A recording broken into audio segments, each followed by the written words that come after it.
Welcome back. You're tuned into Bazaar Morning Call. Well, we have some breaking news that's coming on the screen with regard to Blackbox. It's a global IT solutions provider. That's the first management on the show. They reported their numbers, but more importantly, what's hit the exchanges right now is the inorganic growth that they have done. And I think the company that they've acquired is 2S Innovacos. That's the company that does a revenue of around $53 million. To help us out with that, we have Sanjeev Verma, the CEO of the company, who joins us on the show. Hi, Mr. Verma. Good morning. Thanks a lot for joining in. I believe you're joining in from the United States. So it'll be late night for you, I'm guessing. But congratulations on this acquisition. We'd like to know a little bit more about this. What I can see on the exchanges is that it does around $53 million of revenues. And if I got that number correctly, you'll be paying around 275 crores, right, for this particular acquisition? Yes, 225 crores. Got it. So give me two numbers now. How do you see this business shape up? Because it was doing around $35 million just a couple of years ago. It's moved to around $53 million. So what is the revenue potential of this company? What kind of growth are you looking at? And what is the profitability of this company? We have the top line, but we're missing out on the margins. So what is it? Okay, so I think I'll take the first one. I think from a growth perspective, we consider LATAM to be hyperactive at this time. It's the gateway, from a Brazil perspective, it's a gateway to LATAM. 35% of the technology spend is happening in Brazil, so it's a very good market for us. We had a limited scale, so this brings us scale about 500 crores from that perspective. We expect the synergistic EBITDA for us over the course of next 90 days or so, once we integrate, to be about 50 odd crores. So highly accretive from that perspective as well. From a growth standpoint, the company has been growing at double digit over the last several years. We expect the combination of Blackbox and 2S will push us towards the 20% kind of organic growth. It's one of the largest networking integrators in the market. So I think all in all, a very positive move for us towards our $2 billion journey, landing in Brazil with our business and 2S combining together, a significant player in the enterprise space, marquee logos. Highly excited to see that we're able to take this forward in our overall journey. Mr. Verma, missed the margin number. What is the profitability you said of this company? We expect 50 crores profitability out of which is close to $6 million. Right. So around 50 crores is what this company does in terms of EBITDA. Is that correct? Yeah, 50 will be what we expect ballpark to once we integrate. So that is the synergy benefit, is it? Or is that the EBITDA that this company is currently doing? It's about 45 odd crores. We expect some bump out there. Yeah. Got that. How will you be funding this acquisition, Mr. Verma? Because you were on a deleveraging path and you brought down your debt. So what is the current debt position, the net debt, and how will you fund this? And what happens to the overall leverage on the books? So I think we have been delivering a return on capital and equity upward of 25%. So always very, very focused on economics of the deal. So we will be funding through our own accruals and debt. But having said that, our return on capital and equity, as I said, will not be diluted, 25% and upwards. So we expect it to be accretive from a shareholder perspective of both prudent deployment of own capital. So what is the debt? Sir, what is the current debt and how much incremental debt to fund this acquisition? Numbers, sir? So I think our current incremental debt to fund would be about to 25 to 30 odd million dollar, and the rest we'll fund on our own. Right. Sanjeev, morning. Prashant here. Could you just tell us, this is the company that you're acquiring. It's a software company or a hardware company? It's a software company. No, it's an infrastructure company. It's one of the largest Cisco partners in that region. What does it? So what does it do exactly? It writes code, or what does it do? It deploys a network infrastructure. So I think we are in the era of digital infrastructure. You see data centers, networks being revamped. So it deploys network technologies, both wired, wireless, to large enterprises and marquee customers in Brazil and Latin markets. So it's more hardware than software. I mean, basically... No, it's more services than software. Okay. It's not a reseller. It's a services company. Okay, so they will, their people will come and connect data centers to clients, etc. And they will kind of connecting data centers, connecting large banks, large enterprises, large industrial houses to build up their network. As we know, most of the networks are getting refreshed at the back of AI adoption. So highly promising from that perspective to be in the infrastructure play at this time. And their revenues largely are US based as well, like yours? No, the revenue is based in Brazil. It's a Brazilian All company. Brazilian. All Brazilian company. Okay. All Brazil. Okay. And they derive revenues from Brazil as well, basically.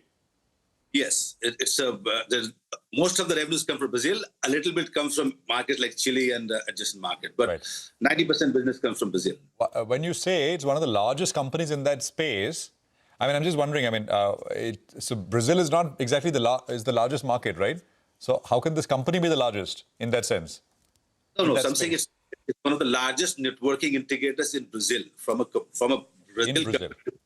Sir, on FY26 guidance, you had guided for close to 7,000 crore in terms of a top line at the upper end. In 9 months, you've done 4630. And even on margins, it was 9 to 9.2%, and you're falling short of that in the first 9 months. So can you give us the updated FY26 revenue margin guidance? Okay, so I think we've already, our guidance, we've already posted the guidance now. So we're expecting our guidance to be in the range of 6,400 crores. So we had 3 guidances. We had a guidance of booking $1 billion, which will be on track. Our guidance on backlog was $700 million entering into 27 will be on track. We have some delayed execution largely on large data center infrastructure projects because of supply chain issues. So the expectation for revenues for this current year is closer to 6,400 at 9%.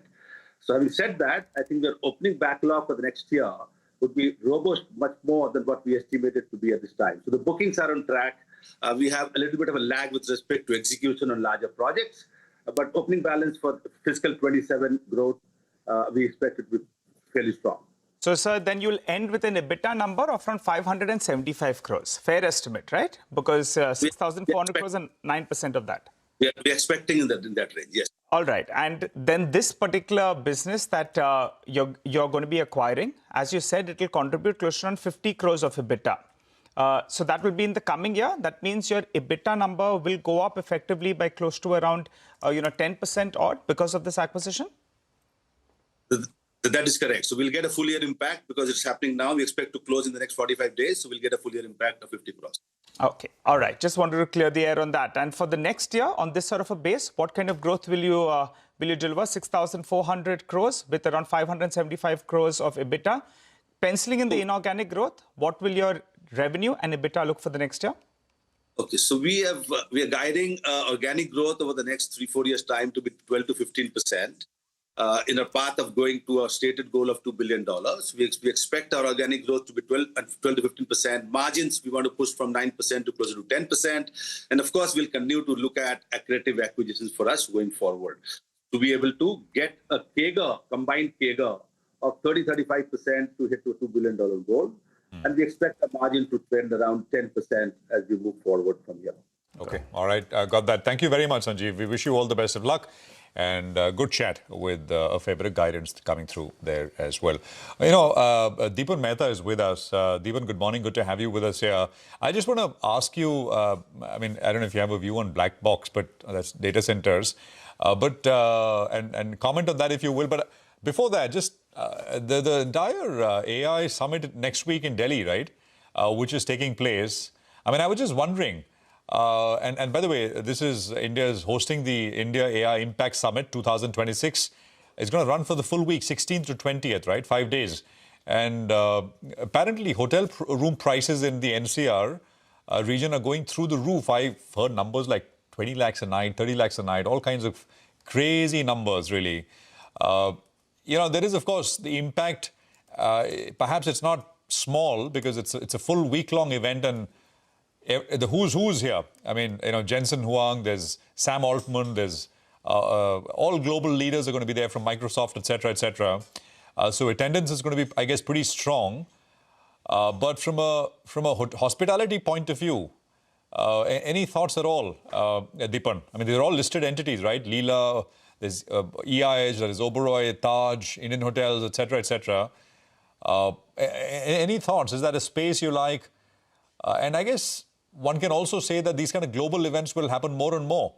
You had an event of your own, and congratulations for that. But go on, Deepan. Yeah, I know you were going to refer to that. First of all, good morning and thank you for having me on your show. I think the hotel industry has really hit the purple patch. And I don't think they have seen such great times in the last several decades or so. There is a shortage of good quality rooms, and the average revenue per room also is gradually inching up. And these hotel companies are commissioning new hotels, and those are instantly becoming profitable as well. We are seeing more of these exhibitions and all these kind of conventions which are driving the growth. And of course, there is the big fat Indian wedding industry, and more weddings now are going into kind of larger and larger in terms of grander and grander events, and that's also driving the food and beverage revenues for these companies. And valuations are still reasonable. All of the companies over here, Indian hotels, Lemon Tree, they're all adding rooms which will be commissioned next 2-3 years or so. So very positive on the entire sector. Our preference, of course, is for the largest company, Indian hotels.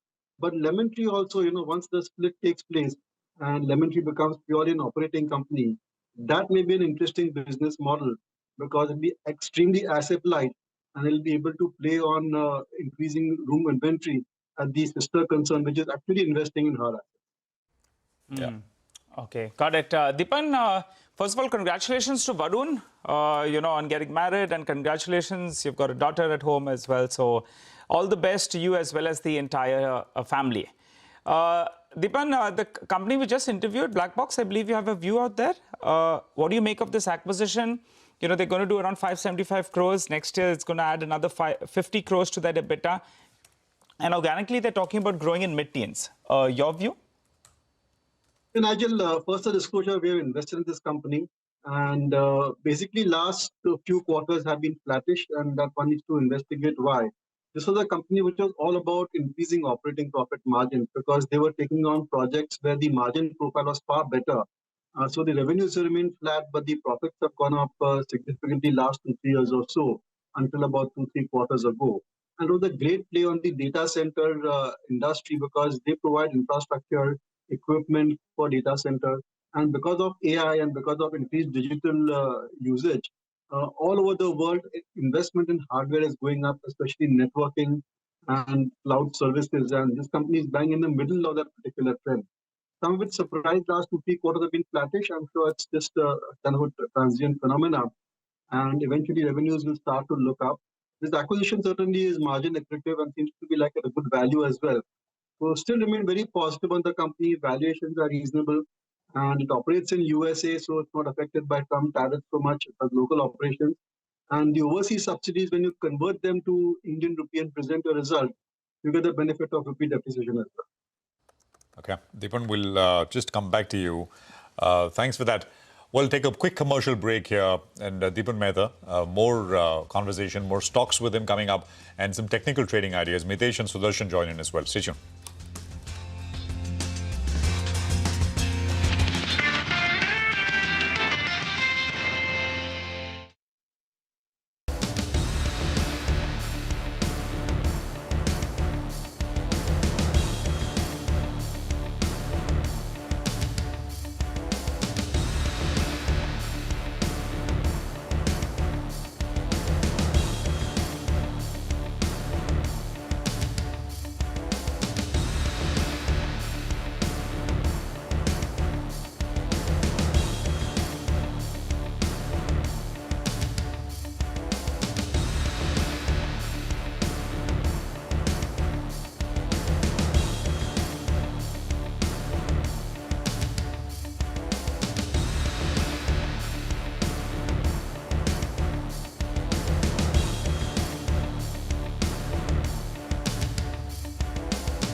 Welcome back. AI worries are back and they're hitting the global and Indian IT companies. We've seen some large declines. Prashant alluded it, just to refer to it once again. So overnight, we had about a 5% fall in Infosys and Wipro ADR. But even the other, global services companies, even if they are more digital native, like in EPAM, Globant had a sell-off of nearly 7.5%. Software companies continue to decline. Salesforce, ServiceNow down another 4-5%. And these stocks are now down 30% since the start of the year. Even financial services and brokerage stocks, wealth advisory companies like Charles Schwab, we referred to that yesterday on the back of the developments from Altruist, the tax planning platform. Stocks had declined by about 8% in Tuesday's trade. In Wednesday's session, there was another fall in names like Charles Schwab and LPL. So the ripple effect is spilling over not just to the software companies, but to the financial services. But back home, if you look at the performance of the Indian IT companies, from the start of the year, the Nifty IT index is down 7.5%.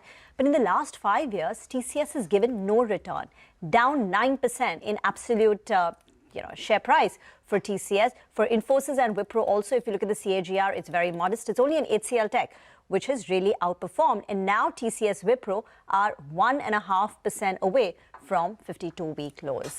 So it's getting a bit cruel from a stock market point of view for the Indian IT companies. Dipan, I know you don't like the IT companies and you've been very cautious in this segment. But so I'm not asking you whether this is the time to buy, but how bad can it get to your mind? Good morning, Vimati. First of all, whatever the management had to say this round of earnings season, I don't think that this was much of a threat as envisaged by them. But look, it's an industry which is used to disruption. And on the contrary, I think the kind of billings, the order book position, the new contracts had improved for these companies. So let's just wait and watch. I think there's a lot of noise around this impact of AI on software services companies. Managements feel it's an opportunity for them. They are reskilling their employees. They are looking at using more and more AI in coding. And on the other hand, a whole host of new AI software companies feel that they will disrupt the software services companies. So one doesn't know really what will happen in the end. You need to be careful about investments in these software services companies. And I think in a matter of a year or so, the outcome will be known. So I wouldn't be too overweight or underweight these software services companies at this point of time, but they should be certainly on a very, very strong watch list. Okay, all right, Dipan, what about LG Electronics? When it listed, everyone was so excited. From the IPO price, it was a 50% uptake. These numbers are clearly disappointing segment-wise as well. We'll chat with the management soon. We know it's a high-quality company, but it seemed to have got ahead of itself because on the listing day, it made that high that we haven't yet seen, 1,750 if I remember correctly. Your view on the name if it opens up a little bit softish? Actually, again, the disclosure that we have invested in the company, and we remain quite optimistic about the prospects. Valuations are reasonable compared to a whole host of large Indian consumer appliance companies per se, and it's present in so many categories. So you get the benefit of kind of diversified revenues as well. Quality player, great return, fantastic balance sheet, and I think it's just a kind of a soft patch that they're going through. Eventually, once consumer appliance industry picks up per se, especially air conditioning industry, once this summer is expected to be extremely hot. So once those trends start to kick in, I'm pretty certain that this company, and a large one at that too, should be able to deliver at least 13-14% type of top line, bottom line growth. So you'll be a buyer if it dips today? Yes, I would. What about Hindalco? They're having some issues with regard to that Oswego unit fire, which we knew some part of it has been reflected in the past quarter. But the tariff impact actually, though it's there of around $30 million, it's reduced a little bit from the previous quarter. The stock could open up soft today, but actually the core business, the India business is going to do much, much better because of the surge we've seen in aluminium prices. You're interested in 950 rupees or not? And Nigel, and a lot of expanded capacity is also coming on stream in the next few quarters or so. So that will also drive the volume growth at the India business per se. And I do feel because of Trump tariffs, their overseas company in US has become far more valuable. It has a natural hedge because of the tariffs. And once things settle down over there, that company also should contribute in a more significant manner in terms of growth. So very positive on Hindalco, reasonable valuations as well. And as I said, that even if aluminum prices tend to flatten out, still I think volume growth will drive the earnings of Hindalco. Yeah. Dipan, the auto comp space, right? Auto Ank space did very well yesterday. A bunch of names, range of companies. Lumax Industries, Lumax Tech was up, Bellrise was up. A tire company like JK Tire, of course, I mean, I think numbers are a part of it. Sansera has done phenomenally well. So this auto comp is firing, is starting to do well once again. Any thoughts? I think the entire transportation industry is doing well. So auto ancillary companies engaged in pre-owned vehicles like car trade, tire companies, I think all across the board they are doing quite well.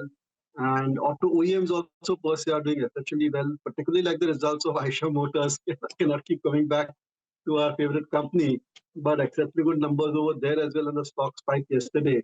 So very positive on the entire sector. But within the auto ancillary, I would like to go for companies which are more on the electronic side and not on the engine part, because at any point of time, this EV can kind of disrupt their businesses. There's a new listing which we are particularly interested. Again, usually Suja Vienna clients are invested. Is SJS.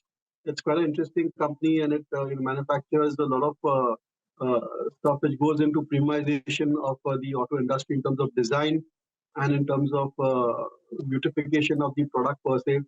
And apart from that, I think also very positive on all the auto OEMs, especially M&M and Eicher Motors. Yeah. Lot more questions, Deepan, but out of time. That's usually the problem.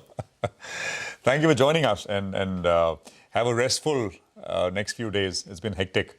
We'll take a quick break. We are back in just a bit. We'll come back with the pre-open rates. That's in about 6 minutes' time. Abneesh Roy of Nuvama joins in to discuss the FMCG results and what to expect from HUL later. Some technical trading ideas with Mitesh and Sudarshan joining in as well. Stay tuned.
Welcome back. 3 minutes to go for the pre-open session. Sudarshan Sukhani is with us, so is Mitesh Thakkar. Gentlemen, good morning.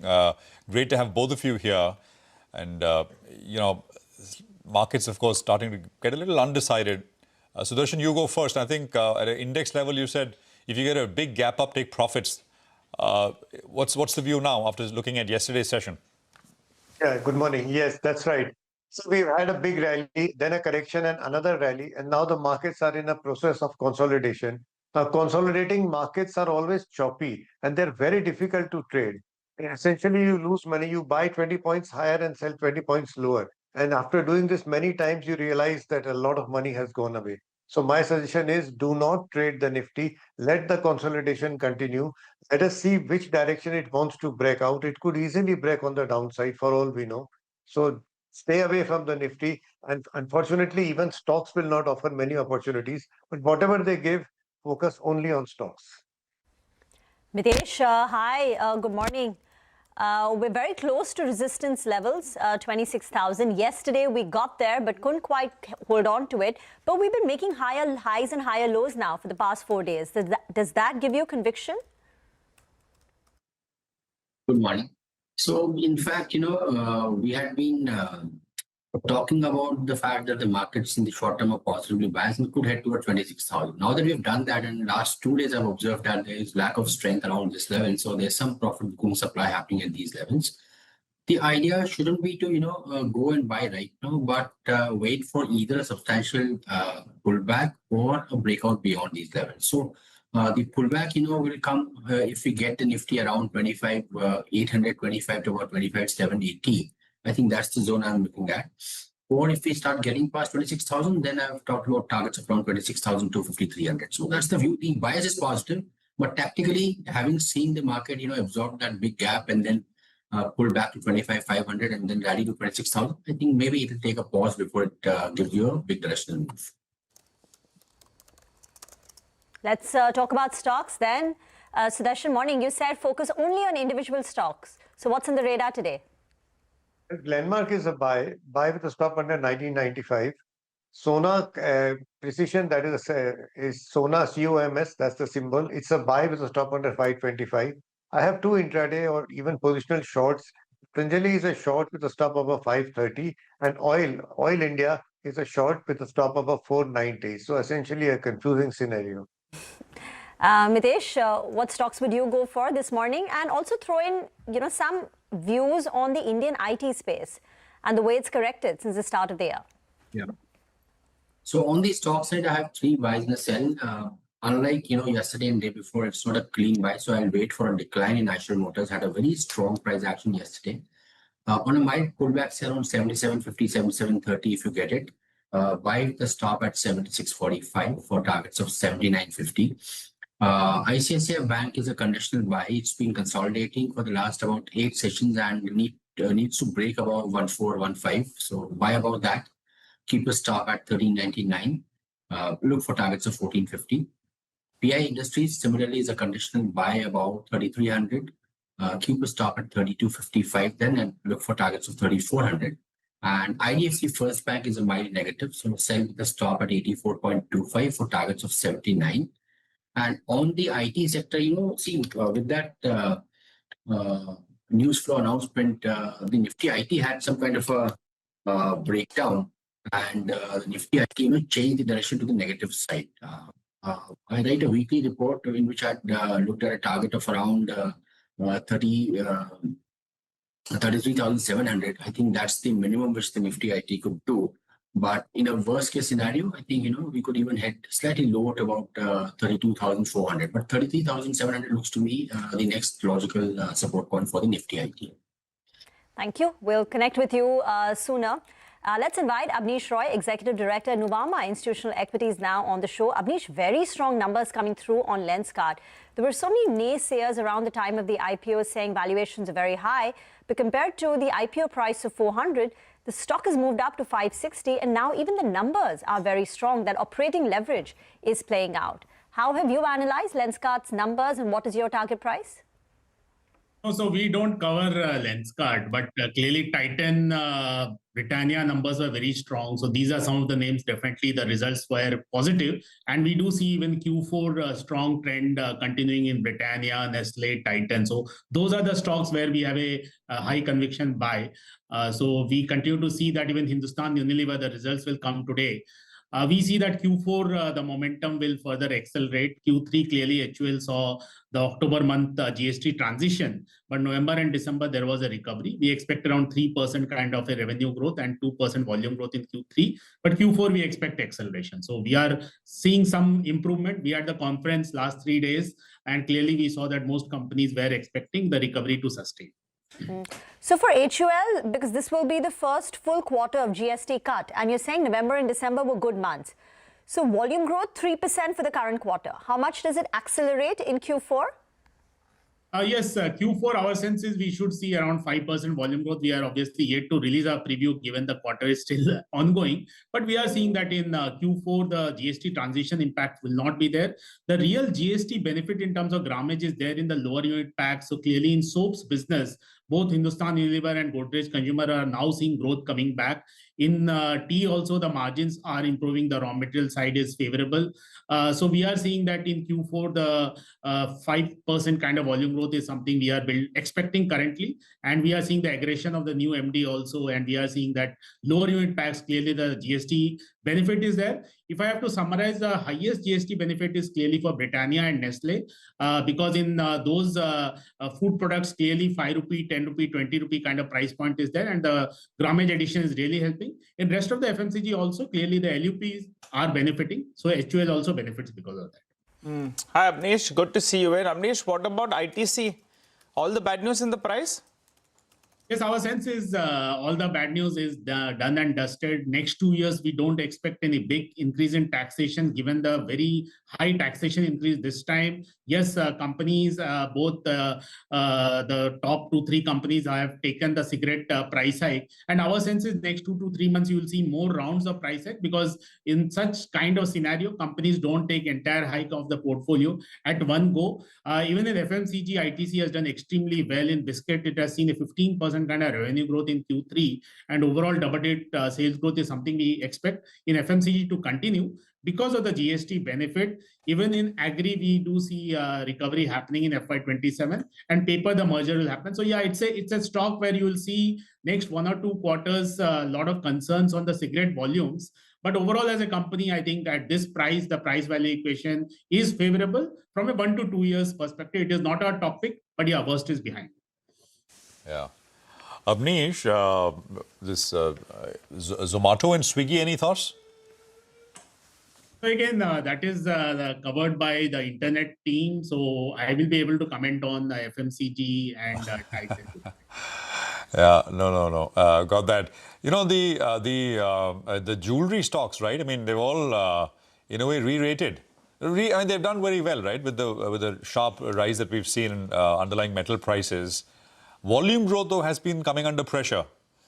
What is your sense on volume growth specifically? If say, gold prices were to stay around these $5,000 levels? I think it's a fair question. You are absolutely right. Titan stock has come back in terms of interest, and clearly very strong numbers we saw in Q3, 37% revenue growth and 34% kind of EBITDA growth. So clearly the consumption behavior is very clear.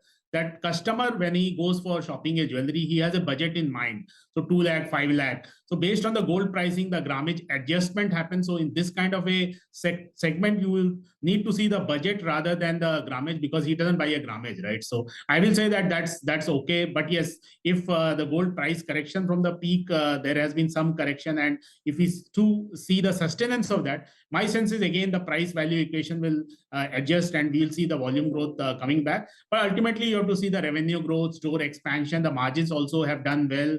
CaratLane did quite well. So we are positive on Titan, and clearly we'll see more of the revenue growth rather than the volume growth as the real metric to evaluate. Okay. All right. Final question, Abneesh, before we let you go. We had Birla Opus that came out with a set of numbers yesterday. That's via Grasim. They have been talking up in terms of, they're growing at 3x what the industry is growing at. They're holding 20-25% of the capacity share right now. how do you see the paint companies play out from here on? Asian Paints, not done much in the last 2 years. In fact, the stock is a little bit lower.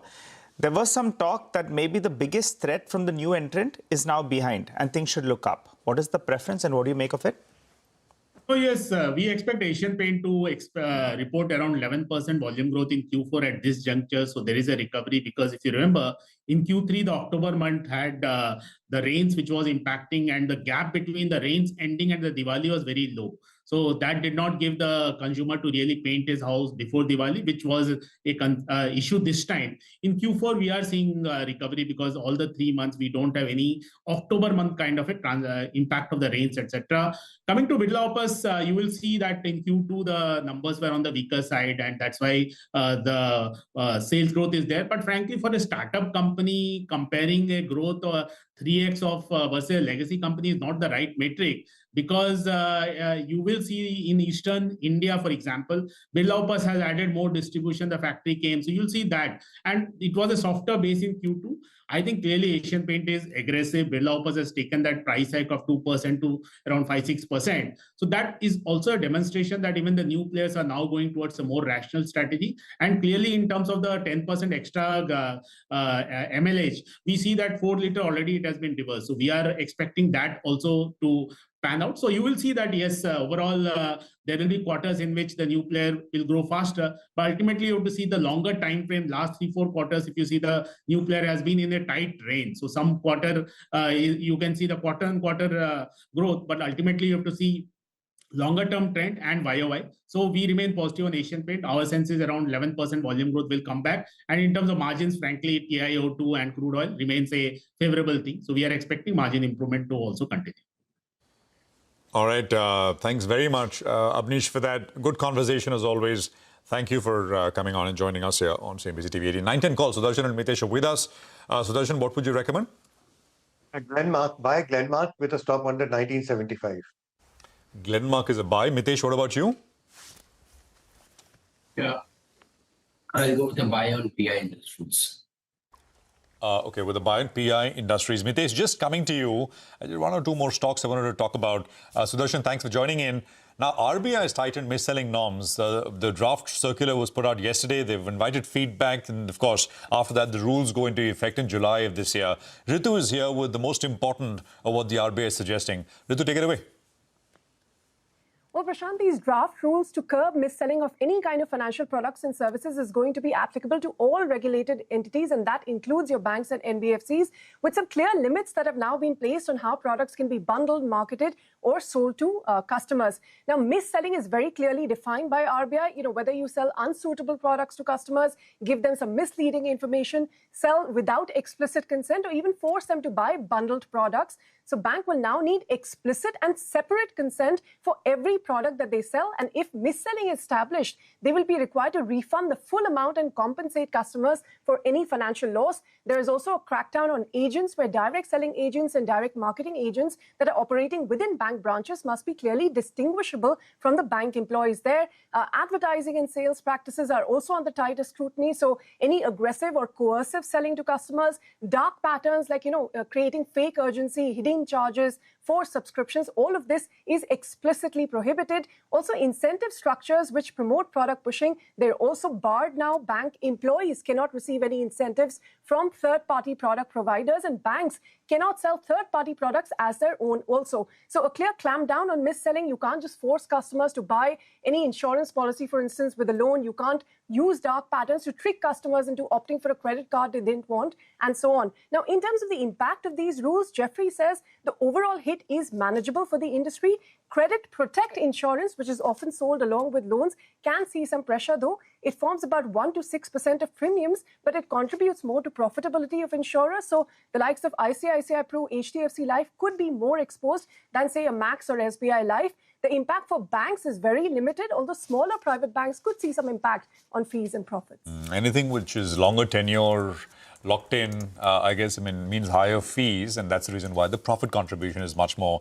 Insurance and that, some of those insurance products perhaps make that cut. Ritu, thank you very much. We'll track how stocks open up this morning, but it's an important story to track. Mangalam is here. Lenskart in focus. Mangalam, take it away. A solid set of numbers coming in from Lenskart, and while the growth on the revenue is visible, it's the EBITDA growth which really has the street excited, and which is why the stock is also settled 10% higher in pre-open. The EBITDA has jumped over 118%, margins growing from 12.5% to 20%, and the net profit has come in at around 133 crores. It's led by both their India and the international business. If you look at the internals, India delivered a 28% same-store sales growth, and same pin code growth was 36%, which spoke about the total addressable market expanding as well. Eyewear unit sales were up almost 30%, so that's a 30% volume growth that the company's reported. And alongside that, we had an average sales price expansion of nearly 7%, which indicated premiumization. So across the board, and both year on year and quarter on quarter, there has been a strong performance, and the street is reflecting that. Mangalam, thank you very much for that. Stocks up 10%, as Mangalam pointed out. 50 rupees, that's a big one. Looks like perhaps could be the stock of the day. Vodafone Idea. So two different news items which both pulling in different directions. One's a downgrade from a broker, and of course on the other side you got the promoter who's been buying and creeping up his holding in Idea. Rima, take it away. Well, let me begin with the JP Morgan downgrade. They've downgraded Vodafone Idea to an underweight, target price 9. The rationale is they say that since 28th of January, when the company held their analyst meet, the stock rallied nearly 18%, outperformed the Nifty, which went up 2.5%. They believe the stock outperformance is overdone because the critical triggers to drive a business improvement. One is, the bank fundraise. That still has not happened. And they have to really tangibly show subscriber improvement. The last time the company raised big money was when they did that FPO. They got 18,000 crore rupees. But even that didn't help the company add net subscribers. It helped them stem the losses of subscribers, but it didn't help in the net accretion to the subscribers. So they're saying that till such a time happens, they believe it's, the stock perhaps has gone ahead of itself.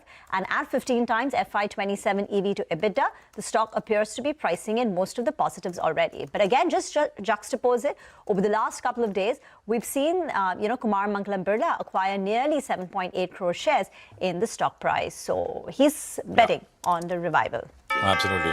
I think we've got market opening coming up. First rates on the Nifty, which is down about 1/3%, 25,873. Nifty Bank is on your screen as well, absolutely flat. Sensex is down about 1/3%. The small cap index is down 0.6%. So you got to pull back on your hands. So 70 points lower.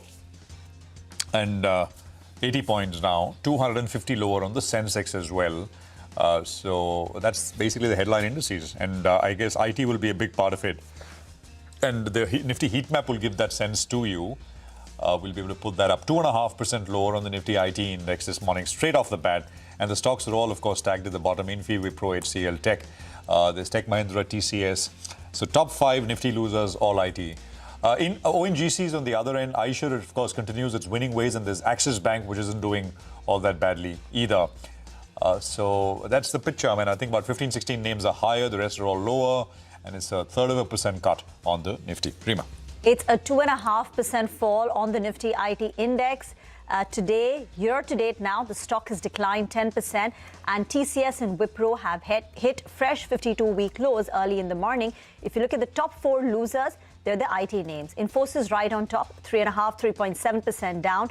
Tech Mahindra has slipped nearly 3%. It's a 2.5% decline coming through on HCLTech. Wipro, TCS not getting spared as they see a fall of more than 2%. In fact, now the top 5 Nifty companies are, the top 5 large cap losers are the IT names. Outside of that, outside of the blow that you're seeing to IT names, it's Eternal, Interglobe Aviation, Hindalco on the back of the Novelis numbers. Titan also sold off yesterday. There was profit booking visible in the share price. Initially opened gap up, but after that, Titan closed in the red, and you are seeing some follow-through pressure. M&M, Maruti, Tata Motors. So a couple of these auto names are also dragging their feet in the red. On the other hand, Eicher Motors continues, gaining in trade. It was the top Nifty gainer yesterday. It's added another 1% and firmly, just climbing fresh 52-week highs. Axis Bank, ICICI Bank providing support, and HUL has opened up flat but with a positive bias ahead of its numbers. But the problem is the IT sector. It's just got a 10% weightage in the Nifty, but the fall is quite brutal now.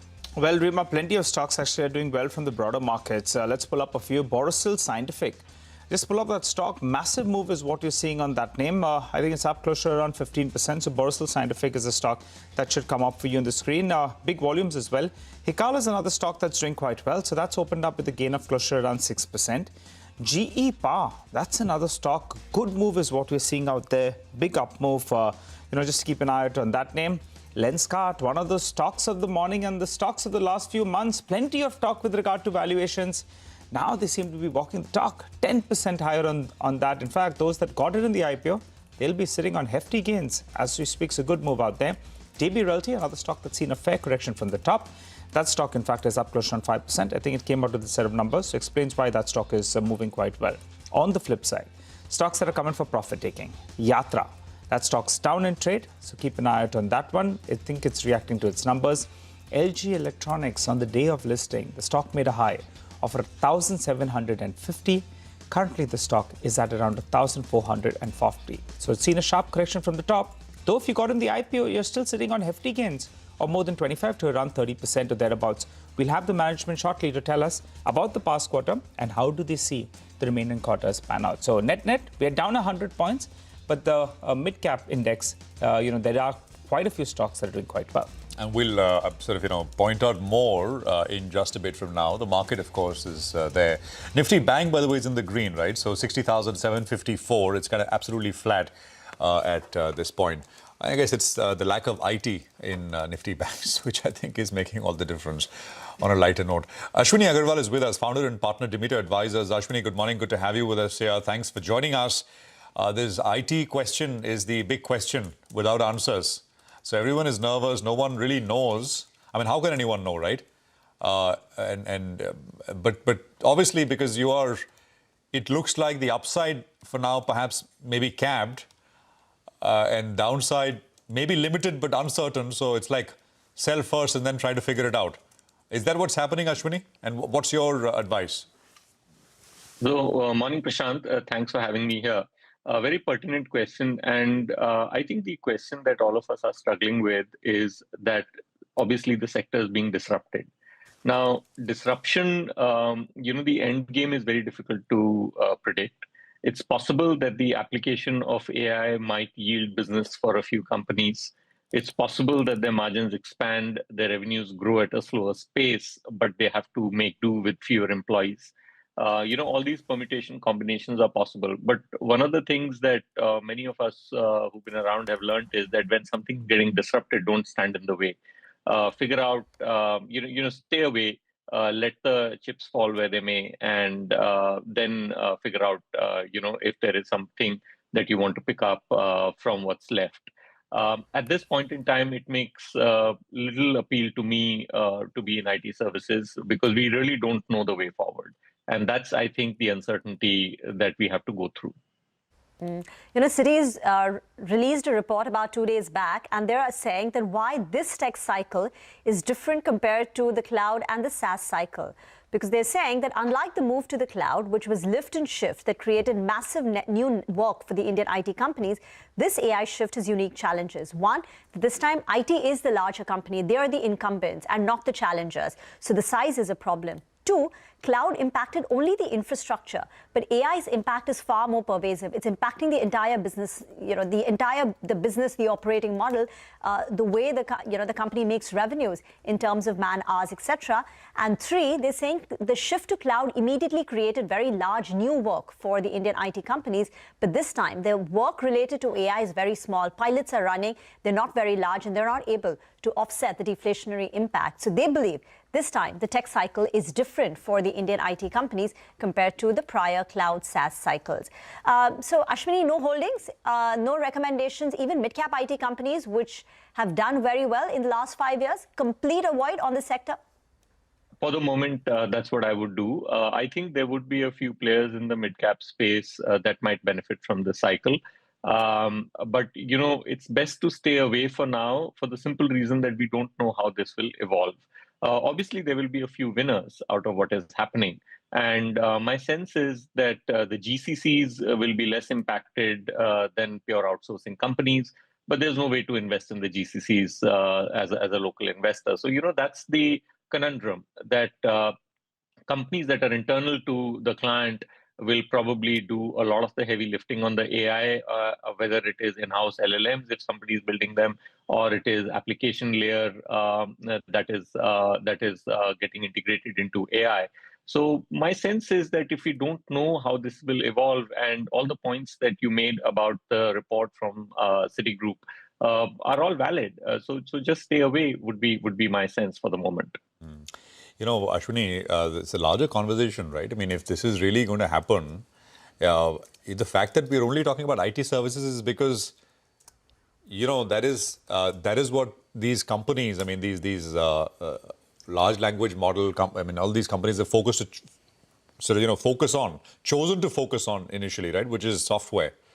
But it's not going to be just software, right? It's going to be, but that's, I guess, it's a bigger, broader conversation. And it is such a cognitive dissonance, right? Because if you try to read and see what is happening, and everybody's saying, well, this is coming and that is coming, but we live day to day, and you got to get through day to day. So it's a big disconnect in that sense, in one's own mind, for those of us who are following it. So, Prashant, the way I would do it is that focus on the old economy at this point. I mean, I think my question was focus on companies drilling for oil, digging for copper or coal, or I don't know, hospitals. Stuff that people who are making the widgets. We will still need the widgets. We will still need the nuts and bolts.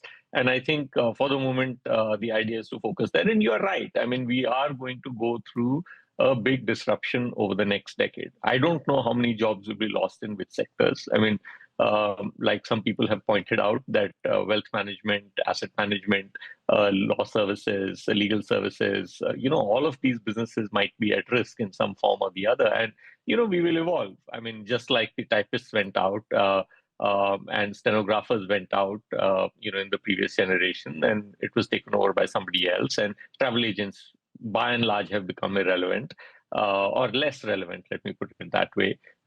So, business evolves, and we have to look at what is for sure, which is going to survive for the moment when we are investing in the markets. Also, in the mid-cap space, and especially in IT, valuations are still very expensive. So that's also something that bothers me. Okay. Hi, Ashwini. Good morning. Good to see you, Wayne. So let's look inward then. Domestic-facing themes, right?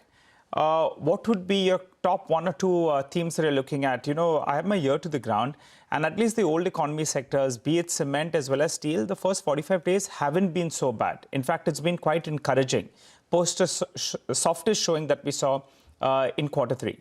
What's your view?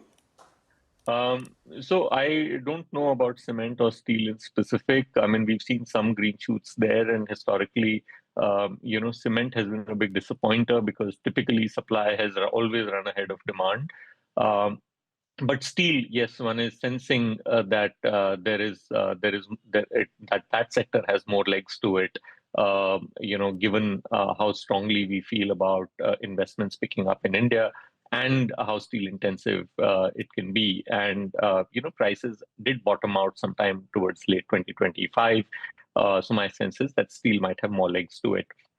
In addition to domestic economy and, core basic manufacturing business, I would also say that exports is a good opportunity. I mean, at the end of the day, the export sector went through a huge uncertainty, especially when it comes to goods. In the Indian context, and I'm glad that we've seen the end to that uncertainty, at least for the moment. And I think that might be another area which might benefit. I also think that the changes that have come about in India in terms of treaties with the European Union, treaties with the United States, and various others, I think it is a very big shift in the way we are painting the economic and competitive environment for Indian companies. And therefore, one has to look out for businesses that are competitive and will survive in the new world. I also think that this will force a lot of domestic companies to become more competitive, which I think is welcome from a medium-term perspective. So for the moment, banking stocks look fine. I mean, financial services by and large look okay. I think domestic manufacturing looks okay. You have to be careful about valuations. And I think the opportunity is in the mid and small cap space, where price destruction has been quite massive, and there has been reasonable time correction of 6 quarters. So there, I think we are starting to see some value emerge. Yeah, absolutely. Ashwini, stay on, and you might want to listen to a picks and shovels company, if I can use that word, somebody who works in the real world, building physical stuff coming up next. So not immune, but I mean, shielded from some disruption. I'm talking about the BEML management, who we're going to speak to next. Thank you very much, Ashwini, for joining us. But Rima, take it forward. Well, BEML reported a weak set of numbers. Profitability dipped sharply, and the company reported a loss this time versus a profit in the comparable quarter. Shantanu Roy, Chairman Managing Director at BEML, is now joining in. Mr. Roy, morning. This is Rima here. Let's begin with the profitability. One, what led to the sharp decline in your margins this time? There is an increase that we can see in your other expenses by 80%. What exactly is that? What kind of margins recovery can we expect in Q4? And now, what is your full year margin guidance? Good morning.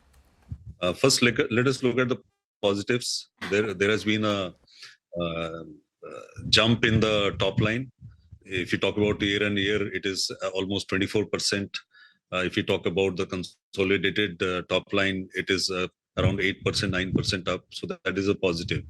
Now, the dip in profitability is because of a one-time correction, a one-time provision that was created for one of our metro projects, which was in limbo for quite some time, but we had to close. We had to move ahead, and because of that, it's a one-time thing. Otherwise, if you remove that particular part, even the bottom line has shown a positive trend.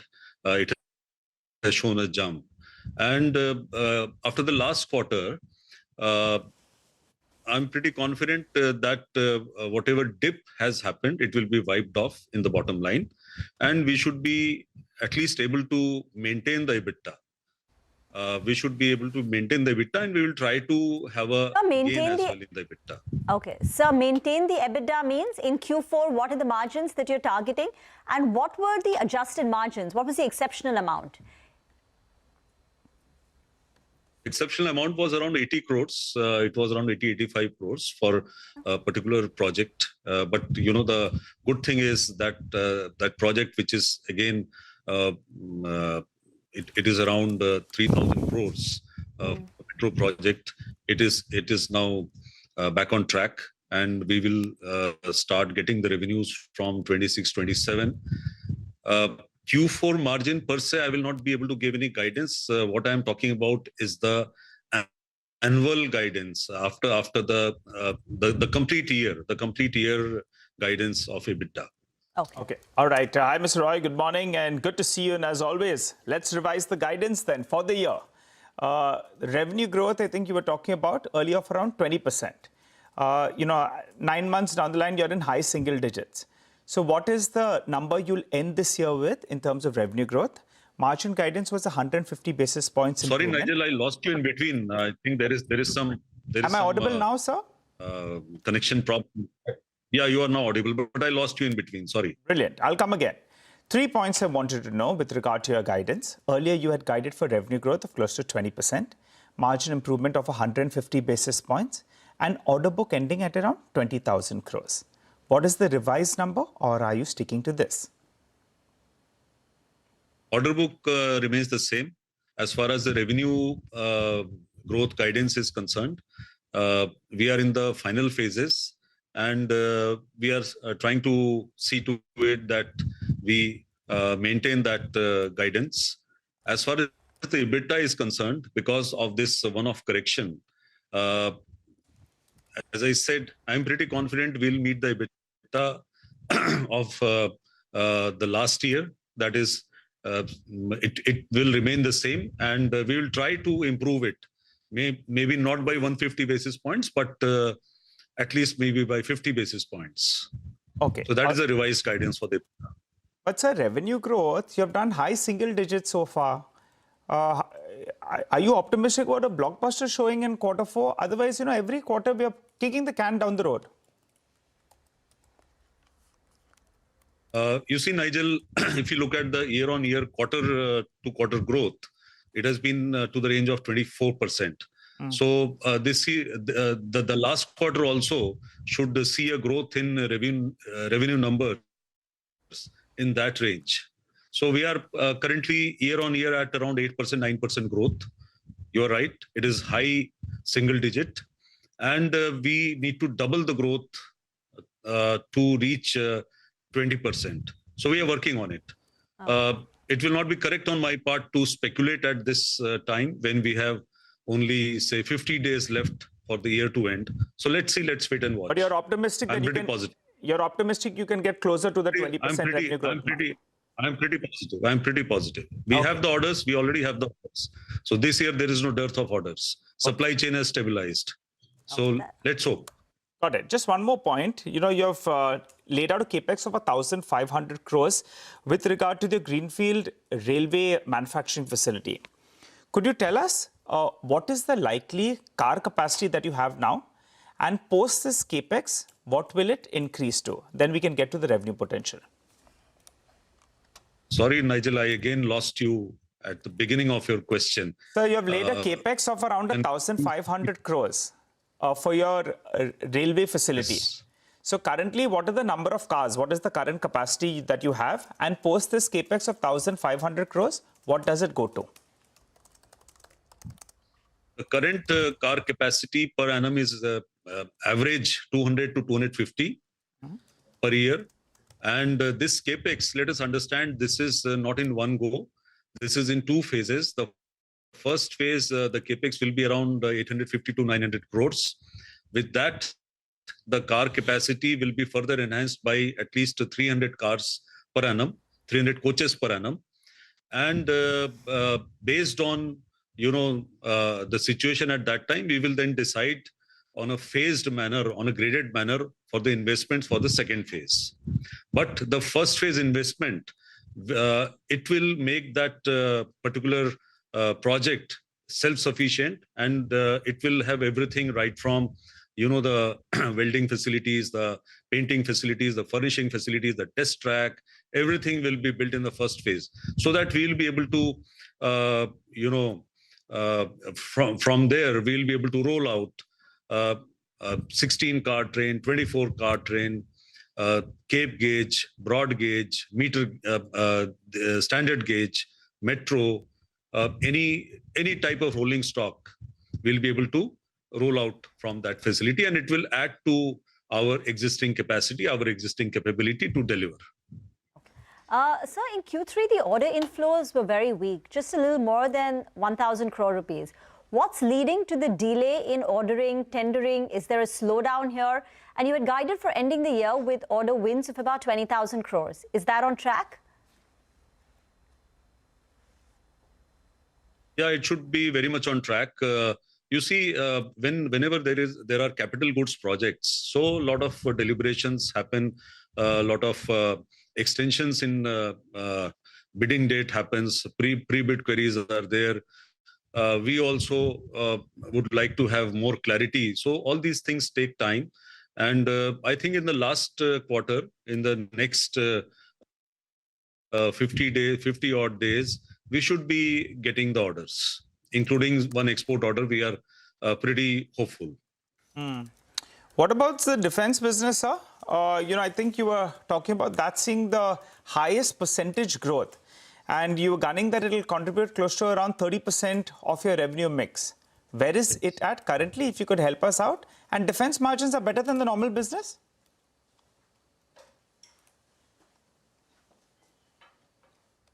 I would say defense margins and the commuter rail margins are better than the normal business, as well as the sustenance numbers are better in terms of margins. High-end mining equipment is better in terms of margins. As far as defense business is concerned, we are very much on way to have a 80% growth in the defense revenue as compared to last year. And the defense and rail revenue put together should surpass the mining contribution to the top line. We are very much on track for that. Yeah, we'll leave it there. Thank you very much for joining us, sir, and good luck as you execute and hopefully better sort of next few quarters. Thank you. LG Electronics is the next company, and you don't want to miss that conversation. Interesting one, fairly recent IPO. So conversation on the third quarter and, of course, the outlook ahead for 27 coming up.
Well, LG Electronics reported a weak set of numbers.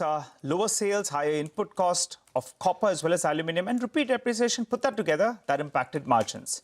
To discuss more on LG Electronics, we have the Director and CEO, CSMO, Mr. Sanjay Chitkara, as well as we have the Chief Accounts Officer, Atul Khanna, who join us on the show. Hi, Sanjay and Atul. Thanks a lot for joining in. Well, a quick question first with regard to the way ahead. You have indicated in your press release that you're seeing healthy demand trends heading into summer.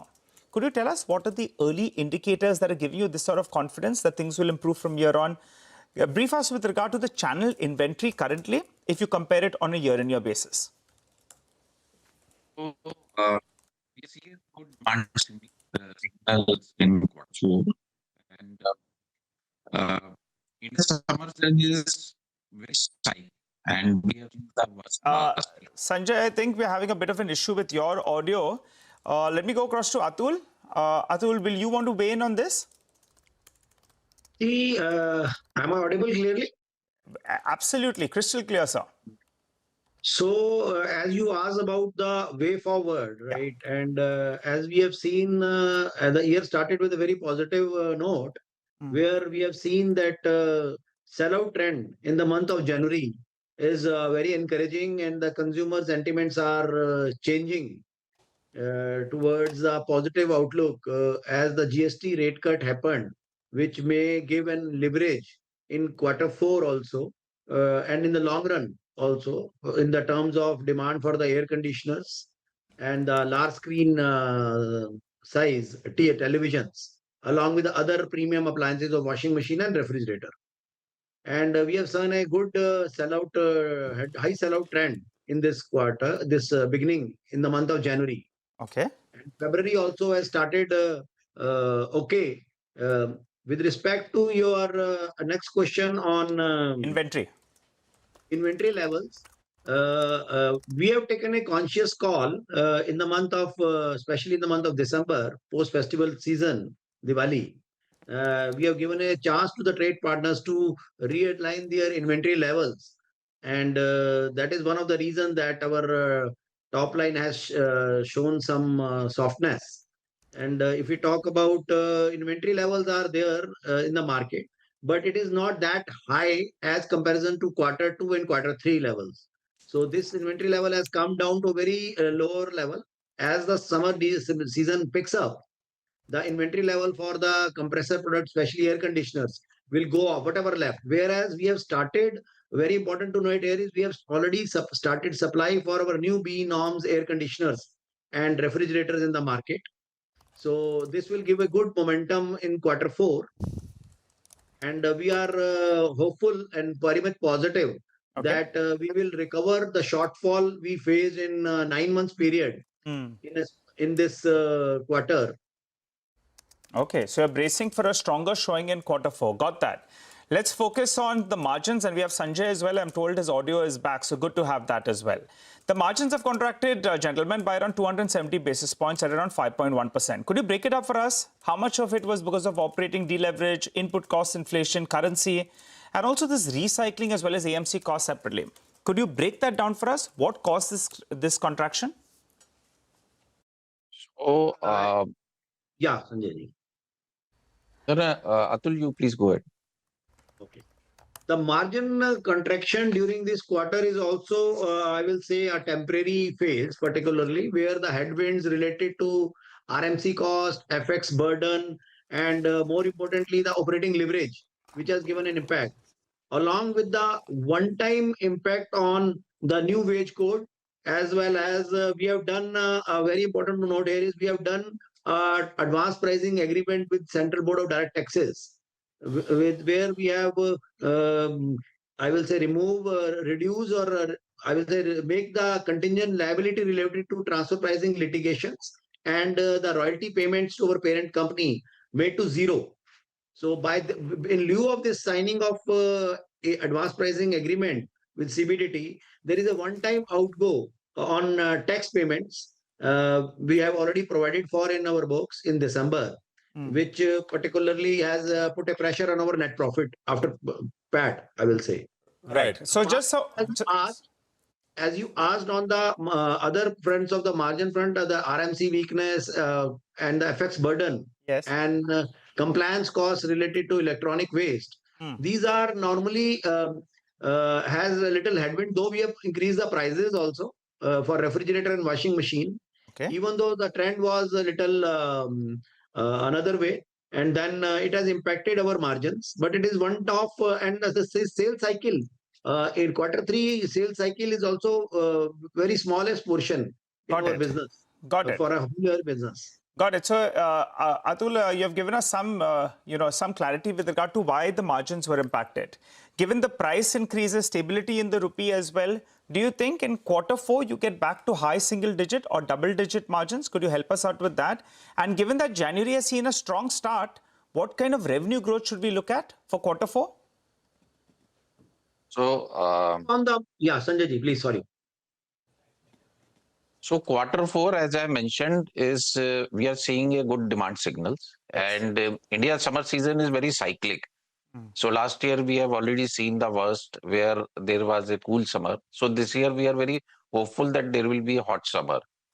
And quarter 4 is structurally very big for us. It contributes roughly 28% of our business, and which is very well supported with the seasonality and operating leverage. As mentioned, the demand is improving, and channel inventory is now very much healthier. And affordability of our products has improved with GST cut. And we have also strengthened our product portfolio. Like we have introduced many missing categories where we were not present, like French door refrigerators, bottom freezers.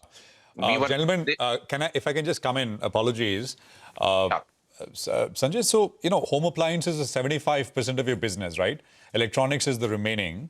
My only question is, Q3, the quarter for which you've reported, that was home appliance sales were down 10%. But the GST impact came through in the third quarter as well, right? It should have showed up to some degree. So, see, quarter 3 is actually very small for us. It is roughly 16%. And the whole industry was broadly impacted with some external factor, as Atul has mentioned, which is mainly the timing effect and some external factors. Like Diwali this year, earlier in October, whereas last year it was in the month of November, which gave us a very less festival window, which we could not able to fully monetize the whole festival period. And at the same time, GST implementation also created a bit confusion. Customer waited for the price clarity, which impacted the sales rhythm. So both of you have said that January started off on a very good note. This quarter started. Could you quantify that? What's the acceleration as compared to say January last year? Just we won't hold you to it, but broadly. Broadly, it's a high single digit touching double digit in a growth factor. Okay. And early double digit in margins also. That's what in Q4 we are trying and we are likely to achieve. That is what I can say right now. And being a sales leader, our always efforts are to achieve better and higher growth. And recently, a new opportunity has also arisen from evolving US tariff and EU FTA. And these developments are creating a new, more favorable opportunities for companies like LG Electronics, who are very much aligned with Make in India drive. We have global presence and a global demand. So our upcoming factory, which is already on the way, the Sri City one, yeah.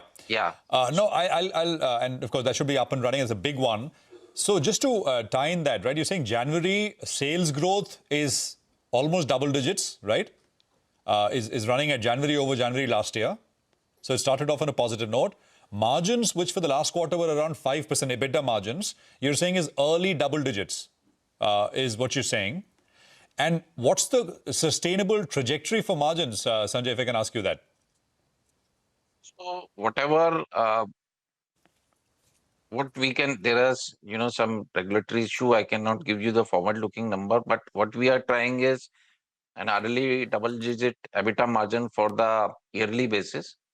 And whatever business we lost in Q2 and Q3, we'll try to recover so that at least we make a flat 2000 financial year 2026, despite of all headwinds. And notably, despite of all short-term challenges, we improved our market share this year. Okay. If I talk about our market share improvement in refrigerator, it was 0.4%, TV, it was 0.7%, and AC also, we improved around 0.6% market share. Got it. And our brand health is very much intact. We have created a historical biggest gap with a number 2 player this year. So everything, there is no fundamental issue with the business. And we are thinking that these temporary factors are erasing. And we will backtrack to, and we are fully prepared for a much better Q4. All right, Atul as well as Sanjay, the street is hearing you all clearly. The stock was down close to 7.5%. It's recovered considerably. So clearly investors are hearing out what you'll have to say. The point on exports, I think even before India got into that deal with the United States on the trade tariff issue, you all had mentioned that the US market was something that could grow big time in the coming years. Could you tell us what is the current contribution? I think it's very, very small. But in the next few years, do you think that 4-5% of your revenues could come from the United States? Should it be close to around 800 to 1,000 crores? See, it would be very early to say about this because it has been just declared and implementation will take some time. Yes. Talking about LG, our current export is roughly 7% of our revenue, which is amounting $160 million US. And as I mentioned, the current developments are more favorable for companies like LG Electronics because we have global presence, global demand, and we are strongly aligned with Make in India capabilities. And as I mentioned, our third plant will be operational by October, and we will expand our export from there. Currently, we are exporting to Middle East, Asia, African countries, Southeast Asia. But going forward, the current developments will open many new opportunities for other developed economies. And one good thing is because these countries' demand pattern is different than the current countries where we are supplying our products. Currently, we are supplying only volume and mid-zone products, Got but it.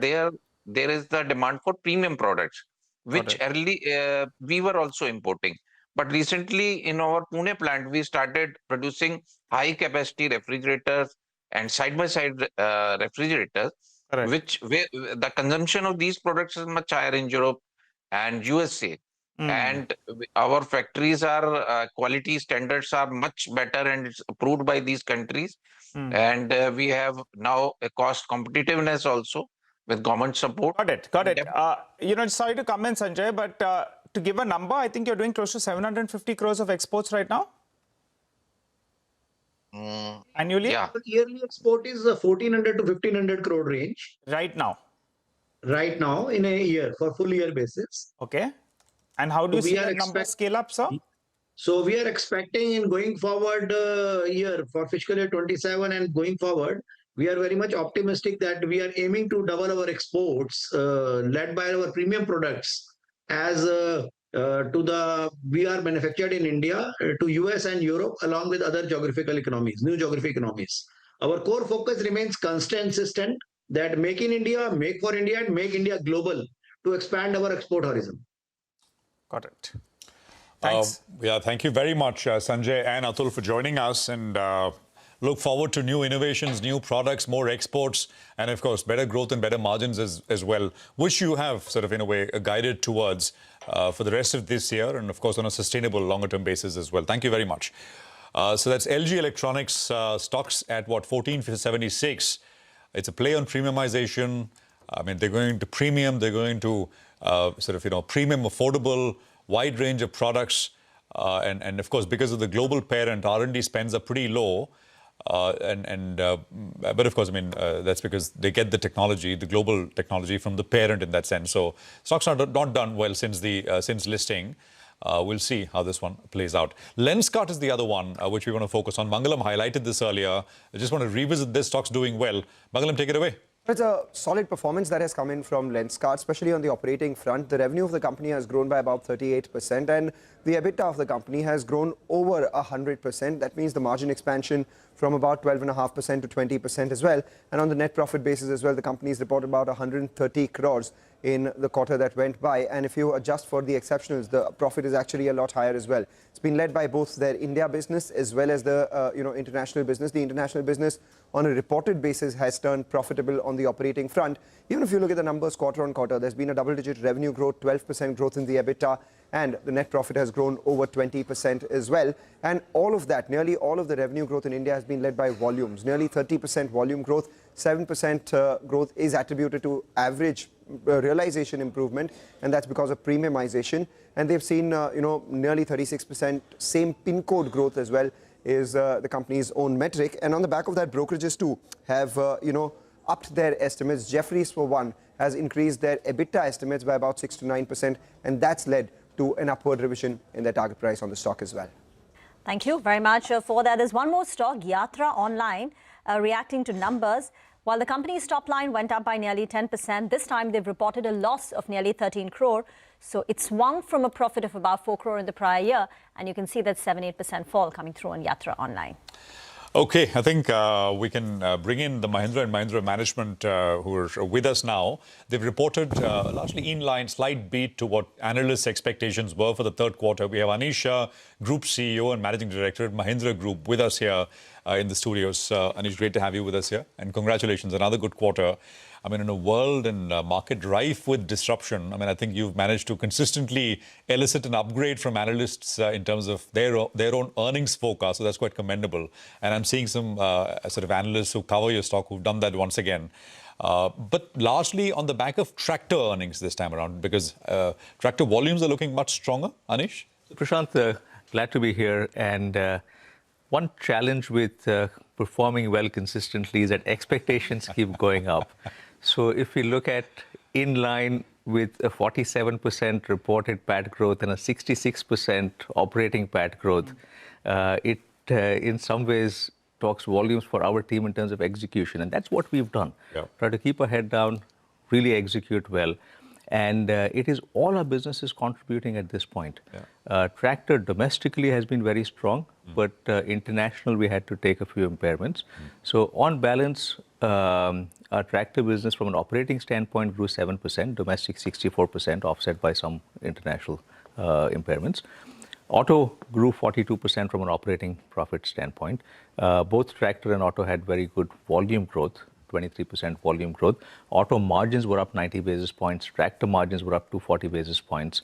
But beyond auto and tractor, Mahindra Finance up 97% from an operating standpoint, excluding the reserve release that we had in the same quarter last year.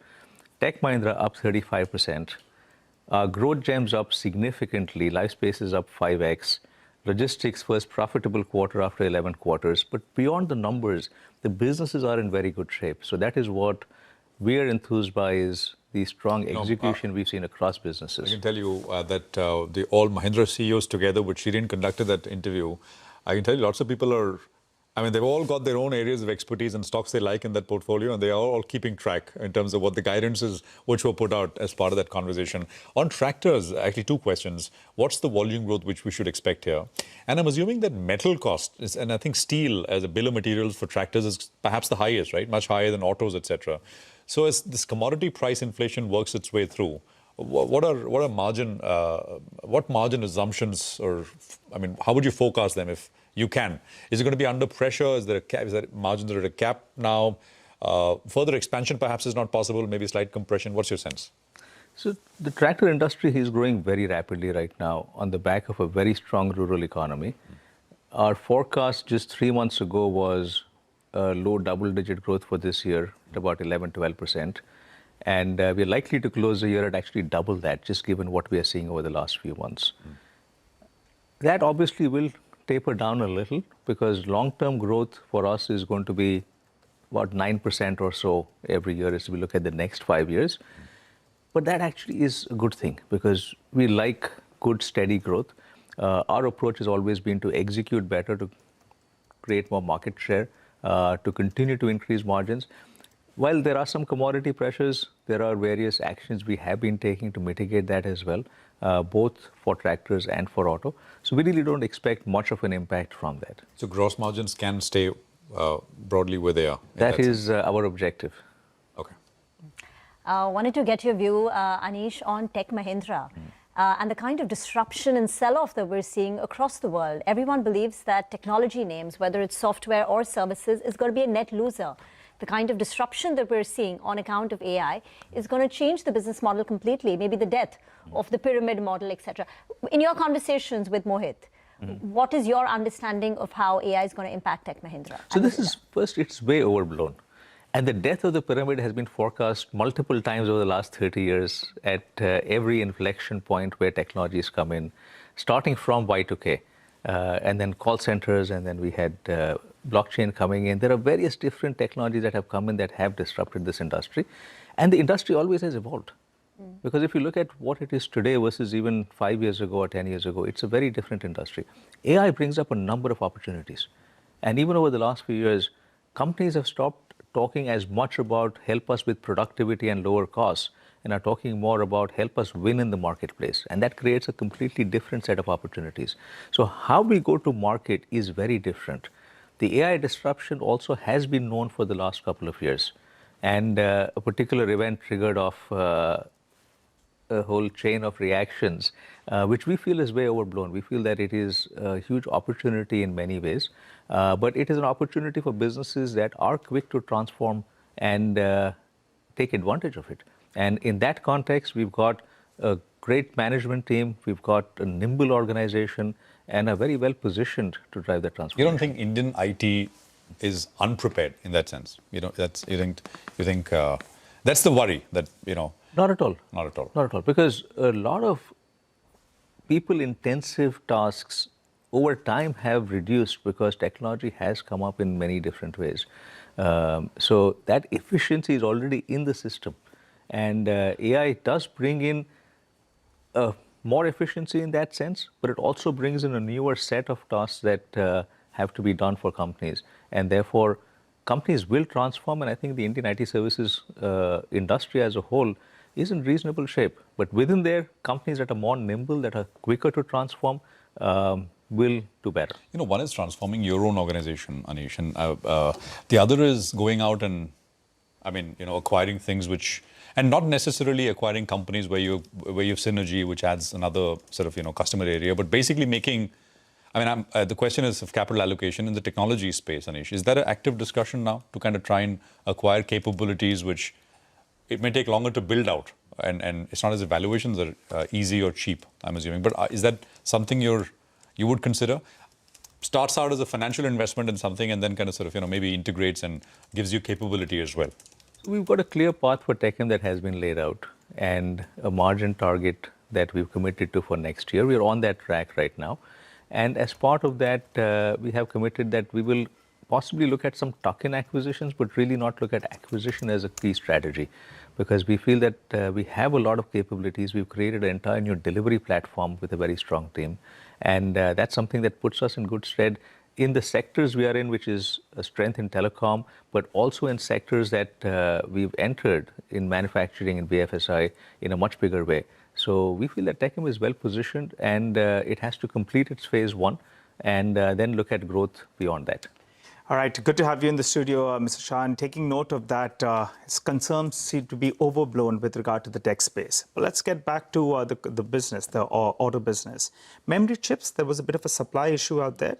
Do you think things are getting better from here on? When do you expect stability with regard to the supply risk? Point number one. Point number two, on EVs, you were talking that in the monthly run rate, things will gradually improve. So give us a number. What are you at, and where do you see that run rate move to? So memory chips has been an issue, but something that we've been able to solve for. Okay. The lessons we learned from semiconductor and COVID have helped us through various different challenges. Rare earths was a challenge a few months back. Memory chips is a challenge right now, and I'm sure there'll be other challenges that come up. But we have optionality in the supply chain now, and teams are very quick to react to things, so which is why we've been able to manage that well. So that's not a big risk now? We don't see a risk from that at this point in time. And in terms of EV, we are starting to see greater momentum. I've always maintained that EV starts with a great product. We have that now. We've got not just one, but multiple great products that customers tell us they love. The next question always is around pricing. Are we at par, more or less, with what else we can get in ICE? We are today. Range anxiety is the third question. We've got a 500-kilometer real-life range, and that takes away all the anxiety. Right? The next question's around safety, and that is something that we've done a lot of work on, and we've showcased that with media and analysts, where we've taken a battery, put it in fire, we took a nail through it, we've had a 22-ton truck drive over a battery, done various crash tests, and that is playing out very well from a safety standpoint. The final question and the important ones around charging infrastructure. And as charging infrastructure grows, that will start taking EV penetration much higher. A lot of customers tell us we want to buy an EV, but if we have only one car, it's difficult to do that because we may not have charging infrastructure if we want to drive outside a city somewhere. And there's a lot of effort today to try and get that up as quickly as possible. So EV is on a good track. We do expect it to get to a 30% penetration of our portfolio over the next few years, and we feel we're on track for that. And on a monthly run rate, what would that number work out to? On a monthly basis, we don't look at it exactly from that standpoint because there will be some variations. But we are right now on track to hit about 5,000 to 6,000 a month, going higher than that, possibly about to 8,000 a month over the next few months. Brilliant. We're already getting questions, by the way, Anish. Live questions. Maybe we should get you on a, what is it called? Ask Me Anything, Ask right? me. Ask Me Anything. We should maybe do that. Ask me anything right now in any case. I'm not joking. Somebody's saying, please ask Anish about SML Mahindra and growth plans there. So there you have it. One question. And I have more, but I think time permitting. So if we just look at the last few months, both SML and our trucks and buses business has grown very well. There are synergies with both that we are looking at tapping into now, and that will position us on the track that we've outlined. Right? We said that we're doing this not just because we want to go from a 3 to 6% market share, but because we have a plan to get to a 12% market share, and that's the path we're on. This is a very investor type question which I got, which is, you mentioned all these other companies, Mahindra, Life and the holidays business, etc. And which is the business which you think which is set in such a way which perhaps accelerates at the fastest pace from here, in your opinion? All of them, of course, doing well, as you said. But if you had to pick one business in that portfolio. So, Prashant, for us, our focus is on strong execution. And if we feel that a business is not going to be a market leader or does not have the ability to outpace a market, then, as you know, we've looked at that very carefully and very often exited them. So today we've got a great portfolio of businesses. Some have scale and a strong right to win. Some have a strong right to win but don't have scale as yet, and that's what we are driving for. And some we feel have a strong right to win, but we haven't established that as yet. So those are the three groups of businesses we have. In asking for one specific business, that business that I will leave, which lies in that circle, which with all of those attributes. That I will leave to investors to decide. But all I can say is we have a very good set of businesses, and you're seeing that performance across businesses now. Mahindra Finance is on a very strong track. It's now pivoting to growth. Life Spaces has done exceedingly well in terms of profitability. You've seen investors coming into Life Spaces now as well. And that business has literally signed up for a 14x growth in pre-sales, which is one of the key metrics for this decade. Our logistics business is executing very well and on a very strong path. Holidays is going through a transformation. We were number one in 8% of the market, which was timeshare. We're now looking at the entire leisure hospitality market with the aspiration to be number one there. And there are a lot of actions that will take place. Aerostructures business is growing at a very rapid pace. And I can go on. So all of these are very, very strong businesses. So I would just say that, pick one in every industry. I think, well noted. Anish, we'll leave it there. It's great conversation. And ask me anything coming up with Anisha of Mahindra & Mahindra. Huh? Right. Sounds good. I can promise that to the viewer. I am open to it. Thank you very much, Anish. Appreciate it. Well, I think that's the Mahindra top boss talking about a range of businesses, the auto business, of course, the technology question, and of course, there are so many other businesses which have all done well. We'll take a quick commercial break here. We're going to come back, commodities in focus with Manisha on the other side. Stay tuned.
Welcome to It's the Economy. The budget went all out to bolster India's IT and ITES prowess and India's status as a haven for GCCs, Global Captive Centers. Most important, it has said that if ITES or GCCs declare transfer pricing margins of at least 15.5%, they will get safe harbor status. That is, they won't be questioned by the tax guys. This is one of the many provisions, actually, to help the sector. The idea is to ensure a steady stream of FDI in data centers and more services exports from GCCs. To understand how helpful the budget has been to the ITES sector, I have with me Ashish Agarwal, Vice President and Head of Public Policy at NASSCOM, and Ganesh Baliga, the MD and Head of City Solutions Center. Well, I think that's their name for the GCC. Thank you very much, Mr. Baliga and Ashish. Well, Ashish, for starters, NASSCOM had asked, I think, for the safe harbor status. Now it is available to larger companies, not just 300 crore, but 2,000 crore companies. Tell us how useful it is. So thanks, Lata. I think just to put it in context, right, when we think of GCCs, what we are really talking about is the fact that if you take the global top 500 companies, or let's say, even the top 2,000 companies, what we are seeing is 1/3 of the top 500 and nearly a quarter of the top 2,000 companies have set up their GCCs in India already. And over the last 5 years, the top line for this segment has nearly doubled. So close to over $70 billion now. And so the sector is already growing, and the kind of work that is happening out of India, so it is across, when you talk about the BFI sector, the health sector, and now a lot of these stuff, if you look at horizontally around AI and quantum, is actually happening out of India. And therefore, now, one of the things the budget has really done is, and this is really significant, and what has happened, if you look at over the last 2-3 years, is that in terms of the taxation, what they've done is they've nearly increased the scope of safe harbor 10 times. So it used to be 200 crore, then they did it last year 300, and now they've straight away gone to 2,000. What it means is that for a global capability center in India, which typically operates on a cost-plus model, if you have a profit margin of 15.5%, then you really go through a green channel in terms of tax assessment. Now, what this does is that this unlocks this opportunity for really the mid-tier GCCs and the larger ones. And what it means is that the existing one, when they look at their runway in India over the next 5 years, 10 years, for a lot of them, this will really help. And even for people who are probably, at the 1,600 or 1,800 mark, what the government has done is that if you get into this window of under 2,000 when you are starting, then you get that runway for the next 5 years irrespective. And what it does is that it really puts in international tax policy from India's side as a competitive advantage for the companies. And from a sector point of view, I think obviously, given the fact that it is not only the fact that the exports are happening, but this is a very high quality employment generation segment for the industry, and obviously contribution to the GDP and so forth. How many of the existing GCCs, I think we have got some 1,800 or more, how many of them would qualify under 2,000 crore? So we believe roughly 90% would make the cut under the 2,000 crore. So this is really massive in terms of people wanting to think about this as a strategy, and then obviously this number will help them take this forward in terms of opting for it. But those decisions, I think, are still ahead. So we are very much looking forward to it. I get it. Those who have already pushed some services will now be willing to enlarge the number of services that they are pushing to the Indian unit. This is where you come in, Mr. Baliga. What do you perceive as making ease of business for you in the budget? And will this mean that companies like yours will bring in more services into the Indian GCC? So, firstly, thanks for having me, Lata. Absolutely, it's a very important dimension because of the certainty and the lack of differentiation now that we get with the safe harbor provisions. Because previously, what was happening, if you are doing something like complex tax, calculations, finance, that always had a different challenge in terms of how it was assessed. Now, bringing that certitude brings us at a much better comparative advantage also to what Ashish mentioned. And I should mention this. When you look at it, India has always been known for volume. Value came to us slowly, and it has been something that has been accrued over the years. Now, suddenly, what will happen, and it's not just AI and quantum and the tech side we are looking at, but suddenly a lot of tech-enabled services get a boost. If I'm a global company who has to do tax reclaim calculations anywhere, then why not do it in India now? So suddenly, our volume gets matched with value because some of the other countries who we compete with had much better certitude and valuations around how they were calculating tax. So it's a great advantage. So combined with the demographics that we have, the data generation that we are doing, and the democracy we are in, I think it puts us in a very good position to make decisions for the future to bring in more services into the country. Okay. Ashish, you want to take a guess on whether this will speed up our business services exports? Do you see number of GCCs increasing, or do you see a 300 crore GCC rising to 2,000 crore more rapidly than it would have otherwise done? I think it was well said, right? This is no longer just a volume game.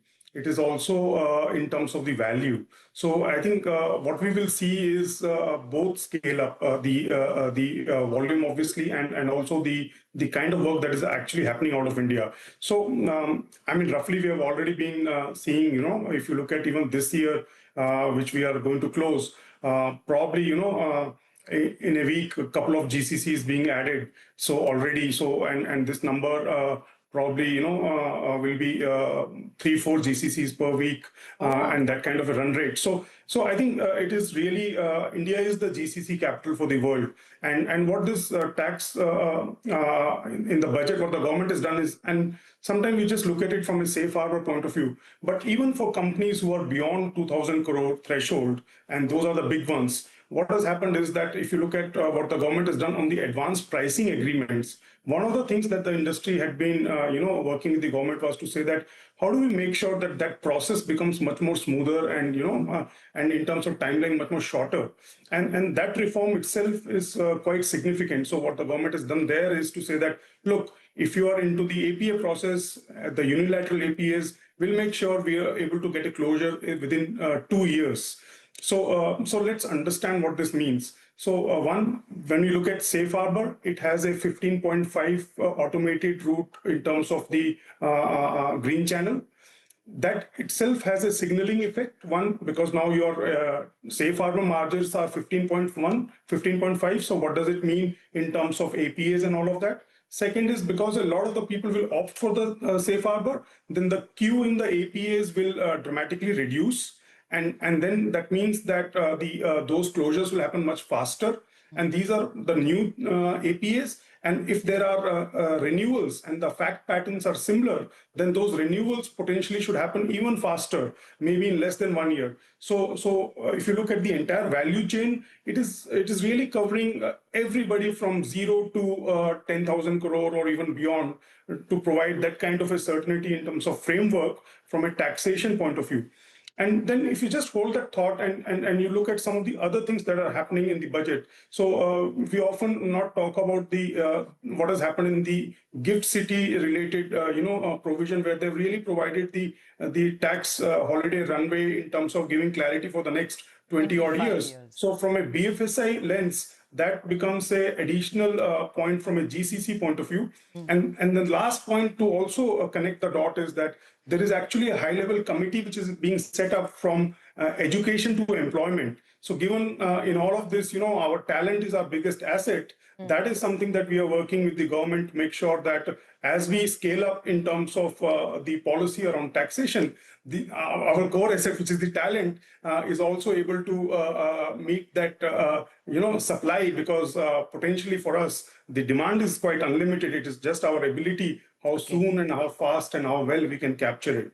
Okay, that's very good. I mean, that's a very encyclopedic view you have given of all the key provisions in the budget. Ganesh Balika, you want to add to that? Are there other things that have made India more attractive for external GCCs now? Problems that you faced, but the new ones won't face.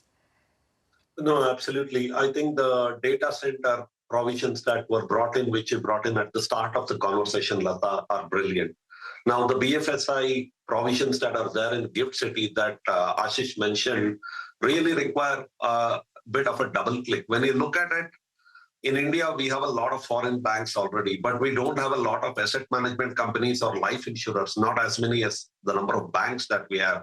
And to the point Ashish mentioned, we should still look at it humbly, looking at only 25 or 30 odd % of the Fortune 500 and maybe 35% of Fortune 2000 being here. So suddenly it becomes a market that is very attractive with a lot of certitude. The other point I'd like to bring in is an ability to create great labs here, because when you look at a lot of GCCs, not a huge amount of work has taken place in R&D, whether it's in patent generation, whether it's in innovation, etc. That has been a provision to the government. And for those of us who are not in BFSI, the work that is coming into the research areas and the RDI fund that the government has set in and wants the private sector to participate suddenly becomes very, very attractive. Okay. And when countries and companies across the spectrum are looking at places for talent, as I said, with the democracy, and now the data creation that we are doing and data consumption that we are doing, India becomes a much more compelling and an attractive destination. Gentlemen, I have to thank you on that note. Thank you very much for giving us a view of how the budget helps GCCs. We have to turn our attention now to something else which is staring at us, the Hindustan Unilever results. Thank you very much, Ashish and Mr. Baliga. Net profit numbers the revenue numbers itself are a bit of a disappointment. Margins are a bit of a disappointment, but they've made good a little bit on net profit, coming in line with expectations. The expert Mangalam is just on his way, and I will get to him in a minute. Mangalam, you ready? Yes, Lata, so if you look at these numbers, part one is that this is X the ice cream business, right? So which is why maybe what the street was anticipating versus, what the company has reported. So there could be a bit of a discrepancy out there. On a standalone basis, that's what most analysts are, putting their expectations with.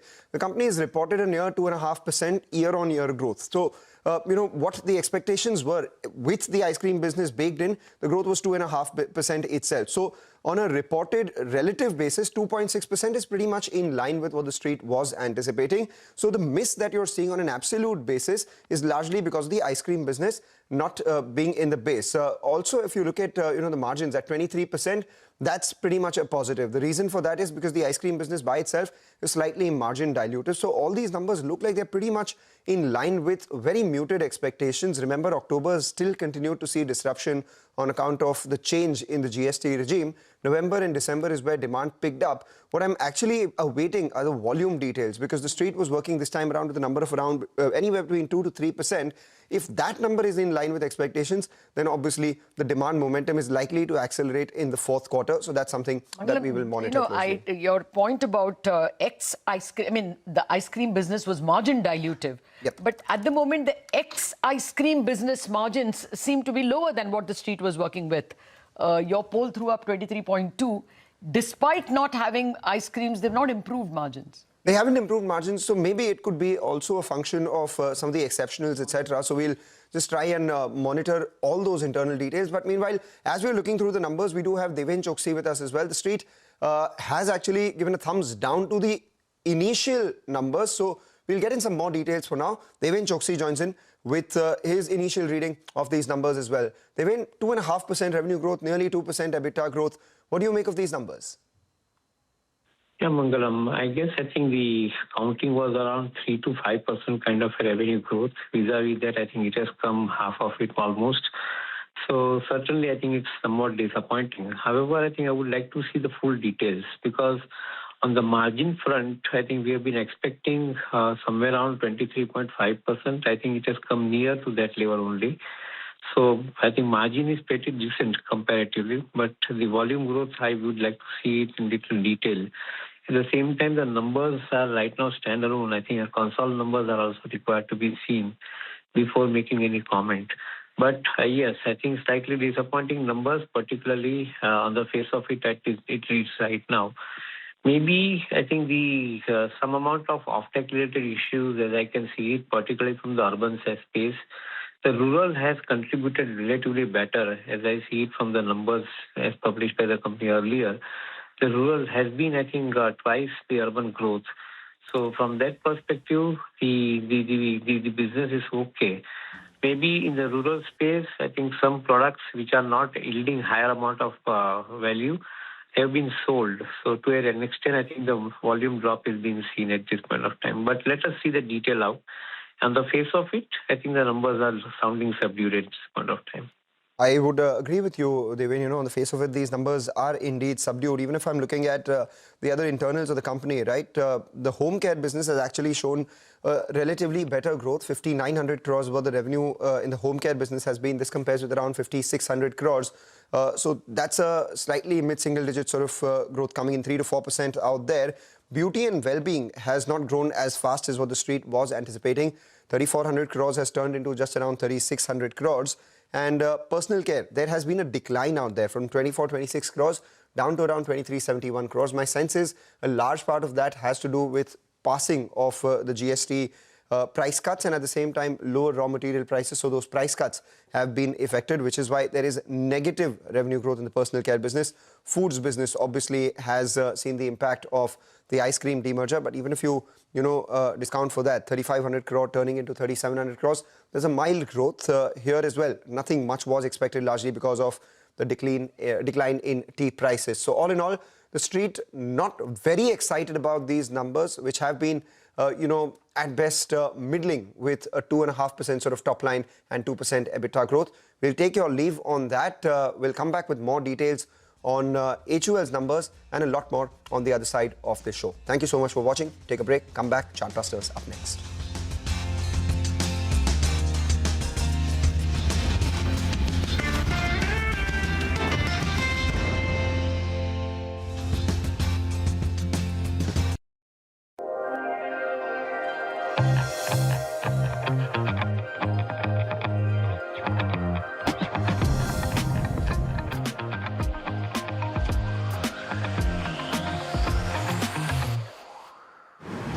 Fly Emirates, fly better.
Indian IT stocks join in the global sell-off in IT services sparked by concerns over the AI disruption. TCS Wipro hit their fresh 52-week low as the IT index leads the market lower. M&M's group CEO Anish Shah, however, tells us that fears of disruption are overblown and AI will be a tailwind for the industry.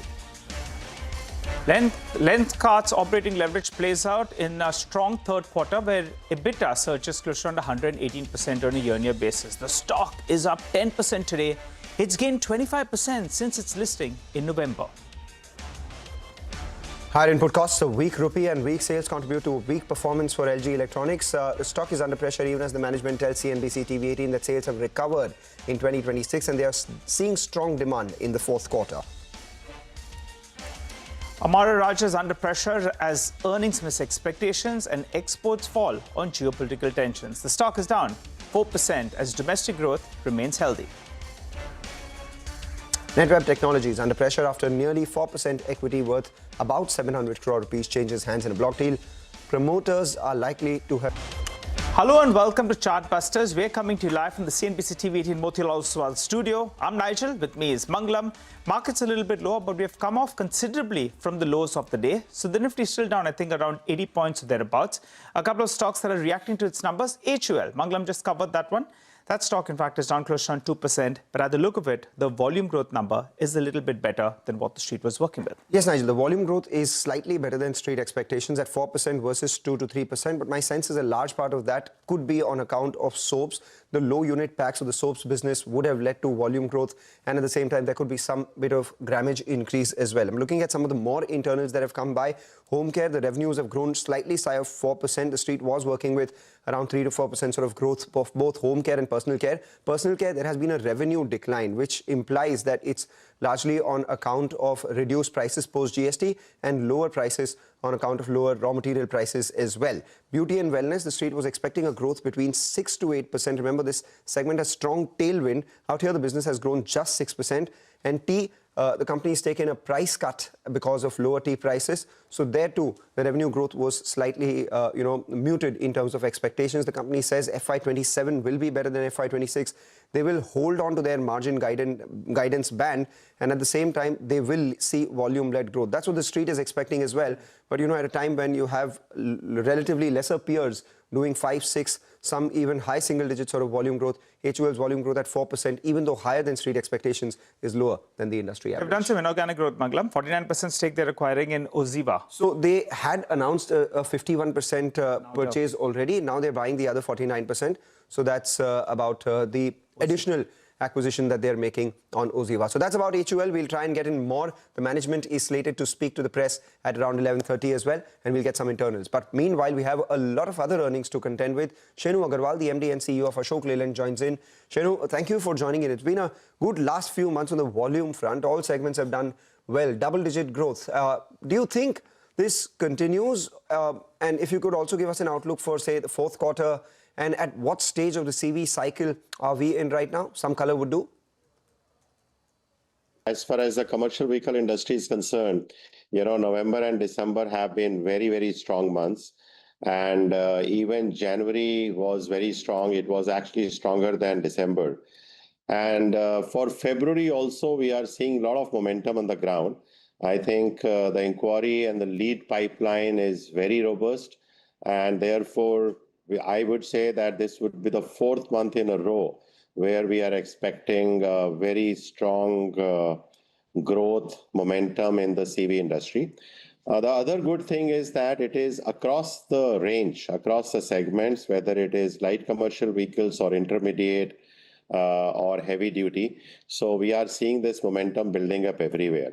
We have been talking about the issue regarding the aging of the truck fleets in the country for last many quarters now.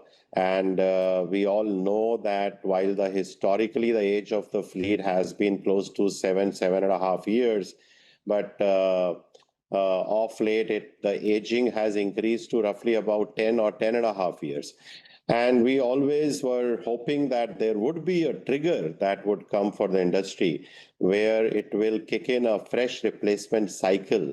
And we believe, because this is already the fourth month of a strong momentum, we believe that that replacement cycle has now kicked in. And if that is true, then this is not a small blip or a short-term impact of the GST rate cut and other factors, but we believe that this will continue for a much longer time.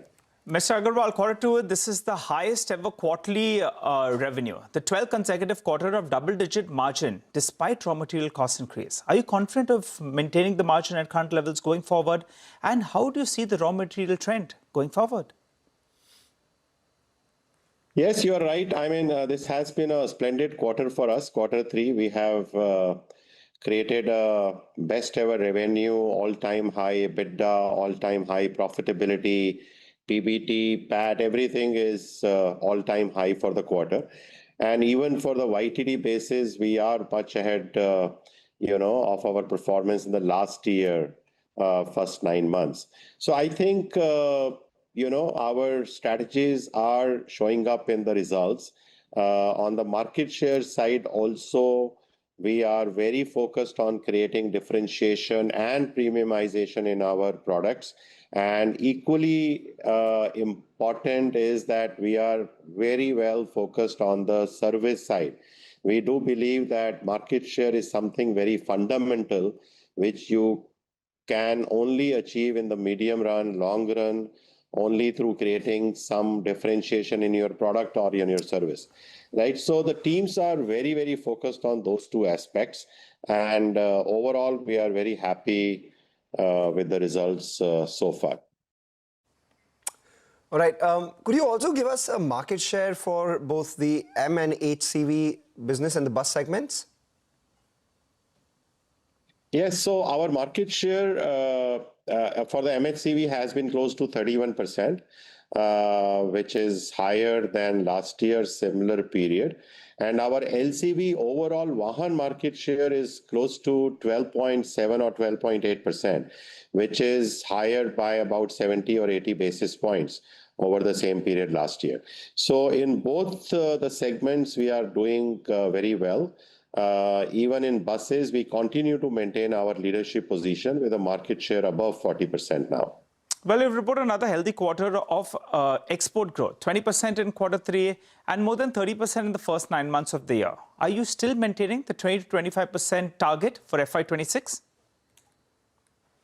Exports is one of our key focus areas. I mean, we have done very well in Q3. The exports volume have grown by 20%. In the 9-month period ending December 31, the export volume has grown by 30%. So it's a very, very strong growth. But I would say our ambition is even bigger. We still believe that, there is a huge headroom in our export volume, not just in the 3 home markets that we are already in, which is GCC, SAARC, and Africa. But we are also aggressively pushing establishing our 4th home market in ASEAN countries also. So we would be continuing with good export volume growth in the future. And this would be on the back of not just expansion of our distribution or our service capability in these markets, but it will also be on the back of the products that we are now exclusively developing for some of these home markets. All right, Shriram, thanks a lot for that. We'll take a short break, come back. On the other side, we get chatting with the management of Arvind Smart Spaces. Kulin Lalbhai joins in with the details.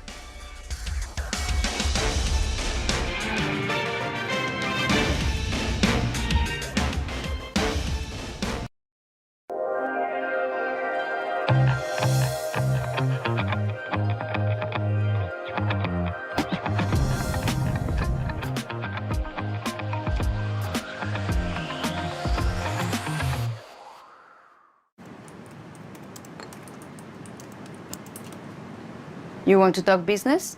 Meet me in the Onboard Lounge.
Welcome back. The market's still down about 95 points. The consolidated numbers for HUL, which include the Minimalist acquisition and the recent acquisitions that the company have done as well, at the bottom of your screen. The stock down about 2%. The street would have liked the volume growth to actually reflect in all the other parameters of those results as well. The net profit obviously has an impact of an exceptional, so down about, the reported net profit down about 30%, but on a consolidated basis, the revenue is up 5.7%. Remember, this includes their acquisitions as well. But it's Arvind Smart Spaces, which reported a strong set of the third quarter numbers. We do have Kulin Lalbhai, who is the vice chairman, joining us to discuss those numbers as well. Kulin, congratulations, a good set coming in. 9-month bookings up 5%. You had targeted about 30% earlier, so safe to say that you will not be able to meet that mark? You want to revise that guidance and give us a fresh one for the next year? No, actually, we are still maintaining our yearly guidance. I think we have many launches coming in quarter 4. So in this business, the sales velocity is linked to launches. So we are still holding on to that guidance of a 25 to 30% year-on-year growth. Oh, interesting. All right. So then the last quarter should be very good. And on that sort of a base, what can you deliver in terms of growth for 27? What's the target? So again, we're maintaining that from even a 3-year time frame with the kind of BD that the company has been doing. We believe a 25-30% consistent CAGR over the next 3 years is what we intend to deliver. Okay, all right. Just hold that thought, Kulin. We're getting some information with regard to Maxfin. They are commenting on the RBI paper. They say that the regulations around mis-selling, it could have a bit of a negative impact in the near term. So I think we should keep an eye out on that particular. I think this is what's coming on from their con call. Yeah. So that's the stock that we're looking at, Maxfin. Banks have heightened sensitivity towards mis-selling, and that could impact their growth in the near term. Got that. Kulin, tell us about the GDV in terms of the pipeline, the way ahead. Could you quantify it? Yes. So far, we've had a good build-up in our BD pipeline. We've announced 3 deals of close to 2,000 crore GDV in the last 3 months, which brings us to a YTD level of 2,500 crore GDV. And we had guided 3,500 to 4,000 crore GDV for the year. And we have a healthy pipeline. We've got 2 more months in the year. So we are still holding on to that guidance as well. We do believe we will end the year with that sort of GDV addition. All right. And what is your level of unrecognized revenue that you're sitting on? And if you could give us a sense on how much does get recognized in the next, say, 2 to 3 quarters?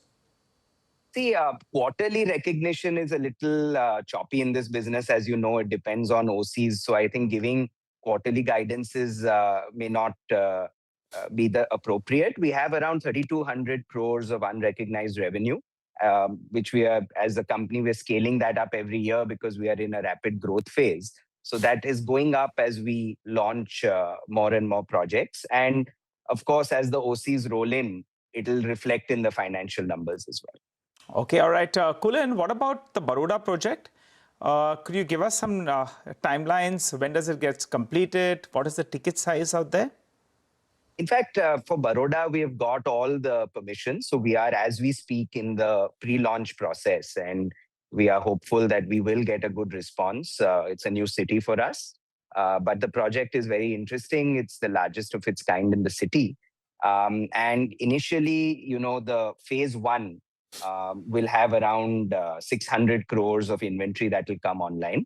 And then we will be augmenting it from there. So it's a Q4 launch. And as we speak, we are in the launch phase.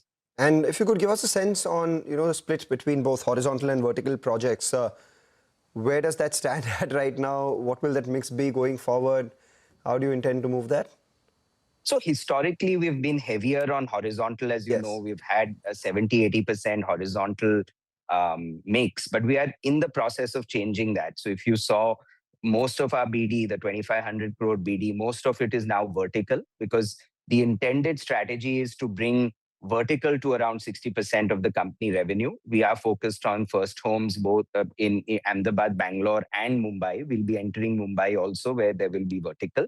So in that sense, you will see more vertical coming in from a new announcement perspective, so that in the medium term, the mix will move to first 50-50 and then 60-40 towards vertical. And what does that do to your margins? Is vertical more margin accretive?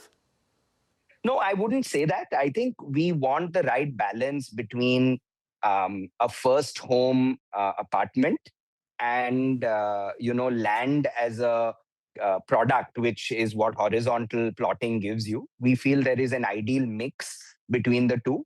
And as the company scales to higher and higher levels of sales, we believe 60-40 is the right kind of mix that will end up coming through.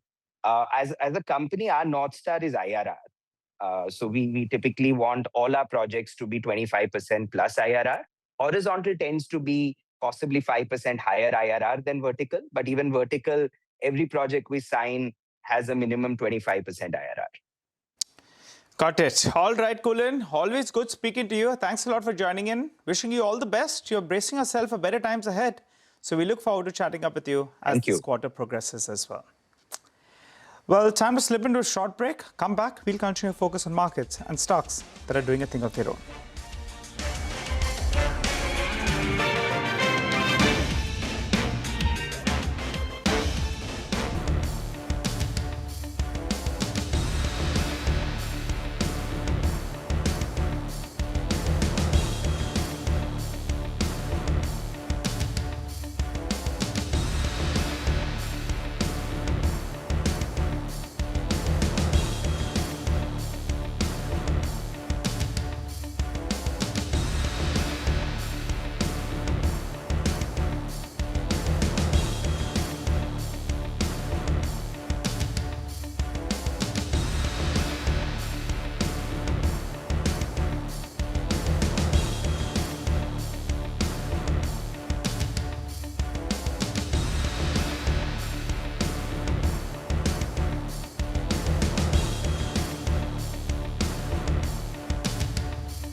Welcome back. Well, the markets are down close to 100 points, but a lot of stocks actually are moving around. Garware Technical Fibers, I think we'll have the management joining us later on during the course of the day. That stock is up close to around 10%, so big move out there.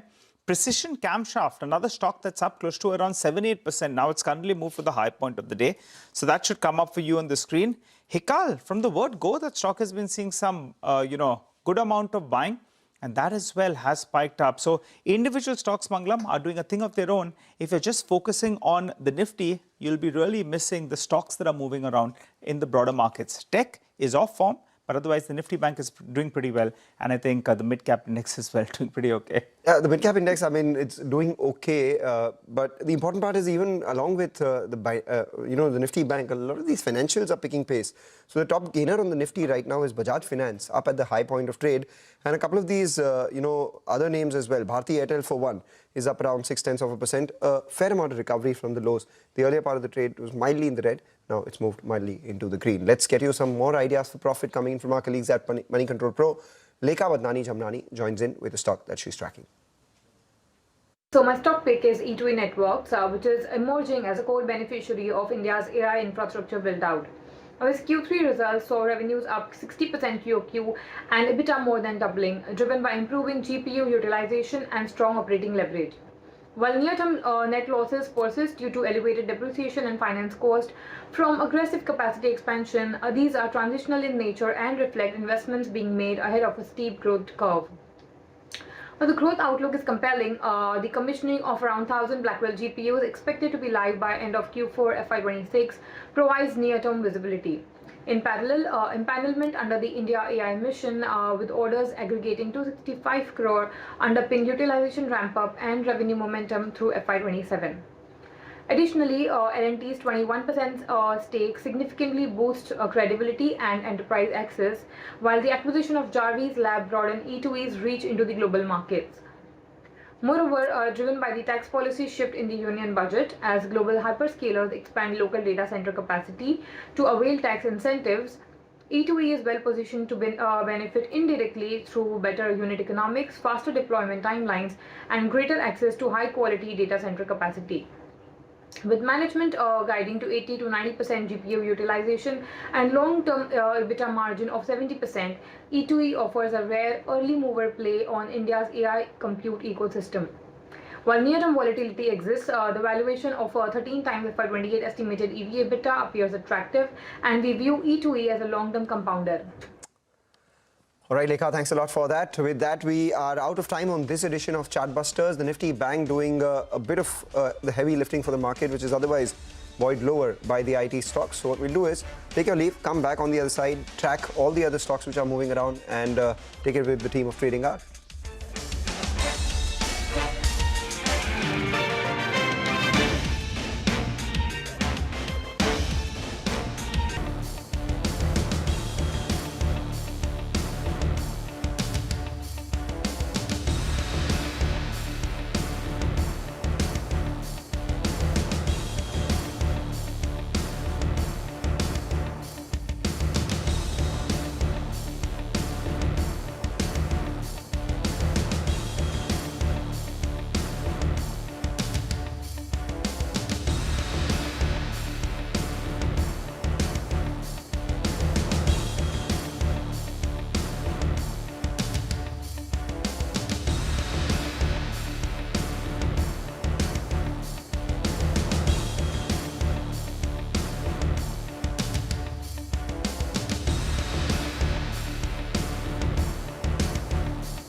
Hello and welcome. You're watching us here on Trading Hour. We come to you live from the CNBC TV 18 Motilal Oswal studio. I'm Mangalam Malu. With me, as always, Ritu Singh joining in from the Bangalore studio.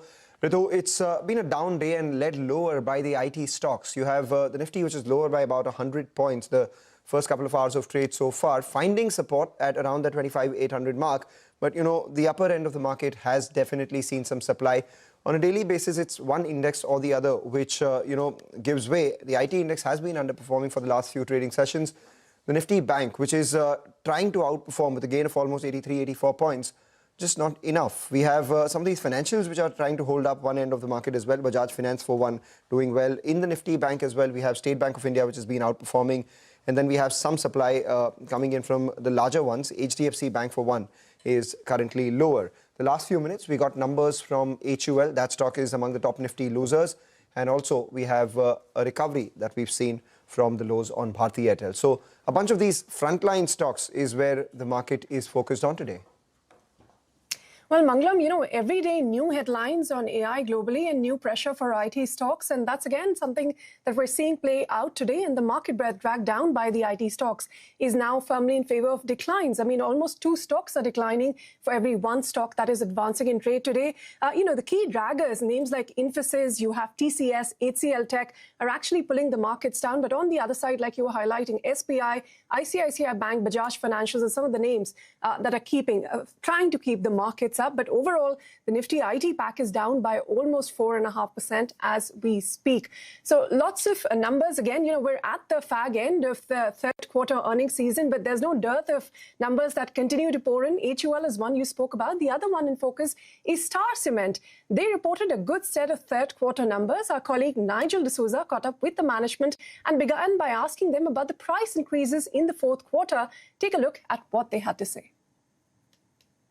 So to answer the question regarding the price, I think the price right now already is, quite high. And compared to quarter 3, I think the prices are stable. I don't think there's any planned increase in the prices. Quarter 3, we touched the premium sales to about 17%. And our aim is to make it reach about 25%. So what kind of volume growth are you looking at for the company on the whole for FY26? And on that sort of a base, since you have a couple of capacities coming on stream, what can you guide for FY27? For quarter 4, what we can expect is about 10 to 12% growth for this quarter.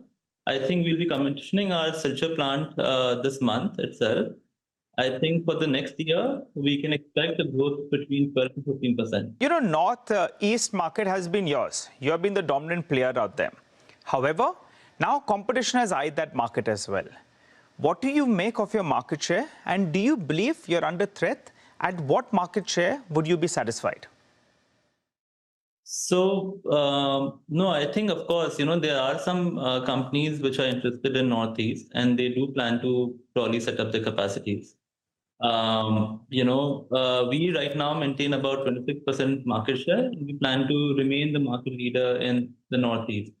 I think setting up capacities in Northeast is not as easy because there are a lot of local, geographical, and political issues that one faces while putting up plant.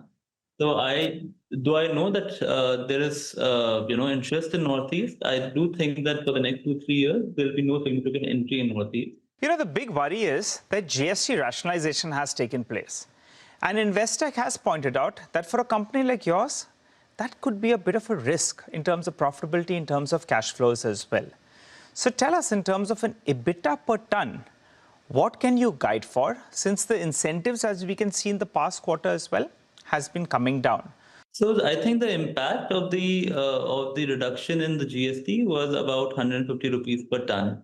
So the entire quarter 3 results, the GST regime changed in September. So the entire quarter 3 results are actually in the new GST regime, where the GST has fallen from 28% to 18%. And as you see in the margins broadly stay intact. So I do not see that, the reduction in GST would have a significant impact in terms of the margins, as reflected in quarter 3 and will also be reflected in results of quarter 4. So EBITDA per ton should hold in this vicinity of around 1,550 to around 1,650, or do you want to give us a different range? So I think it really depends, quarter to quarter. I think for quarter 4, our range would be about 1800. And in quarter 1 or in quarter 2, it may dip a bit. Okay, all right. But even with this GST rationalization, you expect to stay above that 1600 rupees per ton. Fair to say? Yes. Year average should be above 1600, yes. Got it. Tell us, what is the target now? Once this grinding facility is commissioned in Assam, then you go to around 9.7 million tons or thereabouts. But you've got a very, very ambitious plan to move capacity, particularly in North India. So what is the total capex that you are planning on, that you've laid out with regard to this expansion? And if you could tell us, how will you fund it?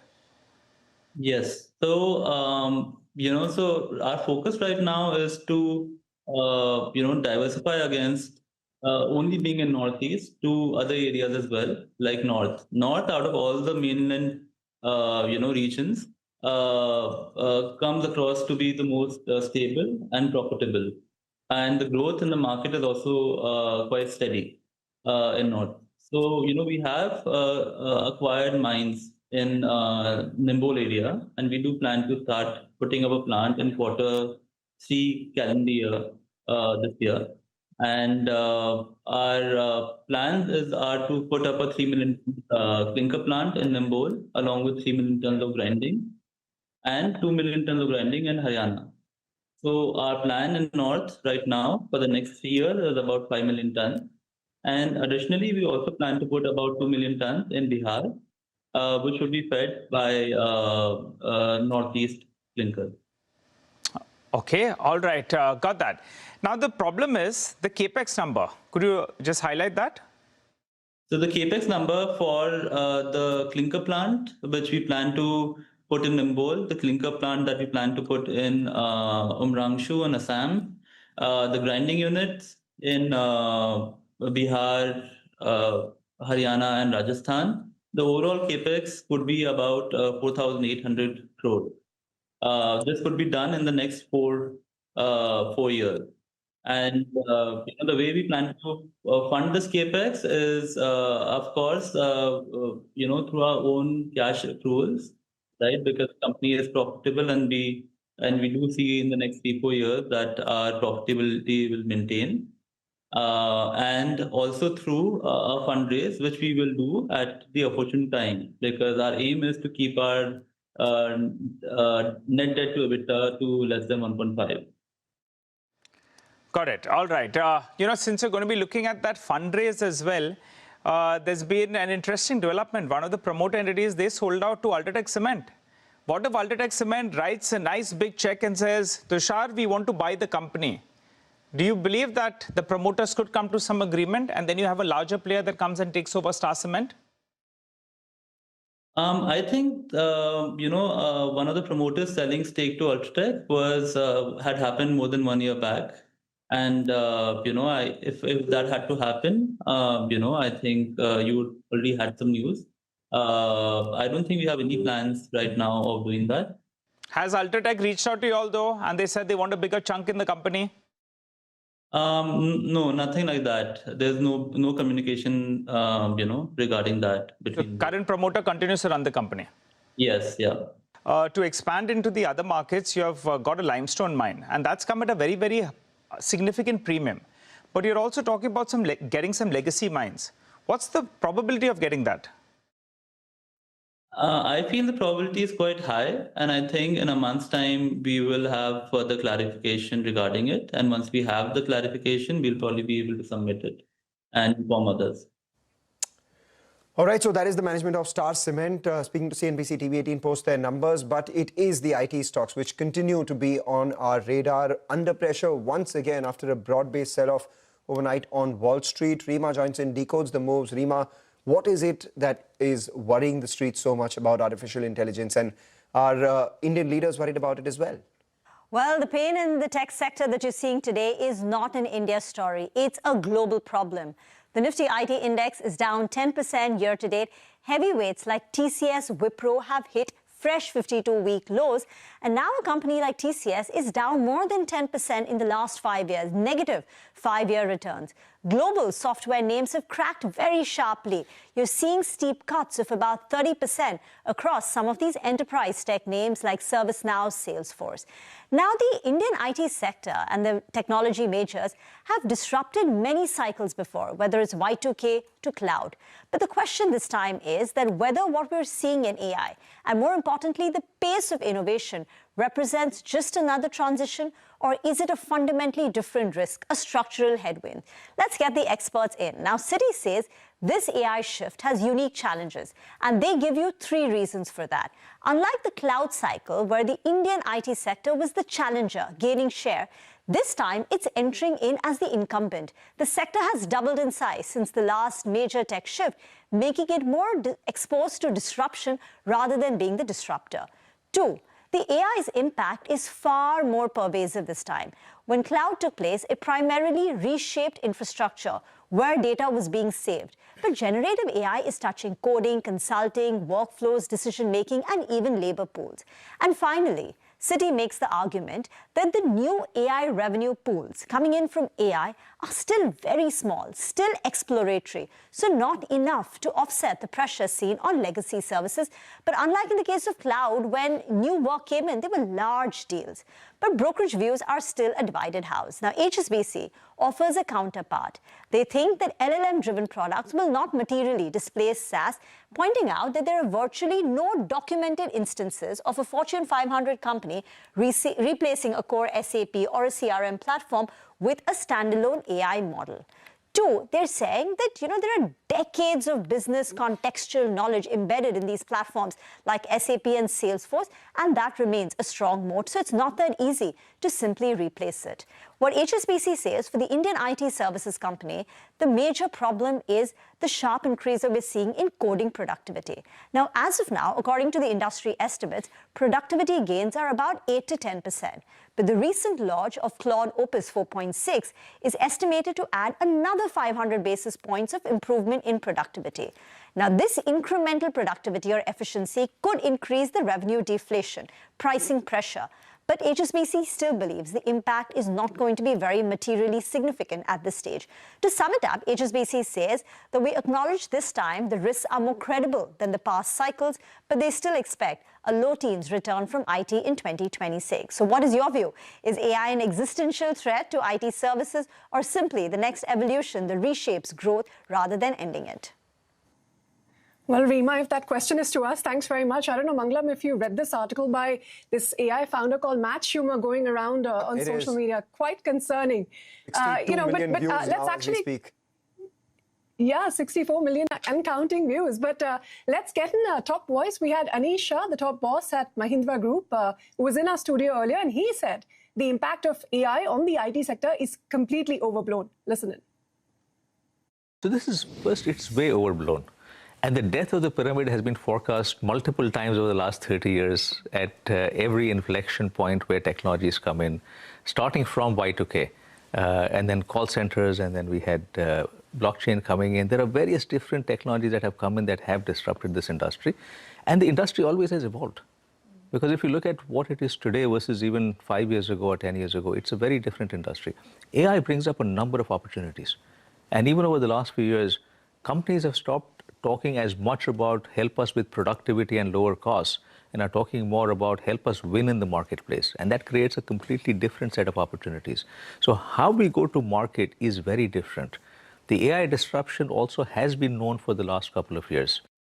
All right, so the AI concerns are completely overblown, says Anish Shah of the Mahindra Group, when asked with regards to the impact it could have on Indian IT, particularly for Tech M as well. But we'll take a short break. Come back. We have on the other side with us Anirudh Garg, who's the partner and head of research from InvaAsset, joining in for discussing market fundamentals, earnings so far, and some investable ideas.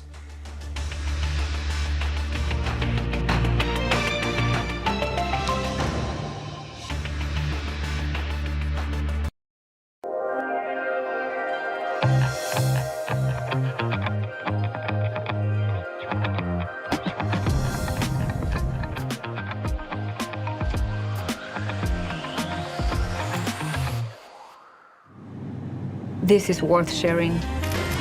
Faster Wi-Fi on the new Emirates A350.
Welcome back. The markets continue to be in the red. The frontline index has slipped further now, down about 120 points as we speak. But let's bring in Anirudh Garg, who's partner and head of research from Invasset, joining us now to discuss market fundamentals and his top sectoral picks. Anirudh, to begin with, a big picture where you think we are in the market cycle. And I know while you're more skewed towards financials, metals, and so on, any view on the IT space?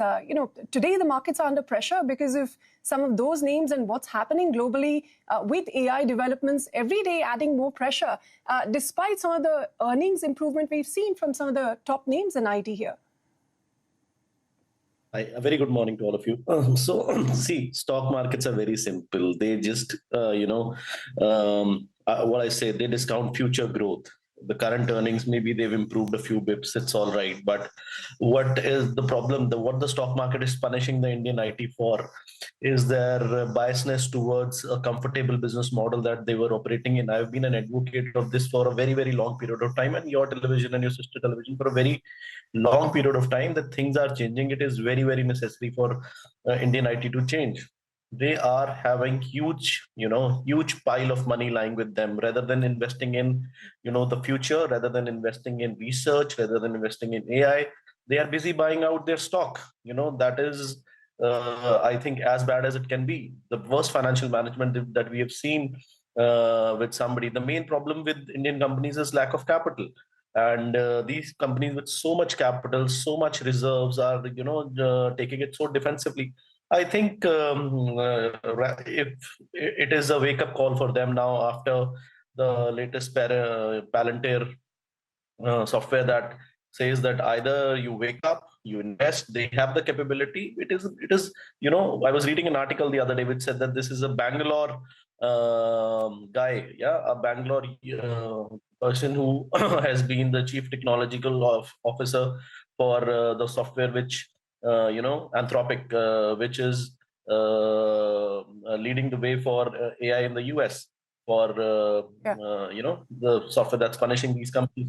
Somewhere Indian companies know that they have the talent. It is just the will at the top that has to improve. And if it does, things can go. You have to have, like when you have antibiotics, you need to take rest for some time. It's okay to have a few bad quarters, but the street requires their will to progress. That will is missing. Some companies are showing it, but overall from the Indian IT, will was missing. And I think now either this Kodak moment happens for them or they wake up. It's their call. Well, for now, the Indian IT seems to be resting after taking those antibiotics. We'll have to see how the patient recovers. But Anirudh, financials, the space you're clearly focused on. Any thoughts on this new RBI circular that's sort of clamping down on mis-selling? I mean, you can't really club any insurance policy with a loan. You can't force customers, clickbait them into buying a credit card they didn't want, and so on and so forth. Especially for insurance players, you see some near-term sentimental or otherwise impact? I think when we talk about lending and insurance, two very different businesses, but aligned in the same way. So when we talk about lending, my fundamentals for lending have been very simple and on-ground fundamental, and I have advocated this over the past, that we look for companies which have not built their books in the past few years. So if you can get few upcoming companies which were silent or were newer and did not build their books in the last few years, it is very, very clear that they will not have problems with their books. Vis-a-vis the people who have built their books over the last 10 years, something like the names of Bajaj Finance, HDFC Bank, Kotak Mahindra Bank, they were the champions of the last decade, and some now growth problems and book problems are both gonna be there, and that is what the street sees over time. Whereas if we talk about PSU banks, newer NBFCs, newer banks, they have not lent. PSU banks, how I see it, were actually shut off from 2010 to 2020. They were cleaning their books.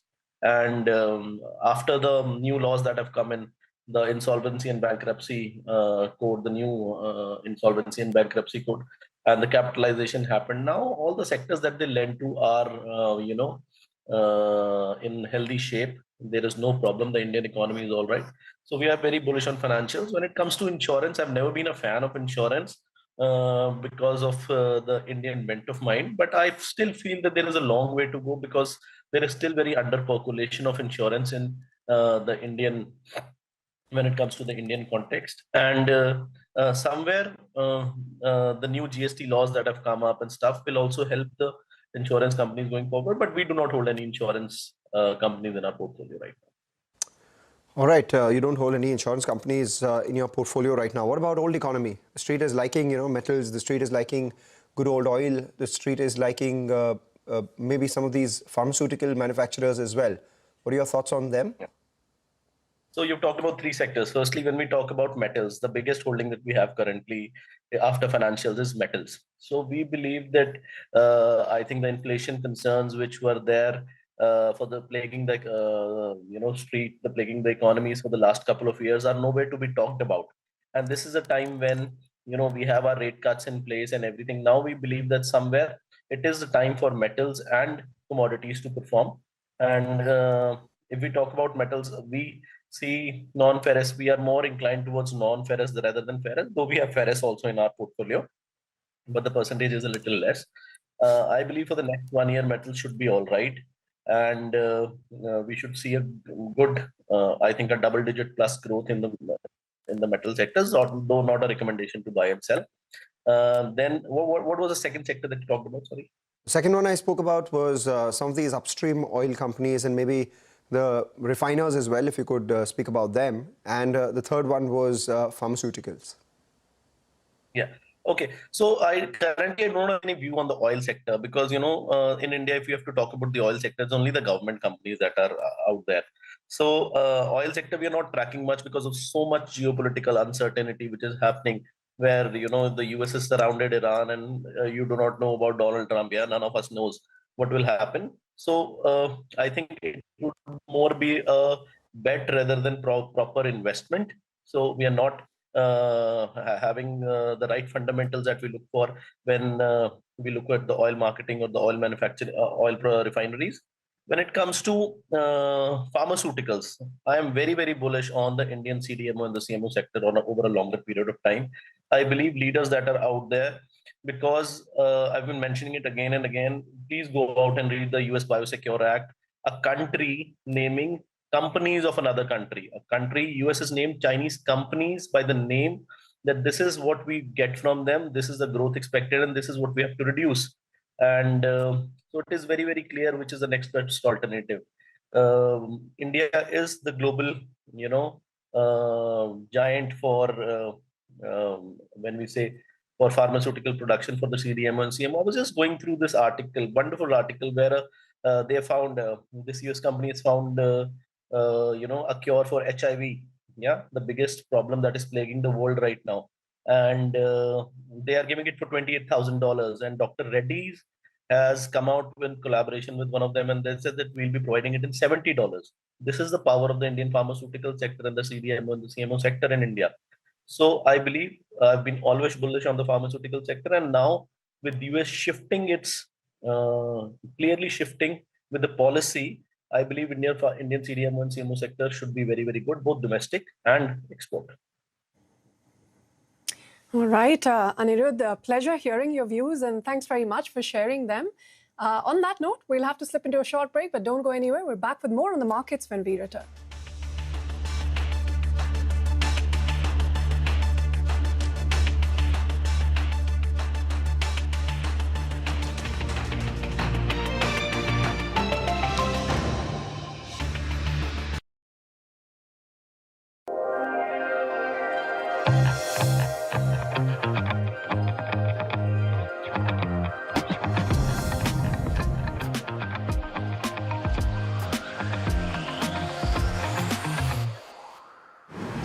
Fly Emirates, fly better.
Welcome back. The market is in a mood. Any sort of softness in performance is getting punished. HUL is down 4%. Those numbers don't suggest anything adverse for the stock to fall 4%. But now it's cut its losses up around 1% from the lows. We have the management. That's the CFO of the company, the new CFO of HUL, and alongside that we have Priya Nair as well, who will join in. But meanwhile, just let's cut across to what the management is saying. Repo rate cut in the last 1 year and price stability in the market post-implementation of GST 2.0. However, input costs do remain volatile, driven by a depreciating currency and divergent commodity trends, warranting continued close monitoring. In this backdrop, we delivered a revenue growth of 6%, driven by underlying volume growth of 4%. This growth was broad-based across all segments. As you are aware, we completed demerger of ice cream business this quarter. These numbers reflect performance of the continuing business, excluding ice cream. Our EBITDA at 3,788 crores was up 3% year-on-year, while the margin at 23.3% was within the guided range. Our profit after tax before exceptional items at rupees 2,562 crores grew 1% year-on-year. The reported profit after tax, which includes exceptional as well as discontinued operations, at rupees 6,603 crores grew by 121% year-on-year. All right, that's the management detailing those numbers. We'll get to that conversation back again when they're answering some of the questions from our colleague Shilpa, who is there right now. Meanwhile, let's also get in some other FMCG numbers and detailed commentary from there as well. Patanjali Foods, for one, 16% revenue growth is what the company has reported. Large part of that growth has come in from their FMCG business, and the oil business obviously saw a decline in their margins. So we do have with us Sanjeev Asthana joining in, the CEO of the company. Thanks a lot, Mr. Asthana, for joining in. Let's get the two important things out of the way first. Edible oil prices, how are they recovering in the fourth quarter? What's the kind of volume aspiration that you have for the fourth quarter and FY27, along with margins? Because if you look at the margin trend, from 1.2% in the first quarter, it went to 3% in the second quarter and 1.9% in the third quarter. So it's been fairly choppy. So veg oils has been a little choppy. So to answer your questions, Mangala, the fourth quarter looks very positive. You do know that, on mark-to-market basis at the quarter end, we have to mark the prices down. So most of the gap that you might notice will get fully recovered in this quarter. And from a volume growth perspective, I'm expecting between 3 and 4% growth that we'll certainly get next year. Markets are consolidating. So I think on the veg oil side, we should be on very good course. I just wanted to add that, on the oil palm business, which typically gets clubbed because of the requirements of the accounting, has been quite a remarkable sort of growth that we got. We've made nearly 350 crores of EBITDA in the first 9 months. We've done nearly 110,000 hectares of plantation now. And that is set to grow every year by nearly 50 to 20% as more plants that we planted come on stream. And it should be a very positive reflection on company's overall performance as we go forward. Right. And what about the FMCG business? That's been the star performance. What proportion of that is organic, and how much of that is on account of scaling the acquisition of the beauty and personal care business that you had done from Patanjali Ayurved? And what's the sustainable growth target here? So our growth targets are very well defined. So this quarter, we had exceptional growth, but some parts of that was, of course, because of the GST and distribution expansion. So that will continue to drive growth for us. But more important is that our 15% stated target that we had for HPC, and similarly between 8 and 10% growth for the overall foods portfolio, that we are pretty consistent with. Our growth rates are very much in that ballpark range. And the year-end numbers also, we are pretty confident that we should be able to meet those on a regular basis. So the overall FMCG portfolio, we are very sort of right now, we're exceedingly, looking at expanding that much more rapidly as the traction is increasing, as the GST has spurred most of our HPC portfolio. Food, certain categories which were under the GST has come down as well. Rural distribution has expanded. So we're pretty positive about the growth rates on the FMCG overall. Well, speaking of inorganic growth, Mr. Asthana, any other acquisitions you're eyeing across the segments you're present in? Is there anything on the table at the moment? So we do evaluate acquisitions now from the parent. There's nothing left for us to acquire. We've done most of the acquisitions. Externally, now we are seeing on a need basis, and the idea is that not to pay any top dollars for an acquisition which might just bring in some revenue, because the feeling within the system is that we should be organically be able to grow that better at a marginal cost. So right now we are evaluating a few of them, but largely towards enhancing our distribution reach directly to the consumers. That is much more of preference for us than acquiring a brand or otherwise. All right. And what about the home and personal care business? Where does that number stand at the 9-month mark? Because you had a 18% margin target along with 31 to 3200 crore rupee annual revenue target on that one. So that growth is exceedingly good right now. And in terms of the numbers we achieved is nearly 20% growth. Our profit margins have far exceeded our expectations. We had, if you remember that when we acquired, it was just about 18%. Right now, actually, for this quarter, it was closer to 25%. And we are quite confident of, maintaining a growth rate of 15%, because some bit of it will taper off because the base continues to increase, once the effects of GST also normalize. So broadly, I think we will maintain this full fiscal basis. Next year will be the first year, because, November we acquired last year. I think that is the time when we'll see, but I'm expecting that we should be doing closer to 15% growth rate, and we should be closer to 3,500 crores in that segment. All right, take that point. Thanks a lot. Short but effective conversation out there, Mr. Asthana. We will continue our conversation during the middle of the quarter as well to get an update on how things are panning out. Though I think we can go back to the management of Hindustan Unilever, who's probably answering some of the questions. What we'll do is, okay, there you have it. The CFO joins in. As part of our endeavor to continue sharpening our portfolio, we've decided to divest our minority stake in Nutritional Lab Private Limited. We also recently concluded the demerger of ice cream business. The listing process of Quill is underway and it will be listed soon. That sums up the performance for the quarter. As you can see, it reflects a step up in growth, and we are moving with speed on our strategic priorities.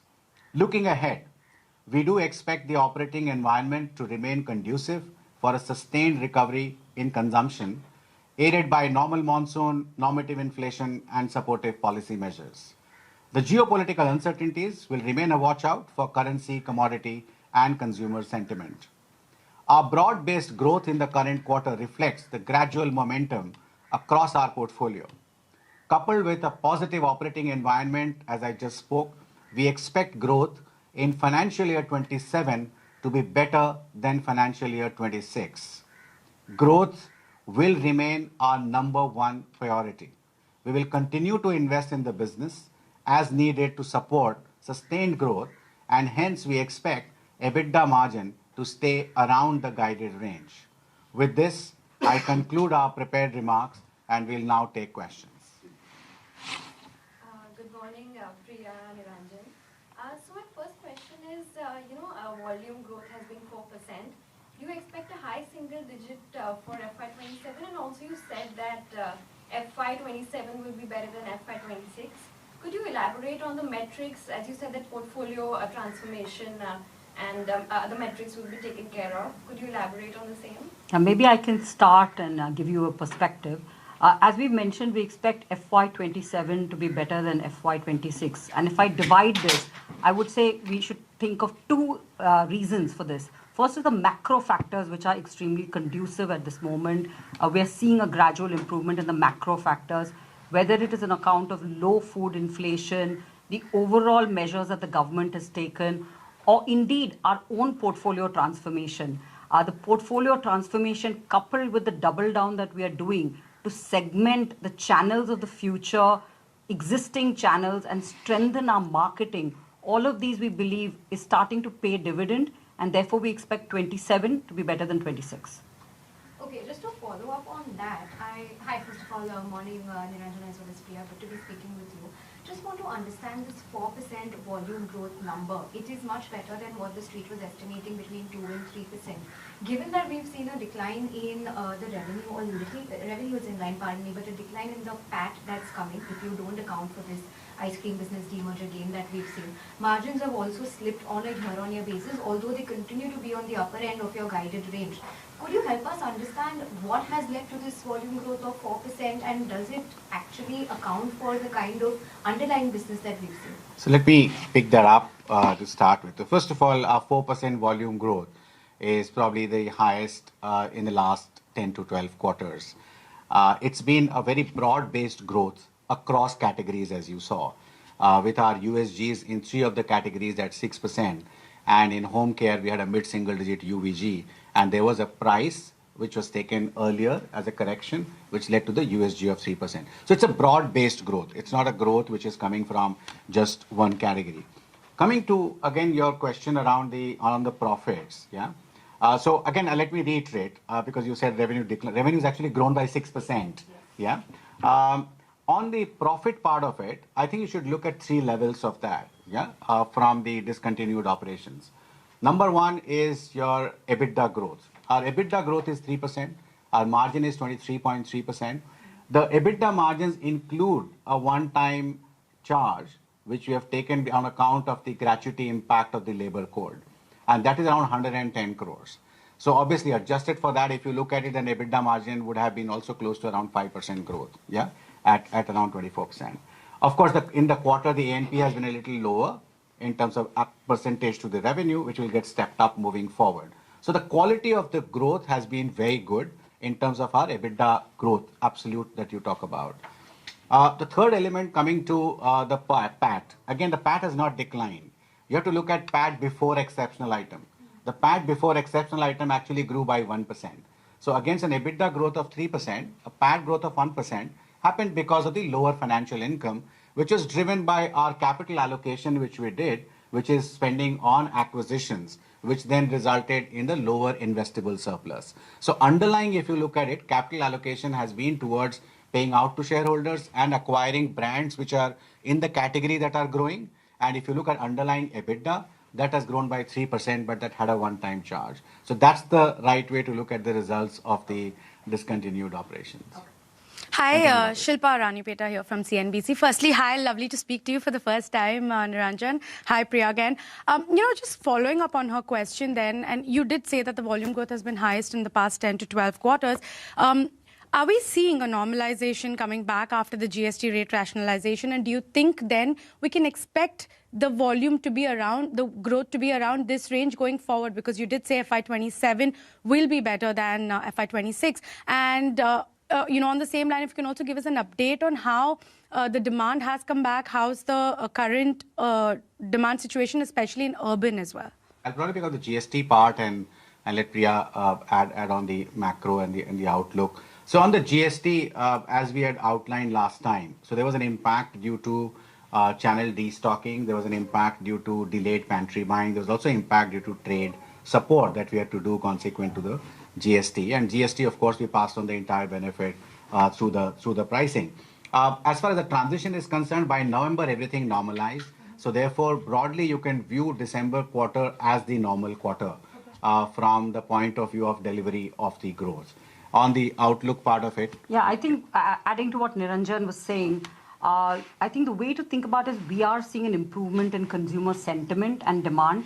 This is especially led out of rural, but overall across urban and rural, demand and sentiment is improving.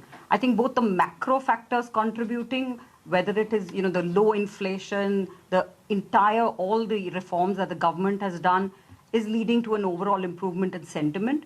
It is also combined with the measures that we have taken, whether it's in terms of our portfolio transformation, the channel double down that we are doing across, the modernizing of our brands, and going behind market development as the market leaders in the country. This is really starting to pay the dividends. But that doesn't answer my question specifically in terms of the volume growth trajectory then. Do you think we're heading towards a higher higher single digit volume growth trajectory down the line then? We don't give guidance of specific numbers, but what we are saying is that second half 26 will be better than first half 26. Okay. And 27 will be better than 26. Right. If I could just take a quick question. I just wanted to understand that, health and well-being is one area that you called out. You acquired Oziva, you have acquired the remaining stake, but what's the rationale behind exiting well-being nutrition? Because that is also very much in line with the kind of area that you're exploring with respect to health and well-being. So if you could help us understand what was the rationale behind exiting well-being nutrition. Yeah, so first let me talk a little broadly about health and well-being. And the health and well-being segment is an extremely important segment. It's an area of investment for us, which is why we have announced that we've acquired 100% stake in Oziva. We've also brought in Liquid IV into the country. We have a further large Unilever portfolio, and Unilever has made significant investments, whether it is with Nutrafol, Ollie, Liquid IV. We have a whole range of brands. So this is a segment, an area that we are indeed looking at further enhancing and growing in the country. This is still a very nascent segment in India. As regards well-being nutrition, we had a minority investment in the company, and therefore it seemed we are doubling down behind Oziva at this moment. And just to add, as part of our portfolio strategy, we'll continue to look at rotating the portfolio, making those choices where you do the capital allocation by investing, doubling down on one, while maybe divesting on the other. So it's a continuous part of our evaluation. On their own, even that brand has done well. So good morning.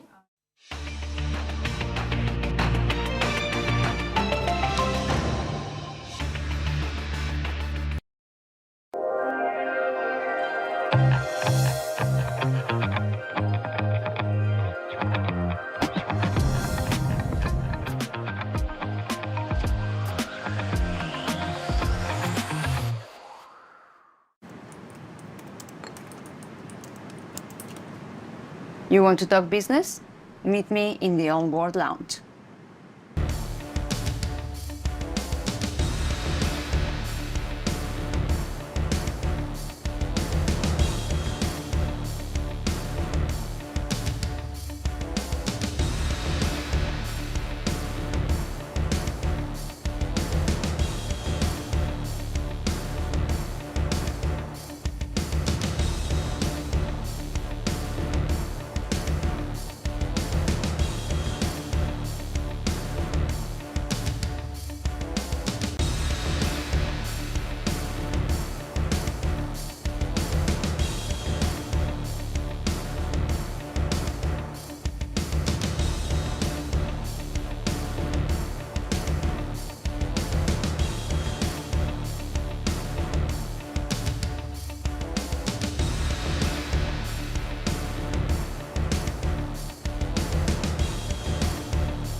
Welcome back. While talking about numbers and companies' earnings, etc., the important numbers for us here are out, and it is final.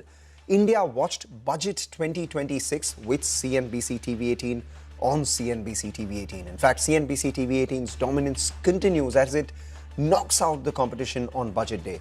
We were the clear number one with a viewership of 83.5%. That's 8 out of 10, more than 8 out of 10 people watching CNBC TV18, the finance minister's budget speech on your channel. Your channel, CNBC TV18, was miles ahead of competition. We were easily the most watched English business news channel on the budget day. And for that, we have to thank you, our viewers, for your consistent patronage, trust, and continued support. It encourages us to do what we do on a regular basis. Budget or no budget, our commitment to you remains steadfast.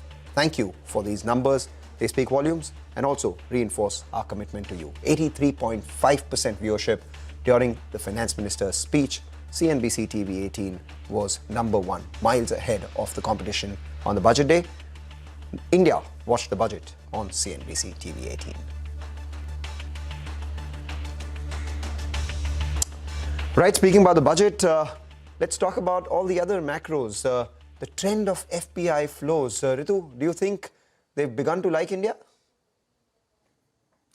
Well, Mangalam, if February is anything to go by, I mean, I'm just keeping my fingers crossed, but who's to say? There's finally been some relief in this month, with the FIIs turning marginally positive after months of selling. So far, in fact, we've seen net foreign investor inflows of about 1,470 odd crores. So that's a bit of a breather, but look at the bigger picture of what's been happening so far up until January. And this is data that's been compiled by PL Capital, which shows between July last year and January this year, there was just 1 month of net FII inflows, and that was October. In fact, in January this year, we saw the sharpest monthly outflows since August, with foreign investors pulling out nearly 33,300 crores overall. The selling was also broad-based, hitting both defensives and cyclicals. Financial services led the outflows at more than 8,590 odd crores, followed by FMCG at 7,497 crores in January.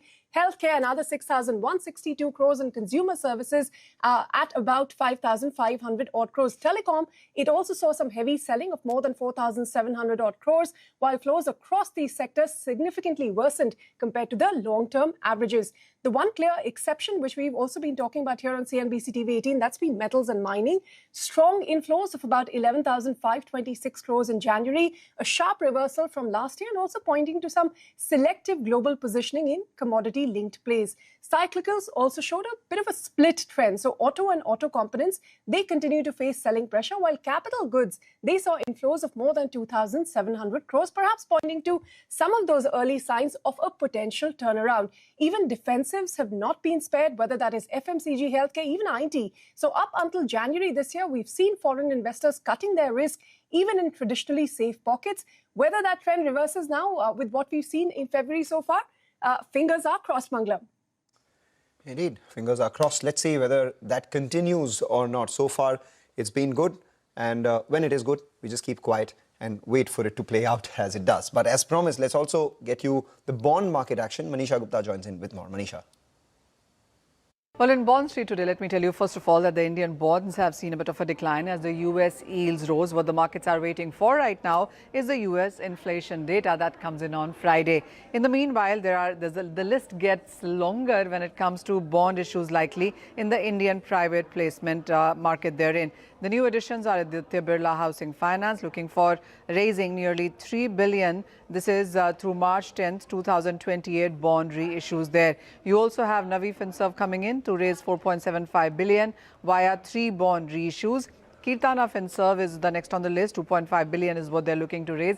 And this is via 24th October 2027 bond reissues there. They're seeking bids on Thursday. Most of these companies actually are looking for bids on Thursday. That's today itself. Edelweiss Financial Services is looking at 500 million through 3-year bonds. You have NABARD looking at 70 billion. This is via March 2029 bonds as well. These are the companies which are coming into the markets newly. But apart from that, there also seems to be a lot of action that is happening in the infrastructure bond market therein. As of now, the overall infrastructure bonds account for 10% of the overall bond market. When you look at 2023, 24 and 24, 25, both of these years, we've seen primary infrastructure debt issuances in the range of 700 to 800 billion on an annual basis. For 2025-26, the first 7 months already have seen 710 billion, with an expectation that by the time this year ends in next couple of months, you could be looking at $1 trillion of a number coming in as well. The issuances here are expected to cross much higher there, and it is ranging anywhere between 1 year to 20 years, the issuances, and that leads to short-term to longer-term investors all getting to be able to part of that. Interestingly, the bond market, when it comes to infrastructure, does give a lot of opportunity right now, starting right from pension funds to tapping retail investors. Also, tax reforms is something that, or rather tax incentive is something that the street is looking for in this sense. Also, when it comes to deployment of fund, well, you have various areas there as well, right from stadiums to hospitals to school, and even power, data centers, airports, warehousing, logistics, etc. So this is one segment that seems to be growing. The numbers are quite definitive there, with the street anticipating that you could be looking at more retail participation coming in for this. Manisha, thanks very much for that. On that note, we're going to wrap up this edition of Trading on Hour. From Mangalam and me, it's a goodbye, but stay with us. More news and updates after this short break.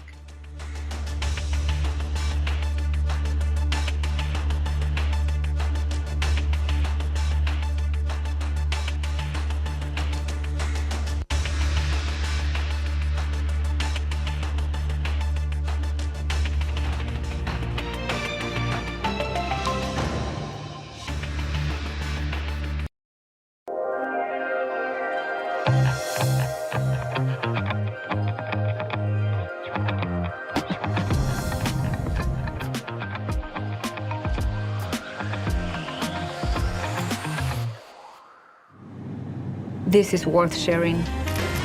Faster Wi-Fi on the new Emirates A350.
A sharp sell-off in IT stocks following a slide in US tech names dragged the Nifty into the red. Mid-caps to sulk. Realty and FMCG are the other drags, even as financials and industrials notched some gains.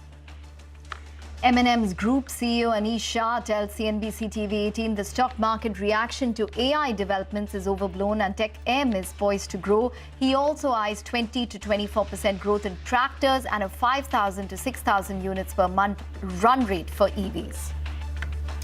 Hindustan Unilever posts a mostly inline set of numbers in Q3 FY26. Volumes come ahead of the street estimates. The only silver lining is that FY27 volumes should be better than the current fiscal, though margins will remain ranged.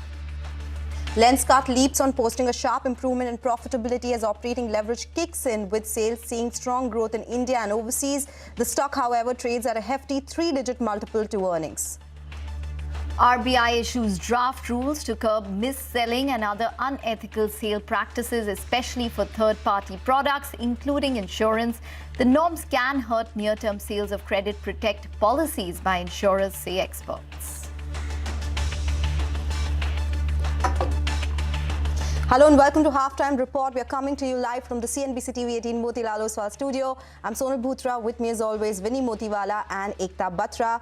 Good afternoon, girls. And after yesterday's quiet day, the markets thought, let's get into some action. And today, what a fall from the highs. And of course, we are above the 25,800 mark, but it's really the IT pack which is pulling the Nifty lower. A lot of them batting for the bulls, but failing to do so.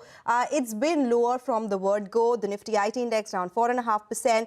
And following that is oil and gas, realty, to name a few. The mid caps are underperforming the benchmarks. So are the small caps. And we do have a lot lined up on the show. But yes, looks like it could continue to be a day where we'll continue to see some red, especially from the IT space. Hi girls, yes, absolutely. You know what AI or artificial intelligence could do is pressuring the entire IT space again. So stocks such as TCS, as well as Wipro, as well as the others are either at fresh 52-week lows or close to those levels at this point in time. But what seems to stand out is maybe the resilience that we're seeing in the bank Nifty, which is just about flat as compared to, say, the mid-cap index, which is down around 0.7%. So we're seeing some amount of buying coming in stocks such as ICICI Bank, SBI. So maybe there is some amount of resilience coming through in the banking space. But Vinny, we do have a lot of companies lined up. Absolutely, a lot of companies lined up, and today the first one is coming from the IT side. We have Latent View Analytics that reported their numbers last week. It was a steady quarter that came in terms of revenue growth, sequentially around an 8% growth. Margins, a slight bit of an improvement on a sequential basis as well. What is the outlook of the company going forward? We have Rajan Venkatesan, who is CFO at the company, joining us right now. Rajan, good afternoon. Thank you so much, as always, for joining in. Let's just start by talking. You've given some guidance numbers during your con call as well. We've said that your revenue growth guidance, 19 to 20% for FY26. Margin guidance, you are expecting now 24% versus 20 to 23% earlier. 9-month revenue has grown 25%. Margins are at 22%. Do you think you will be able to achieve the 24% margin guidance? What is making you so confident about your margins? Yeah, hi. Good afternoon, and thanks for having me on the show again. Always a pleasure to be back here. In terms of your specific question, yes, Q3 for us specifically was a fairly steady quarter. Historically as well, Q3 has been seasonally a strong quarter for us, right? Because the nature of the work that we execute, we work as opposed to traditional pure play IT services companies, where they work on multi-year contracts, right? A lot of the work that we do is executed with business or functional sort of heads, department heads within organizations. And these companies or these functional heads typically run on an annual budget cycle, right? So, and they typically look to exhaust their budgets by December 31st, as 95% of our revenues come from the US. We always do see the budget flush phenomenon playing out, right? And that this year was no exception. So Q3 was a strong quarter in that sense. Now, looking ahead, as we look for, obviously on a full year basis, I think the 19 to 20% growth guidance still holds good, right? Because December and Jan is the period where we tend to typically renew our contracts for the next year. And the order book is at a fairly healthy and strong levels. And the pipeline is again fairly strong. So that gives us strong conviction on the 90 to 20% growth guidance. Specifically coming to the margin, Q3 specifically was impacted on account of two things, I would say. One, we had a lot of marketing related spend because a lot of our marketing activity typically happens before the holiday season starts, and those expenses got booked in Q3. We will not see that level of marketing activity in Q4, and therefore, to some extent, there will be tailwinds around that. But more importantly, as outlined in our press release as well, there was a one-time expense hit that we had to take on account of the new labor code, right? Which was close to about 4.6 crores or roughly about 1.6%, which will not be there going forward on an ongoing basis. On an ongoing basis, we believe the labor code impact will at best be 10 to 15 basis points, right? So we will have that tailwind as well, which is what makes us a lot more confident of delivering the 24% EBITDA. Plus, but please bear in mind the number that we're talking about is business EBITDA, right? This is adjusted for any transaction or M&A related costs, which we separately sort of call out. There again, I would like to mention Q4 will be the last quarter where we will have some of these transaction related costs. Q1 of next year onwards, we will not report our reported EBITDA, and the adjusted EBITDA will be the same number. Hope that clarifies. Rajan, the big talking point has to be the word AI, right? You do have a Gen AI segment now. First up, how much do you plan to grow it by? And do you think incrementally there is some threat that the industry overall is seeing from the AI expansion that's coming by? For sure. I think if for every time I get asked this question, I were to get $1, I'll be a millionaire by now. But it's obviously the elephant in the room that, and it's of course something that we are very, very cognizant about. See, the good news is that a lot of the work that we were already doing, right, was already, I would say, more cutting edge and not legacy in nature, right? The way we look at even the book of work that we execute today, a large portion of it is already AI work. Now, AI has existed in some form or manner for several years. Just that now today, when we look at it, we bucket it between traditional AI and Gen AI, right? Gen AI today probably contributes between 5 to 8% of our overall revenues, whereas what we typically classify under traditional AI would be the bulk of the work. And of course, there is data engineering work, which is about 20%, and then there is consulting, which is about 5%. So about 70% of the work that we execute would be in the traditional AI segment, right? Here again, we are, of course, looking at ways and means in which we can actually move from a effort-based sort of approach to more sort of leading with AI, right? So that's something that we are consciously working towards.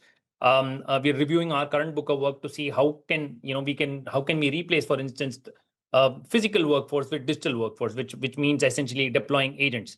Now, the good news for someone like us is our scale and size enables us to be a little more, I would say, aggressive in this nature in terms of taking a little more risks and proactively pitching, I would say, new approaches for pricing to clients. So that gives us the edge. But more importantly, we have always been on the more side, I would say, digital and new age stuff. So this would be a bigger concern for companies that are doing a lot of work on the legacy side. For our business, we believe the impact is a lot lesser. And also earlier in the show, I did speak about us working a lot with the business and the functional heads. A lot of the work that we do. Rajan, just before we let you go, we're running short of time. So just wanted to get down to the BFSI as well as the retail segment. So you've articulated that AI is not going to impact business for you as much, as anticipated. But if you could just give us some guidance in terms of what you are seeing from your clients' ends when it comes to BFSI as well as retail.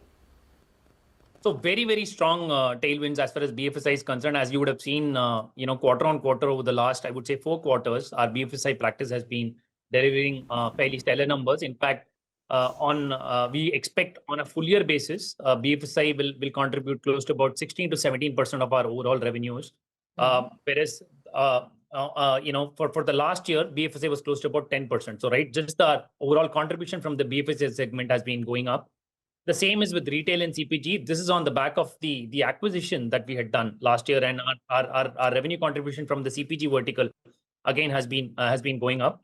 This will be no different for the next year. I believe bulk of our growth, which these two segments that we're talking about, will be at least growing in excess of 20 to 25% on a full year basis next year. Tech, we believe, because it's sitting on a larger base, will grow at a slightly more muted pace between 5 to 8%. But these two other verticals will grow anywhere between 20 to 25%. Right, Rajan. And just one quick word. You had said FY26 target for Gen AI revenue contribution 16%. Does that hold, or you're expecting more than that now? I'm sorry, I don't think I mentioned Gen AI contribution was 16%. So Gen AI, so I said BFSI contribution is about 16%. So that will hold good. Okay. All right. Pleasure speaking with you, Rajan. Thank you so much for joining in today. That's the word coming in from Latent View Analytics. But we'll slip into a short break. But before that, the numbers are out and it is final. India watched Budget 2026 with CNBC TV 18. CNBC TV 18's dominance continues as it knocks out the competition on Budget Day. CNBC TV 18 is the clear #1 with a viewership of 83.5% during the Finance Minister's budget speech. Your channel, CNBC TV 18, was miles ahead of competition and was the most watched English business news channel throughout the budget week with a whopping 85.3% viewership. Thank you, viewers, for your consistent patronage, trust, and continued support.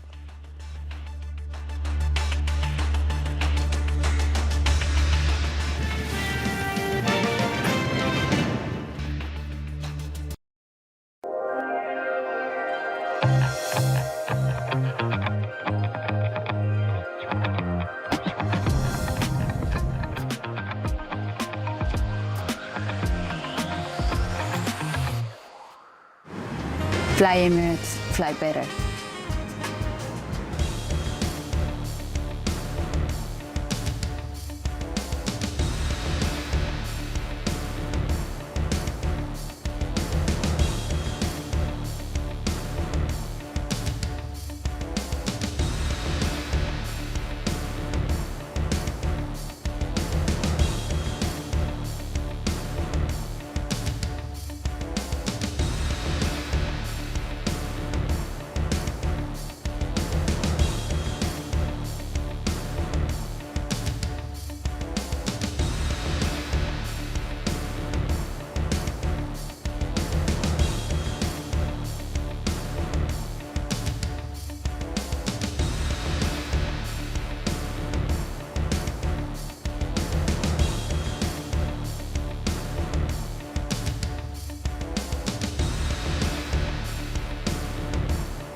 Welcome back. Well, for the markets, it's weak, but let's shift focus to our What's Trending segment. We're tracking the markets closely with the Nifty defending 25,800 today, but beneath the surface, there's clear pressure building up. IT is the top sectoral loser today, with heavyweights such as Infosys, TCS and Wipro either at or hovering near their 52-week lows. To decode the mood on the street, the outlook for IT and the broader market sentiment coming out of the ongoing Axis flagship conference, Advantage India. We have with us Neelkant Mishra, who's the head of global research and chief economist at Axis Capital, and Raman Johar, MD and head of equities at Axis Capital. Gentlemen, welcome to the show and thank you very much for joining in. Neelkant, I'm going to start with you. The conference is ongoing at this point in time, but is the biggest topic IT and what's taking place today? Not really. The biggest point is the fact that there are very strong and clear signs of recovery in the economy. Most firms are reporting a very strong January. Something seems to have turned in the second half of December. We at the bank had started seeing an improvement in demand for corporate credit, and we are seeing that there seems to be a fairly broad-based, maybe there are a couple of things that are not as strong, but I think nearly everywhere there seems to be a lot of strength. On IT itself, I think the question isn't of earnings. So the companies that we talk to who are here have not reported any visible signs. Remember that in IT, the markets and the investors are worried about the medium and the long term. So it's the terminal value of these companies that is being questioned. And that's about uncertainty. And therefore, the first reaction always in the price to earnings multiples. That won't get addressed if the companies come and say, you know what, our order momentum looks good, our revenue growth in the next 2 quarters looks robust. That won't solve the problem. So this is a P multiple derating issue at this stage because of uncertainty. So, Raman, coming on this, so you, first up, we would like to understand what the mood at the conference is. As Neelkant mentioned, everybody has become more optimistic, things have turned. So, what kind of sectors are they looking at? And is IT one of them? Since Neelkant spoke about P re-rating, do you think now they are more interested here, or do you think the AI fear could continue? Sure. So, let me take a step back first and to sort of set the background to this. So this is our 18th annual conference, and this is probably one of the most successful editions ever. We've had close to 180 companies coming through for the conference. On the investor side, we will probably end up being just under 1,000 attendees from the investor side, represented about 200 or 225 odd asset management firms. So there is tremendous amount of curiosity. People do want to understand what's going on. But the biggest sort of differentiator this time around is the interest that we've seen from the foreign investors. So not just in numbers. So, number of firms, number of people representing those asset management firms has definitely gone up a lot YOY. But what we've seen is that there is a clear trend in the quality of work people are doing. For instance, there are multiple funds which have sent large teams here, teams that will have multiple sector analysts, senior fund managers, and so on and so forth. So when you have that kind of representation on ground in India, it's no longer a token presence to understand what's the macro, but it is a lot more about what's happening at a micro level and what's really investable. Similarly, we have representation from EM heads, global EM heads of some of the large funds. So all in all, I think the view that we are seeing from here is that the interest in India is quite a bit, which I know doesn't really show up when you look at the FII numbers, the last few days being an exception, but otherwise this has been a pretty rough start on that sense. And even the kind of meeting requests that are coming from FPIs, it's no longer just meeting some of the old school large corporates and conglomerates. The interest in small and mid cap, the interest in some of the new and emerging trends, new and emerging firms, the effort being put in to understand these new developing industries in themselves, that again is very positive. So the broad sense that we are getting is that, number one, there is fair amount of money to be deployed in India. Probably people are looking for a change in earnings momentum to come through, some visibility to come through. And just in terms of sector, I mean, as Neelkanth said, the bigger focus has been where growth is coming from.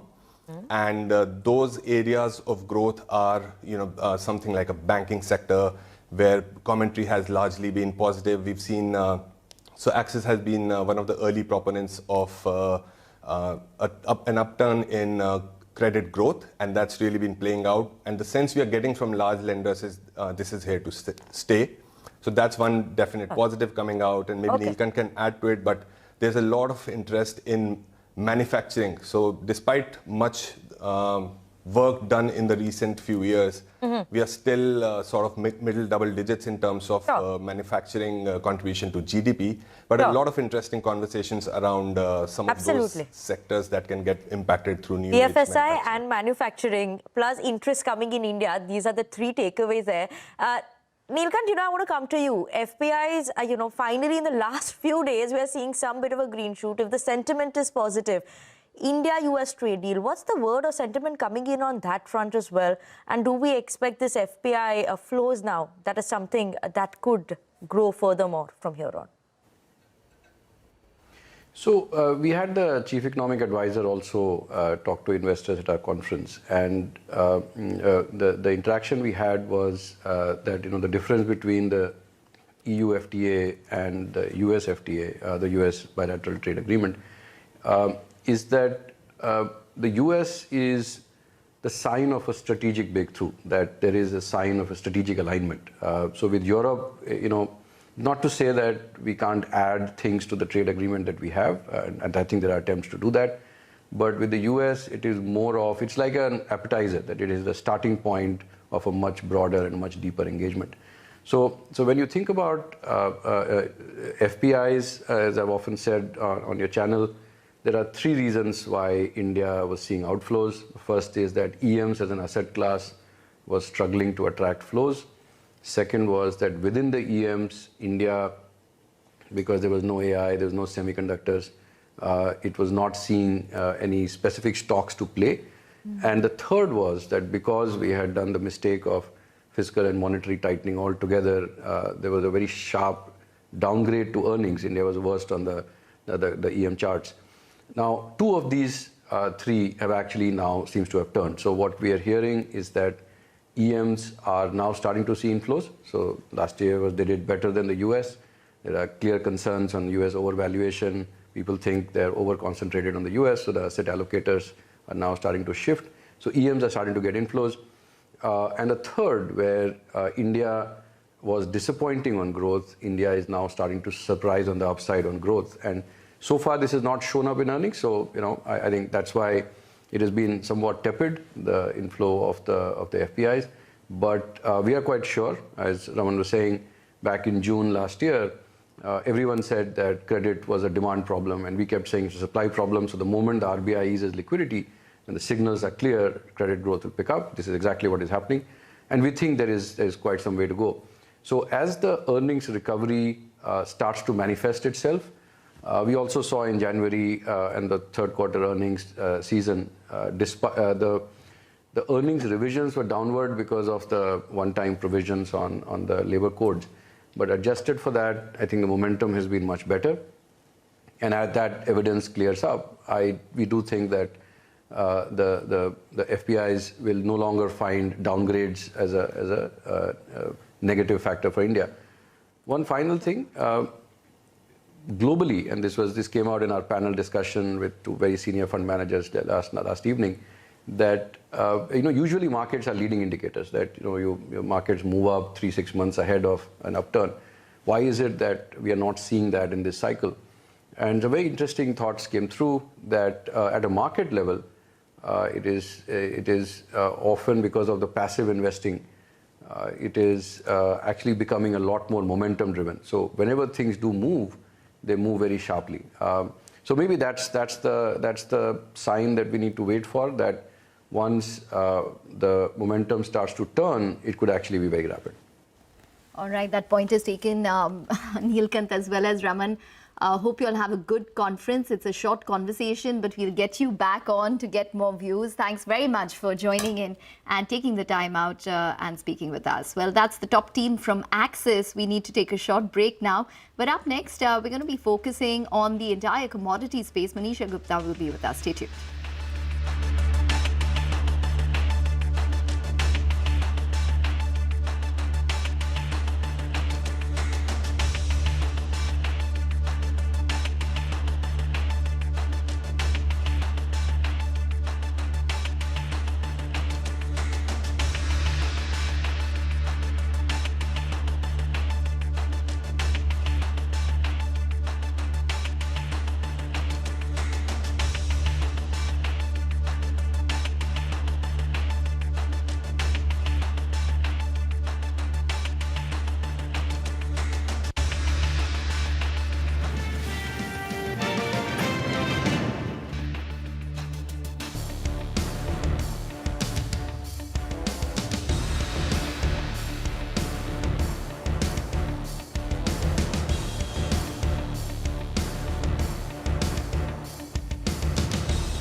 Welcome back to Halftime Report on CNBC TV 18. Now we're going to be shifting the focus on the commodity space, and Manisha is at the wall to focus on metals today. Manisha, over to you. Thank you for that. Well, yes, I'm looking at metals because we've seen overnight gains come in for this one, and various time zones actually have seen buying on those dips as well. I want to start with copper because we've seen 2.5% of gains in the overnight market. And with that, for this year, we've seen copper prices gain up by nearly 5% therein. It's a divided fundamentals there. On one side, you have the global exchanges looking at higher inventories therein. But on the other side, it also is about the refined copper production growth estimates for 2026 being trimmed down to nearly 2.2% versus earlier estimates of 2.8%. Along with this, the average copper ore grades have continued to decline as well by 2 to 3% per annum, constantly supporting the prices there. The other one on my screen is zinc prices. On LME have seen a near 3-year highs coming in for that market. $3,400 a ton is back for this one. And we've seen prices gain up by 10% in this year, outperforming the overall base metal and ferrous metal segment as well. Well, here as well, you're looking at refined zinc production down by 2% in 2025, and output in smelters like Kazakhstan and Japan also are facing some curbs there. Take a look at the zinc treatment charges, and that also has seen a decline. Last year was $230, this year $105 a 1,000 tons. So that is what is bothering the markets. But the outperformance in the overnight market clearly has come in from nickel. 2% of gains overnight for that one, up 7.5% for this year. And when you look at the last 2 months, we've seen 20% of gains come in for nickel. The latest has been from Indonesia, which, by the way, is 65% of the overall nickel market in the world. And they are now going out, looking at some curbs, have directed some output cuts as well by the government coming in. There also has been a lot of speculative buying that we've seen in case of nickel. And then it also has been about concerns on geopolitical tensions being heightened, with that part also supporting the prices therein. Indonesia production quota, when you look at that, has seen a decline. 2025 was 379 million tons. 2026 estimates are 260 to 270 million tons. So a sharp decline onto that one. The demand in the meanwhile from AI and steel segment is expected to continue to grow, and that could be supportive for those prices. But with that, it's time for a short break. On the other side, we will focus on commodity markets, metals especially, with Navneet Damani of Motilal Oswal on the other side.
Welcome back, and joining us on the show now is Navneet Damani. He's head commodity and currencies at Motilal Oswal. Navneet, hi, thank you so much for joining in. And because I was talking about metals, that's the first question I'm going to ask you. There is some support continuing back here, but would you say that the ranges are getting narrow and we're not anymore making multi-year or all-time highs for many of these? Well, base metal has been a surprise pack over the last 6-7 months, where we have seen copper range up from $8,000 to about $14,000 in the month of January. Now trading closer to $13,300, $400. Surprise comes in from about 5-6 mega mines across the globe getting in production crisis, some because of environmental concerns, some procedural concerns, and some because of rain and mudslide concerns. All this has led to a spike in prices, and to top it up, rally in silver also supported base metal complex to a very large extent. So the demand side scenario where silver will be used in AI, solar, everything typically matches for copper as well, where demand expected or the expectation went off the roof and prices rallied very significantly. Now that silver prices have cooled up from highs, copper prices have also started to get some normalcy and some equilibrium. And the world is not short of copper at this point in time, Manisha. We have to accept the fact that the whatever we are seeing at this point is little exuberant and little out of the place in terms of justifying the macros. The demand is not significantly higher. There is enough and more copper available across the globe. Some bit of it is lying idle in the USA, where it had gone previous to President Trump's announcement of the tariffs. So, and now if that starts coming back into the market post June 2026, we will be well supplied market, and the prices could take a pause or probably a reasonable correction over the next 2 to 6 months. So, Navneet, what is your best case and a worst case scenario when it comes to copper? And I just missed out on that number when you said, how many mines did you say that were undergoing one or the other concern? Well, about 5 mines which have gone some of the other concerns, of which 4 mines are large in nature and one is a smaller mine. Okay. And what is your sense on prices for copper then? Well, in a best case scenario, I expect 14,500, 14,700, which already has happened in the month of January 2026. But nevertheless, if a rally in silver starts once again, or probably dollar index corrects very sharply, we might see a rebound in the prices again. But my sense is that it will not hold much. In a lower side scenario, maybe 12,000 or 11,500 is a floor for prices. As you said, since much of that really depends on silver, and we've seen some bit of a silver correction coming in, and this is after very strong gains yesterday. Yesterday was 5 to 6% higher. Today is 1.5% of a decline. How are you reading silver prices from here? Well, we've been calling it exuberance. I mean, we've also already discussed it well in advance that about anything above $100, it will have some bit of very sharp reaction, and what this is typically which we saw in the first week of February. Overall, I think a broader range will sustain for silver. 60 will be on the downside, where people will start jumping in, buying around 2 lakh rupees on the domestic front. However, anything above 90, 95 will be hard to justify. The only caveat here is how dollar index will behave. My sense is that dollar index is closer to 96.5, 97 levels, and as we approach, say, second and third quarter of 2026, dollar index has a potential to go anywhere closer to 94 and 92 also in a best case scenario. If that starts to happen, gold, silver, and copper, everything will get a little bit of support. But this support will be momentarily. It will be very difficult to justify this kind of momentum. So in a best case scenario, 95, and a worst case scenario, 65 on the lower side could be the range for silver. Okay, all right, Manisha, thanks very much for joining in and speaking with us, and Navneet as well. We're going to take a short break on that note, but we'll be back with the management of LTM, formerly known as LTI Mindtree. Stay tuned for that conversation.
Welcome back. You're still tuned into Halftime Report. It is an IT day. LTI Mindtree is the stock on our radar, has rebranded to LTM. The official name change is approved by the board. To discuss more on this and more importantly, the AI opportunity, we have with us Venu Lambu, who's the MD and CEO at LTI Mindtree, joining us now. Mr. Venu, good afternoon. Thank you so much for joining in. You have unveiled a new brand identity and positioning, that is LTM, the business creativity partner. Why did you think this was necessary and how does it help? Look, I think this is, I've been saying this for quite a few quarters that we are, at the middle of probably once in a generational strategic shift that's happening on the technology side and the opportunity that it gives us, in terms of creating enhanced value to our clients. So there is always, there's a backdrop of that change that's happening around and how we are pivoting as a company. In reimagining our capabilities, reimagining our competencies and skill sets of our workforce and so on. But there was also an important element that was needed to be addressed, which is, simplification of our brand so that we deliver a consistent experience of what we stand for across all our stakeholders, right, from customers to the partner ecosystem to our employees of today and the employees of tomorrow. The first was, at the backdrop of all the great opportunity that is visible to us ahead, there was a need for us to reposition ourselves. And if that repositioning can start with renaming and then reposition it and rebrand it, it's a great stuff. So that's exactly what we have done. So probably, we are one of the few companies who have done all the three things. We're renaming it, repositioning it, and rebranding it. Okay. Well, sure. But we are in the middle of a once-in-a-generation tech shift. The fear is that this tech shift will result in a structural decline of the industry. How is this impacting your business? Firstly, I feel the risks are overblown or exaggerated, right? Is there an impact of AI on certain tasks and certain services that we have today? Yes, it has, right? But at the same breath, are there greater opportunities on how we can use AI technologies, tools and platforms and the models, to create new offerings, new capabilities and new services to address our client needs? The answer is big yes. And at every technology change, we have gone through some structural alignment, as an industry and as a company. So this is no different.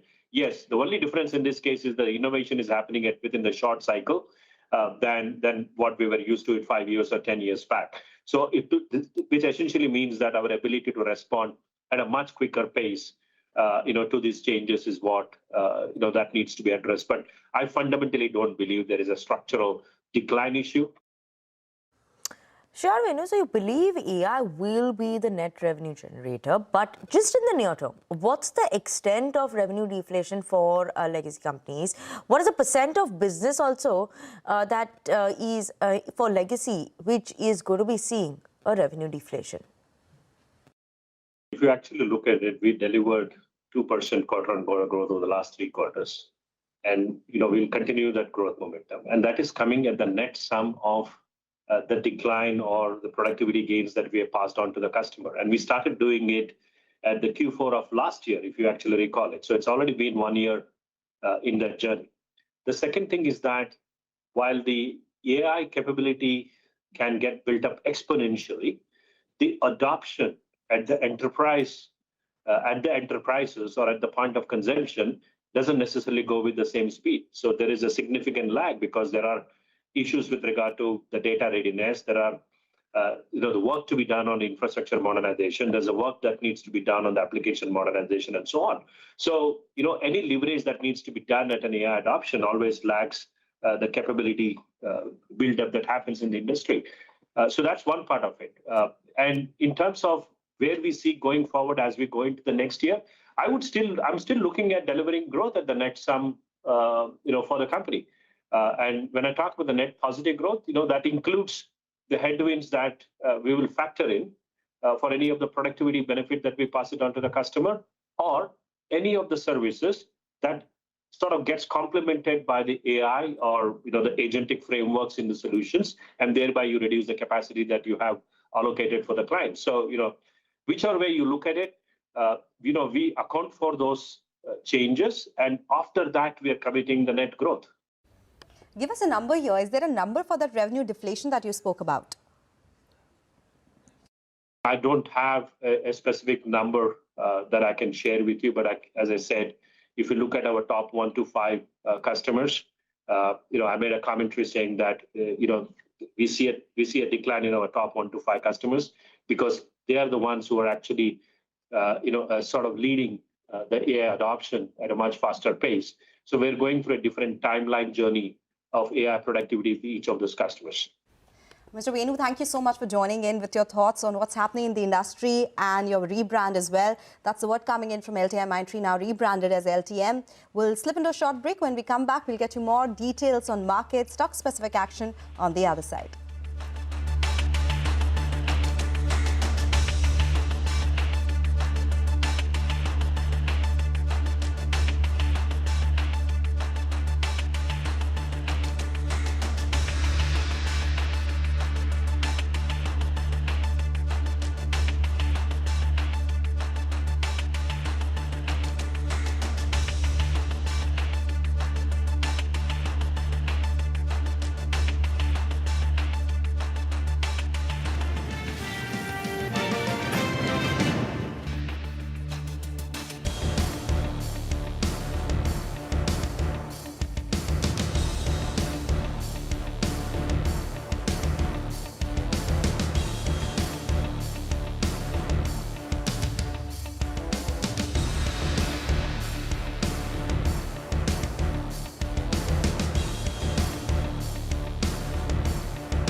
Welcome back. Well, there is some amount of respite which is coming in for the markets, and I think that would be courtesy what's taking place in the financial space. So the bank Nifty is managing to hold up. It has recovered around 100 points from the day's low.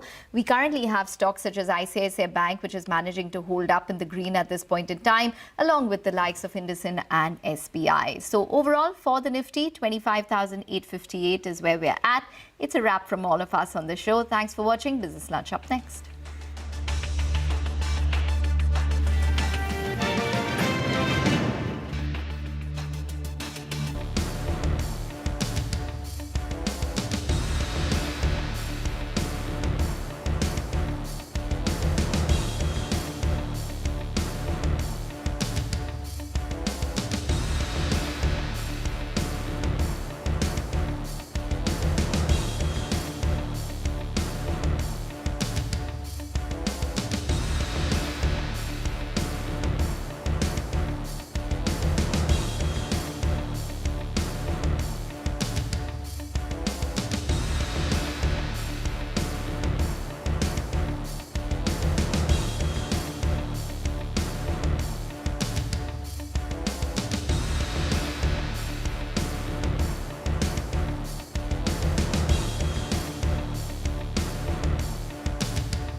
A sharp sell-off in IT stocks following a slide in US tech names drags the Nifty into the red. Mid-caps too sulk. Realty and FMCG are the other drags, even as financials and industrials notch some gains.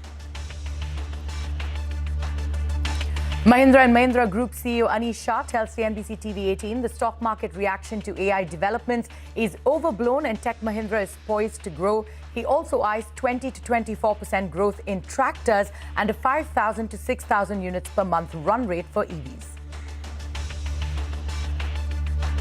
Hindustan Unilever posts a mostly inline set of numbers, though volumes come ahead of street estimates. The only silver lining is that FY27 volumes should be better than the current fiscal, though margins will remain ranged. Lenskart leaps on posting a sharp improvement in profitability as operating leverage kicks in, with sales seeing strong growth in India and overseas.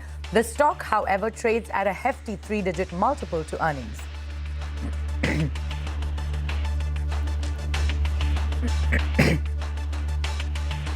RBI issues draft rules to curb mis-selling and other unethical sales practices, especially for third-party products, including insurance. The norms can hurt near-term sales of credit protect policies by insurers, say experts.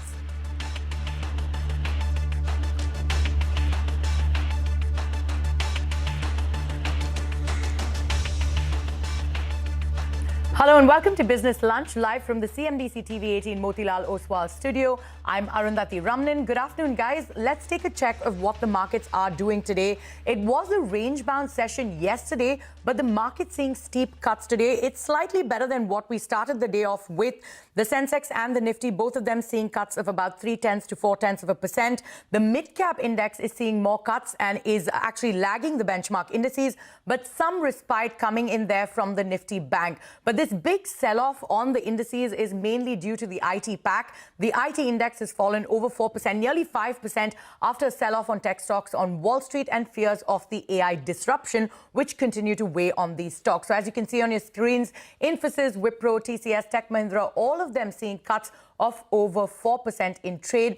The realty index is also seeing some cuts, that index down over 1%. You've got DLF, Prestige, Brigade, all of them between 1 and 2% in the red. Like I pointed out, the Nifty Bank is now in the green and is holding up well for the market, showing some resilience, and that's on account of seeing some buying in ICICI Bank, SBI, IndusInd Bank. All of those stocks 1% higher in trade, and the mid-cap index doing worse than the benchmarks. But as I pointed out, the IT stocks are the main character of the day today. Those stocks are under pressure again after a broad-based sell-off in global IT services stocks. Rima Tendulkar is here to decode those moves. Rima? Well, the pain in the tech sector that you're seeing today is not an India story. It's a global problem. The Nifty IT index is down 10% year-to-date. Heavyweights like TCS, Wipro have hit fresh 52-week lows. And now a company like TCS is down more than 10% in the last 5 years, negative 5-year returns. Global software names have cracked very sharply. You're seeing steep cuts of about 30% across some of these enterprise tech names like ServiceNow, Salesforce. Now, the Indian IT sector and the technology majors have disrupted many cycles before, whether it's Y2K to cloud. But the question this time is that whether what we're seeing in AI, and more importantly, the pace of innovation, represents just another transition, or is it a fundamentally different risk, a structural headwind? Let's get the experts in. Now, Citi says this AI shift has unique challenges, and they give you 3 reasons for that. Unlike the cloud cycle, where the Indian IT sector was the challenger, gaining share, this time it's entering in as the incumbent. The sector has doubled in size since the last major tech shift, making it more exposed to disruption rather than being the disruptor. 2, the AI's impact is far more pervasive this time. When cloud took place, it primarily reshaped infrastructure where data was being saved. But generative AI is touching coding, consulting, workflows, decision-making, and even labor pools. And finally, Citi makes the argument that the new AI revenue pools coming in from AI are still very small, still exploratory, so not enough to offset the pressure seen on legacy services. But unlike in the case of cloud, when new work came in, they were large deals. But brokerage views are still a divided house. Now, HSBC offers a counterpart. They think that LLM-driven products will not materially displace SaaS, pointing out that there are virtually no documented instances of a Fortune 500 company replacing a core SAP or a CRM platform with a standalone AI model. 2, they're saying that, there are decades of business contextual knowledge embedded in these platforms like SAP and Salesforce, and that remains a strong moat, so it's not that easy to simply replace it. What HSBC says for the Indian IT services company, the major problem is the sharp increase that we're seeing in coding productivity. Now, as of now, according to the industry estimates, productivity gains are about 8 to 10%. But the recent launch of Claude Opus 4.6 is estimated to add another 500 basis points of improvement in productivity. Now, this incremental productivity or efficiency could increase the revenue deflation, pricing pressure. But HSBC still believes the impact is not going to be very materially significant at this stage. To sum it up, HSBC says that we acknowledge this time the risks are more credible than the past cycles, but they still expect a low teens return from IT in 2026. So what is your view? Is AI an existential threat to IT services, or simply the next evolution that reshapes growth rather than ending it? So that's the key question that needs to be answered. But thank you, Rima, for outlining what's ailing that sector today. But the impact of AI on IT sector is completely overblown. That's the word coming in from Anish Shah, the Group CEO and MD of Mahindra Group. Here's what he had to say. So this is, first, it's way overblown. And the death of the pyramid has been forecast multiple times over the last 30 years at every inflection point where technologies come in, starting from Y2K. And then call centers, and then we had blockchain coming in. There are various different technologies that have come in that have disrupted this industry. And the industry always has evolved. Because if you look at what it is today versus even 5 years ago or 10 years ago, it's a very different industry. AI brings up a number of opportunities. And even over the last few years, companies have stopped talking as much about help us with productivity and lower costs, and are talking more about help us win in the marketplace. And that creates a completely different set of opportunities. So how we go to market is very different. The AI disruption also has been known for the last couple of years. We also spoke to Demeter Advisors' Ashwini Agarwal, who is staying away from IT stocks until the impact of the AI disruption is clear. Here in his comments. At this point in time, it makes little appeal to me to be in IT services, because we really don't know the way forward. And that's, I think, the uncertainty that we have to go through. If we don't know how this will evolve, and all the points that you made about the report from Citigroup are all valid. So just stay away would be my sense for the moment. And moving on from IT to FMCG, HUL's Q3 numbers have come in largely in line with estimates. Mangalam Malu joins us now with the earnings fine print. Mangalam? Well, these numbers are largely in line for HUL. Soft expectations, largely because of the disruption in October, even though the company said that things have improved and normalized in the month of December. So let's look at numbers in two particular ways. One, they've reported this number X their ice cream business, and the analysts, they make their estimates based on the standalone numbers. So as compared to our poll, which is on the standalone basis, the revenue at 15,805 crores, slightly shy of 16,000 crores that the analysts were expecting. EBITDA at 3640 crores as well, as compared to analyst expectations of 3725 crores. Margins at 23%, largely in line, and the net profit also largely in line. What's good, however, is that the underlying volume growth has come in at 4%. The street was expecting a number anywhere between 2 to 3%. Management commentary, they're saying that there is conducive backdrop for consumption pickup. In fact, they expect FY27 to be better than FY26, and they've maintained their margin band at around 22 to 23%. Now, the consolidated business, where the company actually takes into account the acquisitions that they've made as well, the likes of Oziva, etc., and also that of Minimalist. The reported revenue growth has been 5.7%. Here, the reported EBITDA growth has been nearly 3%. The net profit has been impacted by exceptionals. Remember, this time around, there was an exceptional loss of 576 crores. At the same time, last year, they had an exceptional gain of 538 crores. Home care business grew 2.5%. Beauty and well-being grew about 10.5%. And personal care as well as foods grew anywhere between 5.5% to 6%. So largely in line with soft expectations. The stock, which at one point was lower, saw recovery. All right, so largely in line with estimates. Thank you so much for all those details, Mangalam. Let's listen in to what CFO Niranjan Gupta had to say about the company's profitability. Revenue has actually grown by 6%. Yeah. On the profit part of it, I think you should look at three levels of that. Yeah. From the discontinued operations.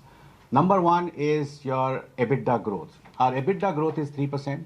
Our margin is 23.3%. The EBITDA margins include a one-time charge, which we have taken on account of the gratuity impact of the labor code. And that is around 110 crores. So obviously adjusted for that, if you look at it, an EBITDA margin would have been also close to around 5% growth, yeah, at around 24%. Of course, in the quarter, the A&P has been a little lower in terms of percentage to the revenue, which will get stepped up moving forward. So the quality of the growth has been very good in terms of our EBITDA growth, absolute, that you talk about. Meanwhile, Priya Nair, the MD and CEO of HUL, tells CNBC TV 18 that they are seeing an improvement in consumer demand across rural and urban segments, and they expect FY27 to be better than FY26. We are seeing an improvement in consumer sentiment and demand. This is especially led out of rural, but overall across urban and rural, demand and sentiment is improving. I think both the macro factors contributing, whether it is the low inflation, all the reforms that the government has done, is leading to an overall improvement in sentiment. It is also combined with the measures that we have taken, whether it's in terms of our portfolio transformation, the channel double down that we are doing across, the modernizing of our brands, and going behind market development as the market leaders in the country. This is really starting to pay the dividends. So we don't give guidance of specific numbers, but what we are saying is that second half 26 will be better than first half 26, and 27 will be better than 26.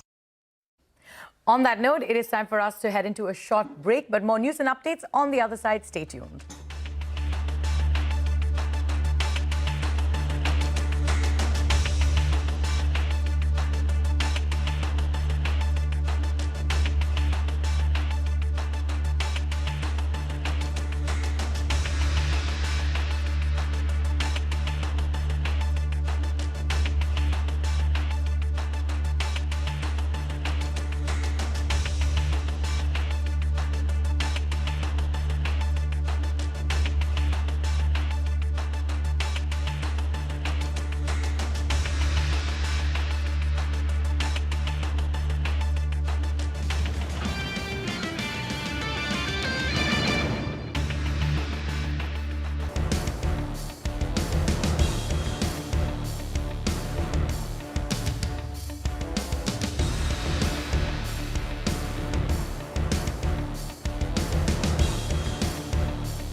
Welcome back. You're still with us on Business Lunch. The government will release the January inflation fine print today as per its new series, the base year for which is FY24. Lata Venkatesh is here to explain what the street is expecting according to the old series and the new series. Lata? Well, it is historic that the new series of CPI is finally here. We were basing the old series on what we were consuming till 2012-13. Now our consumption pattern has changed, so the base year has to change, and it's become 24. The MOSPI gave us some idea by releasing the weights of the various items in the new series. And as per that weightage, the economists have been able to count that the weightage of food will go down to about 37%, 36.85 or thereabouts, compared to 45.86 in the old series. So a good 9 percentage point less, because households are richer and a smaller percentage of their income is going to food. That's what's getting reflected. Likewise, non-food, non-fuel, what you call core inflation items, the weightage has increased from around 45 to around 54%. So again, a 9 percentage point jump. What will the numbers look like? So I had to do 2 polls. Old series poll, new series poll. As per the old series, where everyone is sure, because you know, tried and tested series, the inflation number will come at 2.36. I mean, nothing alarming. Last month, it was 1.33. In December, it's 2.36. But as per the new series, it will come all the way to 2.89, you know, almost pushing 3. So the new series numbers may be a good 0.5 percentage point higher than the old series. That's one takeaway. And the others are that food more or less is the same. Both will come as minus because food prices are still low compared to year ago levels. Core inflation will pick up 4.73 in the old series and 4.89 in the new series.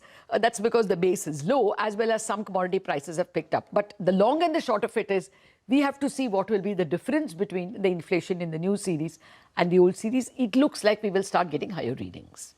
All right, Lata, many thanks for those details. But on that note, it is time for us to head into another short break. But more news and updates on the other side. Stay tuned.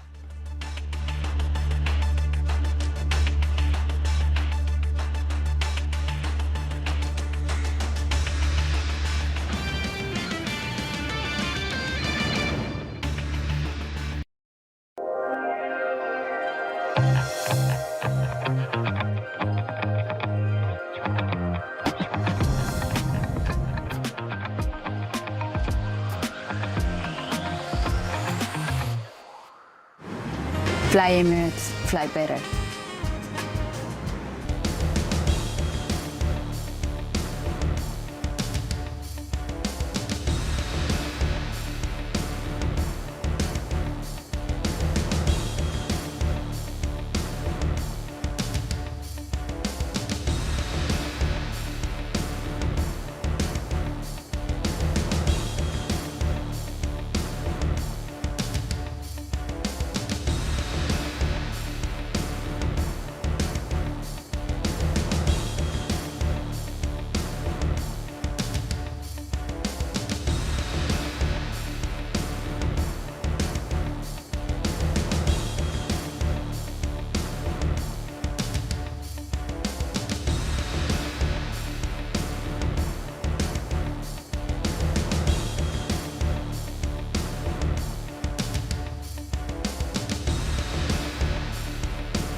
Welcome back. You're still with us on Business Lunch. Bangladesh has begun voting in its 13th parliamentary election amid tight security arrangements. This marks the first national election since the July 2024 uprising that brought an end to former Prime Minister Sheikh Hasina's 15-year reign. CNN News 18's Pallavi Ghosh joins us now with all of those details. Dhaka certainly has seen much of brisk voting. In fact, according to Election Commission figures, across the country, there has been almost more than 30% of voting and is expected to pick up in a couple of hours. The voting closes at 4:30 p.m. But, you know, it's an interesting election because there are many firsts in it. First of all, the first election in which the Awami League is not there, it's been banned, therefore they're not taking part in the elections. Of course, the critics will raise this issue that what kind of a democratic setup are you talking about if one of the main stakeholders have been kept away. But having said that, the other big first is what has been called as a Gen Z election. 40 million young and first-time voters post the student uprising. This is also going to be seen as a kind of a referendum to the charter of demands which are put out by the Yunus administration on the basis of the student uprising and its demands. Now, the young students who are going to go out and cast their vote could be a decisive factor. They are being wooed by both the Jamaat as well as by the BNP. The BNP is hoping to cash in on the emotional quotient that Begum Khalida Zia is no longer alive. A relatively young leader in Tariq Anwar Zia. Jamaat, because of a strategic tie-up with one of the student bodies called the NCP, they hope to cash in and get in the student votes. Of course, beyond Bangladesh, whoever comes to power over here, very important on what will be the focus of their ties with India, which has seen really icy moments. But India certainly would want to have, for geopolitical reasons, a good tie with Bangladesh. So once we know what the results are, who has won these elections in the battle for democracy in Bangladesh, will then be a focus on the road ahead. And with that, it is a wrap on this edition of Business Lunch. Midcap Radar takes all the action forward.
Good afternoon. Welcome to Midcap Radar live from the CNBC TV 18 Motilal Oswal studio. I'm Sonal Bhutra. With me today is Vinny Motiwala. Vinny, good afternoon. And during halftime report, we were discussing how there is a wee bit of recovery from the lows. We continue to be in the red, but yes, it's the Bank Nifty which is at least batting it for the bulls. So that is the index which is in the green right now. IT continues to sulk, and broader markets too are underperforming the benchmark.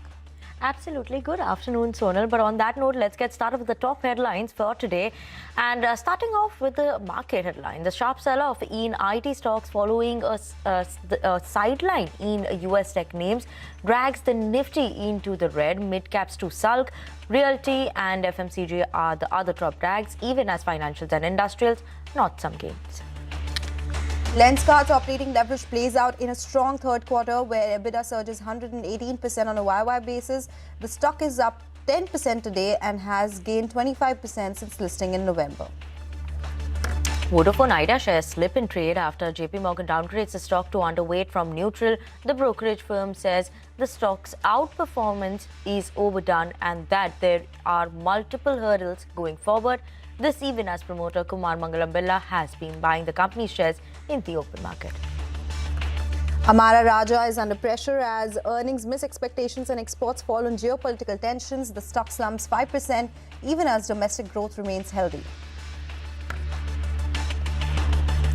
All right, those are the top headlines that we are tracking. Nifty down 102 points. We are above the 25,800 mark, but we are off the highs of the day. The Bank Nifty is the one which is managing to be in the green. A slew of earnings which are coming in. We'll keep discussing that. But for now, let's get to the first management on the show. Garware Technical Fibers is buzzing in trade after reporting a decent set of Q3 numbers. To discuss this and more, we have Shujol Rahman, who's the CEO at the company, joining us now. Mr. Rahman, good afternoon. Thank you so much for joining in today. 9 months, the growth has been muted. It's flat, absolutely, on a YY basis. But you have seen an improvement in growth in Q3 versus Q2. Q2 did see a decline, and that has recovered in Q3. What kind of growth targets do you have now? How is Q4 panning out? And are you getting any initial estimates of what FY27 would look like? Good afternoon. Thank you for having me on the show. Q3, I think we registered about 18% growth at PAT level, which is decent, and 10% growth in top line. There are two big issues which we are facing. Let's see in Q2 and Q3. One is the issue of salmon prices. Aquaculture is the biggest segment that we operate in. Salmon prices had taken a beating and they had come down, which resulted in capex reduction by our key customers, and which resulted obviously in low orders, so which impacted us in Q2, which if you see our Q2 profit declined close to 50%. Now we have shown some recovery. Another big issue which was impacting us is tariff, which as you all know, 7th February it has been removed.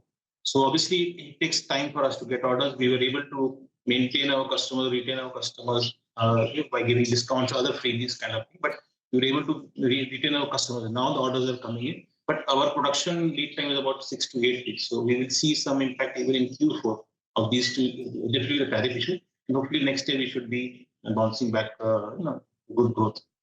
Okay, so next year, obviously Q4 will see some impact still, given the tariff, US-India trade deal has just happened. Mr. Rahman, good afternoon. Thank you so much for joining in. So in terms of margins, what is the anticipated level of margins? Now, obviously, given the tariffs are coming off, what should we envisage maybe in FY27? 19-20% growth margin is something that one could see again? So this quarter, if you see, we have a decline of about 3.5% in margin. And obviously the reason is that what I shared earlier, aquaculture is our highest margin segment for us. There was some slowdown there in terms of capex and now tariff. And we have 10% of our sales comes from USA and around 10 to 11% of profit comes from USA. So that got impacted because we had to give some discounts to retail customers. Hopefully we'll come back to old levels of 19-20% profit starting next year. But Q4 again will be subdued. Okay. Q4 will be subdued. What has been the performance in other international markets, just barring US? What are the initial discussions that you're seeing? Just trying to understand the industry perspective now that there is some budgetary support that came by in February as well. So in terms of other markets, I think the EU FTA deal is also a big positive for us. It may take some time for it to get ratified and signed off, but we are seeing positive shoots, positive signs from there also. We also feel that the Australian FTA also will be helpful. There's some discussion with GCC that will also be helpful. So all these kind of agreements that Indian government is able to work out with key markets will help us in the long run. As far as other markets are concerned, South America continues to be strong for us. We've had good growth this year also. We are going to get a very high market share in that market. Australia and New Zealand continues to be strong for us. Domestic market we have done well. So whether it is geosynthetic, which is being doing very well last 2-3 years, continues to do well. And overall domestic market industrial segment and these kind of segments are doing well in India. Sure. Mr. Rahman, what about your segments, right? You said salmon exports.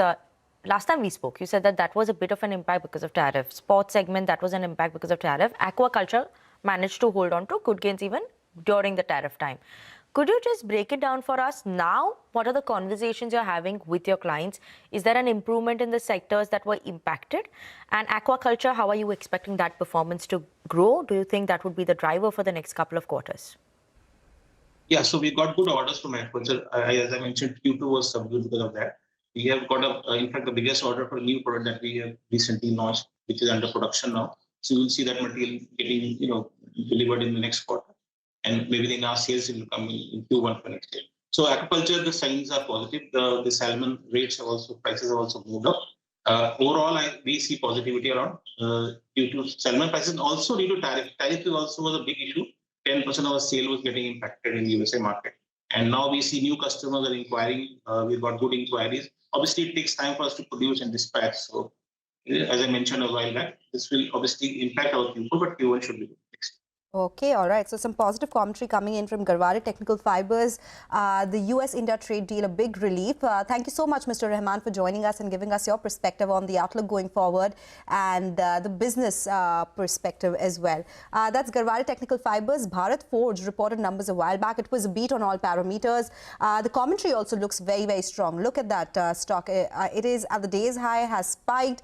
They are saying that quarter was impacted by US tariff issues. Still, some of the numbers have been better than estimates, but they are indicating that orders have started to return. The indication is that quarter 4 could be much better than quarter 3 and the worst is behind for the company. We will have the management in just a bit joining us and talking more about the outlook, but positive commentary is something that is exciting the stock. They are saying that both domestic and export markets are looking across sectors and the outlook is very strong as well. Slip into a short break. When we come back, we'll connect with management of Kirloskar Oil Engines to discuss their quarter 3 earnings. Stay tuned.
Welcome back. Now let's refocus and speak to us next management for the day. We have Kirloskar Oil Engines that reported an in-line set of numbers in Q3 FY26. Revenue saw an uptick of 29%, while the profits jumped 60% on a year-on-year basis. We are joined by Gauri Kirloskar, MD at Kirloskar Oil Engines, to talk to us about the outlook of the company going forward. Gauri, good afternoon. Thank you so much for joining us on the show.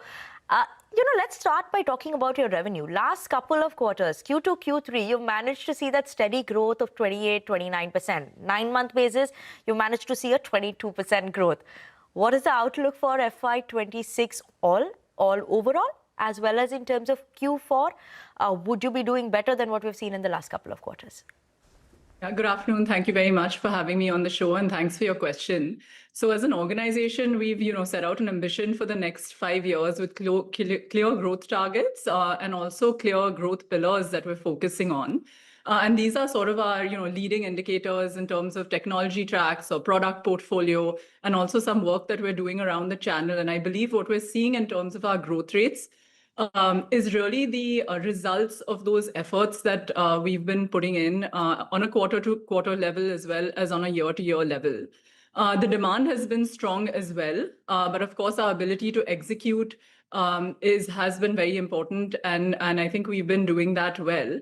Coming to the specifics of this quarter, the power gen segment especially grew 44% over last year, and I think that's a result of the strategy of our move into the high horsepower space, where we now have a variety of products that we can offer our customers. We have also seen strong growth in our industrial segment, and all the other segments have grown as well. So it's kind of been a broad-based growth, and it's been a good performance across sectors. And I hope that this trajectory will continue.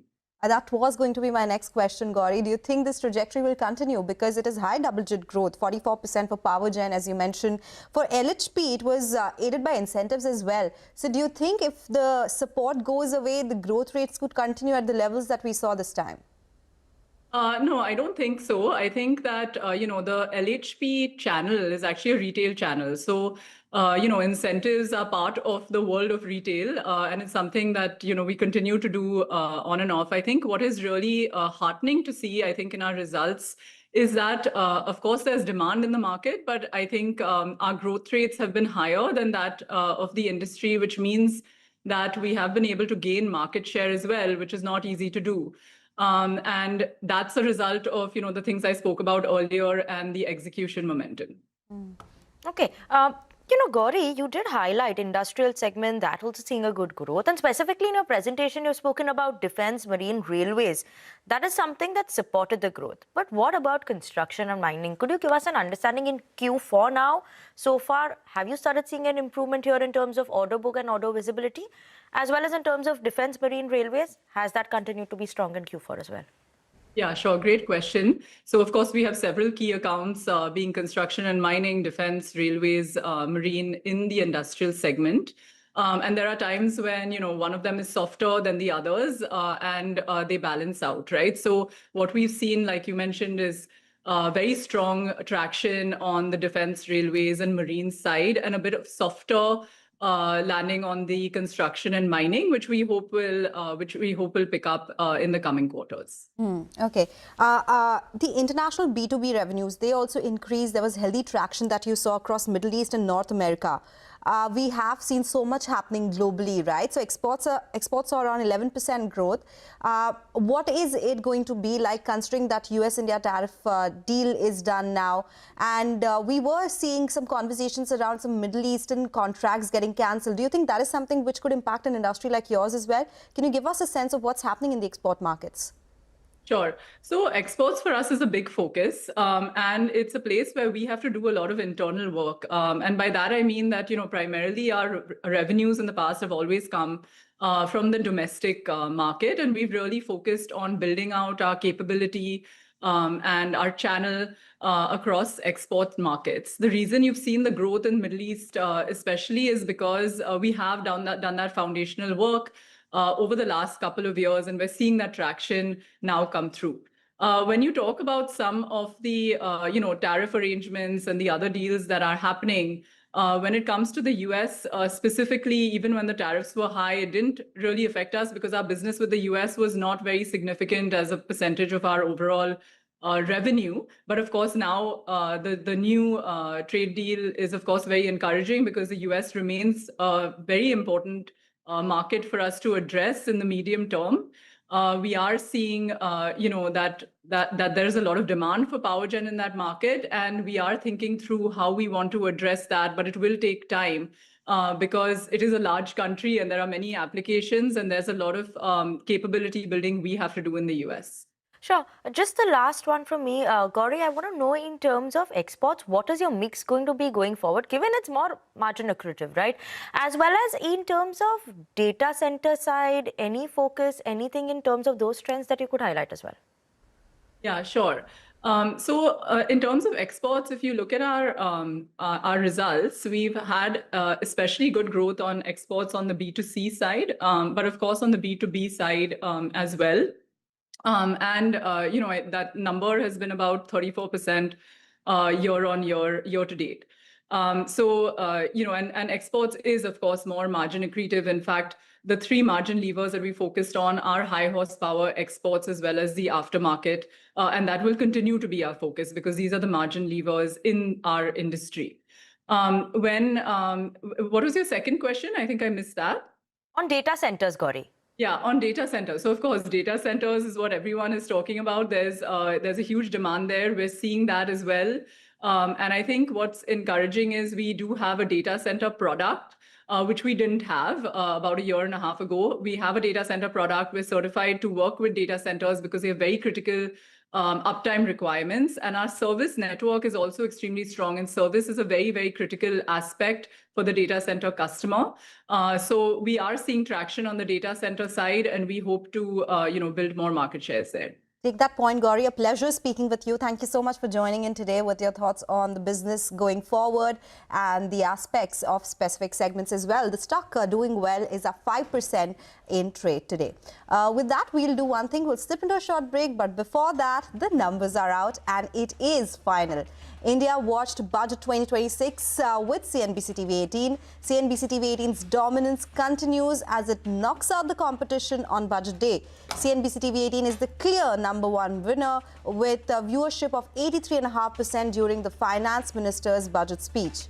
Your channel, CNBC TV 18, was miles ahead of competition and was the most watched English business news channel throughout the budget week with a whopping 85.3% viewership. Thank you, viewers, for your consistent patronage, trust, and continued support.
Welcome back. Still some pressure on the markets. The Nifty is down 140 points as we speak. Mid-caps are sulking. The Bank Nifty, which has been supporting the markets, has come off from the highs, leading to those low levels on the Nifty as well.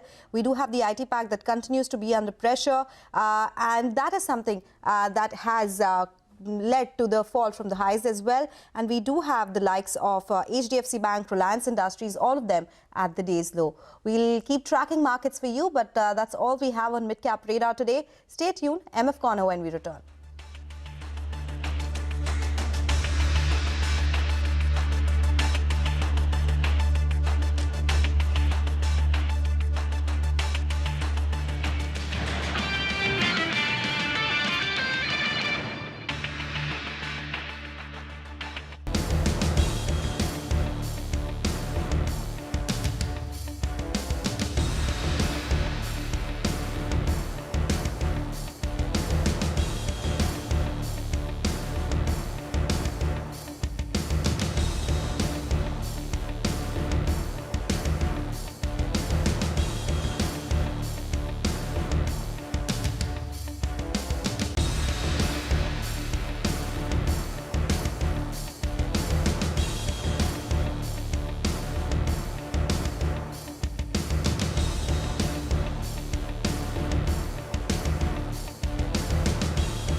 afternoon. You've tuned into MF Corner on CNBC TV 18. I'm Vinny Motiwala. With me is my colleague Sonal Bhutra as well. Also, Sonal, good afternoon to you. And today we're going to be discussing something very exciting, and that's coming in and focusing on retirement planning and how to build a steady passive income portfolio.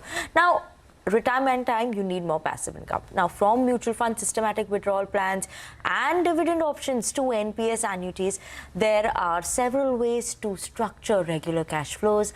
Now, which strategy suits you the best, and when is it the right time to start planning? To help us break down all of this and talk to us about all of that, we do have Suresh, a Sadagopan founder at Ladder 7 Wealth Planners, joining us on the show as well. Suresh, good afternoon. Thank you so much for joining us on the show. I'm going to start with the first question.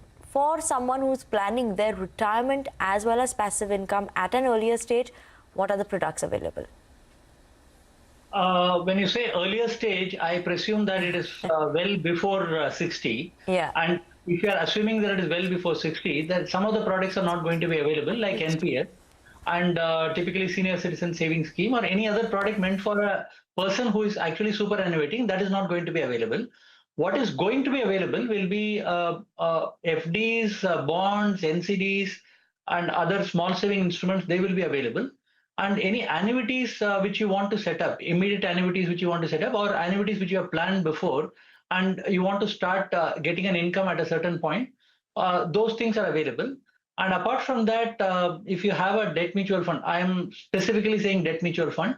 If you have a debt mutual fund and you want to set up a systematic withdrawal from the debt mutual fund, that is available for an income setup. It is not exactly income. You are withdrawing from the fund, and that can be a good source of sustenance for somebody who in the retirement phase.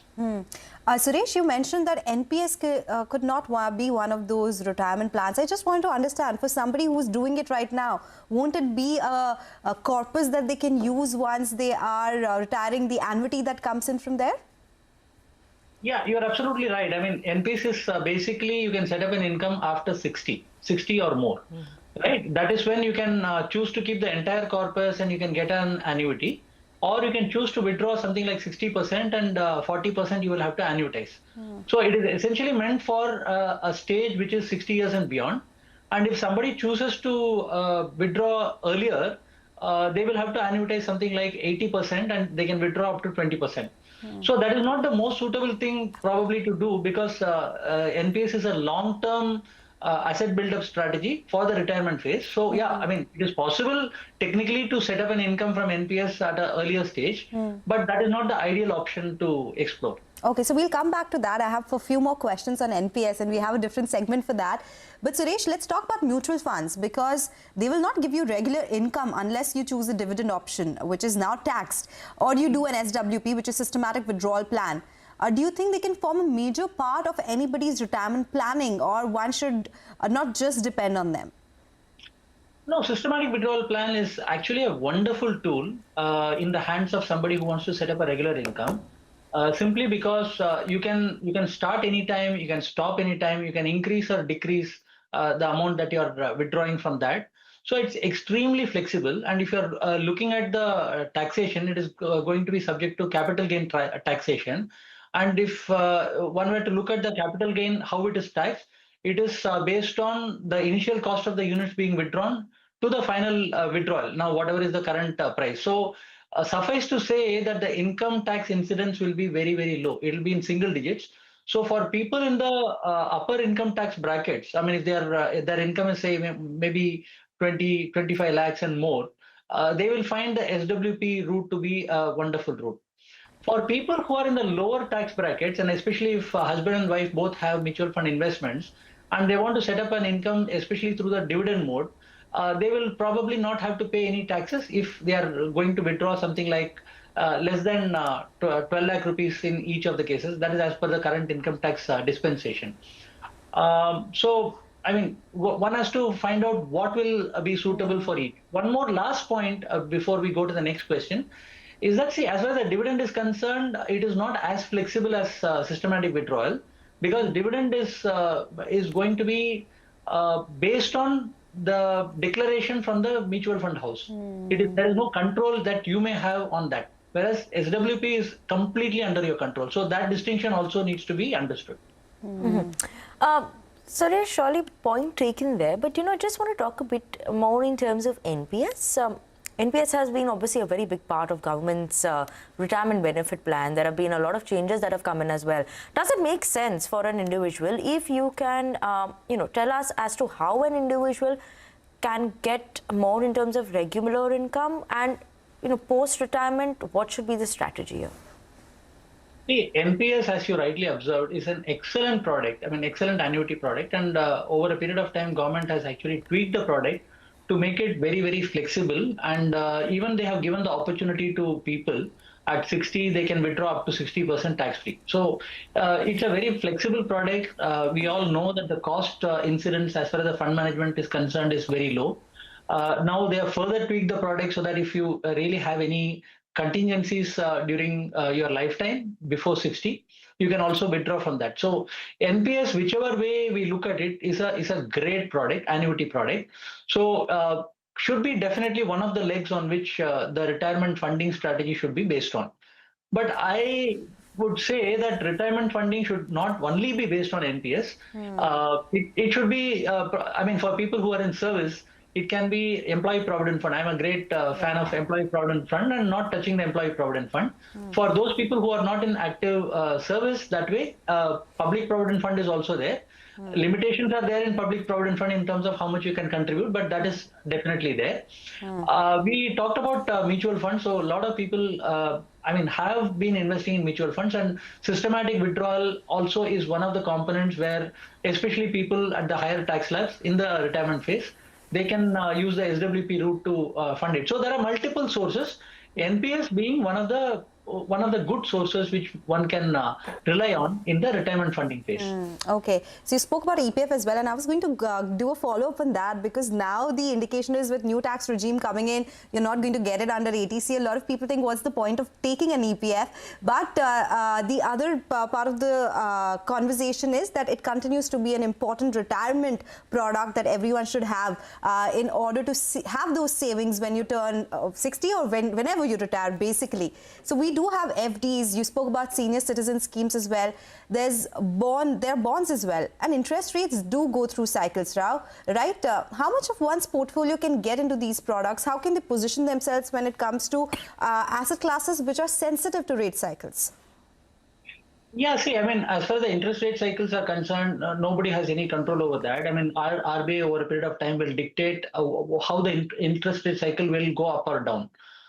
So normally in these kind of products, whether it is a FD or a NCD or a bond or any of these products, normally there is a tenure, which may be 3 years, 5 years, 7 years or more.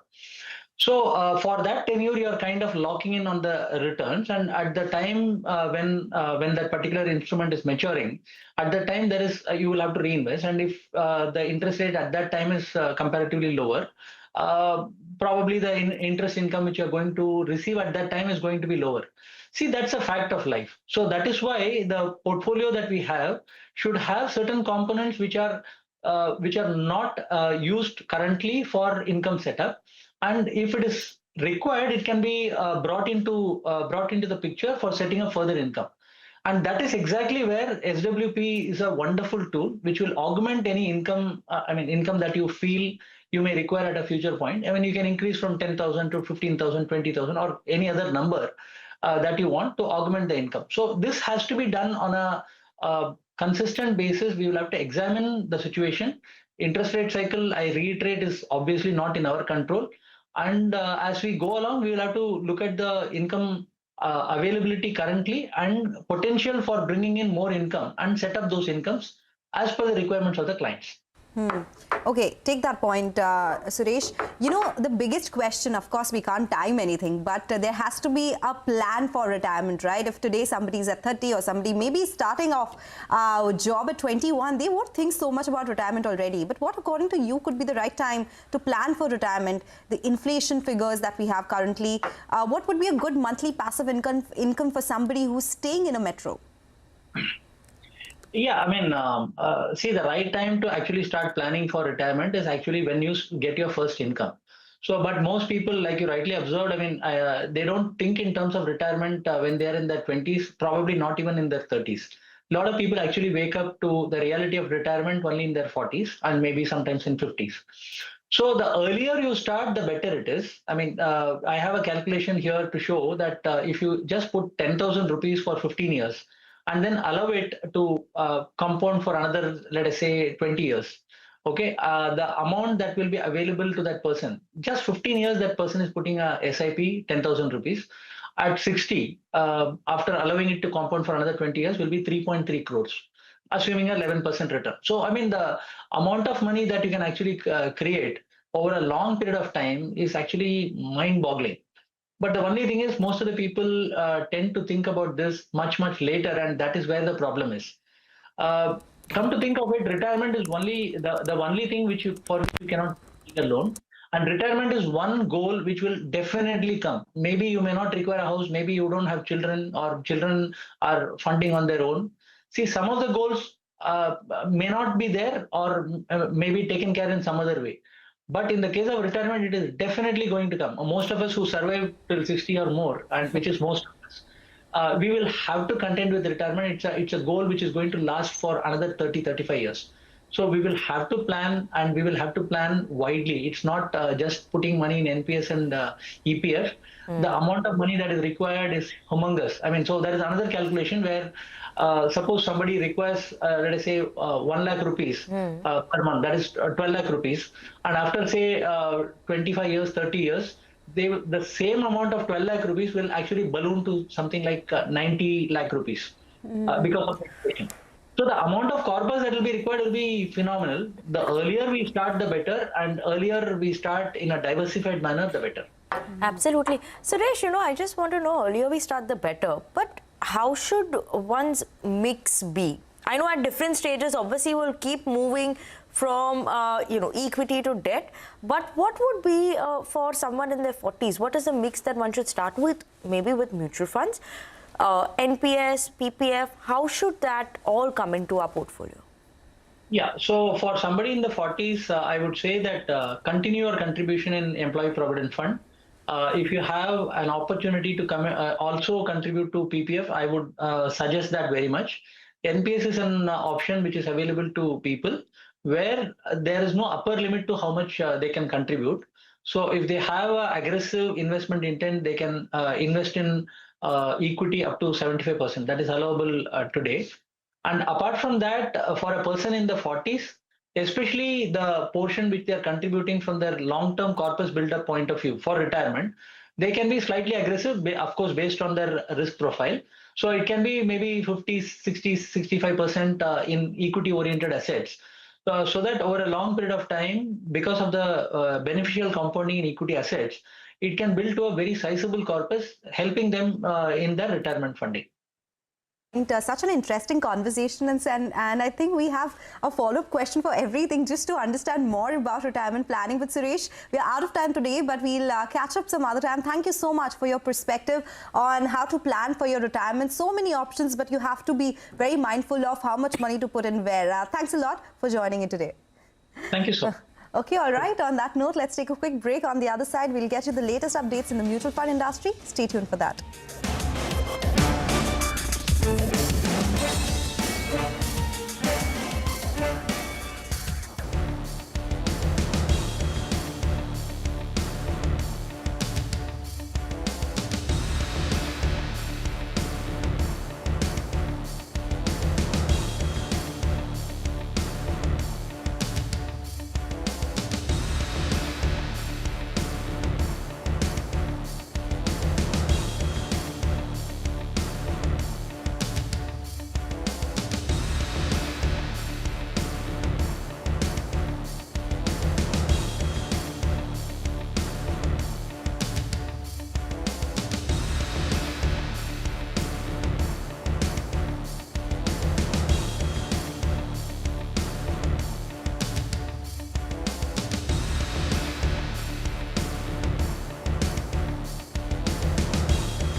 Welcome back. You're still tuned into MF Corner. As promised, let's get you some of the latest updates that we have in the mutual fund industry. The first one, we were recently talking about SWP in the previous segment. There is a proposal here where SEBI has proposed to extend STP, which is Systematic Transfer Plan, and SWP, which is Systematic Withdrawal Plan, to demat held mutual funds as well.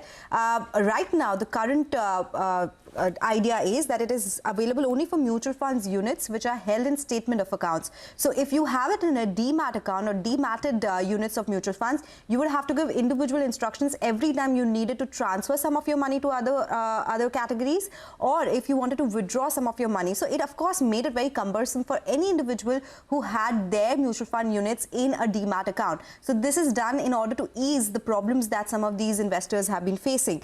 Proposal of course is expected to benefit long-term investors, retirees especially, we just spoke about it, who are using mutual funds as their passive income as well.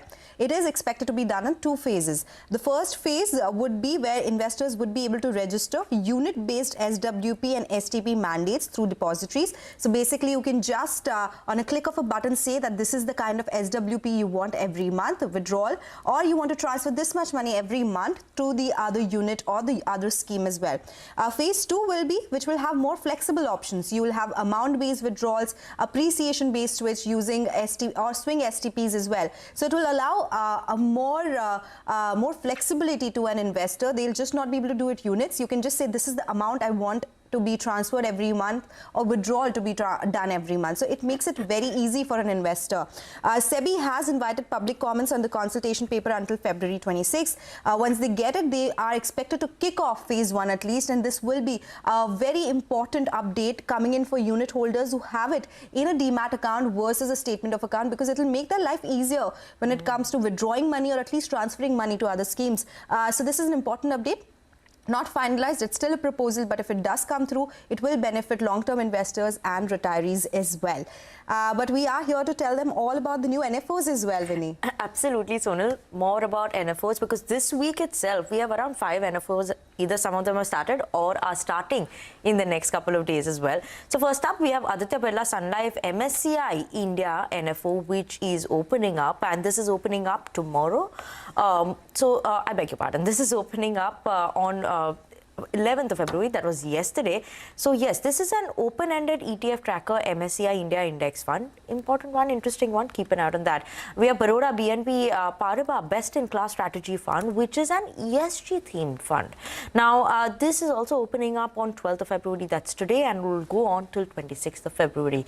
Next one is Edelweiss Gold ETF Fund of Fund. That's opening up as well, opened up today, will continue till the 23rd of Feb. Do not forget those numbers that we saw coming in for gold ETF in terms of investments or inflows by investors in January was mind-boggling. So interesting to see this one and where it goes. Grow BSE Hospital ETF, that's what is opening up for them on 11th of February. It opened up, will continue till the 25th of February. This is going to be tracking the BSE Hospital Index. The index which has the hospitals have done well in the quarter. So that is something that will be interesting. Old Bridge Flexi Cap Fund, that is also a diversified equity fund that is starting on 13th of February. That is tomorrow. But do not forget, there are already some of these NFOs that are going on as well. HDFC India Consumption Index Fund, Bajaj Finance Low Duration Fund, and that's going to be closing on 16th of February. We have Mirai Asset BSE India Defense ETF Fund of Fund. That's closing on 16th of February as well. Kotak Service Fund closing on 18th of February. UTI NF Nifty 500 Sharia Index Fund, as well as Mirai Asset Nifty Metal ETF Fund of Fund is also something that is going on and will close on 23rd of Feb as well, Sonal. Okay, all right. So the last update that we have, and that is DIIs overtaking FIIs in ownership of India's benchmark Nifty 50 index. There is a slight difference only, but it is something that we should note. 24.3% is held by FIIs and 24.8% is held by DIIs. This is as of December 2025. Domestic institutional investors have remained key bidders, which have pumped close to $23.4 billion in Q4 of calendar year 2025 and $90.1 billion in calendar year 2025 as well. And we have been talking about the record SIP flows, and that is one of the reasons why we have seen those higher ownership as well. This has helped absorb $18.8 billion of FII outflows and primary market issuance worth 1.95 trillion rupees. FII ownership in Indian equities has fallen to an 8-quarter low in the quarter of December, and they have reduced stake in a about 78% of the Nifty 50 companies. At the same time, DIs have gone ahead and increased holdings in nearly 82% of the index stocks. So very interesting stat, and we thought it's worth talking about it because the SIP numbers, they definitely are contributing to the DI stake increase that we are seeing in the benchmark index. Absolutely. Very interesting data there, Sonal. Thanks so much for that. But with that, we are absolutely out of time on this edition of MF Corner on CNBC TV 18. Thank you so much for tuning in. Up next, we have Closing Bell to take you through the last hour of trade.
Go beyond market headlines to understand the reasons for the day's movers and shakers. And get your portfolio ready for tomorrow. Beaming live from the CNBC TV 18 Motilal Oswal studio.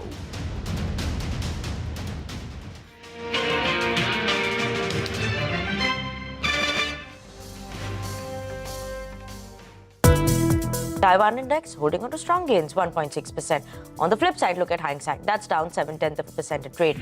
It's a repeat. It just feels like deja vu from about 10 days back. At the end of last year, for many months, it was very, very volatile, going up and down. And Nifty, which is down about 1/3%, 25,873. Sellout trend in the month of January is very encouraging, and the consumer sentiments are changing. If you adjust for the exceptionals, the profit is actually a lot higher as well. It's been led by both their India business as well as the international business. Try to keep our head down, really execute well. And it is all our businesses contributing at this point.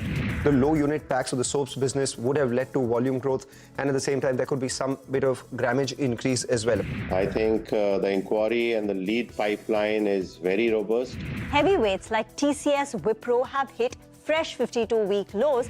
These numbers reflect performance of the continuing business, excluding ice cream. Any leverage that needs to be done at an AI adoption always lacks the capability build-up that happens in the industry. Economists have been able to count that the weightage of food will go down to about 37%, 36.85 or thereabouts. IT continues to surge, and broader markets too are underperforming the benchmark.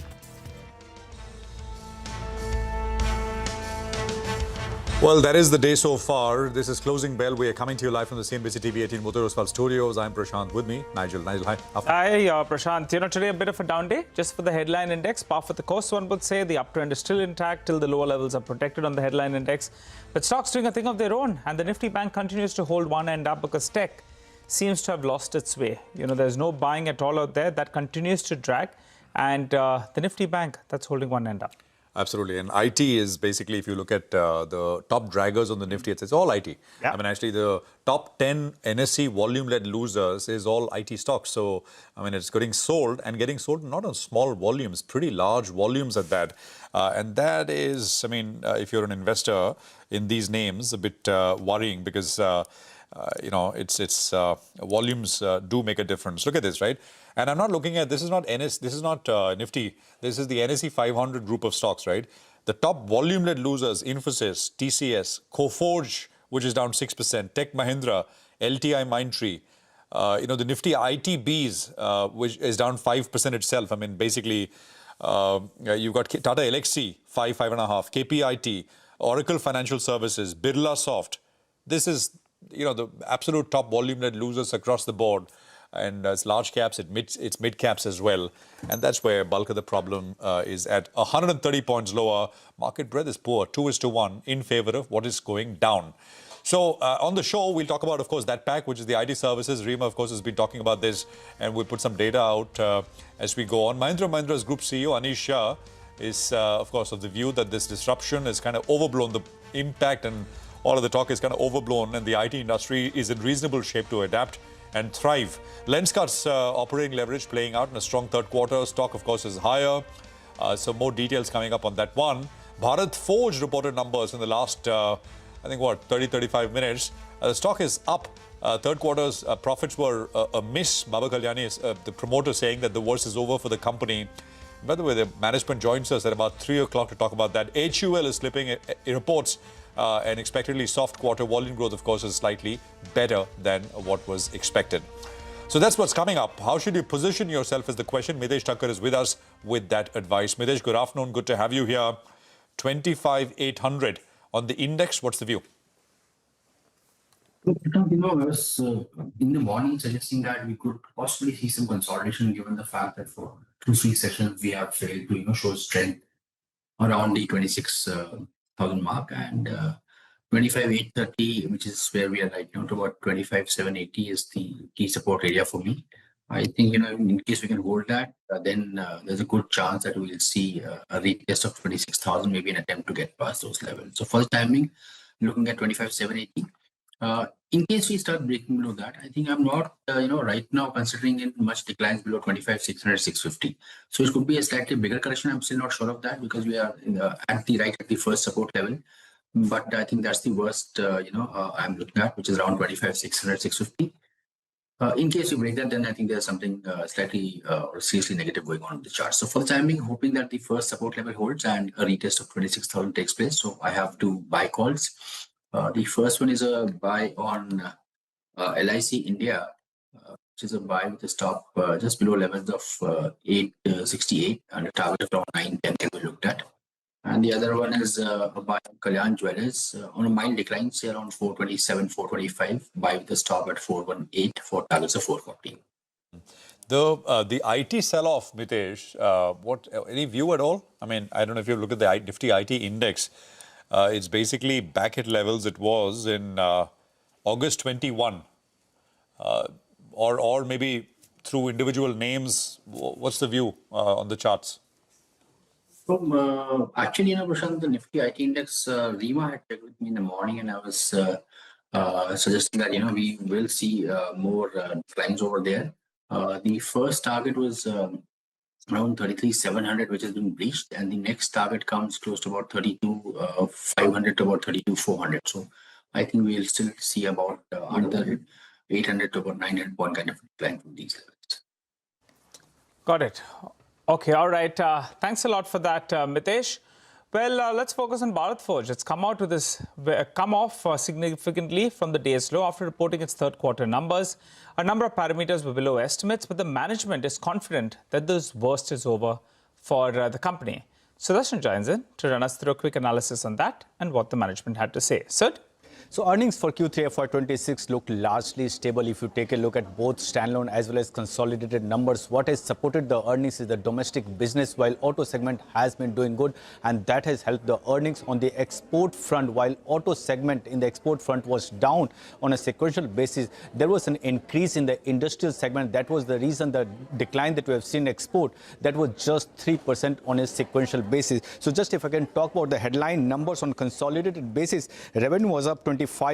It was higher than our expectation. EBITDA too saw an increase of 20%, and margin, though it was down, and it has come in at 17.3% versus 18%. And on standalone basis, revenue has fallen 1%, EBITDA was down 7%, and margin has come in at 27.2% versus 29%. And here also it's below our expectation of 28.4%. But what has helped the stock to recover from days low is the commentary that company has given about Q4 FY26 and Q1 about FY27. Baba Kalyani is saying that looking ahead into Q4 and FY27, fair to say that worst is behind, and both domestic and exports market are looking strong across sectors. But one clarity that is required from the management regarding the ATAGS order. If you remember, company had bagged ATAGS order for around almost 7,000 crore.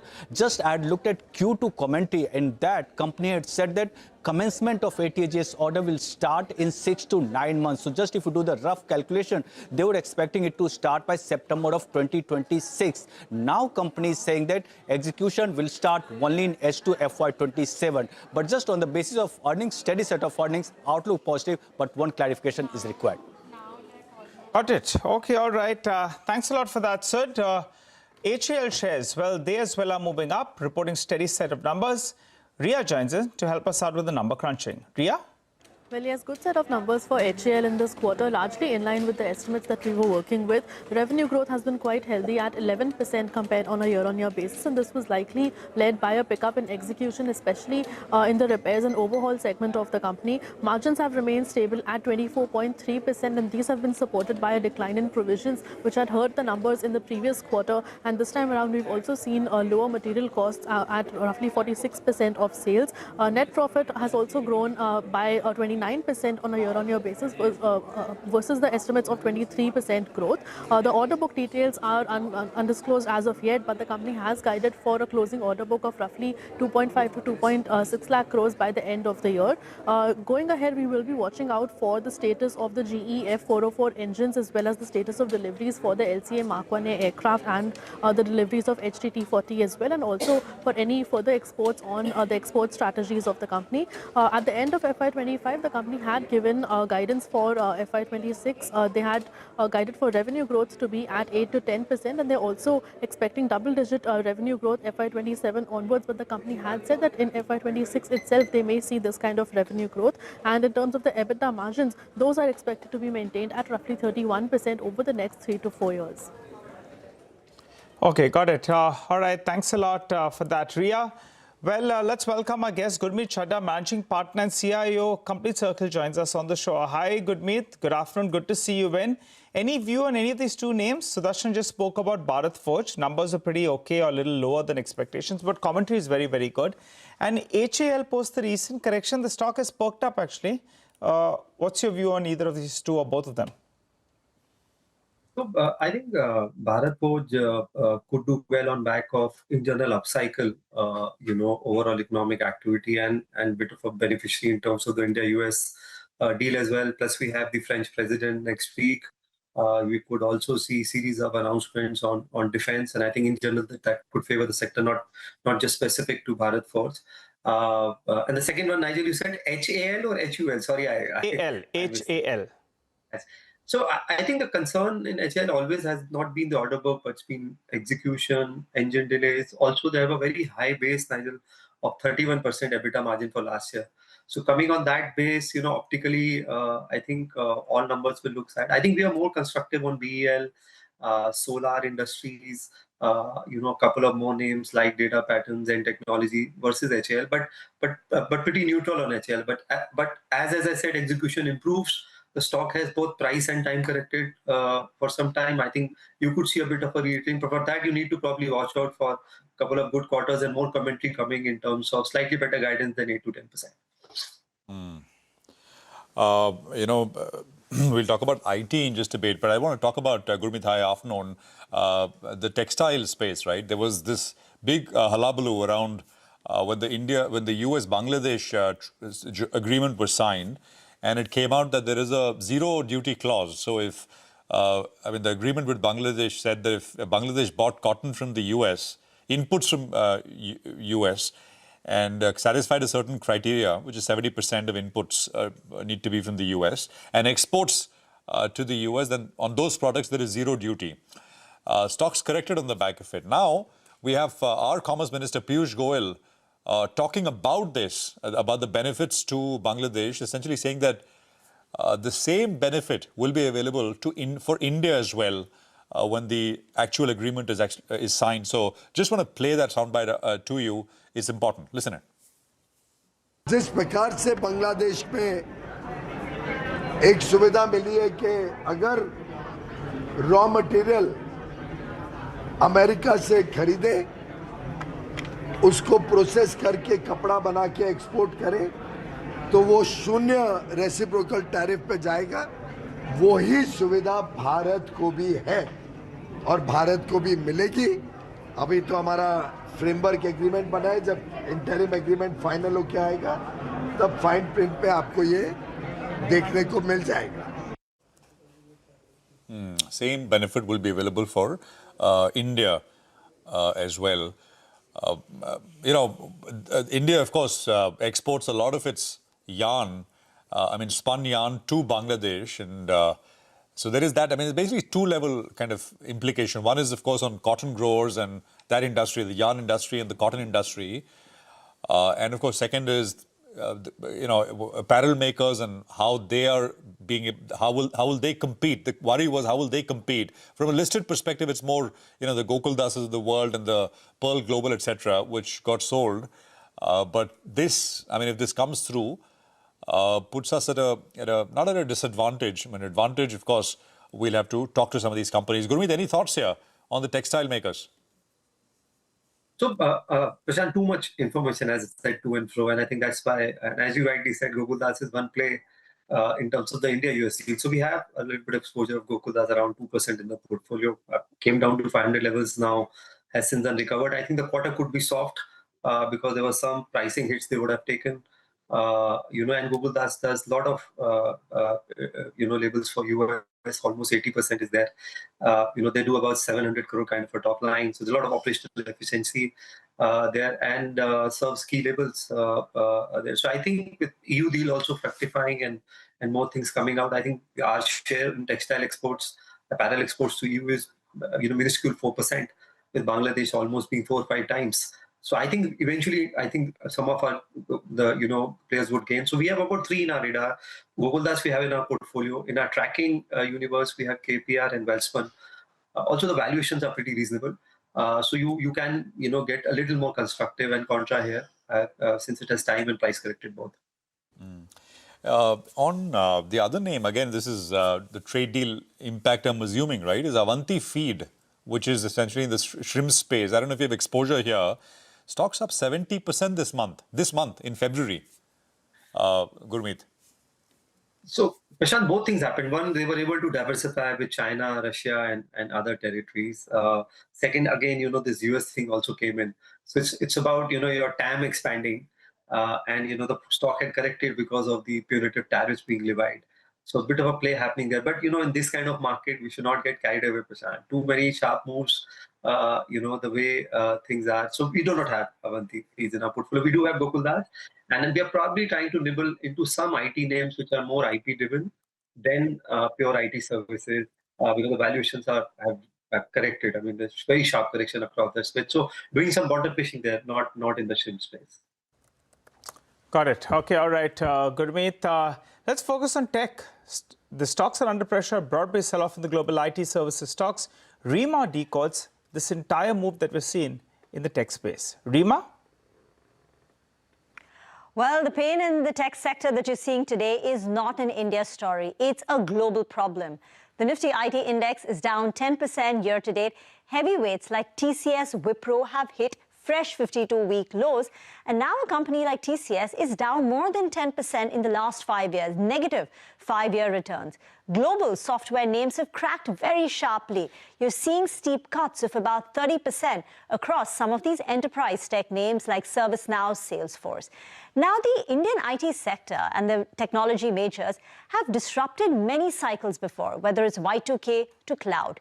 But the question this time is that whether what we're seeing in AI, and more importantly, the pace of innovation, represents just another transition, or is it a fundamentally different risk, a structural headwind? Let's get the experts in. Now, Citi says this AI shift has unique challenges, and they give you 3 reasons for that. Unlike the cloud cycle, where the Indian IT sector was the challenger, gaining share, this time it's entering in as the incumbent. The sector has doubled in size since the last major tech shift, making it more exposed to disruption rather than being the disruptor. 2, the AI's impact is far more pervasive this time. When cloud took place, it primarily reshaped infrastructure where data was being saved. But generative AI is touching coding, consulting, workflows, decision-making, and even labor pools. And finally, Citi makes the argument that the new AI revenue pools coming in from AI are still very small, still exploratory, so not enough to offset the pressure seen on legacy services. But unlike in the case of cloud, when new work came in, they were large deals.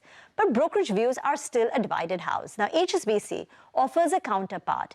They think that LLM-driven products will not materially displace SaaS, pointing out that there are virtually no documented instances of a Fortune 500 company replacing a core SAP or a CRM platform with a standalone AI model. 2, they're saying that, there are decades of business contextual knowledge embedded in these platforms like SAP and Salesforce, and that remains a strong moat. So it's not that easy to simply replace it. What HSBC says for the Indian IT services company, the major problem is the sharp increase that we're seeing in coding productivity. Now, as of now, according to the industry estimates, productivity gains are about 8 to 10%. But the recent launch of Claude Opus 4.6 is estimated to add another 500 basis points of improvement in productivity. Now, this incremental productivity or efficiency could increase the revenue deflation, pricing pressure. But HSBC still believes the impact is not going to be very materially significant at this stage. To sum it up, HSBC says that we acknowledge this time the risks are more credible than the past cycles, but they still expect a low teens return from IT in 2026. So what is your view? Is AI an existential threat to IT services, or simply the next evolution that reshapes growth rather than ending it? Thanks, Rima. But the impact of AI on the tech sector is completely overblown. No, I'm not saying that. That's the word that came in from Anish Shah, the group CEO and MD of Mahindra Group. Let's listen in to what he had to say. So this is, first, it's way overblown. And the death of the pyramid has been forecast multiple times over the last 30 years at every inflection point where technologies come in, starting from Y2K, and then call centers, and then we had blockchain coming in. There are various different technologies that have come in that have disrupted this industry. And the industry always has evolved. Because if you look at what it is today versus even 5 years ago or 10 years ago, it's a very different industry. AI brings up a number of opportunities. And even over the last few years, companies have stopped talking as much about help us with productivity and lower costs, and are talking more about help us win in the marketplace. And that creates a completely different set of opportunities. So how we go to market is very different. The AI disruption also has been known for the last couple of years. Okay, all right. Well, we have a couple of stocks actually that are moved lower. I think there's the Sensex weekly expiry that's taking place. Eternal has moved to the low point of the day. Bajaj Auto as well has taken a bit of a leg down in the last few minutes. Let's get both of them up for you on the screen. Eternal, Bajaj Auto, Cipla as well has slipped a little bit. And the Nifty Bank that was holding more or less flattish, that's down close to around 100 points or thereabouts. Gurmeet, banks have been the way to go. What do you like from there, banks and financial stocks? So, Nigel, I think the PSU banks and the mid-tier banks have probably done better than the likes of HDFC, ICICI. Mean reversion can happen in my view. There's a bit of an overhang on RBI draft norms on mis-selling on third-party and fee-based products. I think there's a bit of a reaction there, but I think it will be more staggered, and not of immediate concern. Maybe a little bit more sentimental. So look at HDFC Bank, for example. If you remove the value of subsidiaries, the market cap is roughly around 12 lakh crores, so that about 85,000 crore PAT for this year. You're getting it at 12-13 times versus traditionally at the lowest price to book ratio. So I think a bit of catch up can happen. Also, I think we might see more FDI interest and more entities in NBFCs in HFCs. Already more than $11-12 billion of deal. Now $12 billion because the system is leveraged 6, 7, 8 times. It actually means about 100 billion additional credit coming our way. And bank credit growth is already showing 14-15% growth. So I think the macro picture is looking pretty good. Whether it is credit growth, M3 supply grew 12%, which is the total money, currency, deposit in circulation. Capex, early signs. So I think barring this IT thing today, I think the macro picture is stacking up well. And thankfully, last week earnings have been much better. So we like this space. I mean, I think the only concern is a bit of capital marketplace like broking, exchanges because of STT. So that part we possibly have to wait it out. Another stock, right, which is doing very well is Lenskart. On the back of strong showing for the third quarter. Let's go across to Mangalam, what the street is making of it, where the valuations are at. So Mangalam, take it away. I mean, what's the street making of it? The street definitely clearly likes this. There are three reasons why the street likes it. One is that, the revenue growth has come by. 38% revenue growth, no mean feat. Yes, it's a fast-growing industry, but the company is consistently reporting growth, right? 2 quarters in, it's doing well. And when the management said that there is operating leverage which is likely to play out, now they are on display. 12% margins have turned into 20%. The EBITDA of 200 crores has gone all the way up to 460 crores. The net profit as well as 132 crores. It's been led by both the India business, where there has been growth, and the international business as well, where the revenue growth has been around 40%. And on the bottom line out there has been a turnaround. The EBIT loss has turned into EBIT profit. So all these factors doing well for them year on year as well as quarter on quarter, where there's a double-digit revenue growth. You have 12% EBITDA growth as well. Now on to valuations. The company right now is closer to around 10 billion in terms of market cap. The profit this quarter has been about 132 crores. Annualize that, it's close to 450 crores, roughly 500 crores. Even if you double that, the stock would be at around 90 times. So valuations for them have not been cheap. But the point is that they've been speaking about very strong growth. In the same store sales growth, yes, but at the same time, even the same pin code, which tells you that there is growth which is yet to be unlocked. So long as the company continues to report on growth and the operating leverage continues to play out, maybe valuations at even elevated levels will sustain. We've seen that with many companies in the past. The only thing that you'll have to watch out for from a Lenskart investor standpoint now, just two. One is when does the supply from some of these institutional investors comes by, and the second part is what happens to the multiples once growth stops or slows down. The pace at which they're growing slows down. So barring those two, if the company continues to do that, who's to say that these multiples won't sustain? We've seen that. Mangalam, so that 500 crore net profit number, is this possible this year, right? FY26? No, I'm just taking the current quarter's numbers and assuming that, with this growth continuing and the operating leverage playing out. So the last quarter's profitability, you annualize that, you come to around 450 to 500 odd crores, right? But, and if that continues, the multiple, Mangalam, the multiple even then, right? So let's assume 500 crores this year. at 90,000 crores, that is still 180 times. Exactly. So you double that 500 next year. And that becomes that becomes 90 times. So assuming it doubles, everything is being taken care of right now. Right now, because it's such a low base and operating leverage is such that even if you assume that doubles, it's 1,000 crores. It's still about 90 times. Yes. Yeah, FY 27 then, yes. I mean, I think we should look at 28 numbers too. Look at 28, that will be around 70 times, maybe 65, 70 times. That still is not particularly cheap. But the point is that, again, if the company continues to report these growths, multiples will sustain. Yeah. That's right. And, as one of those, a fund manager was telling us that when Lenskart does something and Titan notices it, that's telling you that, they're actually... So basically, I think this is... yes. Who's I know the name, I don't know whether I should take it. That's why I'm not taking it. The point was that they were saying that they're the leader, and in terms of promotion, marketing, etc., the Titan seems to be following it. Absolutely, but, who's the trendsetter and who's following? That's correct. But, what you pay... I don't know if we have time for a quick 30-second response. Gurmeet, any thoughts? Lenskart? No, so not in our portfolio, Prashant. But as I said, the unit economics is pretty impressive. And at some point of time, if they can leverage and pivot a little bit, what, let's say, Eternal did with Blinkit, I think maybe you have to maybe bet on that. I don't know how much you can grow, unorganized. So we are in growth, we are in internal, and we have Paytm in our, as far as our new age portfolio is concerned. Gurmeet, आपको भी चश्मा पहनना पड़ेगा. The way markets are, Prashant, I'm sure. On a lighter note, thank you very much, Gurmeet. Appreciate it. And it's always a pleasure having you here on CNBC TV 18. Well, 180 points lower, 25,780. We'll take a quick commercial break. We're back on the other side. More coming up.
Welcome back. The markets have, they took a sharp leg down, and then there is some fight back that we're seeing. A couple of defense names like BEL, that's moved higher. Titan, what a beautiful stock that is, right? I mean, for this month itself, it's up 7.5%. Valuation's not cheap.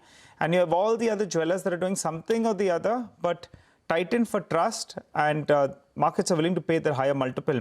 That explains why that stock is up and about.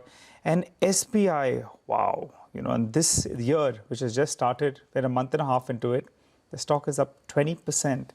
That's the kind of move that you've seen on that particular name. The problem is tech continues to get sold into. Well, let's do a quick check on the F&O market. Then very quickly, the Sensex, the intraday chart should come up for you. We saw a bit of volatility. That's because the weekly contract will expire. But the Nifty, that's flirting with around the 50 DMA, the 25,750 mark. That's a very, very important mark. We should get the chart up for you on the screen. Currently hovering around that mark. The Nifty options data, the PCR has come down to around 0.84 or thereabouts. It had gone to around 1.1 earlier today. That's come back down. The 25,900 call, that's seeing aggressive writing. And that 26,100 level is going to be a stiff resistance because the premium on this particular strike at the start of today was 162. That's come down to around 72 rupees. So aggressive writing being seen out there.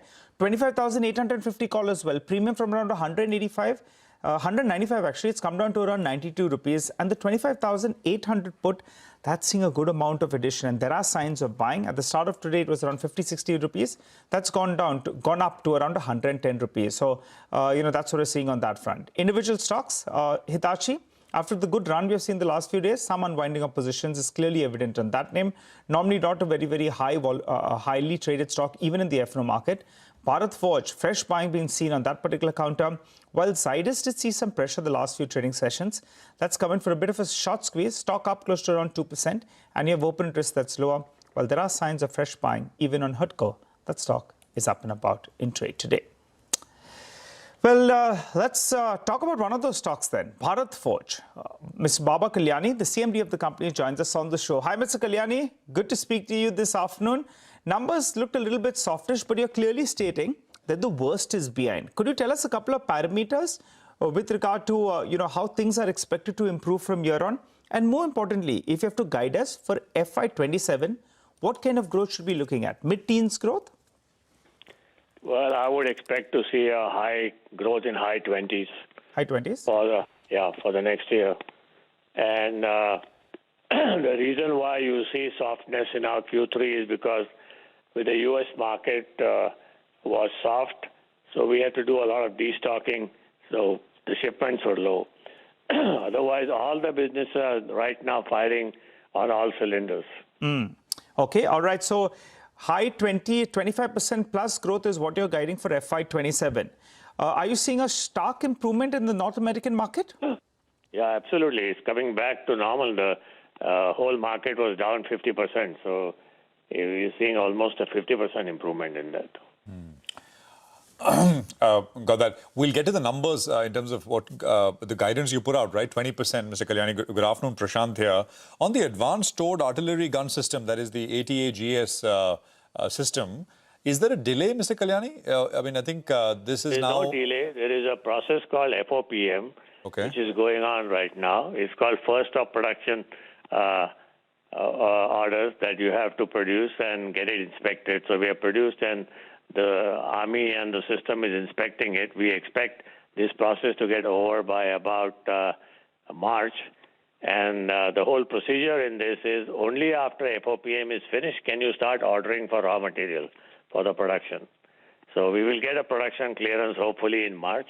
And then it takes about, let's say, 4 or 5 months to get your supply chain going. So we expect production of ATAG somewhere around September, October of this of 26 to start. Okay. Okay, September. So then there is no delay. I mean, you talked about September 26 earlier as well. I'm not sure where this. Exactly. The same date I had given last time. Correct. So we should put that out because there was some confusion. But glad that you clarified on that one. And the contour 7,000 crores in terms of order size, all that remains the same, right? It's now 11,000 crores. Okay, the total ATAG order size is 11,000 crores. Execution starts in September of this year. ATAG's order is 4,000 plus crores. We have now an order for small arms, which is about 1,400 plus crores. And then we have orders for many other things, naval systems and all that. So total order book is about 11,000 crores. And we will do almost 50% more than what we did this year, next year. So total order book is about 11,000 crores now, right? Yeah. Okay, I got that. The European steel manufacturing sort of review of the manufacturing footprint there, could you give us a sense by when that will be completed, sir? That will be completed by this fiscal year end, which is by March. FY26. Okay, got that. So we will give a update around that time. So the India CV business outlook, the commentary so far has been positive. Could you give us a sense? Yeah, well, we are seeing a 20% plus growth in that market. Some of it is, growth in quarter four because normally quarter four the CV business is always high. But we are also gaining market share in this. So it's really good because, we have acquired this new businesses in Coimbatore, the American Axle business. All that is adding to our growth right now. Okay, all right. Mr. Kalani, on the defense part of the business, as I can see, this year has been a little bit slowish in the first 9 months. I think you've done around 1,400 crores. So you'll end the year around 2,200 crores? No, we'll end the year around 1,800.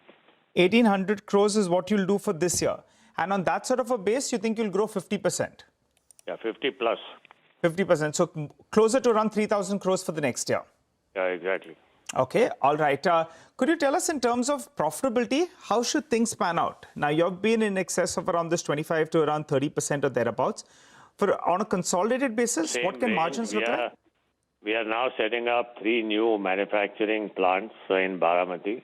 One for our aerospace business, which is growing at a very fast pace. One for our business for data center energy systems, which is also growing at a very fast pace. And one for making large forgings for aerospace, like landing gears and products like that. All these are highly profitable businesses and, high, let's say, application businesses. So we see a tremendously good future with high profitability coming up. And on the CV business, sir, could you tell us, are things the strongest you've seen in the last few years? Because there is hope that, in fact, the CV cycle is somewhere in the middle of that upward trend, and there is still some room to go. Is that what you're getting in terms of a feedback? CV cycle from the first quarter of 26-27 will come back to its normal levels like it was before. So it will come somewhere in the region of 280,000, 300,000, something like that. That has been a high level of CV in the U.S. market. Last year, it was half of that. So I think, it's really going to push the growth for us pretty hard. Mr. Kalyani, the 17,000 crore project in Odisha, which is the group is executing, right? Aerospace, defense, etc. Could you give us the breakup between companies, sir? How much will Bharat Forge do? And Bharat Forge will invest about 3,000 crores in Odisha. That will be our second, let's say, mega plant that will come there, but that will take about 2 to 3 years to happen. When will you break ground, sir, there for this? We are just getting the land now, so hopefully in next couple of months we will break the ground. I see. And this you'd focus on what from that plant, sir? On what part of the business? We are going to, first of all, we are going to increase our forging capacity, do a lot of work in aerospace-related products, and some high-technology products out there. The advantage in Odisha is you have very good skills and skilled manpower available. We are setting up our own specialty steel facility out there. So it will be all reasonably well integrated with low logistics costs. I see. So you'll invest 3,000 crores towards this? Yes. Over the next few years, basically? Yes. Yeah, in about, I would say, 3-4 years. Yeah. Got that. Thank you very much, Mr. Kalyani. Appreciate you joining us and appreciate all the details coming through. So strong guidance as far as FY27 is concerned. That ATAG order very much on track. September 2026 is when execution will start. And the India CV business, of course, is also looking up. Stocks actually moved up a little bit from when we started that conversation. It's up about 3.5%, 1730, 1731 at this point. Well, D Street chatter is now moved not from the offices to, an investor conference. Nimish is joining us. Nimish, so today must be lots of chatter, more than usual. So tell us, what are you picking up? Hi, Prashant. Frankly, I met a lot of investors today around lunchtime at the Axis conference, and the big talking point has been the big pain in the IT names. And now, it looks like there is a bit of capitulation happening from institutional investors as well in the entire IT basket. The FIs were net sellers in the IT names aggressively, and now it looks like even the domestic mutual funds are compelled to sell IT stocks, and that explains, that IT index is down almost more than 5% in today's market. So clearly, both leg of the flow seems to be on the negative side in IT, both from FIs as well as from the DIs. On the flip side, though, I understand there is a bit of buying back in the PSU basket. So selective PSU banks, selective PSUs where the institutional interest is still there. So there is a bit of buying in those names, but and also some bit of into the staple names as well. But the large number, if you see today from the institution, will be largely tilted towards the IT stock. So that's the overall feedback that I picked up. Broadly, from a sentiment point of view, largely from an FI perspective or from the corporate perspective, there seems to be a sense that things are bottoming out. A lot of corporate seems to be quite bullish on the quarters ahead in terms of growth, and even the institutional flows, especially from the FIs, seems to be turning a bit positive towards India. So that's something which I picked up from the conference. But today, the large number, if you see on the institutional side, will be largely because of aggressive selling in the IT names. Got it. Nimish, what about individual stocks? What are you picking up? Well, so the first stock on my list today is Indus Tower. I understand there are block bids at lower levels, though, in Indus Tower from institutions. So there is a lot of interest from institutional investors to buy this stock, and there are block bids as well. Also, I understand there could be some corporate development around the corner as far as Indus Tower is concerned. So that's the first name. The second stock is RBL. In a weak market, that stock is also buzzing in trade. Large volumes as well. I understand some HNIs have got active as well. And for RBL, the very near-term trigger would be the RBI approval for Emirates to take over and make an open offer as well. So that's something which has been pending, and that's something Street is hoping for. So that's because of which RBL is buzzing in trade. The third name is Happy Forging. It's locked at 10% upper circuit after a block in the pre-open trade. I understand it was a clean-out trade from a private equity. So domestic private equity investor was a seller. It was a clean-out trade, and there was a lot of demand in that particular book. And hence, you're seeing stock locked at 10% upper circuit today. And the last is a couple of stocks where there is aggressive delivery-based selling. Sagarity stands out in terms of very aggressive flows, and also is a fact in 361. Both these names will stand out in terms of high delivery volumes, but there are largely sell orders in both those names, Sagarity as well as 361. Yeah, no, absolutely. On Indus, anything you're picking up, Nimish?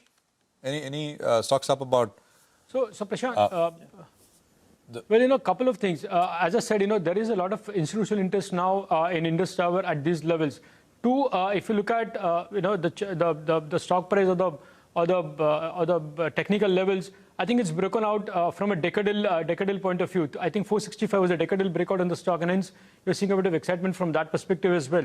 And also, if you remember, Bharti has made an official communication that they intend to buy 5% stake in Indus Tower going forward. So maybe you will see some bit of disclosures which can come from Bharti if indeed they have done some creeping acquisitions in the last couple of days. So we saw that happening in Vodafone Idea. We saw that happening in a couple of other names as well. So maybe we'll have to watch out for the disclosures very closely if indeed Bharti has done any sort of creeping in Indus Tower at current levels.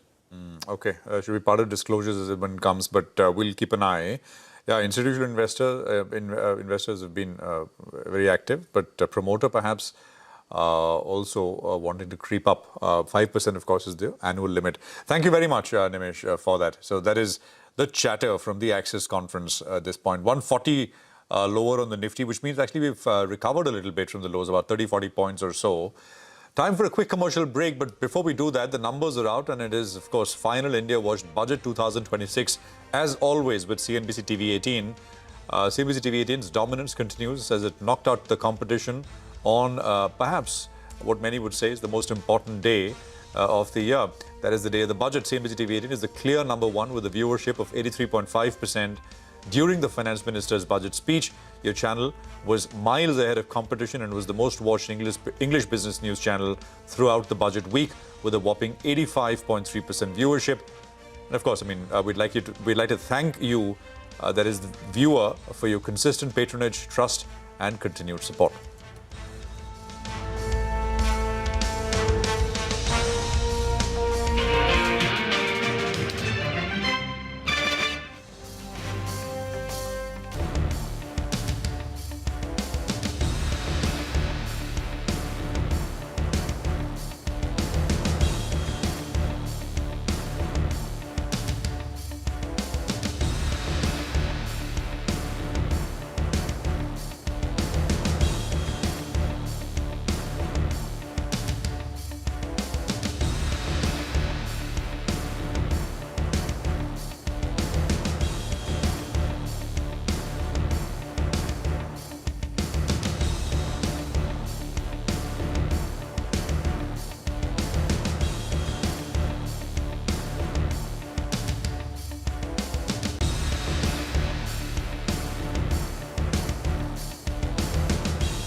$150 lower on the index. Let's get some short-term trading ideas now. Mitesh is back with us.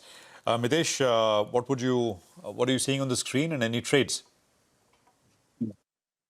So I think the market has been weak and the recovery has been very strong. So we'll add some short set positions, and the one which I think can be added is PNB, Punjab National Bank, STBT, with a stop at about 122.25.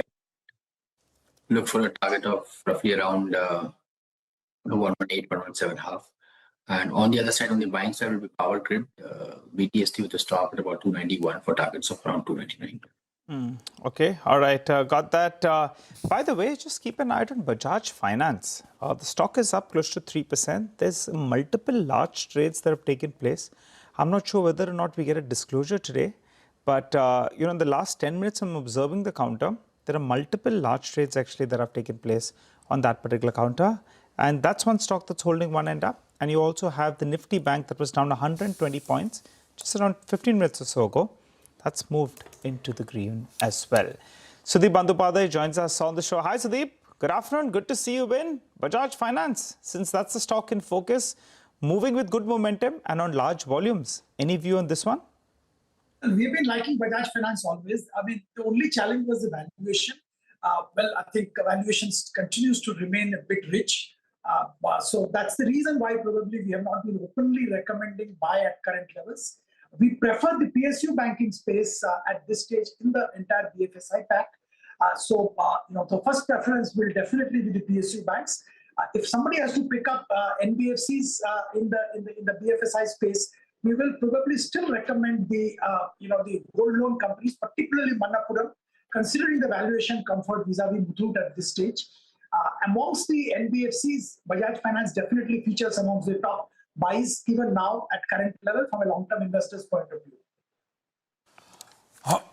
Yeah, no, absolutely. And I think stocks are doing well at this point in time with a decent pop. Let's just maybe also look at where the market, it's still 2:1 declines to advances at this stage.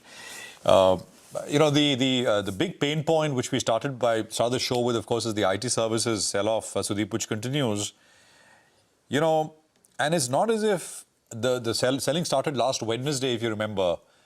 And Wednesday, Thursday, Friday, some stability over the last couple of days. And today again, boom, another large 5, 6, 6.5%, 7% kind of cuts. Any thoughts there, Sudeep? There are those who, of course, are still holding. There are those, I'm not sure if there are people looking to enter where the valuations have become cheap, etc. But just a view, Sudeep. Well, Prashant, I think I will recommend to hold back. Still the time hasn't come.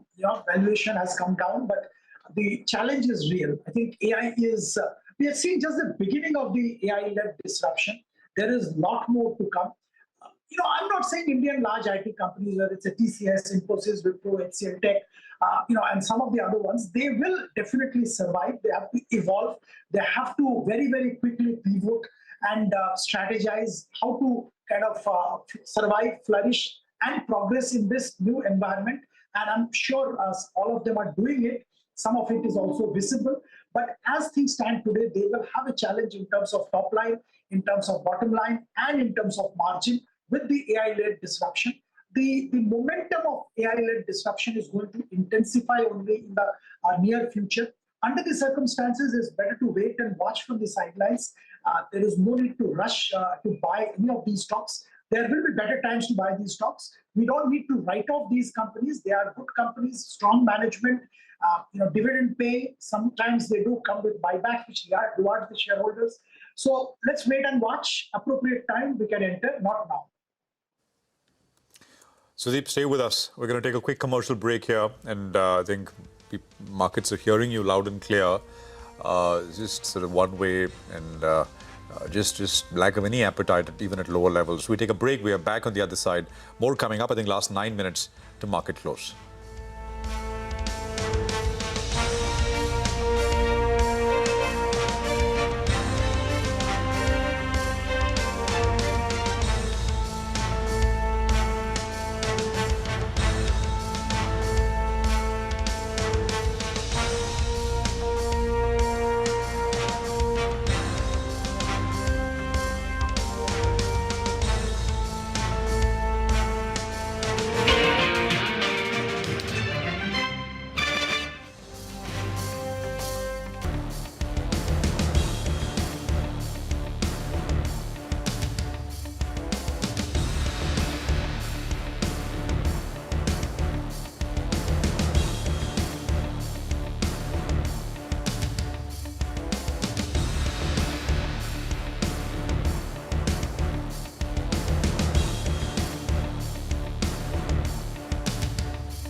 Okay, 4 minutes to go for market closing.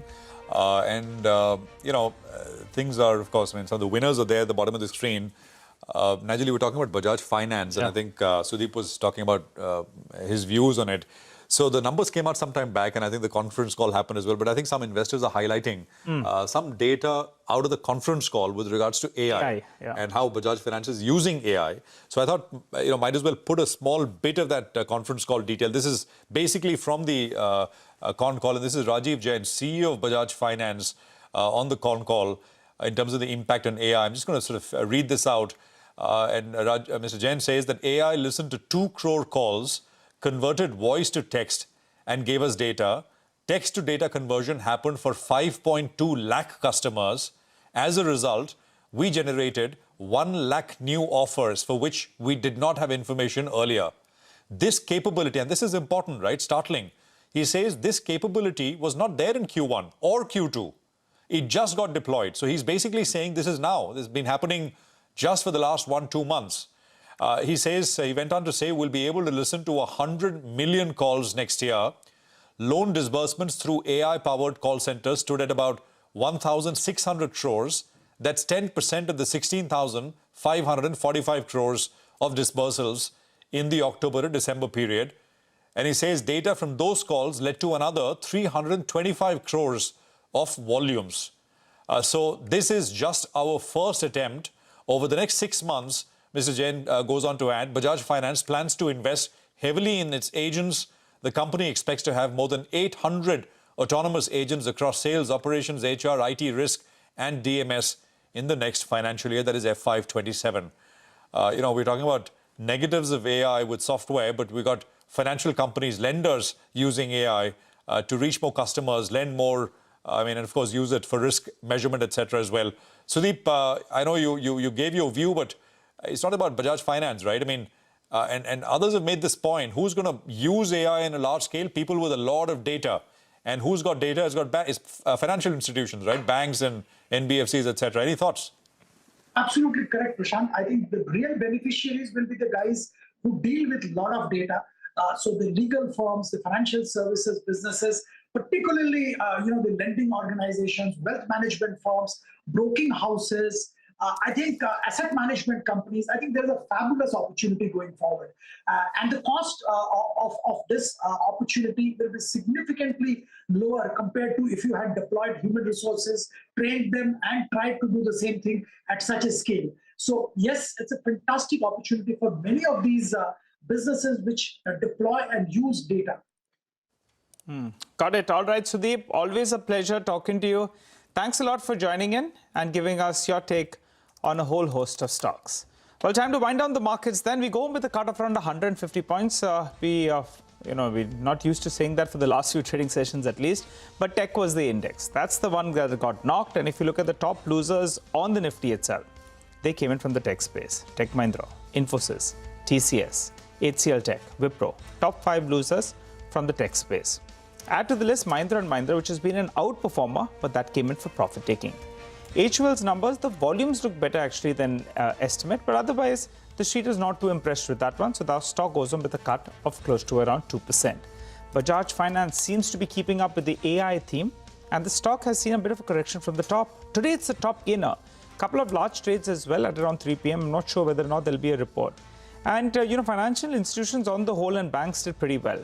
Shriram Finance was up, ICICI Bank was up, SBI continues to chug along. From the broader markets, a lot of stocks were doing a thing of their own. On the losing end, you had KPIT Technologies, LTI Mindtree, Coforge, and Oracle Financial. All of them down 6 to around 7%. On the flip side, Max Financial was up close to 5%, Hutco was up close to around 4%, and Muthoot Finance, you'll hear from the management tomorrow itself. So that one, in fact, did end with a sharp gain of around 3.5%, while MCX as well goes home with good gains. So net, markets go home with a cut of around 150 points. The tech index, the biggest loser. The Nifty Bank was the one that held one end up, and that's why that, in fact, goes home more or less flattish as we speak. The breadth of the market ended in favor of the declines. 2 stocks declining for 1 stock that was advancing. That's the market action for you. So we wrap up on closing bell. Stay tuned. Markets Forward comes up next.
Dalal Street ends in the red. The Nifty and the Sensex slip over 0.5%. A big fall in IT stocks pulls the markets lower. Mid-caps fare slightly better. Nifty Bank ends flat.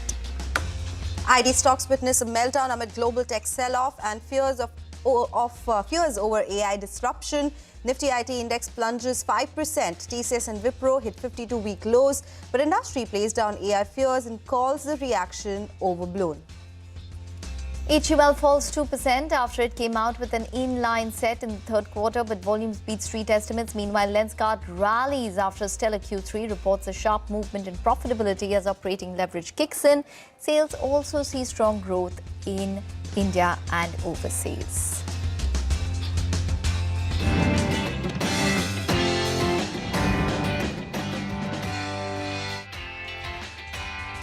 Hello and welcome to Markets Forward, your go-to show where we aim to get you all the key data points to gear up for the next trading day. I'm Sonal Bhutra and with me is my colleague Ekta Batra. Ekta, good afternoon. Well, after yesterday's flattish moves, we did see a big fall in markets today, led by, of course, the IT space. That index was down 5%. Mid-caps didn't do so well, but banks absolutely flat.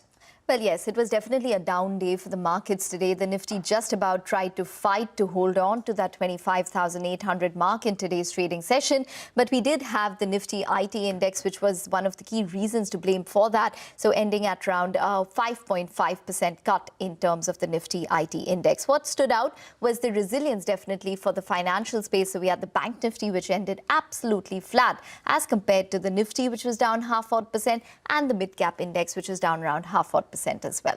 But let's tell you what we have lined up for you in the next 30-odd minutes. We have the top movers and shakers of the day with Sudarshan Kumar. We'll also put the spotlight on the big IT sell-off, which was the biggest talking point today, decode HUL's Q3 numbers and tell you why Lenskart witnessed a big rally. But last but not least, we'll delve into the key market events to watch out for in tomorrow's trading session. But let's get to our first segment of the day.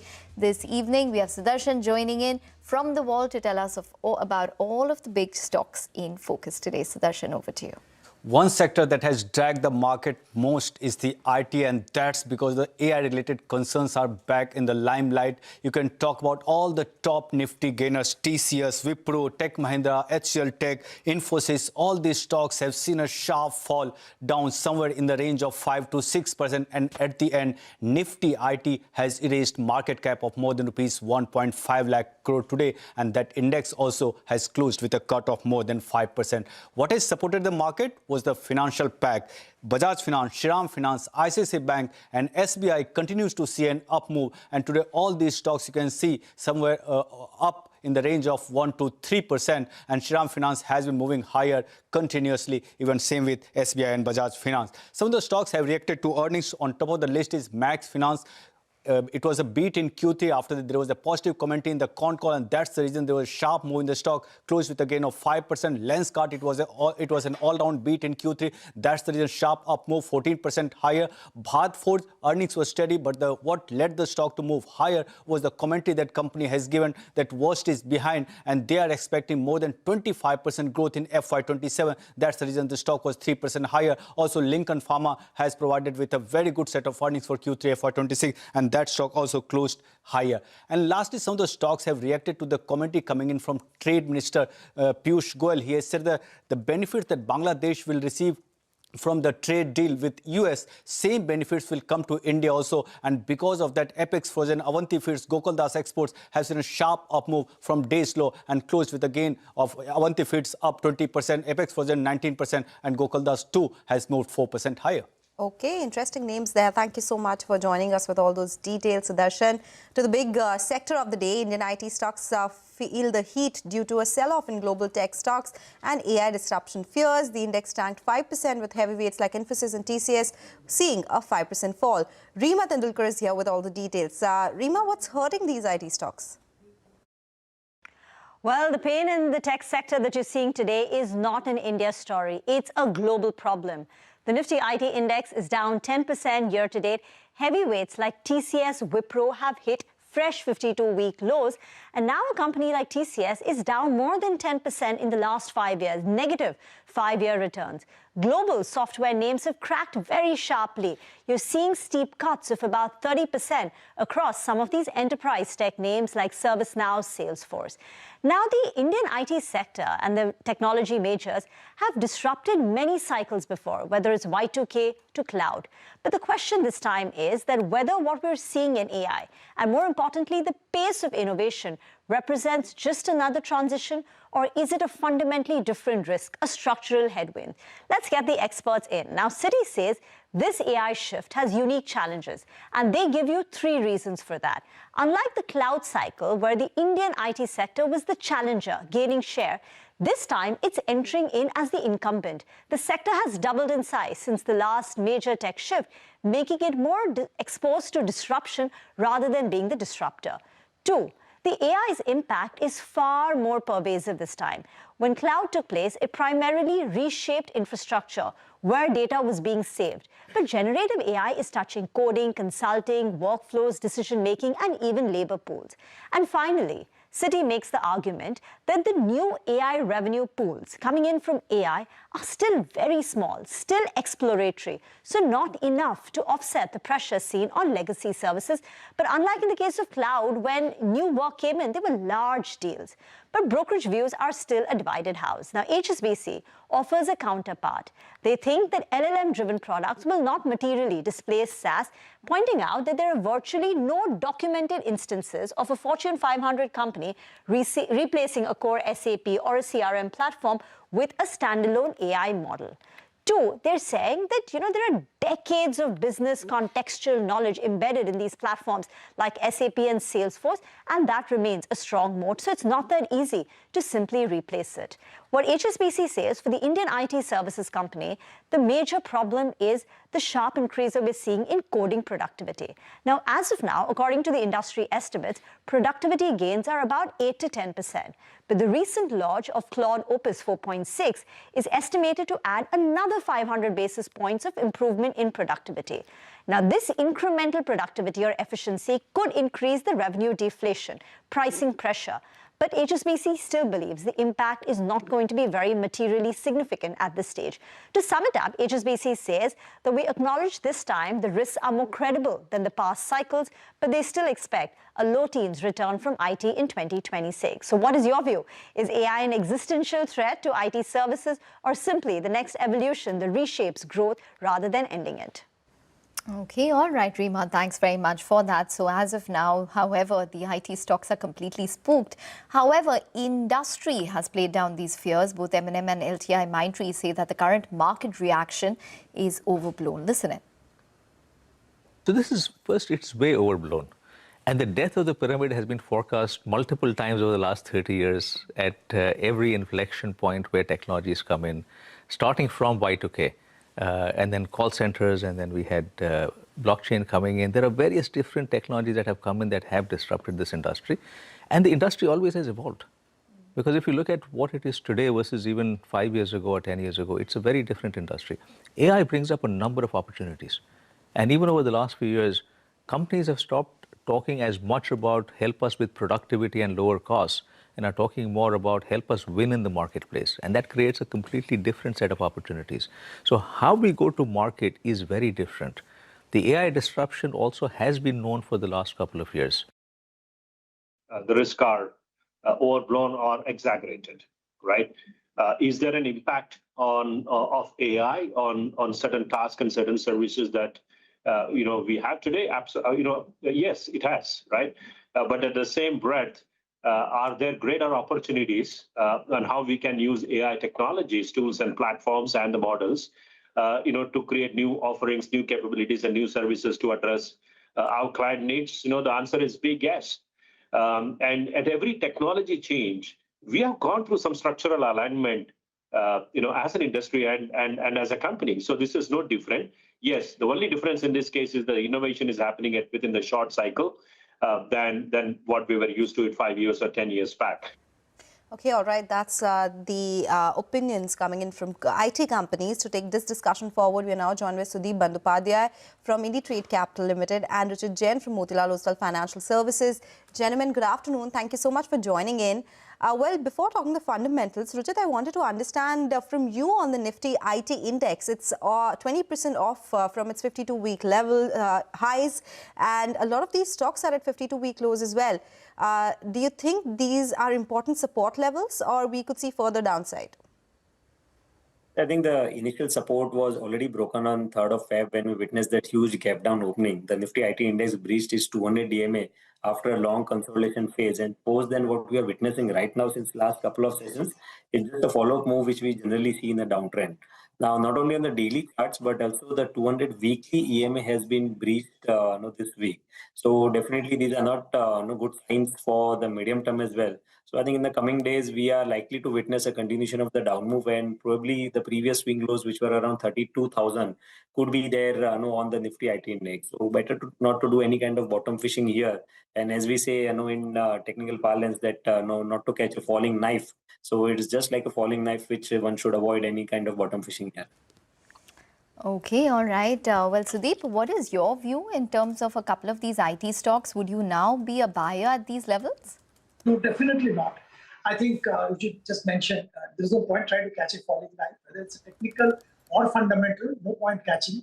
So look, the AI-related disruption is real. And I think we are just at the beginning of this disruption. There is a long way to go before we can conclusively say which part of this disruption is real, which is not real, who benefits and who loses out. I think we are just at the beginning.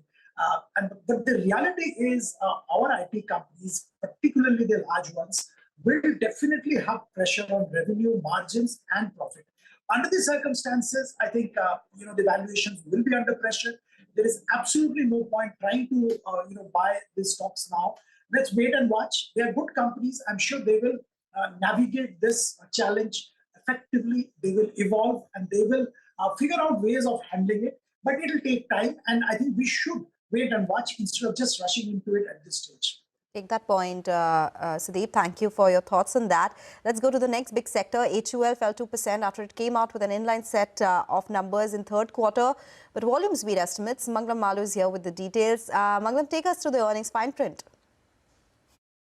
Well, these numbers are largely in line for HUL. Soft expectations, largely because of the disruption in October, even though the company said that things have improved and normalized in the month of December. So let's look at numbers in two particular ways. One, they've reported this number ex their ice cream business, and the analysts, they make their estimates based on the standalone numbers. So as compared to our poll, which is on the standalone basis, the revenue at 15,805 crores, slightly shy of 16,000 crores that the analysts were expecting. EBITDA at 3640 crores as well, as compared to analyst expectations of 3725 crores, margins at 23%, largely in line, and the net profit also largely in line. What's good, however, is that the underlying volume growth has come in at 4%. The street was expecting a number anywhere between 2 to 3%. Management commentary, they're saying that there is conducive backdrop for consumption pickup. In fact, they expect FY27 to be better than FY26, and they've maintained their margin band at around 22 to 23%. Now, the consolidated business, where the company actually takes into account the acquisitions that they've made as well, the likes of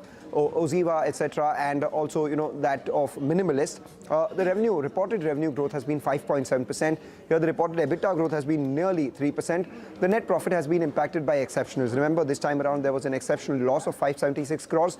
At the same time last year, they had an exceptional gain of 538 crores. Home care business grew 2.5%. Beauty and well-being grew about 10.5%, and personal care as well as foods grew anywhere between 5.5% to 6%. So largely in line with soft expectations. The stock, which at one point was lower, saw recovery. Revenue has actually grown by 6%. Yeah. On the profit part of it, I think you should look at three levels of that. Yeah. From the discontinued operations. Number one is your EBITDA growth. Our EBITDA growth is 3%. Our margin is 23.3%. The EBITDA margins include a one-time charge which we have taken on account of the gratuity impact of the labor code, and that is around 110 crores. So obviously adjusted for that, if you look at it, an EBITDA margin would have been also close to around 5% growth, yeah, at around 24%. Of course, in the quarter, the A&P has been a little lower in terms of percentage to the revenue, which will get stepped up moving forward. So the quality of the growth has been very good in terms of our EBITDA growth, absolute, that you talk about. We are seeing an improvement in consumer sentiment and demand This is especially led out of rural, but overall across urban and rural demands and sentiment is improving. I think both the macro factors contributing, whether it is, the low inflation, all the reforms that the government has done, is leading to an overall improvement in sentiment. It is also combined with the measures that we have taken, whether it's in terms of our portfolio transformation, the channel double down that we are doing across, the modernizing of our brands, and going behind market development as the market leaders in the country. This is really starting to pay the dividends. So we don't give guidance of specific numbers, but what we are saying is that second half 26 will be better than first half 26, and 27 will be better than 26. Okay, all right. So that's the management of HUL. Sudeep, would you be a buyer based on that guidance that FY27 is possibly going to be better than FY26? Well, I think the management body language was very, very confident, and that gives some room for us to go and buy from a long-term perspective. The other comment which the new MD also made is that rural demand has really, really come back. That's again very positive for the entire FMCG industry, and HUL, Dabur, and the others who have significant rural business in particular. So I think I'm comfortable buying HUL at current levels. I think it has been languishing for a very long period, and probably it's the right time to get into HUL and some of the FMCG names. Look, we don't expect scorching growth or overnight doubling, things like that, which happens in a lot of new age companies and other businesses. But if you are looking for steady, stable returns, I think it is probably a place to look at in the current fiscal as well as the next fiscal. Take that point, Sudeep. Richard, we'll come to you in just a bit, but before that, let's talk about Lenskart. The stock rallied 13% after it showed a sharp improvement in profits as operating leverage kicked in. Sales also saw strong growth both in India and overseas. Mangalam is back with us to take us through the company's Q3 performance. Mangalam.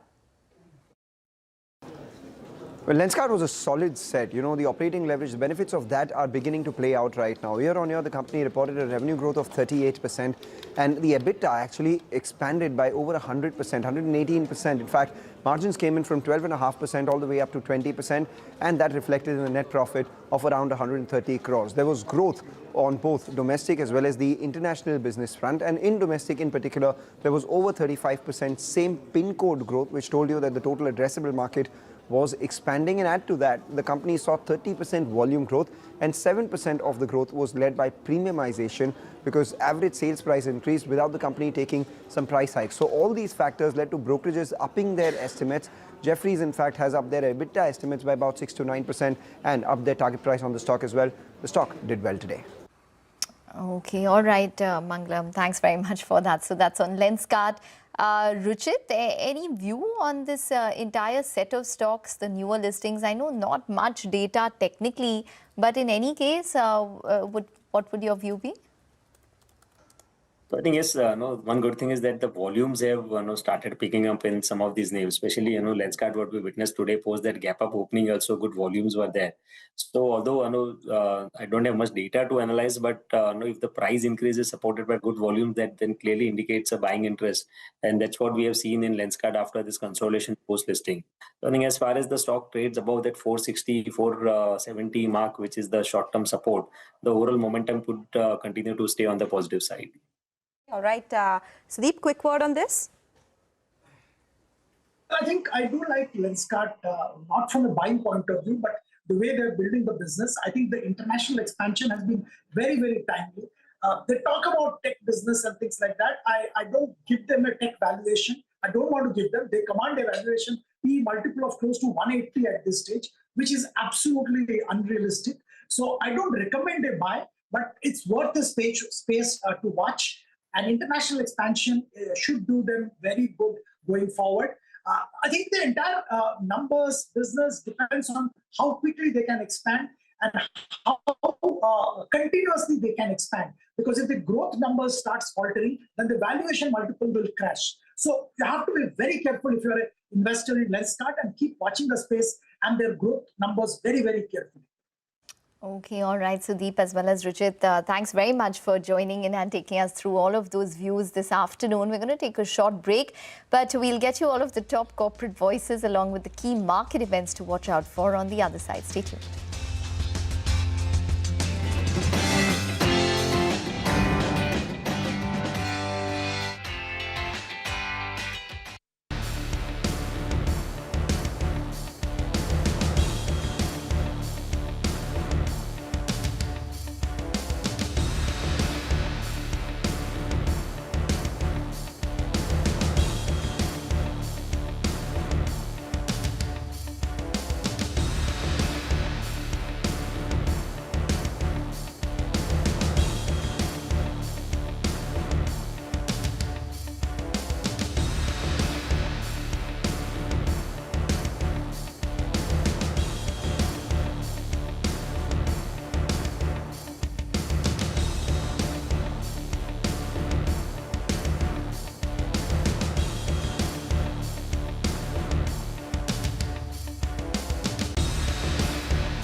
Welcome back. You're still tuned into Markets Forward. Time to take stock of all of the big corporate voices of the day. Baba Kalyani, Managing Director of Bharat Forge, said that the company expects growth of over 25% in FY27, with a recovery already visible in the North American business. Speaking about the advanced towed artillery gun system orders, he noted that the process was nearing completion, with production clearance expected by March. The review of the European business is also set to conclude by the end of this fiscal year. He added that the defense segment could see a growth of over 50% next year. The management of LG Electronics told CNBC TV 18 that the company's margin pressures were temporary. This was driven by foreign exchange fluctuations, higher input costs and operational deleveraging. The management added that the fourth quarter was showing strong demand signals backed by a robust summer season, accounting for 28% of the company's business. LG Electronics is targeting a revenue growth of 10% in quarter 4 with an EBITDA margin of 10 to 13%. And days after reporting a weak Q3 with a sharp fall in profitability, BEML's CMD Shantanu Roy said that the company was targeting an EBITDA margin of 13 to 14% in FY26. Speaking to CNBC TV 18, he added that it was guiding for a 20% year-on-year revenue growth. Roy also said that they were looking to expand its rail manufacturing capacity by 300 coaches per year after phase 1 of its 1,500 crore capital expenditure plan. He also said that defense margins were stronger than its core business. After delivering a strong third quarter, Ashok Leyland's MD and CEO Shenu Agrawal said that the last 3 months were very strong for CV sales and they expect the momentum to continue in February. He added that demand was robust across all segments and also pointed out the export volumes grew 20% in quarter 3 and the company is now looking to expand the business with an aggressive push in ASEAN countries. All right, and before we wrap, let's bring you some of the key events to watch out for. Sudarshan is standing by to tell us more. Sudarshan. So some of the global data we are expecting today evening is the first US jobless claims. UK will be coming out with the manufacturing production, and also IEA will be releasing the monthly report related to the oil. Marico will be in focus tomorrow because it's holding the investor day and it's the last day of the Q3 FY26 earnings. Two major stocks or two major companies that will be reporting earnings, and those are NBCC and Torrent Pharma. Is amazing news. Thank you so much, Sudarshan. So we are towards the fag end of the earnings season and some of the events we'll be watching out for tomorrow. With that, it's a wrap on this edition of Markets Forward. We'll be back with more news and updates on the other side.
Good evening. Thanks for joining us on Business 360. I'm Shriram Finance. The headlines that we're tracking for you this evening. IT stocks are hammered as AI fears haunt the industry. Nifty IT index plunges over 5%, wiping out 1.6 lakh crore rupees in market cap. The market cap of TCS drops below 10 lakh crore rupees for the first time in more than 5 years. Sensex and the Nifty end at the low point of the day as IT stocks drag the markets. The Nifty moves closer to 25,800. The Sensex declines over 550 points. The rupee strengthens by 11 paise against the dollar. FMCG major HUL largely meets estimates in Q3. Volume growth beats expectations even as revenue and margins remain soft. The company expects FY27 to be better than FY26. The Supreme Court frowns at the functioning of real estate regulatory authorities, observes it's better to abolish RERA and says it only helps builders. The top court asks all states to reflect on the purpose of RERA and see who's benefiting from the agency. US House of Representatives passed a resolution to invalidate the tariffs on Canada. 6 Republican lawmakers joined the Democrats despite warnings from President Trump. The resolution will head to the Senate next and then to President Trump, who is expected to veto it. Bangladesh votes in the first election since Sheikh Hasina's ouster 18 months ago. Over 2,000 candidates across 299 seats in fray for what is the most consequential election in the last 3 decades. It's a direct face-off between Bangladesh Nationalist Party-led Tariq Rahman and a coalition of 11 parties led by the Jamaat-e-Islami. Japanese tech investor SoftBank returns to profit after booking a gain of $4.2 billion from its bet on OpenAI. This helps offset price declines in the shares of Chinese ride-hailing app Didi and TikTok creator ByteDance. AI researchers are sounding the alarm bell as they walk out of major companies. A slew of high-profile employees have quit OpenAI, Anthropic and xAI in just the last few days, warning that the companies are moving too fast and downplaying the technology shortcomings.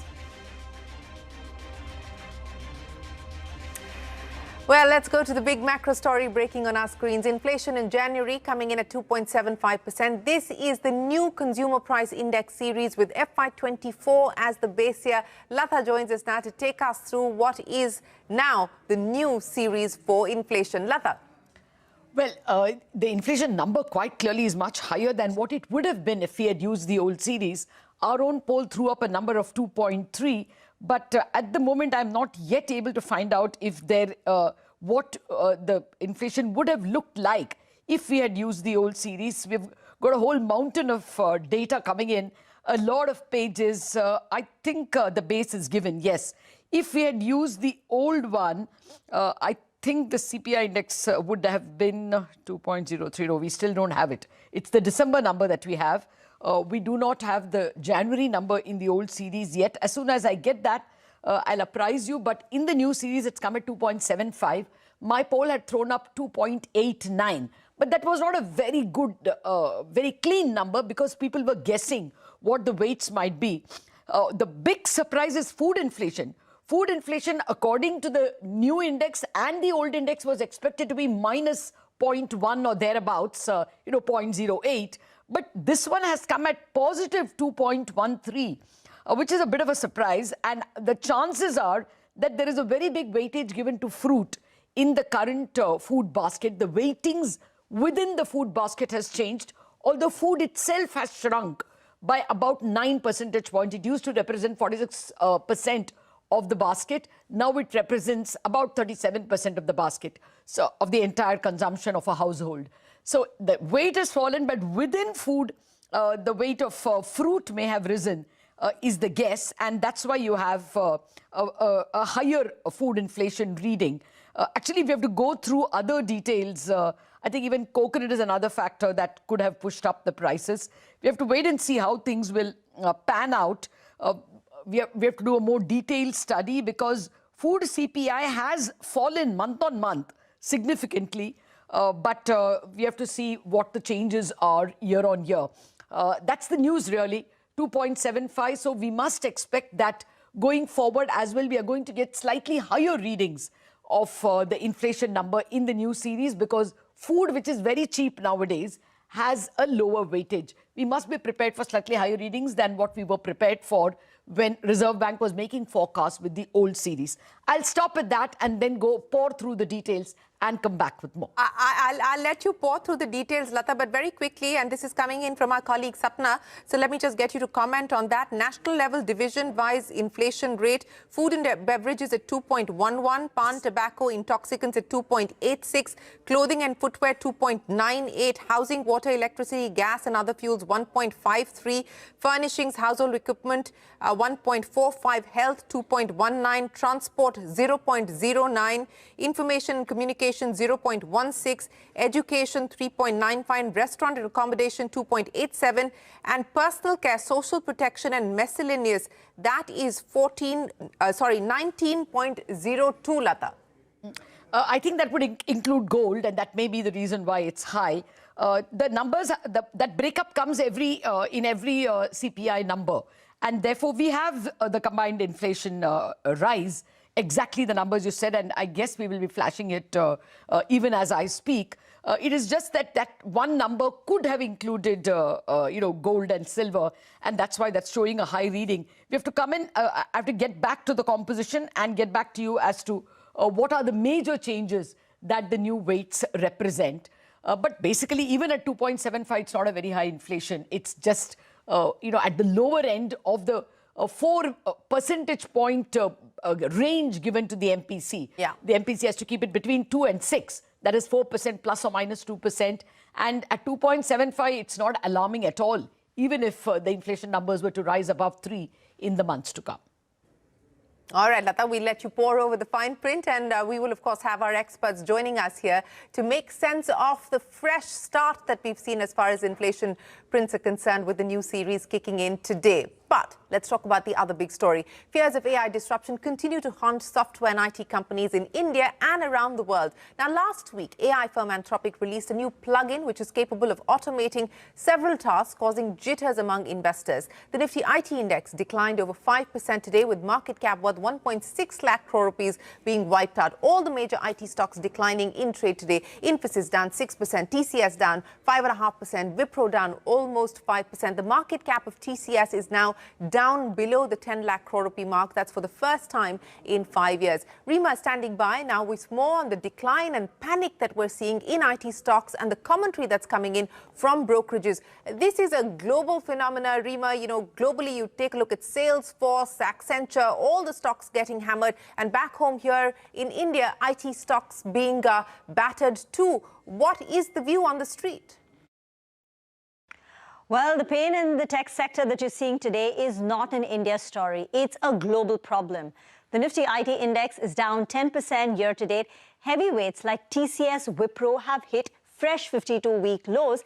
And now a company like TCS is down more than 10% in the last 5 years, negative 5-year returns.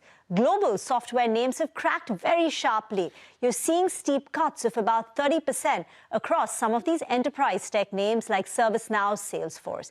Now, the Indian IT sector and the technology majors have disrupted many cycles before, whether it's Y2K to cloud.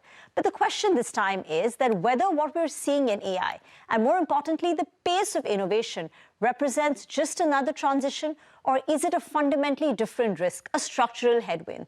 Let's get the experts in. Now, Citi says this AI shift has unique challenges, and they give you 3 reasons for that. Unlike the cloud cycle, where the Indian IT sector was the challenger, gaining share, this time it's entering in as the incumbent. The sector has doubled in size since the last major tech shift, making it more exposed to disruption rather than being the disruptor. 2, the AI's impact is far more pervasive this time. When cloud took place, it primarily reshaped infrastructure where data was being saved. But generative AI is touching coding, consulting, workflows, decision-making, and even labor pools.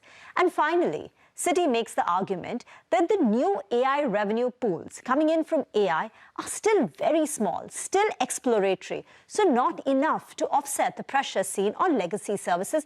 But unlike in the case of cloud, when new work came in, they were large deals. But brokerage views are still a divided house. Now, HSBC offers a counterpart. They think that LLM-driven products will not materially displace SaaS, pointing out that there are virtually no documented instances of a Fortune 500 company replacing a core SAP or a CRM platform with a standalone AI model. 2, they're saying that, there are decades of business contextual knowledge embedded in these platforms like SAP and Salesforce, and that remains a strong moat. So it's not that easy to simply replace it. What HSBC says for the Indian IT services company, the major problem is the sharp increase that we're seeing in coding productivity. Now, as of now, according to the industry estimates, productivity gains are about 8 to 10%. But the recent launch of Claude Opus 4.6 is estimated to add another 500 basis points of improvement in productivity. Now, this incremental productivity or efficiency could increase the revenue deflation, pricing pressure. But HSBC still believes the impact is not going to be very materially significant at this stage. To sum it up, HSBC says that we acknowledge this time the risks are more credible than the past cycles, but they still expect a low teens return from IT in 2026. So what is your view? Is AI an existential threat to IT services, or simply the next evolution that reshapes growth rather than ending it? AI brings up a number of opportunities. And even over the last few years, companies have stopped talking as much about help us with productivity and lower costs, and are talking more about help us win in the marketplace. And that creates a completely different set of opportunities. So how we go to market is very different. The AI disruption also has been known for the last couple of years. The risks are overblown or exaggerated, right? Is there an impact of AI on certain tasks and certain services that we have today? Yes, it has, right? But at the same breath, are there greater opportunities on how we can use AI technologies, tools and platforms and the models, to create new offerings, new capabilities and new services to address our client needs? The answer is big yes. At this point in time, it makes little appeal to me to be in IT services, because we really don't know the way forward. And that's, I think, the uncertainty that we have to go through. If we don't know how this will evolve, and all the points that you made about the report from Citigroup are all valid. So just stay away would be my sense for the moment. Well, it's a divided house. Do you go in and use the fall to buy in, or do you stay out altogether? Now, the fall in IT stocks taking the Sensex and the Nifty lower. 30 Nifty stocks closing in the red today. The Sensex lost over 550 points. Mid-caps also declined in tandem with the blue chips. That's the Nifty for you, down 0.5%, 550 points lower on the Sensex. The Nifty IT, that's where we really saw the pain. That closing about 5.5% lower. The mid-cap index about 0.5% lower today. Now, the U.S. House of Representatives has voted to lift the tariffs on Canadian goods that have been imposed by President Donald Trump. 219 lawmakers voted in favor of the resolution. And here's what's interesting. 6 Republicans joined the Democrats to support it. However, the vote is mainly symbolic, as the measure still needs to be approved by the U.S. Senate and President Trump himself, who is likely to veto it. Trump has imposed 35% tariffs on imports from Canada, but most goods are exempt under the U.S.-Canada-Mexico Free Trade Agreement. Now, President Trump met Israel's Prime Minister Benjamin Netanyahu in the White House. Trump reiterated that talks with Iran will continue, but he's issued another warning that he may take action against Tehran if a nuclear deal is not arrived at. Commerce Minister Piyush Goyal has said that India will receive trade benefits for yarn and cotton similar to those granted to Bangladesh. Speaking to reporters, he confirmed there will be no tariffs on Indian exports of garments made with U.S. origin cotton, but once the India-US deal is finalized. Take a look. जिस प्रकार से बांग्लादेश में एक सुविधा मिली है कि अगर raw material America से खरीदे, उसको प्रोसेस करके कपड़ा बना के एक्सपोर्ट करें, तो वो 0 रेसिप्रोकल टैरिफ पे जाएगा। वही सुविधा भारत को भी है और भारत को भी मिलेगी। अभी तो हमारा फ्रेमवर्क एग्रीमेंट बना है, जब इंटरिम एग्रीमेंट फाइनल होके आएगा तब फाइन प्रिंट पे आपको ये देखने को मिल जाएगा। Well, that's the Commerce Minister clarifying that India will also be able to avail of that clause of zero tariffs if we use US-made man-made fiber as well as US-made cotton. In earnings today, FMCG major Hindustan Unilever largely met estimates in the third quarter. Volume growth of 4% ahead of expectations. Revenue, though, did miss estimates. Margins remaining soft. The FMCG giant's shares fell in trade after reporting its earnings. The management expects FY27 to be a better year.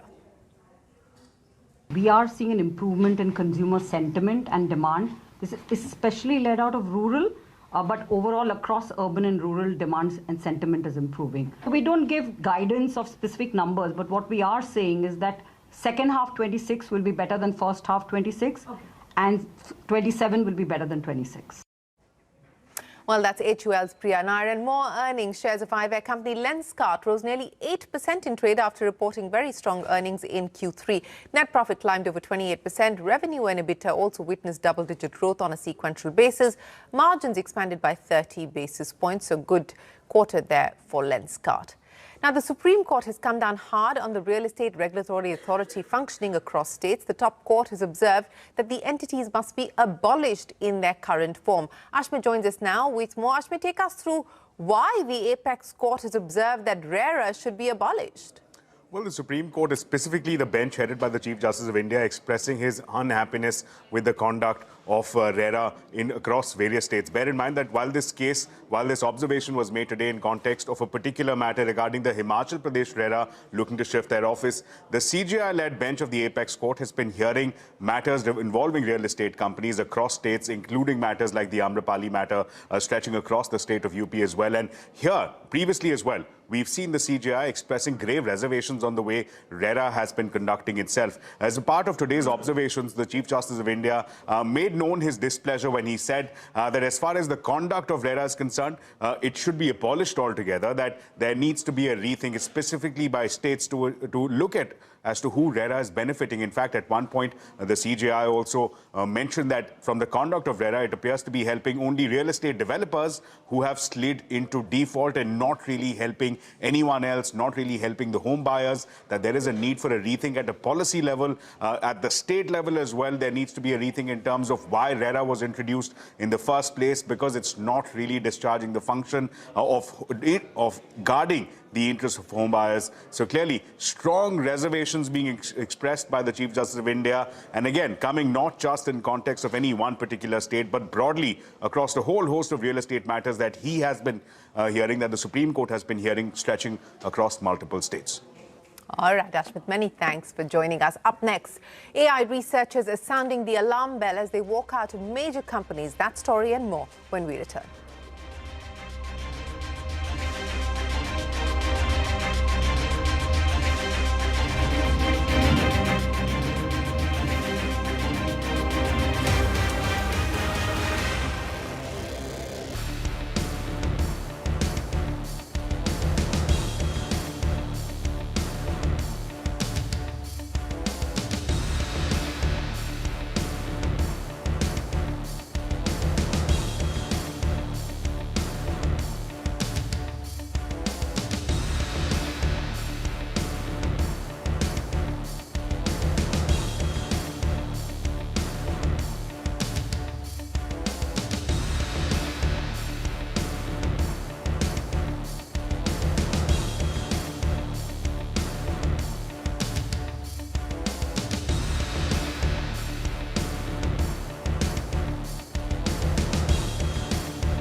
Well, the big international story, Bangladesh votes today in what is being described as the most consequential election the country has witnessed in the last 3 decades. This is also the first polling exercise since the dramatic ouster of former Prime Minister Sheikh Hasina 18 months ago. Over 2,000 candidates across 299 constituencies in the fray. Voting in one constituency was postponed due to the death of a candidate. Sheikh Hasina's Awami League was banned from the election process. The election crystallized into a direct showdown between the Bangladesh Nationalist Party, led by Tariq Rahman, son of former Prime Minister late Khalida Zia, and an 11-party coalition spearheaded by the Jamaat-e-Islami. SoftBank has posted a profit of $1.6 billion in the third quarter. The Japanese investment major also reported a $2.4 billion gain at its Vision Fund. Now, this is a sharp rise in the value of its OpenAI investment, which has helped cushion losses in other parts of its portfolio. The firm said it booked $4.2 billion gain from OpenAI during its fiscal third quarter. A flurry of AI researchers have been sounding the alarm bell as they walk out of major companies. A slew of high-profile employees have quit OpenAI, Anthropic and XAI all in the last few days. Shilpa joins us now to explain to us what is leading to these resignations. Shilpa. Well, you know, across the AI industry, some of the loudest warnings right now are coming about the downside of AI, and they're not coming from regulators, but from within, or rather, should I say, former employees who have walked away from some of the biggest AI companies. Now, let's look at some of the recent spate of exits. At OpenAI, researcher Zoe Hitzig, she quit on the 11th of February via an essay in the New York Times with a stark message that once advertising enters a system that has been built on intimate human conversations, the incentives will change. She warned that ChatGPT holds what she calls the archive of human candor, deeply personal disclosures about health, relationships, and beliefs, and monetizing that environment could create pressures that are hard to contain even if today's leadership has good intentions. Now at Anthropic, Mrinank Sharma, who led the Safeguards research team, he stepped out with a rather dramatic yet cryptic letter warning that the world is in peril from crises that go beyond just AI. Now he hinted at challenges in upholding values amid pressures to accelerate and commercialize AI given the speed with which it's evolving. Now after leaving Anthropic, he said that he may pursue poetry and devote himself to the practice of what he calls courageous speech, which could signal a desire to be able to speak more openly and honestly about risks. Then there is Elon Musk's XAI. Two co-founders there resigned in 24 hours, within 24 hours this week, and that took the total tally of the founding exits to half of the original team in just over the past 2 years. And several members of the technical team also resigned since the beginning of this year. Now, reports point to internal tensions over model performance and the race to catch up with OpenAI and with Anthropic. Musk, however, he's downplayed the departures. He called it a reorganization to improve the speed of execution. And the company, he has been reorganized now, and it has been split into 4 units, from Grok chatbot to a new project called MicroHeart, and with ambitious as bold as designing rocket engines through AI. Now, if you look at all of these together, these exits, they reveal deeper fault line in the AI boom and questions that as capital and competition and scale accelerate, can safety principles and long-term guardrails keep up? Well, that debate seems to be now moving from research labs into the boardroom. Back to you. All right, Shilpa, many thanks for joining us. Now, India's Defence Acquisition Council has approved procurement worth 3.6 lakh crores. This includes acquiring Rafale multi-role fighter aircraft, combat missiles and high-altitude pseudo satellites. So that's a big clearance there coming in from the Defence Acquisition Council. And before we wrap, the budget day viewership numbers are in, and it is final. As always, India watched the budget with CNBC TV 18 on CNBC TV 18. CNBC TV 18's unparalleled dominance continues as it continues to knock the competition out of the park on budget day. CNBC TV 18 is the clear #1 with a viewership of 83.5% during the finance minister's budget speech. Your channel was miles ahead of competition, and it was the most watched English business news channel during the budget week with a whopping 85.3 viewership and an almost 80% viewership through budget day. Big day, big impact, and a big thank you to all of our viewers for your consistent patronage, your trust in us, and your continued support and feedback. We don't take it for granted, and we will always take it seriously. So once again, from the entire CNBC TV 18 team, thank you so much for tuning in to us on Budget Day and the Budget Week.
Well, the long-awaited new series of inflation has been announced. That is the first piece of data for January.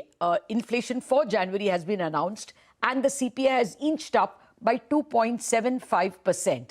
Now, this is important because in the old series, the poll said that the increase would have been only 2.3%. So clearly, the weightages in the new inflation are different. By the way, food inflation has gone up by 2.13%.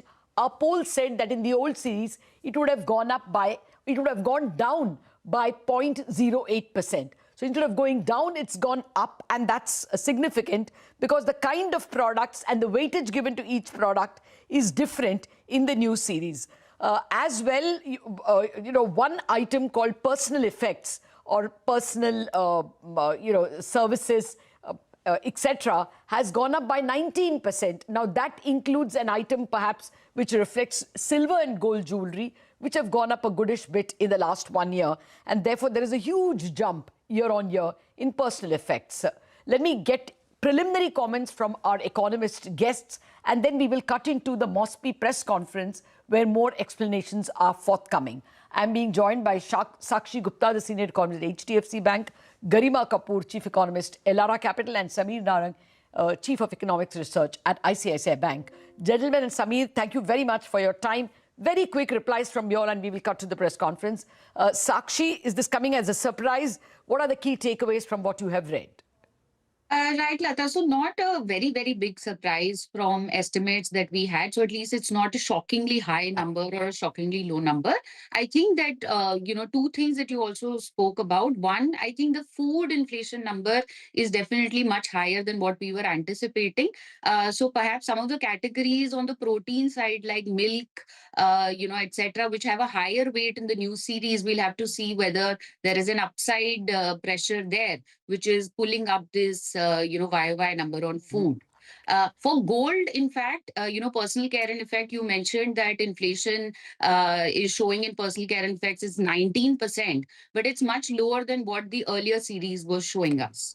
Okay, fair enough. Actually, there is an item which says the top 5 items that have gone up. And in that, you have tomato, which has risen by 0.5%, and maybe its inflation weight is higher. Coconut and copra are up by about 0.08, and coconut oil is up 0.05. So it appears that, that is the weight. The inflation in these items, coconut oil is 40%. Inflation in coconut and copra is 47%, and tomatoes is 64%, and that probably explains why the food inflation is higher. Sameer, you want to add to that? Am I guessing right? No, you're right, Lata. I think the overall number is, slightly lower than what we thought, but internals are actually very surprising, as you pointed out. We've been living in a world of food deflation and very high core inflation led by personal care and effects, within which it was gold and silver. And now suddenly this month we are living in a world where food inflation is above 2%.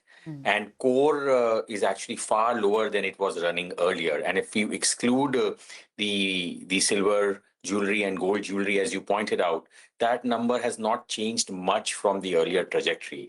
So what you are seeing is that some of the exclusion-based numbers, like core excluding gold and silver, is pretty much running at the levels it was running earlier. The biggest surprise is that food suddenly has turned positive. Oh, okay. Garima, I know I'm attacking you all at a time when perhaps that e-Sankhya, or e-Sankhi, whatever it's called, that website is not even opening. And even over there, we have to tabulate so much before we get the year-on-year comparisons. I don't know how much you've been able to do, but what are the key takeaways from what you have?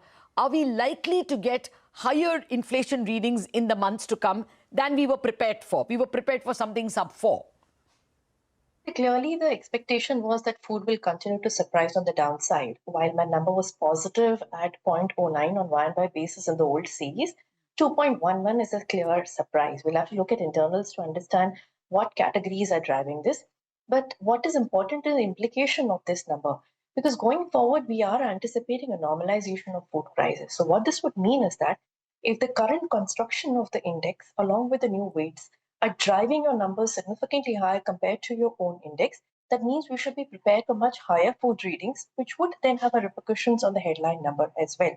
Although on the positive side, the core number has come down very significantly. In fact, it's a sub-4 number from whatever incremental weight and the index data that we have as of now, which is available, which on the positive side, if you exclude gold and silver, should be much lower, I would believe. Yeah, and considering that the Reserve Bank at various times has hinted that it will not be carried away by higher food inflation and that it will concentrate more on core, the fact that core is lower than what it would have been in the old series perhaps is some kind of a handle on, not expecting much from the Reserve Bank. I'll defer that view first to Lakshmi Iyer of Bajaj Finance, who has joined us, an old hand and a veteran of the bond markets. Lakshmi, really, we don't know much, except that the current number is 2.75. To be fair, it's lower than the poll I got for the new series, which was more guesswork. We were expecting 2.89, we've got 2.75, but it's much higher than what the old series would have thrown up, which would have been 2.3. So your comments, how will the bond market react to this number? Yeah, hi Lata. So I think the bond markets have seen yields on a one-way upward trajectory ever since the budget numbers were announced. They were barely digesting that. I think so we've seen quite a bit of upward movement and then now some stability coming in and a little bit of rally also, both in the swaps and the bond yields. I think these numbers will be digested fairly okay by the markets. I'd say that incremental selling pressure, at least for now, seems to have abated. I must also hasten to add that, alongside these numbers, the liquidity in the banking system is comfortable, right? I mean, if you see consistently, overnight rates have been trending below the repo rate. So I think that also, if there is no negative surprise in the form of BRRR over the weekend, I think the market can sustain this momentum and some bits of short covering, etc., can get covered. So I think that is what the market mood is right now, because markets were clearly bracing for a higher number on CPI, which has not really materialized. No, take your point, Lakshmi. Thank you very much for joining us. We are actually having 1 year to the MOSPI press conference, which is on. But my team, which is watching it, says that nothing material has been said so far. And for the information of both my economist guests as well as the viewers, the bond market has already reacted lower. The yields on the 10-year have fallen from 6.69 to 6.67 towards the end of day. Of course, it could be liquidity, as Lakshmi pointed out, towards the end of day, people just throwing in the towel. It could also be that global yields also are slightly softer. The US yields have been softer after the retail sales, though the employment numbers were strong. There could be many reasons why the yield has fallen. We will be cutting to the press conference sooner or later. What are your expectations in terms of RBI action, Samir? Anything different after looking at the new series?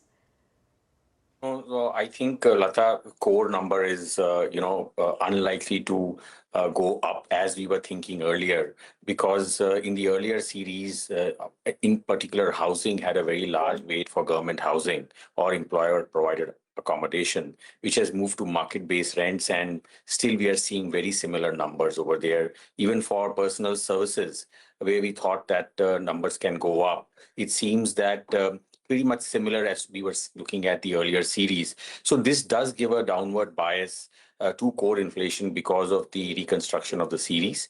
At the same time, food can be a little bit higher. And we were thinking food would be any which ways higher, but with a lower weight. So I would say that this gives a little bit of a downward bias to the overall estimates that we had.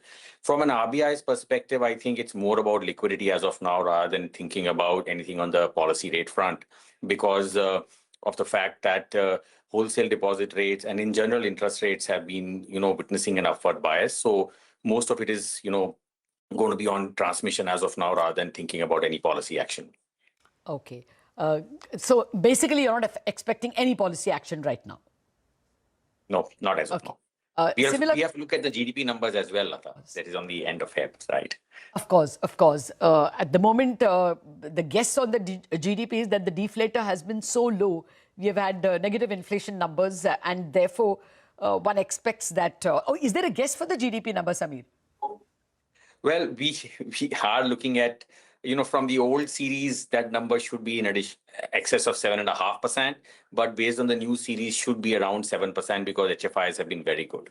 Okay. Well, at that point, it doesn't look like an economy in need of support from the central bank. Garima, what are your expectations from the Reserve Bank, given this 2.75 and your GDP expectation? Lata, I think RBI's recent policy made it amply clear that they are looking at transmission of the existing rates, which they have already executed so far. Most of the commentary with regards to growth was fairly positive compared to the previous policy.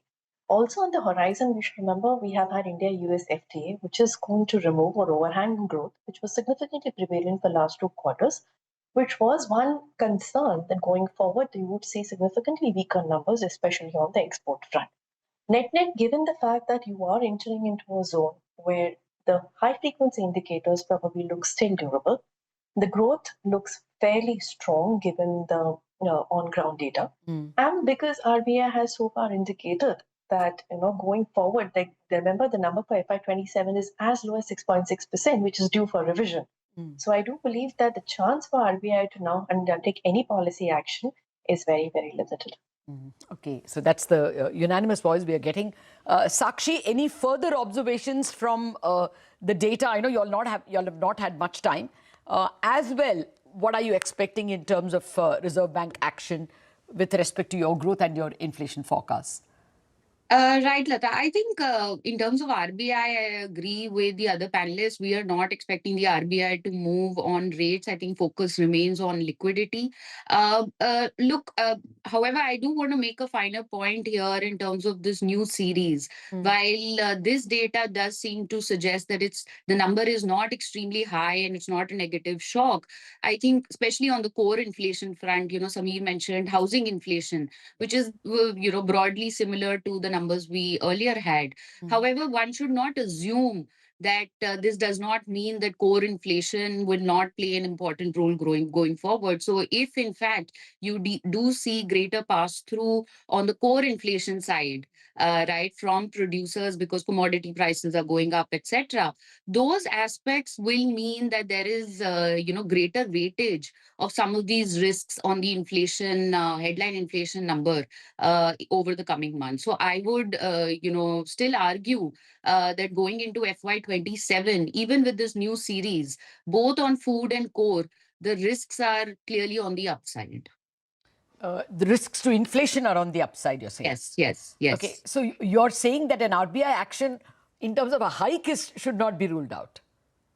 Well, I'm not extending that to a hike, but I think that we will see further, upward revisions to the inflation estimates. Okay, yeah, fair point. But your expectation about Reserve Bank's, cutting cycle having ended, which is what Garima and Sameer are opining, would be very much that further cuts are not to be expected. Right. I think they're going to stay on a long pause. That is what we are expecting for FY27. Fair enough. Thank you very much. I'm not detaining you longer because we are short on detail. The table which will give us the year-on-year comparison is huge. And I mean, it'll take a very long time for us to pour through it and get item-by-item comparisons. And there is, of course, the press conference which our experts will want to attend. So thank you very much, Garima, Sakshi, Sameer and Lakshmi for joining us. The message from the data, as we know now, is that inflation is higher by 2.75%, which is lower than our poll of 2.89, but higher than what it would have been if we had followed the old series. It would have only about 2.3% is what our poll threw up. The negative surprise, if you please, is food inflation is higher at 2.13%. Our poll had thrown up, about 0.1 or minus 0.08. It was expected that food prices will be lower, but we are getting a higher number, and that's because a few items have got more weightage, and that's tomatoes and coconuts. Both of those have gone up very sharply, about 40 to 60%, those items, and that perhaps explains why we've got a food inflation number which is higher at 2.13%. As well, core inflation number, which everybody expect would have been, something like 4.7, 4.8%, is actually much lower. it'll probably be sub 4% in the new index. It has to be calculated.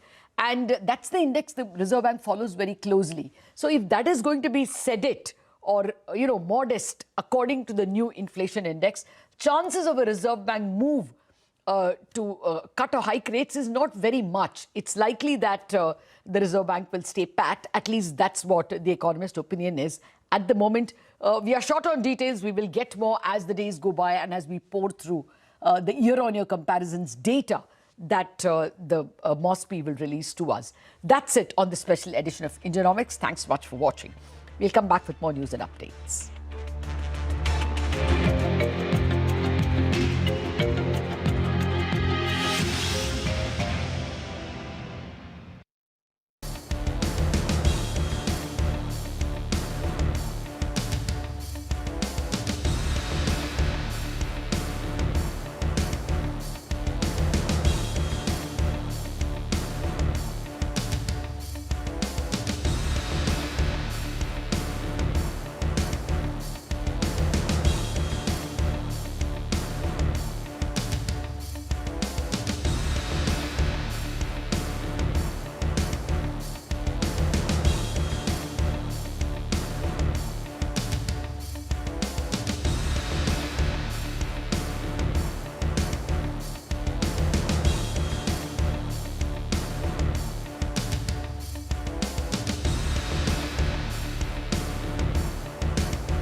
Let's take a quick look at the top story of the day. Fears of AI disruption continues to haunt software and IT companies in India and around the world. Last week, AI firm Anthropic released a new plugin which is capable of automating several tasks, causing jitters among investors.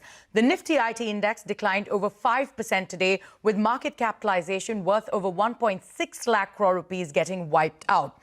All the major IT stocks declined. The market cap of TCS is down below 10 lakh crore rupees for the first time in over 5 years. Reema Tendulkar is here with more on the decline in IT stocks and the commentary from brokerages. Reema? Well, the pain in the tech sector that you're seeing today is not an India story. It's a global problem. The Nifty IT index is down 10% year to date. Heavyweights like TCS, Wipro have hit fresh 52-week lows, and now a company like TCS is down more than 10% in the last 5 years, negative 5-year returns. Global software names have cracked very sharply. You're seeing steep cuts of about 30% across some of these enterprise tech names like ServiceNow, Salesforce. Now, the Indian IT sector and the technology majors have disrupted many cycles before, whether it's Y2K to cloud. But the question this time is that whether what we're seeing in AI, and more importantly, the pace of innovation, represents just another transition, or is it a fundamentally different risk, a structural headwind? Let's get the experts in. Now, Citi says this AI shift has unique challenges, and they give you 3 reasons for that. Unlike the cloud cycle, where the Indian IT sector was the challenger, gaining share, this time it's entering in as the incumbent. The sector has doubled in size since the last major tech shift, making it more exposed to disruption rather than being the disruptor. 2, the AI's impact is far more pervasive this time.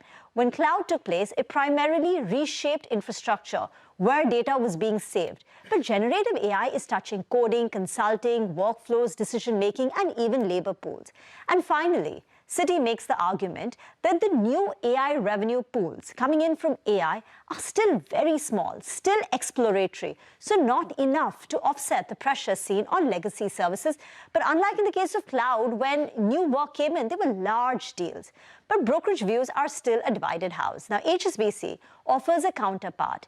They think that LLM-driven products will not materially displace SaaS, pointing out that there are virtually no documented instances of a Fortune 500 company replacing a core SAP or a CRM platform with a standalone AI model. 2, they're saying that, there are decades of business contextual knowledge embedded in these platforms like SAP and Salesforce, and that remains a strong moat. So it's not that easy to simply replace it. What HSBC says for the Indian IT services company, the major problem is the sharp increase that we're seeing in coding productivity. Now, as of now, according to the industry estimates, productivity gains are about 8 to 10%. But the recent launch of Claude Opus 4.6 is estimated to add another 500 basis points of improvement in productivity. Now, this incremental productivity or efficiency could increase the revenue deflation, pricing pressure. But HSBC still believes the impact is not going to be very materially significant at this stage.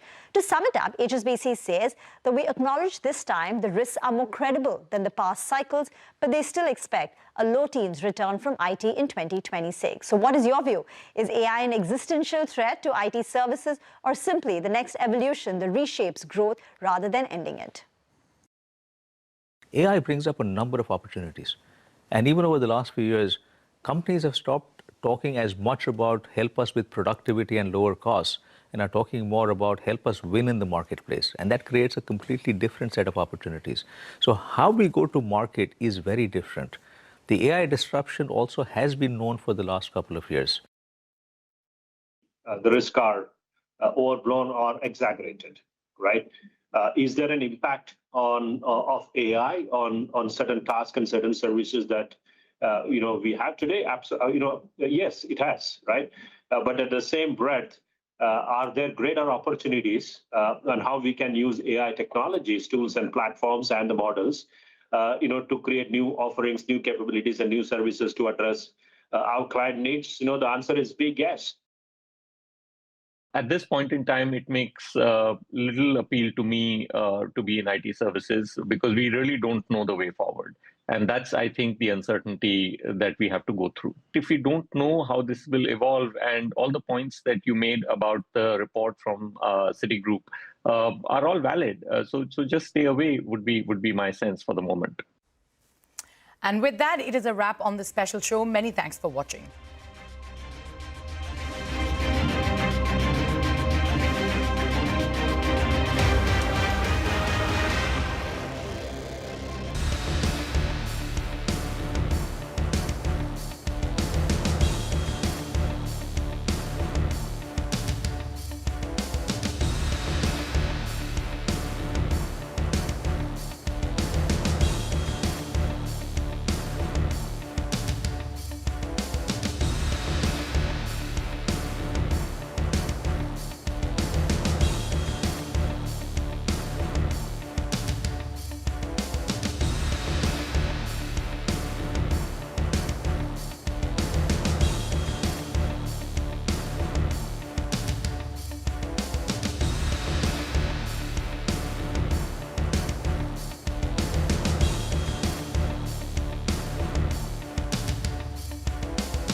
Hello and welcome to News Center. I'm Ashmit Kumar.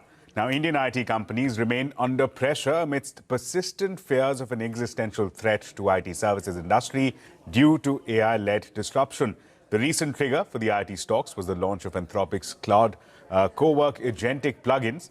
This could potentially erode the IT sector's high-margin application services revenue, impacting valuations and earnings going forward. Now, brokerage firm Jefferies claims that more pain is anticipated for IT companies. They have coined a new term for the phenomena, calling it a SaaSpocalypse.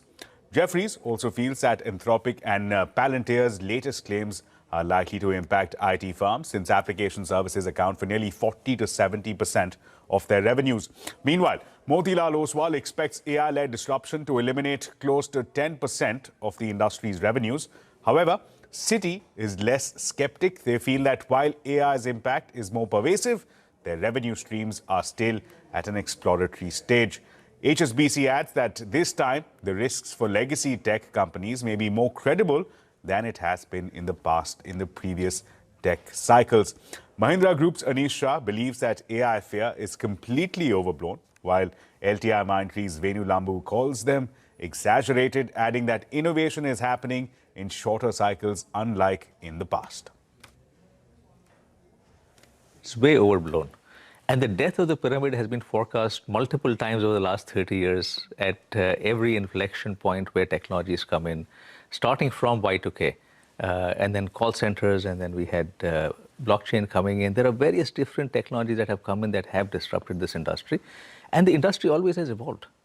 Because if you look at what it is today versus even 5 years ago or 10 years ago, it's a very different industry. AI brings up a number of opportunities. And even over the last few years, companies have stopped talking as much about help us with productivity and lower costs, and are talking more about help us win in the marketplace. And that creates a completely different set of opportunities. So how we go to market is very different. The AI disruption also has been known for the last couple of years. The risks are overblown or exaggerated, right? Is there an impact of AI on certain tasks and certain services that we have today? Yes, it has, right?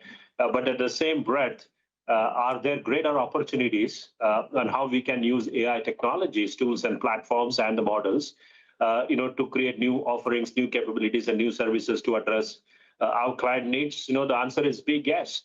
And at every technology change, we have gone through some structural alignment, as an industry and as a company. So this is no different. Yes, the only difference in this case is the innovation is happening within the short cycle than what we were used to 5 years or 10 years back.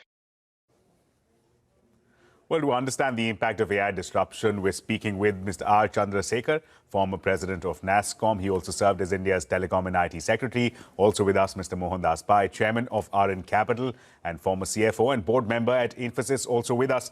Gentlemen, thank you so much for being a part of this conversation. Mr. Pai, coming to you first. February 4th, many are calling it a day of reckoning for the Indian IT industry. That's the day when Anthropic launched its new plugins, which could automate work across legal, sales, marketing. The fear is, and like Jeffries is calling it SaaSpocalypse. JP Morgan says there's no way to hide from this latest new wave of automation. Do you share that assessment of that's where things are, that this is an existential risk for the IT industry and not just a simple tech cycle that we're seeing? No, I don't think it's an existential risk. We need to understand this better. Let me give you some data because, whenever a new innovator comes to the table, they have to create fear to get their value up. Anthropic is raising $25-30 billion. They want a high valuation. Unless they release it and say this is the end of the world, that we are the new heroes, we are going to be the greatest guys the world has ever seen, they're not going to get that valuation, right? Because their earnings, I think, don't justify that. They have to make a noise. Palantir is highly overvalued. They have to make a noise. But let me give you some data. There is between $20 to $25 trillion of accumulated software used by global enterprises in Europe and America, which is the market. Annual spending is between the two big continental groups is between 1.2 to 1.5, 1.75 trillion dollars. And this includes code written. Now, all this is not going to disappear in 1 or 2 days. There's no way you can take something, plug it in and say, operate my system. It's not going to work. And second, Claude is only for writing code and part of the code, and I'll explain. So one, global enterprises are still not using AI in their core work. They're using it for discovery in other areas. Today you saw the Bajaj Finance head say that we use AI to make sure that we boil 2 crore voices and we got this. Now that is a discovery phenomena for which AI is very good. And in research and R&D and research and in discovery, it will work.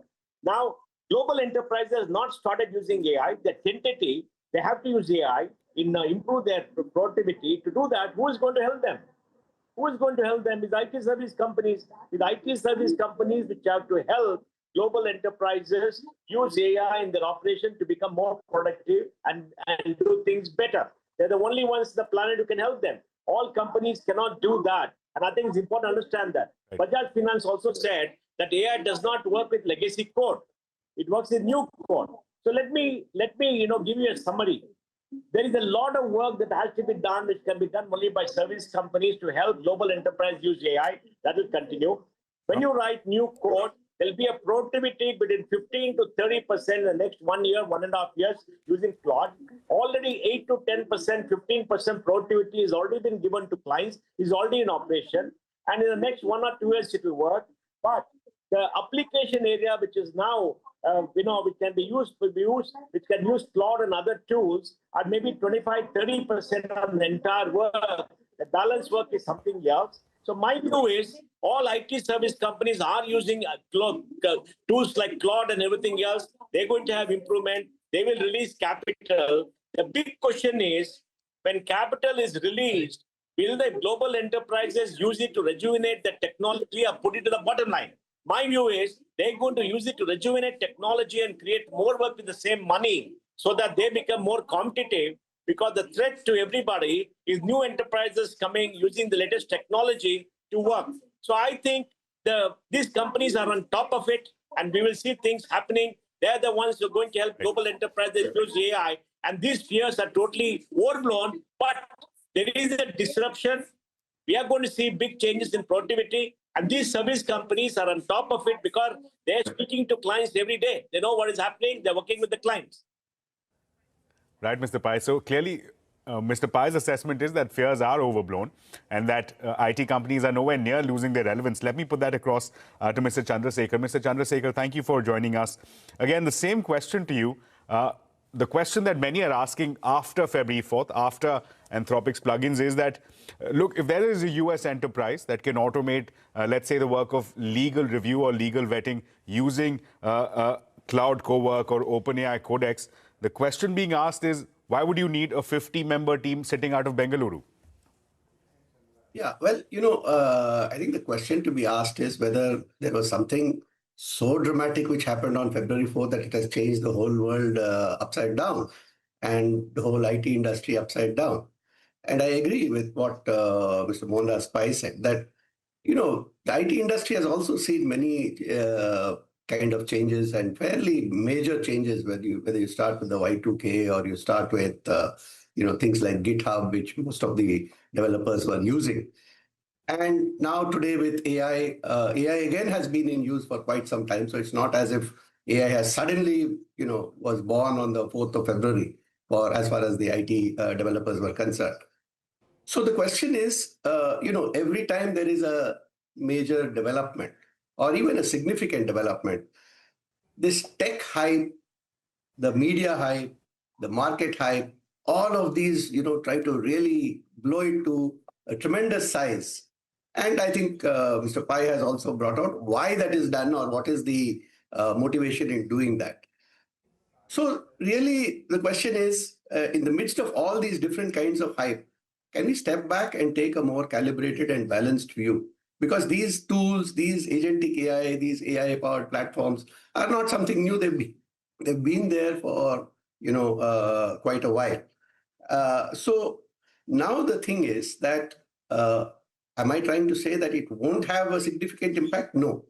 I think that every significant step in productivity improvement does have implications both in terms of revenues and, more importantly, in terms of manpower. The old models, which depended more on headcount, manpower, and so on, are fading away because AI has made a developer who uses these tools not just more productive than peers who don't, but more productive by an order of magnitude. We're not talking about slightly better or something like that. We're talking about an order of magnitude.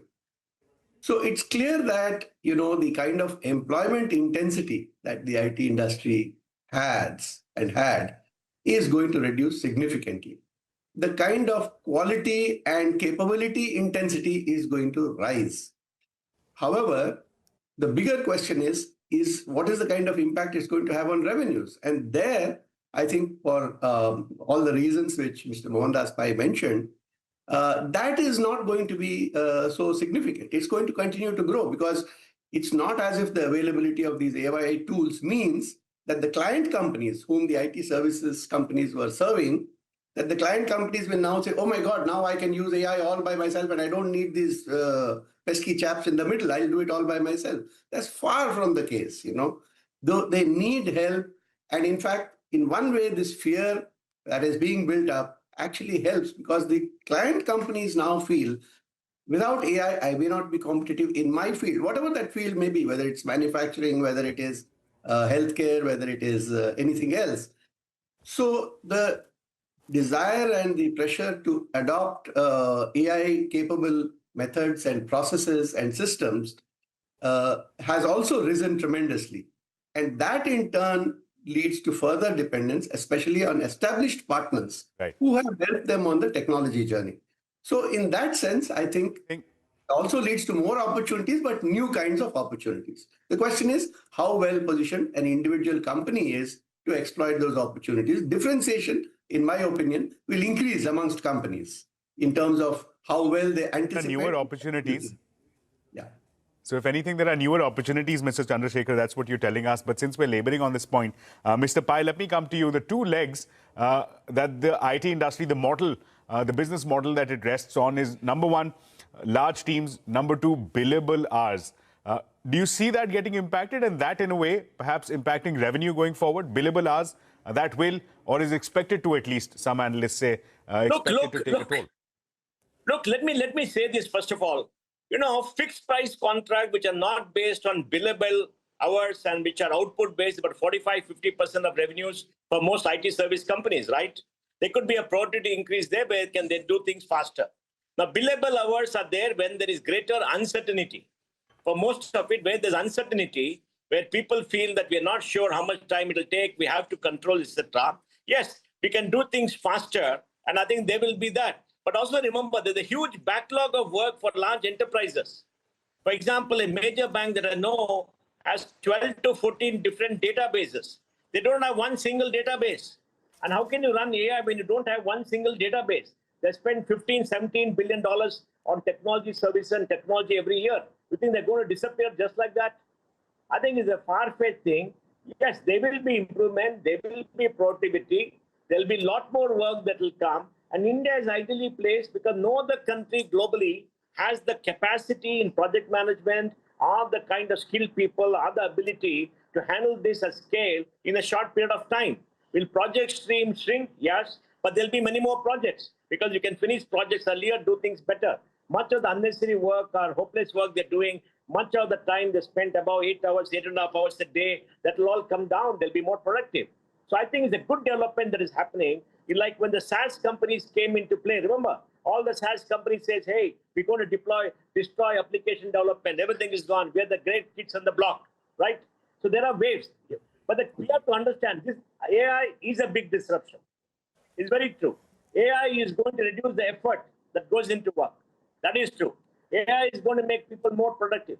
That is true. The impact will be, costs will come down, but much of the cost saving will go in improving the technology business enterprises have, because they have to make themselves competitive and they have to shift from legacy to state of the art for global enterprises. And with maybe $20-25 trillion of accumulated software at work across global enterprises in the major countries, there's going to be a lot more work.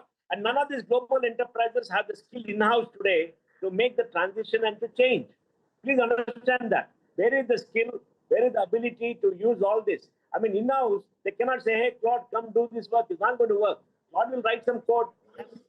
So, how do you use the code? How do you test the code? Somebody says, we'll have a tool for testing the code. Yes, but how much of it will be tested? So I think, this is all overblown, but I think things will be for the better. The Indian service companies will continue to do well and get more work. Right, Mr. Pai. So disruption, yes, but definitely not the end of the relevance of the IT sector. Definitely not an existential threat is what our panelists are telling us. With that, we're slipping into a very short break. We'll continue this conversation on the other side.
Well, welcome back to News Center. With us is Mr. R. Chandrasekhar and Mohandas Pai, still with us.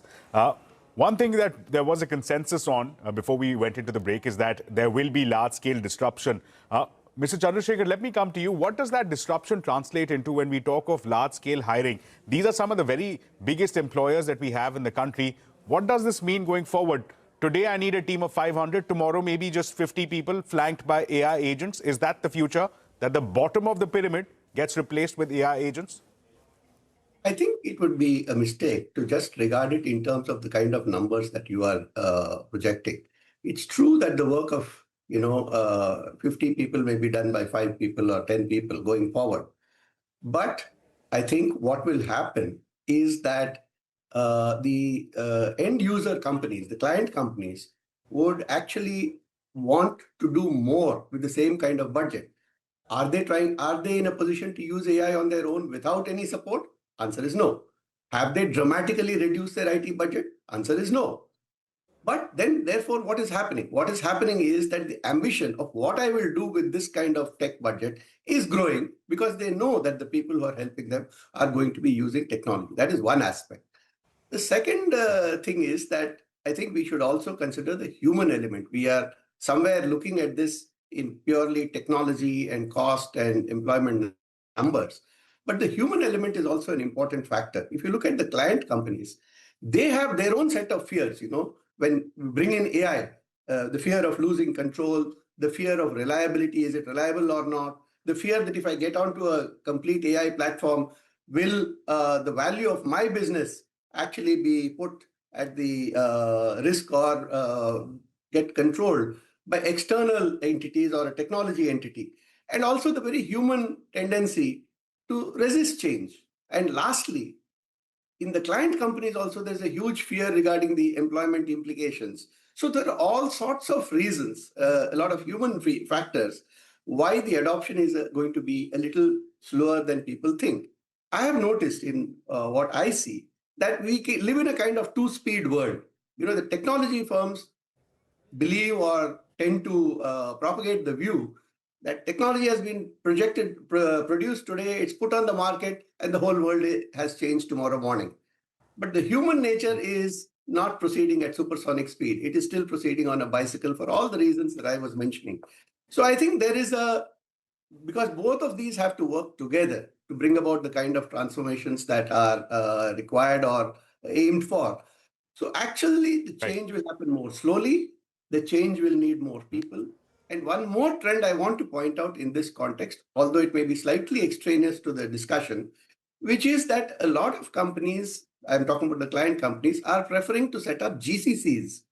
And those GCCs, which are internal, in-house, offshore, which still means that work comes to India.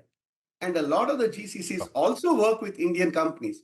So it's a far more complex picture. But the bottom line is that this only means the numbers in terms of what is required for a particular task may go down, but the demand of quality and productivity will go up, and the demand for what you do with it and what business value you deliver with it, all of these will go up. So that's the picture that I see happening. Right. Mr. Pai, again, coming to you with a similar issue from an HR standpoint, what does it translate into in terms of hiring going forward? And also, are we in urgent need for a complete revamp of the curriculum? A lot of people aspiring towards roles with the IT companies, but is that set for an overhaul at this stage where we stand right now, the point of disruption? Look, let me say this. This year, we have hired between 400 to 500,000 new people in the industry. This year, the attrition rate across the industry is 12%. When attrition is 12%, and on 6 million, 12% people leave, 720,000 people, where are they going? They're getting some work, right? But all the talk about work going, till now, the work is still there. People are leaving some other company. And GCC have hired massively. And the GCC is also doing good work inside. That means that they shift from work in the home markets to GCCs because the quality and the delivery experience is much, much better. And I think that will continue. Second, this kind of a AI shift will accelerate spending by Indian companies within India. We are way behind. our Indian enterprises are way behind in technology. They will hire more, and there'll be more demand for people for local industry in India. So the overall hiring next year too may not come down. That's my assessment. And the third thing is, then the third important thing to understand is, there's all this curriculum and all this stuff. I've never seen any new curriculum come in the last 10, 15 years, which has really transformed the industry. Sure. I mean, that doesn't work. The IT companies themselves are training. Out of 6 million people in the IT service export industry, they already trained about 4 to 5 million people in using AI. Every day they're training them on tools. They spend $3 to $4 billion on training. All this curriculum talk doesn't work because it never happened before for the last 30 years. There's only talk, talk, and talk because our professors and others, they're out of place in the AI world, right? Maybe 5%, 2%, 3% will know AI to teach people. They're also out of world. The IT service companies which will hire people, train them, make them workable, and face the world, and I think do better. So I think we got to say that, leave it to the IT service companies to manage. Look, they are closer to the customer.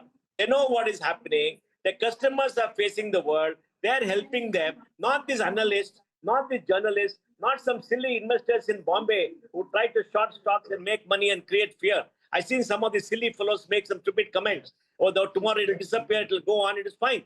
They are entitled to it. They don't understand what is happening in the first place to see that, right? Right, and Mr. look, Pai. it is a process will happen. It is a disruption. We're going to see great change. And our IT service companies are going to lead the change globally. That's my assessment. Right, Mr. Pai, Mr. Chandrasekhar, thank you so much for being a part of this conversation. Both our panelists asserting that far from being a SaaS-pocalypse, this is an opportunity that the Indian IT industry will come out on top of. This is merely a cycle that we're seeing and not an existential threat. The view coming in from both of our distinguished panelists. With that, it's time now. We're wrapping this edition of News Center. More news and updates will continue right here on CNBC TV 18.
welcome. You're watching Global AI Lens. I'm Parikshit Luthra. India is all set to host the AI Impact Summit next week. The event is expected to give fresh momentum to the government's mission to democratize AI. But what does democratization really mean? It refers to making AI accessible, affordable and usable for a broad and diverse set of users. That includes access to core building blocks such as computing power, data sets, model ecosystems. This vision led the government to approve an outlay of over 10,300 crore rupees over 5 years in March 2024 for the India AI mission. Under the mission, India has deployed over 38,000 high-end GPUs to provide startups with affordable shared compute priced at 65 rupees per hour. India has also stepped up efforts to strengthen its semiconductor ecosystem to support AI workloads. As of December 2025, 10 projects with a combined investment of 1.6 lakh crore rupees have been approved across 6 states. 5G mobile services are now available in 99.9% of the districts, powering scalable AI deployment across the country. The government is also focusing on building a skilled workforce, creating learning pathways from school education to advanced research. 5 national centers of excellence for AI skilling have been set up to equip young people with industry-relevant capabilities. Global investments are further strengthening India's AI infrastructure. Google is set to establish a $15 billion AI hub in Visakhapatnam, while Amazon Web Services is investing $8.3 billion in a data center in Maharashtra. So what role does India aim to play in the global AI landscape? Joining us now to take this forward is Gregory Allen, Senior Advisor at Wadhwani AI Center at the Center for Strategic and International Studies. Also with us is Satinder Pal Singh, Director, Solution Architecture, Amazon Web Services, India and South Asia. Satinder, thank you very much for being with us. Greg, welcome back to CNBC TV 18. Satinder, if I can ask you first, how does AWS view 2026 as a year for India in the AI ecosystem, in the global AI ecosystem? Give us a sense of some of the initiatives you will be doubling down on in 2026. Thanks for having me here, Parikshit. And I think it's a very important question. 2026 is a very important year for generative AI and agentic AI in India. In fact, I can tell you that AWS has a long-term commitment to India and focus on cloud and AI technologies, because that is aligned with Viksit Bharat mission of having technology-led inclusive growth for India. And we are contributing to this growth through investments. As you are aware, Amazon has announced $12.7 billion planned investment by 2030 on cloud infrastructure.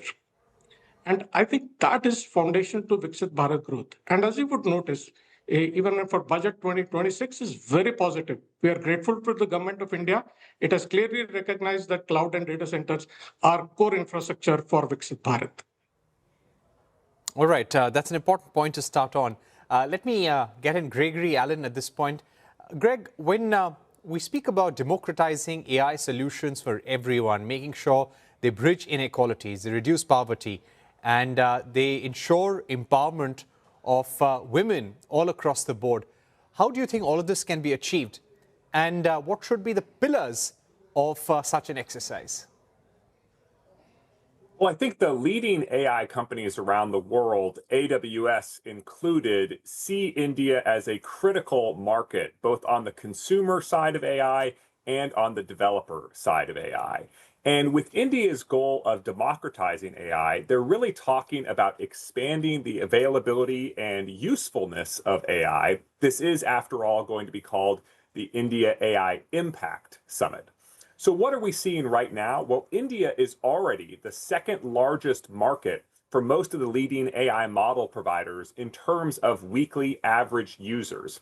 And some companies, such as OpenAI, have made advanced capabilities free for India for the entire next year, trying to seed adoption and get more folks familiar with what these tools can do and how to use them. But a key part of democratizing access is making sure that these capabilities are available in the way that users want to interact with these systems. For example, in India, interacting with AI assistants through a spoken interface as opposed to a text chatbot interface is much more popular than in several other regions of the world. And local languages also present various challenges because you need the AI to be able to interact and communicate with people in their preferred language. We're seeing major investments by all the companies to seed India adoption and to expand and strengthen the capabilities that Indian users need. Right. Satinder, if I were to ask you about how AWS is approaching agentic AI and the kind of solutions you're looking to deploy agentic AI for, what would those be? Parikshit, agentic AI, we truly believe, is a transformational enterprise technology. It's delivering outcomes that were not possible with generative AI alone. Let me give you an example of a customer engagement. Nugget, which is a agentic AI platform, which was born at Zomato, is completely on AWS, uses our generative AI and agentic AI technology called Bedrock and Agent Core. What it has been able to deliver is it processes over 1 billion transactions and has led to 40% improvement in agent productivity. And since it was launched, in last 7 months, it's being used by 44 enterprises. Now, that's an example of what agentic AI can deliver. And there are many such examples. We are at very early stages of the innovation that this technology is building. And at Amazon, we are looking at creating technologies which will help customers deploy, build, and operate agents at scale. Right. Greg, the United States is going to come with a big delegation to the AI summit. There are about 7 people led by the White House advisor, the presidential advisor on artificial intelligence and future technologies. Could you give us a sense of what's the message the US will bring from Donald Trump for the India-US cooperation on artificial intelligence, if any?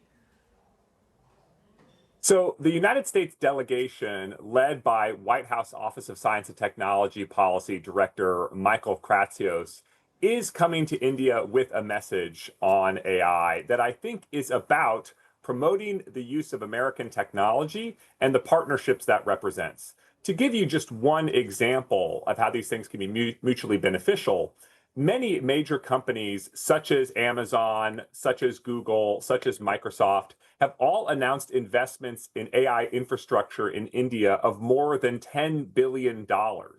But that investment in India could also be framed as exports from America, because there's a great deal of semiconductor hardware, data center hardware, et cetera, that would be exported from American companies in order to build all of that infrastructure. So it really is a win-win situation for both countries. India gets to bolster its domestic capabilities, present itself as an attractive market and partner, and American companies get a benefit from access to Indian consumers and access to the Indian talent pool, both at the company level and at the employee level. And I think what the American delegation is going to say is that we are your preferred partner of choice. We have the best technology in this area. We actually oftentimes even have the best technology and the best pricing in this area, and we can work together effectively, but let's not hamper that with regulations that would slow down beneficial adoption of AI. I think that's a big part of the message. You know, removing tax on digital services and alignment on a larger set of digital commerce rules, that was part of the India-US interim trade agreement. What do you think will be the message of aligning regulations in order to have closer cooperation on future technologies, Gregory? Well, I think actually the United States and India at a high level are aligned on AI regulatory policy, which is to say both countries are against the EU AI Act, which is seen by the leadership of both countries as an excessively heavy-handed approach to regulation. India and the United States both have stated explicitly that their goal for AI regulation is a light touch approach. The challenge is that that applies at the high level, the sort of AI in every industry regulation. Where we still have yet to see where India will come down is on sectoral regulation. So not, what does the AI law look like, but what does the financial law look like for the use of AI in the provision of financial services? Or what does the AI law look like in the energy or other critical infrastructure sectors? Those are some open questions, but it's certainly the case that at least at a high level, the leadership is aligned on this issue. All right. Satinder, coming back to you, could you give us a sense of how the recent India-US trade deal perhaps gives more confidence to businesses like AWS? And what is the kind of regulatory clarity which will enable you to make more investments in future AI technologies in India? That's also a very relevant question, but let me just add something to it. At AWS, we are relentlessly focused on reducing cost for our customers. While we are watching the developments that are there as far as trade treaty is concerned, but our ability to drive scale to reduce cost is something that we are disproportionately focused on. Just to give you some sense, since inception, we have reduced our prices by 161 times. Okay, and we'll continue to pass on the benefits as we innovate further. You know, Satinder, also tell us that when we all look to the future, when businesses do planning, they think about the next 5 to 10 years. What kind of AI applications do you think will be game changers that AWS is exploring for the future, and how many of these can be homegrown, made in India applications? Look, I think generative AI and agentic AI is going to transform every application that you can think of. Okay, it will be behind every click, every mouse click that you make, or every application. It will sometimes we will be able to see that we are interacting with AI. There would be occasions when we will not be able to see that.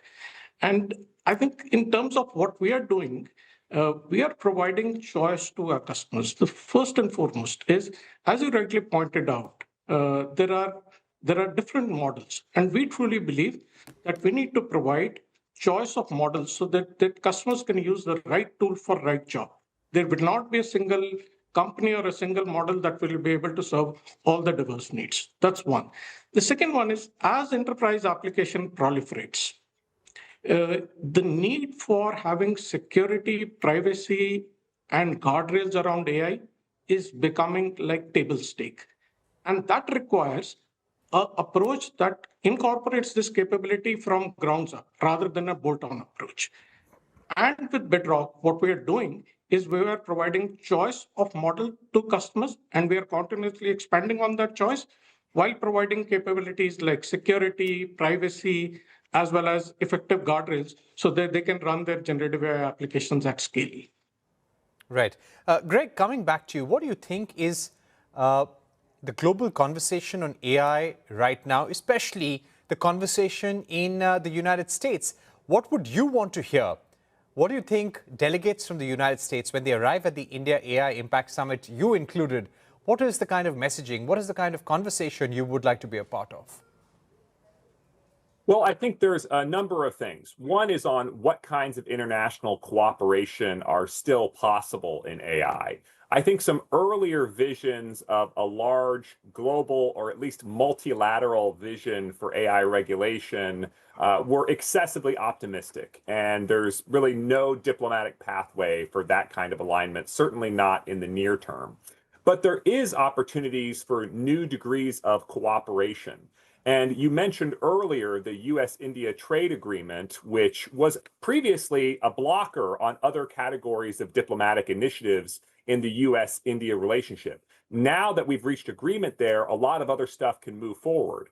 For example, the United States has invited India to join the Pax Silica initiative, which is about semiconductor and artificial intelligence supply chain resiliency. So that's one area of opportunity for international cooperation. Another area is on beneficial use cases for AI. The Indian government has had some remarkable success in deploying AI for uses in, for example, identifying and diagnosing diseases at a fraction of the cost of other types of interventions and solutions. And that's a success story that India is going to want to share with other countries in the global south. And that's a message that I think all countries are coming to the summit with. What are your most impactful AI use cases in the delivery of government services? And how can we share lessons learned and best practices to all benefit from each other's experiences? All right. Great having you both here on the Global AI Lens on CNBC TV 18. Thank you very much, Satinder and Greg, for being with us for that fantastic conversation. And we hope to catch up with you next week at the India AI Impact Summit at Bharat Mandapam.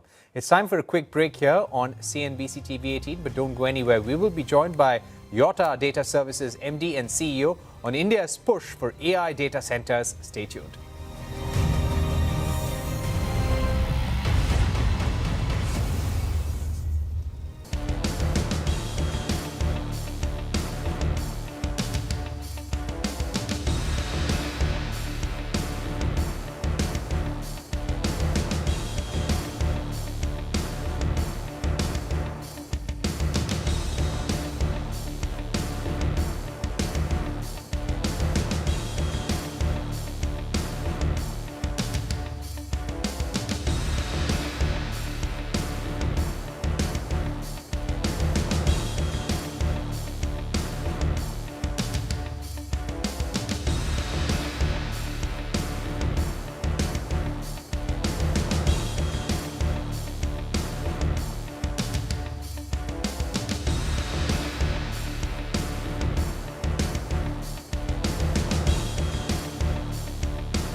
Welcome back to Global AI Lens. The Union Budget 2026 has proposed a landmark tax holiday for 21 years to give a push to domestic data centers. The government believes that a tax holiday till 2047 will help boost global cloud and AI data center investments in India. The tax holiday will apply to companies providing cloud services to customers globally using data center services from the country. A safe harbor of 15% on cost has also been proposed where the data center service provider in India is a related entity. Ahead of India's AI Impact Summit, today we bring you a conversation on data centers. Recently, Yotta Data Services, one of India's leading sovereign cloud, infrastructure and platform services provider, deployed the government's Bhashini or language AI platform on Yotta's government community cloud. So what does this deployment really mean, and how can India scale up investments in data center infrastructure? To take the discussion forward, I'm now joined by Sunil Gupta, Managing Director and CEO of Yotta Data Services. Sunil, thank you very much for joining us here on the program. First of all, tell us about your collaboration with the government's Bhashini language model, and how does this collaboration really help the Indian ecosystem? So thanks, Parishit, for having me here. So Bhashini is Government of India's largest AI platform, which is translating and transcribing languages in real time. So when the Prime Minister is speaking in one language, how that actually gets converted into real time into multiple languages, and people can hear that in the language which they prefer to hear. That platform is behind all that innovation. Bhashini so far was working and hosted on a foreign cloud operator, and there were performance issues, there were cost dynamics, and because the government wanted that this entire such a critical platform not only should be sovereign in terms of the models are sovereign, the applications are sovereign, they are serving the country, but the underlying infrastructure behind this model, behind this entire application should also be sovereign in the hands of Indians. And that is where about 1 year back, we started this with a pilot project called, in Kumbh 2025. So when you saw a Sahayak AI chatbot in Kumbh, actually answering people, millions of people who were visiting the Kumbh Mela, and the chatbot answering them in their own languages, various questions which they wanted to ask. The Yotta's Shakti Cloud platform was behind that entire exercise. From there, actually, it was decided that let the entire Bhashini platform be ported on Yotta's Shakti Cloud, which is a combination of a whole lot of NVIDIA GPUs and a whole lot of cloud technologies. We started this exercise about 6 months back. 3-4 months back, the entire platform got migrated. It was migrating more than 1.8 billion small files, and I would say delivering more than 35 to 40 different technologies, customizing them. We ended up creating unique orchestration layers, unique monitoring layers, unique technologies. And finally, we migrated that into an open source platform, which is making Bhashini completely independent, not dependent on any third party. So tomorrow, if Bhashini also want to migrate from Yotta to any other platform, they can do so without being dependent on anybody. So I would say in Indian, digital history, I would say it's the first time an end-to-end AI stack has been created where right from the applications to models to data sets, and then the underlying cloud and data center also is completely end-to-end sovereign. And that makes it pretty unique. We have been able to increase the performance of Bhashini almost like 40%. We have been able to reduce their cost by 30%. And I would say their volumes, as per the Bhashini CEO's own admission, has increased almost 17 times from the time they migrated to Yotta Sovereign Cloud. Give us a sense of how Yotta Data Services is looking to scale up investments in 2026 and in the next 3 to 4 years. Could you give us what's in the pipeline, your priority and CapEx plans? Yeah, so at a fundamental layer, when you're talking about the whole AI compute infrastructure stack, the fundamental level, you have to have the data center infrastructure.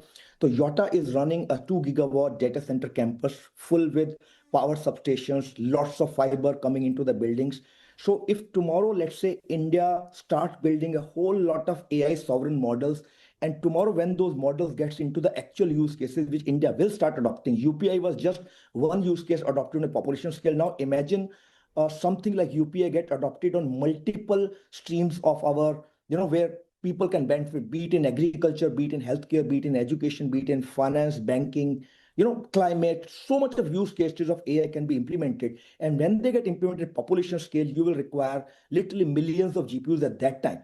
So Yotta is preparing itself for that, fundamentally building data center capacities in its Mumbai and Delhi campus, which require on average, you can say a $5 to $6 million investment per megawatt. And we are talking about like almost like a 1 gigawatt type of built out. And on the top of that, when you are trying to deliver right now, I'll be scaling my about 10,000 GPUs to about 60,000 GPUs within 1 year time frame. And some of those announcements we'll be making in the next year Impact Summit as well, in the next week's Impact Summit as well. But effectively, what we are preparing for is that tomorrow, when India scales up to adopt millions and millions of population start using multiple use cases of AI, and when the millions of GPUs are required to support that type of AI impact, we should be ready for that, not only at the data center layer, not at the energy layer, but also at the GPU capacity layer as well. Right. Sunil, I saw your comments also in the government's press release on collaboration, Bhashini, and you said that you have been deploying high-end NVIDIA chips. The recent collaboration that we now have with the US, one of the things that we will be discussing as part of the $500 billion purchase plan that we have, the intention to buy is chips and technology and components for data centers. What is your wish list here? Currently, there is a cap. What would be your recommendation to the government, and what's your hope? I think I would say that my wish list, and that is a wish list, I think, for the whole of the country for the growth of AI, has been fulfilled with these provisions. Because, see, from the time when the previous US government had, in their last days, had applied something called diffusion rules, which was sort of dividing the whole world into three categories. Some category, the priority categories, which will get unlimited access to GPUs. The last category will not get the GPUs. And in between, there were almost like 140 countries, which included, unfortunately, India, that they will be getting like only a limited set of GPUs. Now, you cannot equate a country like India with 1.4 billion people with, let's say, a smaller country which may have few lakhs of people, because the demand of India, especially with our digital adoption and digital savviness, is far, far higher than anybody else. So that would have seriously impacted our adoption of AI the way we wanted to adopt. Those diffusion laws, President Trump had sort of put them into abeyance in May 25.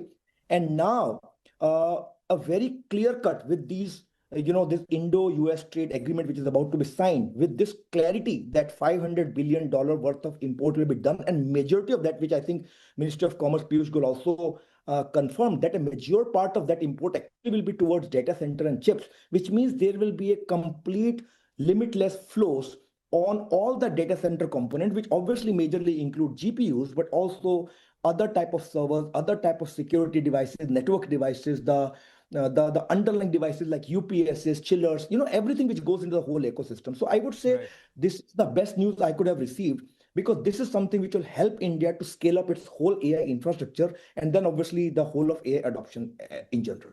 Right. And Sunil, how keenly and closely have you been looking out for investments in scaling up Yotta data services? How do you see the funding pipeline and investor interest in India's data center ecosystem? Well, I think the interest is huge. Interest is immense. We ourselves, I think I was on record to say that we also are looking for raising money in India. We are already in the pre-IPO process. And the interest of investor, possibly there are not many options right now which are actually available in this space, especially at the fundamental AI compute infrastructure space, which is a long-term foundational space, irrespective of which AI use case you bring in, whether you bring in a G2C use case or a B2B use case or B2C use case, infrastructure will be required for all the use cases, for the growth of all the use cases. So not many options were there. So we are getting a phenomenal response in our pre-IPO round. We are hopefully hoping to come into the market within 1 year itself. And the investor interest, both on the equity side, on the debt side, is very, very good. This is one single thing which was, if you ask me one single problem or one single challenge I have today, I don't think any execution challenge in terms of whether data centers or power or fiber or chips. We have got our own learning curve along with NVIDIA in the last 2-3 years, how to actually set up this world-class NVIDIA GPU clusters in India. We have been running majority of the models which you'll hear next week, which have been trained in India by a Sarvam or a IIT Bombay or a Socket, or you obviously heard by Bhashini, majority of them have been trained on our GPUs. They are actually being put on inferencing on our GPUs. So we already have a huge ecosystem working in. There's a global demand because GPU type of cluster cannot be implemented anywhere. So the way even NVIDIA sees us, that they sees us as who will be serving the whole of APAC, the ones who will be serving the whole of Global South. So when you are having a mandate of not only serving a huge market called India, where AI is just taking shape now, but also the mandate is to serve the whole of APAC and Global South, I think the investor interest is bound to be there with our learning, and I would say early lead for last 2 or 3 years, where we have learned quite a lot and understand the dynamics. Investor interest is bound to be very, very high, and that is what I'm foreseeing very, very clearly. All right. I would also like to ask you about developments taking place at Elon Musk, SpaceX. Now, Elon Musk is considering shifting large-scale AI computing to space by establishing solar-powered data centers in orbit using SpaceX Starship to launch up to 1 million satellites. How do you see this move? And is this something that maybe Yotta is considering for the future? Well, if we see fundamentally where this is coming from, see, when you have got AI adoption across the world in every single walk of life, the amount of compute required will be just humongous. And when you're talking about that type of compute, you're also talking about unlimited power to feed these equipment. And of course, then you require power also to cool these equipment. The moment you are talking about taking compute into space, there's no issue of power because sun is available 24/7. So you get sorted in terms of power availability. And number two is because now the low orbit satellite based internet is gradually becoming a reality, which is some people like SpaceX or Amazon Kuiper and many people from India like Airtel, Jio, they all are like doing their own tie-ups to launch satellite based internet, which is broadband, not a narrowband internet, but a broadband internet, which is something which we are used to getting on fiber. So the moment you have got practically unlimited source of power in space, right, free of cost, and you also have sorted how that compute which is happening in space will be coming to Earth through these low orbit satellites, you have sorted a major problem that the growth of AI should not end up impacting our climate. It should not end up consuming the whole of the power in the Earth. And that is what I think this whole mission of SpaceX is all about. So I'm looking forward to this. I think this is early days. We will see how successful it is. But this is something which is going to solve a very, very big problem. We will not have to balance between our requirement of growth as a humanity versus balancing the climate goals. I think it's a great initiative. Now, for Yotta, I would say it's a very, very early goal. As India, I think we are at a very, very early inception stage of adopting AI. With few thousand GPUs, we feel very happy, but India requires millions of GPUs. I would say at a time, maybe that time will come 2 years down the line, 5 years down the line, when the scale becomes in India very, very high. Innovations like this and measures like this may become a reality, and who knows, Yotta may be the front leader in adopting that as well. All right. Thank you very much, Sunil Gupta, for joining us for Yotta's journey so far, and how do you see the next 5 to 7 years? That's a wrap on another edition of Global AI Lens. Goodbye, and many thanks for watching.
Hello and good evening. Well, the government has just rolled out its new CPI series based on the new base year of 2024.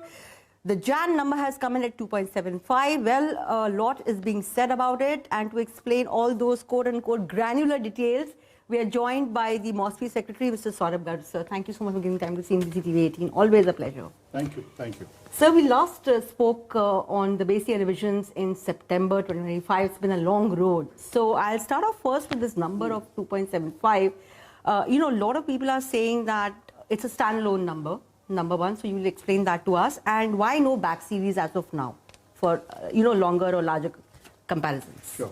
So, number one, it is obviously the number for January 26. And as per the new series, this is the first release that we have done. Regarding the back series, we have released the numbers for the last 12 months for the entire 2025 of both the old series and the new series. So you have a month-to-month comparison of the old series. And to link it to the previous series, which started in January 2013, we have given a linking factor. And we are following strictly the international norms in this, that the linking factor is given to get an idea of what would have been the changes and how to link the new and the old series. The actual number of 2.75 also reflects the actual prices. Month to month, the prices of different items vary, as would be seen in the details. Prices of a lot of the food items were still in the negative territory. There were some which were in the positive. But I think this time, the inflation numbers have been influenced by some of the personal care and the personal jewelry, which has had a higher inflation. But these keep varying from month to month, and no particular trend can be noticed in that sense. Yeah, so also the weight of, say, for example, housing, water, electricity, gas and other fuels, that has also gone up. Food and beverages has come down to under 38% in the overall weight of the CPI basket, the new weights that have been assigned.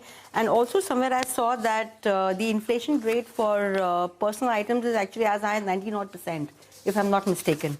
So, so that's direct on the personal care items. Some of the jewelry items are coming out there, silver, and they have shown high inflation, so that's why. But regarding the change in weights, I think this reflects the consumption pattern and the change in the consumption basket over the past decade.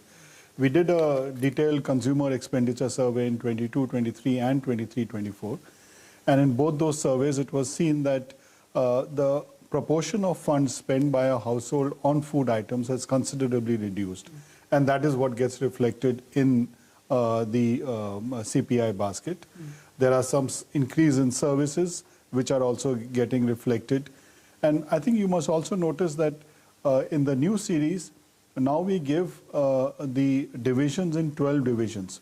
So there is much more granular information available, which will be so much more useful for policymakers to make decisions. RBI remains one of the biggest users of the inflation numbers for the Monetary Policy Committee decisions, including interest rates, though of course they depend on a number of factors. But even otherwise, to get an idea of which area the inflation is higher, also indicates that perhaps there are supply side issues out there, and private investments and business can look at those areas more specifically to see what kind of opportunities might exist for the private sector to take care of those supply side issues. Okay. Also, if you look at the month-on-month CPI as well as the food price inflation, so food price inflation, particularly in 2025 under the new series, has been really, really subdued. That reflects the prices, actual prices of some of the food commodities. And no doubt there is a reduction in the weight of some of the food items, especially cereals, because the consumption expenditure survey of 23-24 showed that rice and wheat consumption has considerably reduced, and other products like barley, millets, and other fruits and dairy products, for example, there has been an increase in those of high value products. So I suppose that needs to get reflected in the consumption basket. Also, you have clarified that all the transfers of free food grains, or rather that is not part of your inflation basket. So how do you explain that? So in fact, and where does it reflect? Doesn't reflect? No, it doesn't. In fact, that we had studied in detail. We brought out 2 discussion papers because there was a suggestion that... And why was that call taken? Yeah. So there was a suggestion that PDS items are given and they have an impact on the expenditure behavior of any household. So that's the reason we looked at it in detail. The expert committee looked at what are the international practices, and we also looked at what are other free items given. For example, in health side, there are a number of health services which are free for across the board for people. On the education side, tuition fees, books, school uniforms are being given free, and of course, under the PDS system, cereals are being given free. So when we looked at this, number one, the international norm is not to include free items because the inflation should be based on expenditure actually incurred by a household, and the impact of free items in any gets captured in the sense in terms of change of prices that might occur of some of the items. So that is one, that inflation should be based on expenditure actually incurred. How is that? And the number 2 is that internationally, none of the countries include free items in that. And number 3, if we include PDS, why should not we include health and education services, which are also given free? So given the international norms and given the fact that free prices, in any case, the impact on the household consumption gets taken, and whatever extra income is there, that will get reflected in other items that are purchased. A conscious decision was taken by the expert group to follow international norms and not to include free items. Hypothetically speaking, had it been included, then how would have the inflation trajectory behaved? Very hypothetical. I really won't like to Would speculate. it have gone up or would it have come down? I wouldn't like to speculate. Okay. And also in the old series, were these items ever included? Were they a part? No. Free items have never been included, and in India, and as we learned elsewhere in the world also, they have not been included. Correct. The CA also made an important observation that, probably the way the inflation index is now, this basically captures the aggregate demand in a more comprehensive manner, and the focus should be more in terms of the core inflation, rather than only the, headline CPI or, say, for example, the food inflation numbers which had been volatile earlier. So what does this really mean? And can we expect more on this side from the central bank, maybe even from the government, from the finance ministry, and not that much from the Ministry of Statistics? Yeah, so in terms of representativeness, no doubt, because this is based on a more recent consumer expenditure survey. It captures a larger number of products that people buy and that are included in the basket. In fact, the number of items has increased from 299 to 358, and the number of services has increased by about 25%. So therefore, it's more representative of the basket of purchases made by an individual household. As far as core inflation is concerned, internationally, it's the norm that the statistics offices focus on the headline inflation numbers, and sectoral numbers we are very happy to give. For example, whether it's food inflation or education inflation or health. There is no standard definition of what should be included in core or not. Some countries include fuel and light, some countries don't. And core inflation typically is an issue which is handled by the Ministries of Finance and the Reserve Bank. So even in India, the Reserve Bank brings out details of the core inflation, and they now have greater granularity of information to bringing out in a much more accurate manner. So 2 aspects you have steered clear very clearly, which is basically the continued exclusion of free items, primarily free food grains, and also staying away from the estimation of co-inflation and making it part of your inflation print. Yes, on these and on both these counts, we are following international practices. That's the international practice. Okay. So given the way the month-on-month inflation rates have panned out in 2025 under the new series, they are month-on-month, the trend is very low. Though, of course, if you compare the numbers with the old series, which we are being told is not the right way to compare because at least 12 months of granular data is required. So, new versus old, the numbers really show a spike. Also, Jan 2025 versus Jan 2026. I mean, there is a spike despite the new series. But month on month 2025, it's very much on the lower side. 0.8% is what you have for December 2025. So, given this trend, any kind of views you would like to share that how are we seeing inflation trends, and will it continue to be like in the 2 to 3% range, or maybe even come down if your gold and silver prices start correcting more sharply? Yeah, so number one, I would like to reiterate what we mentioned earlier is that one should not compare the old and the new series because the weights are different, the data sources are different, markets have increased, we've increased another 500 odd markets, so it's strictly not comparable. Yet, we have given a linking factor so that you have some basis to look at. Regarding the subdued nature of the inflation, this only reflects that in the last 12 months, for example, food prices remained negative. And for example, if we look at some of the gold and silver prices have been high, and those are getting reflected in the old index as well as the new index. That is what was driving the inflation for some of the months. So the drivers of inflation will vary from month to month depending on the prices of which items change. And that will not really matter whether it's an old or the new index. Okay.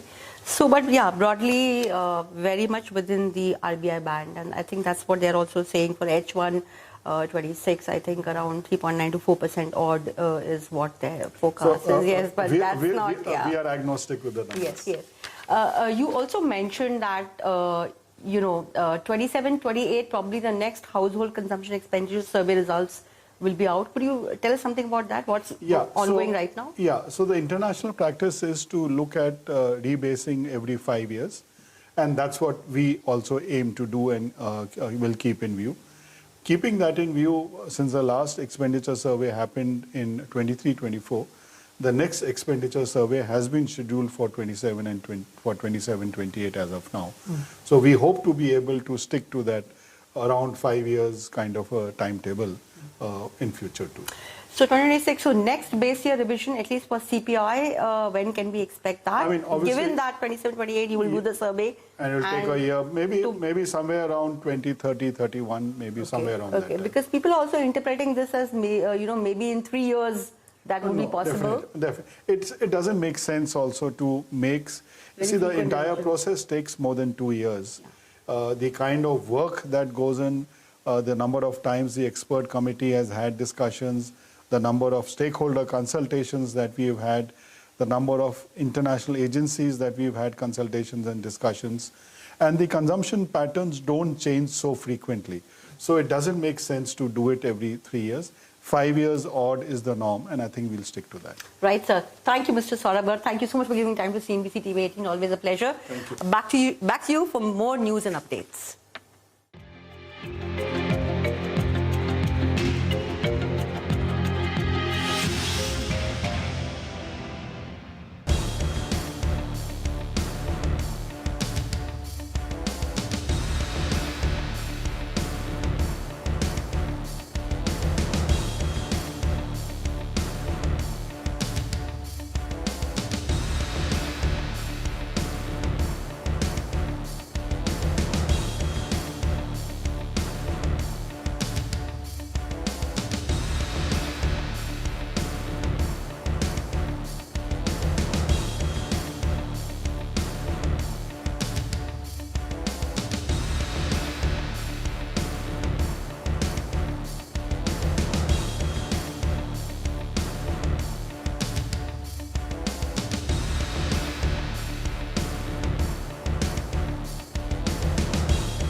2025 was pretty much a blockbuster year in terms of IPOs. Do you see that being replicated in 2026? Absolutely. I see that trend continuing. The pipeline's very, very healthy. Last 2 years were 20 billion IPO years, and I see no reason why we can't have a third.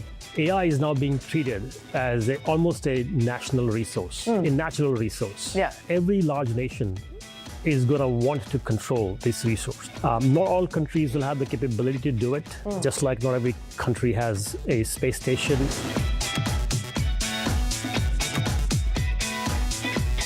We have a company called Airbound. It's a fantastic company. The founder is 20 years old, and he back when he was 17. How does that make you feel, by the way? You know, I've been asking myself that question. Very old. You know, you meet these 17-year-olds, 18-year-olds are already on their way to becoming unicorns. Very energizing. How does it make you feel? Yes, very old and very energizing.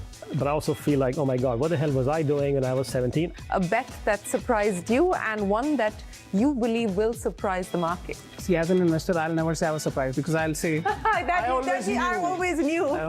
I want all of us to contrast. If you are a founder in the US versus if you're a founder in India, where do you think the stroke of pen risk is higher? The stroke of tweet risk. The stroke of tweet risk.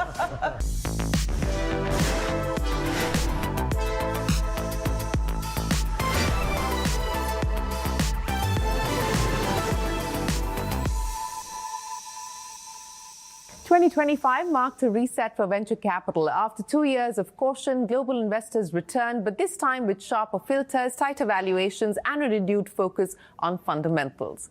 Funding remained selective, but one big signal of confidence was the startup IPOs. As many as 18 companies, including Lenskart, Grow, Meesho, PhysicsWallah, and many others, hit the markets, raising over 41,000 crores. The message from investors is clear. Capital is back, but discipline is king. Hello and welcome to Young Turks Reloaded. I'm Shriram Finance, and today we deep dive into Lightspeed, a venture capital platform that has been investing in India since 2007, raised over $9 billion across new funds in 2025, with more than $40 billion under management today. Joining us to talk about Lightspeed's bets in India, its most defining startup stories, is the team from Lightspeed. They've made bets on companies like Razorpay, Zepto, Acko, Oyo, ShareChat, and PhysicsWallah. From agentic AI and deep tech to fintech, SaaS, and the next phase of India's consumer internet, Lightspeed is placing some of the most consequential bets in the market as we look at the startup ecosystem. So where is the smart money heading in 2026? Are Indian startups ready for the next IPO cycle?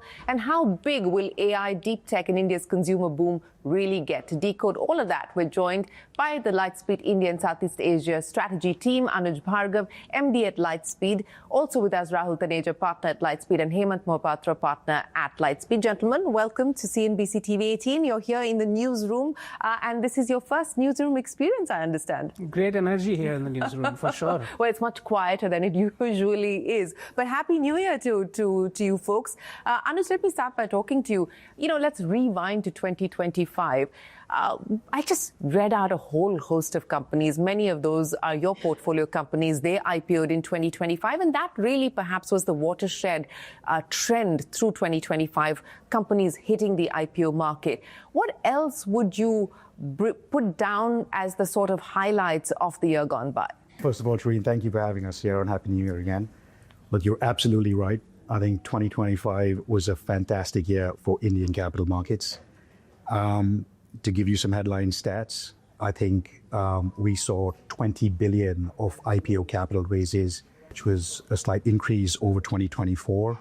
And a lot of this activity was actually back-ended. I think you named some of the marquee listings that have happened.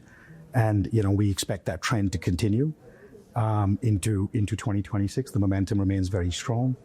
I think the one thing that has stood out for Indian capital markets is not just the value, but the sheer volume of deals.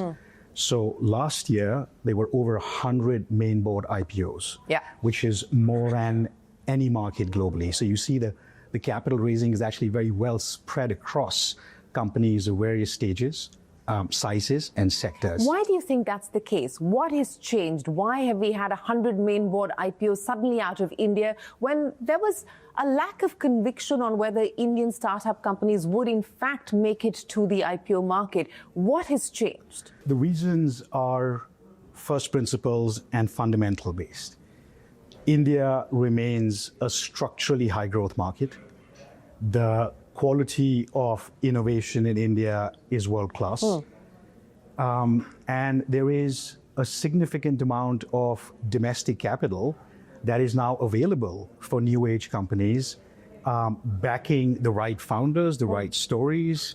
And we're seeing a culmination of everything that we have hoped and planned for over the last many years play out now in front of us. So we're very excited. And as I said earlier, I think we expect the trend to continue. The pipeline for IPOs is very strong. And the market is there. You know, I'll talk about the pipeline for IPOs in just a second, but Rahul and Hemant, I want you to chime in on this trend that we've seen, this turn that we've seen as far as the new age startup story is concerned, with most of them IPOing at this point in time and many slated to IPO in 2026.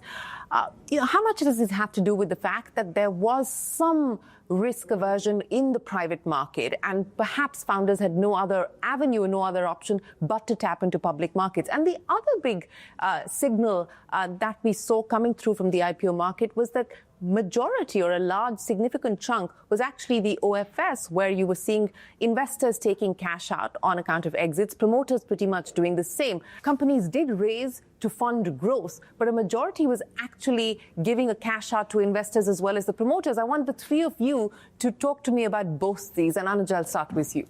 Look, I think the mix, Shreen, of primary and OFS remains very balanced.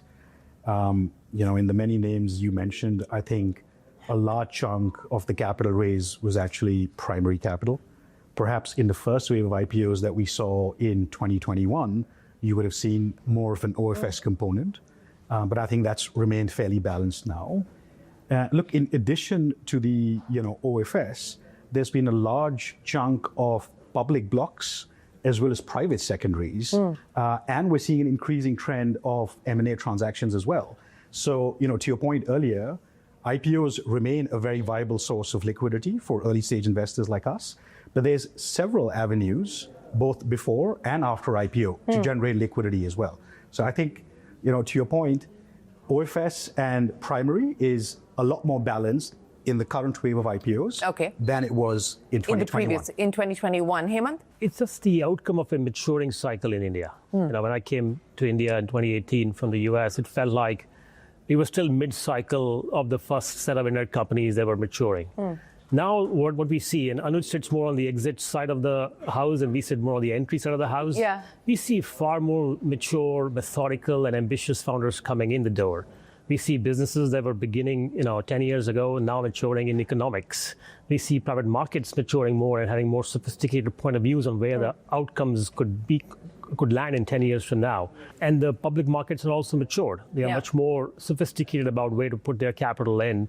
And outcomes like Zomato have absolutely helped. I mean, 70% of their value accretions happened in the public market.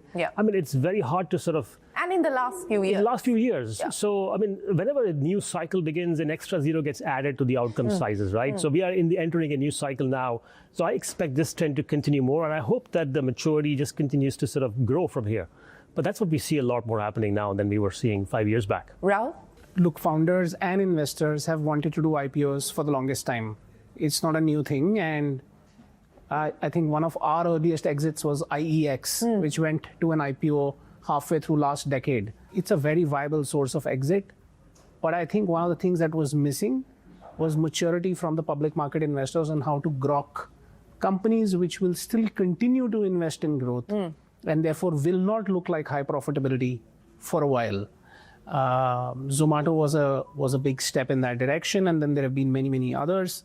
I think what you've seen over the last 5 years is the market has matured enough that not just institutional investors, but also retail investors understand these stocks.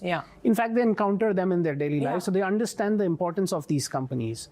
It's the maturity of that curve happening. I would still say we are far from where the US public markets are in terms of appreciating assets like these, but I'm sure we'll get there in a while. Well, the US market has been through a lull as far as IPOs are concerned, and India clearly has been the outlier from an IPO perspective in 2025. Look, absolutely. To Rahul's point, I'll just say that maturity has come both from investors, but also founders and early backers like us. because I think what you saw in the first wave of IPOs was that the companies were very high growth, but also very high cash burn. And that has changed to be a lot more balanced towards growth and profitability. Let's talk about the big theme, AI, Hemant, and that continues to play out globally as well. Anthropic, another company that Lightspeed is backing globally, likely to IPO in 2026. That's the expectation. But let's talk about India. And I want to pick up on what Jensen Huang said, that, the AI plays like a 5-tier cake, from chips and infrastructure to applications at the very top. Now, where does India play in all of this? We're trying to do infrastructure. We're also trying to do chips. We are doing applications. The fear, however, or the concern and the apprehension is, have we missed out? How do you see the India AI story? We basically, right now, as Lightspeed, we are in every part of the world where there is entrepreneurship happening, and we have essentially pivoted the entire firm around AI. As a result of that presence that we've got everywhere, and the visibility into the entrepreneurial ecosystem, what we have begun to see a couple of years back is AI is now being treated as almost a national resource, a natural resource. Yeah. Every large nation is going to want to control this resource, the way they want to control minerals, water, energy. They want to control AI. Not all countries will have the capability to do it, just like not every country has a space station or has been able to go to the moon. But those who want to and can will do it. And what we are seeing globally is the supply chain of AI is fragmenting from the very bottom, from the ASML chip to the NVIDIA, AMD, Intel layer, to the layer that sits above and around it, the people that build all these things. Above that are the foundation models, the data layer, infrastructure, application, all. We're seeing fragmentation across, more at the bottom, less at the top, but we absolutely see fragmentation and the desire to control it. So we are seeing it in Mistral in Europe, where there is fragmentation, and Europe is sort of starting to separate on these layers from the US. China obviously is its own island. US is starting to really control all the layers at the same time, and so is India. I think if you think of AI as a natural resource, that you have to have some semblance of control and protecting the market from external forces, you would want to the conclusion you will draw is we should control some, if not all of it. Where we are exerting a lot more control is the data that sits on top of the models, some part of the foundation model layer, where we have made an investment in a company called Sarvam. Yeah. And some parts of the chip ecosystem, where I think we are not at the point where we can build an NVIDIA or an Intel equivalent, but we can certainly do local manufacturing, local packaging, and hopefully global selling from here. So those 3 layers we are doing right now. Below that is the energy layer, where we are spending a lot of time trying to control both nuclear, wind power, and other forms of energy. But we expect this to continue over the next 5-10 years. We don't expect it to slow down. In fact, we are seeing it accelerate in other markets. So we think this is an important layer to have some control as a sovereign state, and India should do it. So let me push back on that. And again, the question being asked is, who's India's answer to NVIDIA? Who's India's answer to Alphabet? Who's India's answer to OpenAI or to Anthropic? Is that a fair question to ask? Is that a fair comparison to make? Your bet on Sarvam, for instance. In a world where ChatGPT, India is now emerged as its 2nd largest market already. Everyone's throwing free services to the Indian consumer. Everyone's developing here in India for the global audience. What will be the moat for a Sarvam AI, for instance? It's a great question. I think we debate this internally very frequently. I think the playbook that we've got is not to go compete globally in a ChatGPT kind of space. We don't think that's the right play for us. We think India is going to be a market where you're going to have to drive top-down board-level transformations that will continue for 5-10 years. And that requires a level of sophisticated access, understanding of the local market, the local nuance, the local culture, and driving those transformations at the board level down, relationship first, not product, bottom-up product first, which is what works in the US. Because it's a sophisticated market, they will try 5 things and pick one. Here it has to be very relationship top-down. That's what Sarvam is really good at. That's just the enterprise market.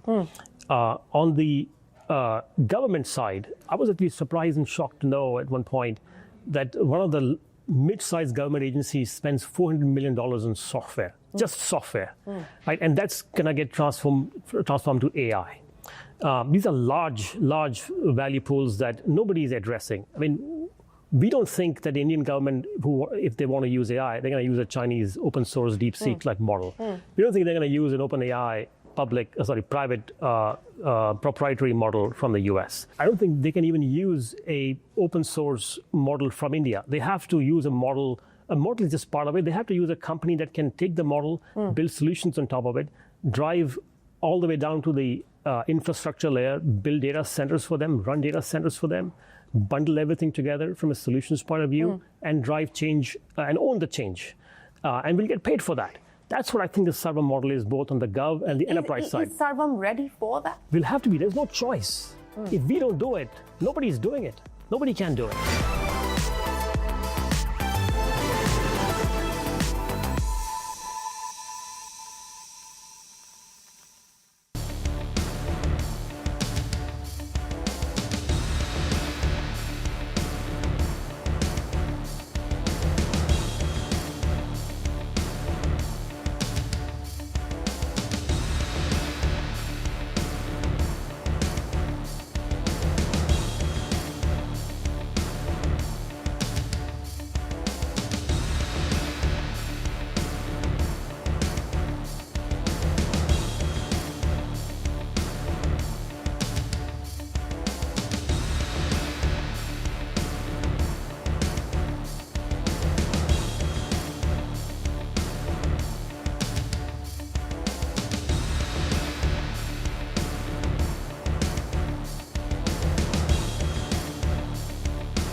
Well, talking about consumer companies building specifically for India and coming up with a model that the world has never seen before, the 10-minute delivery model. Rahul, is it curtains for that? What do you make of all of this back and forth that's going on? First, look, we were talking about jobs. Yeah. It's a great source of jobs. And I know whether lighthearted or not, I think a lot of people have made comparisons that entry-level jobs in IT pay sometimes lesser than gig economy jobs for some of these companies. And, we are proud investors in Zepto. I think, there are cycles of consolidation. This feels like one of those cycles of consolidation where I think there were a few, you can call it competing priorities at work. And I'm glad, I think the competing priorities have arrived at an answer, which looks like the right answer. It works well for the gig workers, it works well for the companies, it works well for the consumers. Now, does that mean that these companies will, shift tracks and become slow delivery companies? No, I don't think that's happening. Yeah. But I think it's very clear that they need to, as they become mature companies, they need to balance out all of these stakeholders and proceed.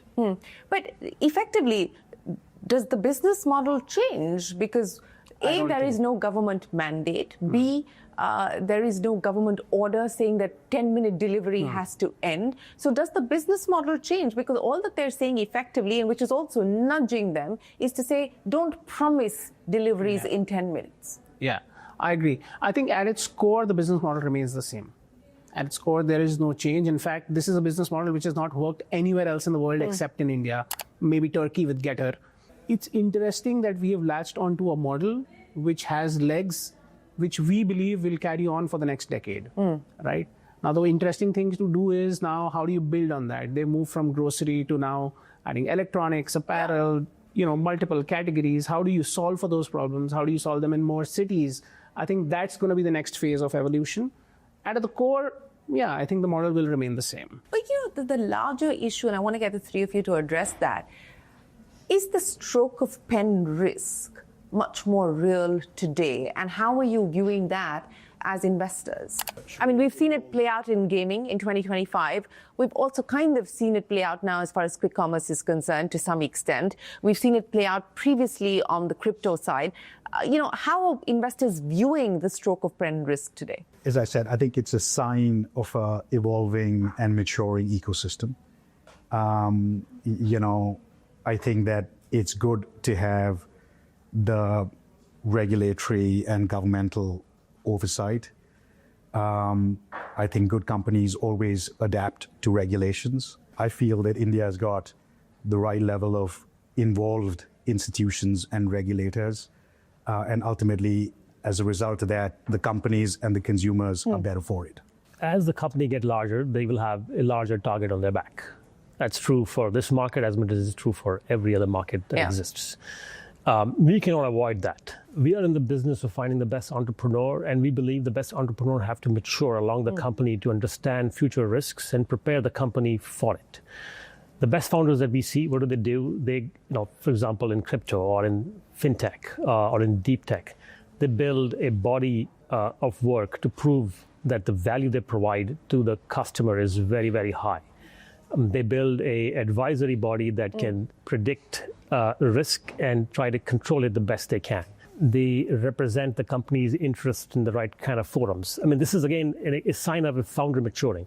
We have a company called Airbound. It is essentially building a consumer-grade delivery drone from India for the world. It's a fantastic company. The founder is 20 years old. When we backed him, he was 17. He's one of the most well-known entities in the... How does that make you feel, by the way? I've been asking myself that question. You meet these 17-year-olds, 18-years-olds are already on their way to becoming unicorns. Very energizing. How does it make you feel? Yes, very old and very energizing. I feel like I lose half of my age when I'm surrounded by people like him. But I also feel like, oh my God, what the hell was I doing when I was 17? I was not doing anything even close to that. But that's the sign of an ecosystem. That's what you want to see, right? More of these. I want to ask each one of you this question. Hemant, I'll start by asking you. The one bet that has surprised you, where you perhaps didn't anticipate how big of an opportunity it could turn into, and something that you're kind of looking at today that you believe has the potential to surprise people in the future? Yeah, there are so many of them. I get constantly surprised by my partners that make investments that, to me, almost always, often does not make as much sense, but over time it plays out. Which was the last one that surprised you? The last one that blew your mind. Yeah, the last one I remember was a company called Seco. It's an education platform where people actually go Google up, how do you fill your Aadhaar card address change? And there's a YouTube video specifically for that. It has millions of views. When we invested, one of the discussion we had internally is like, why would people want to pay for this? There is so much availability of information on YouTube, and you can Google stuff up, and there is ChatGPT now.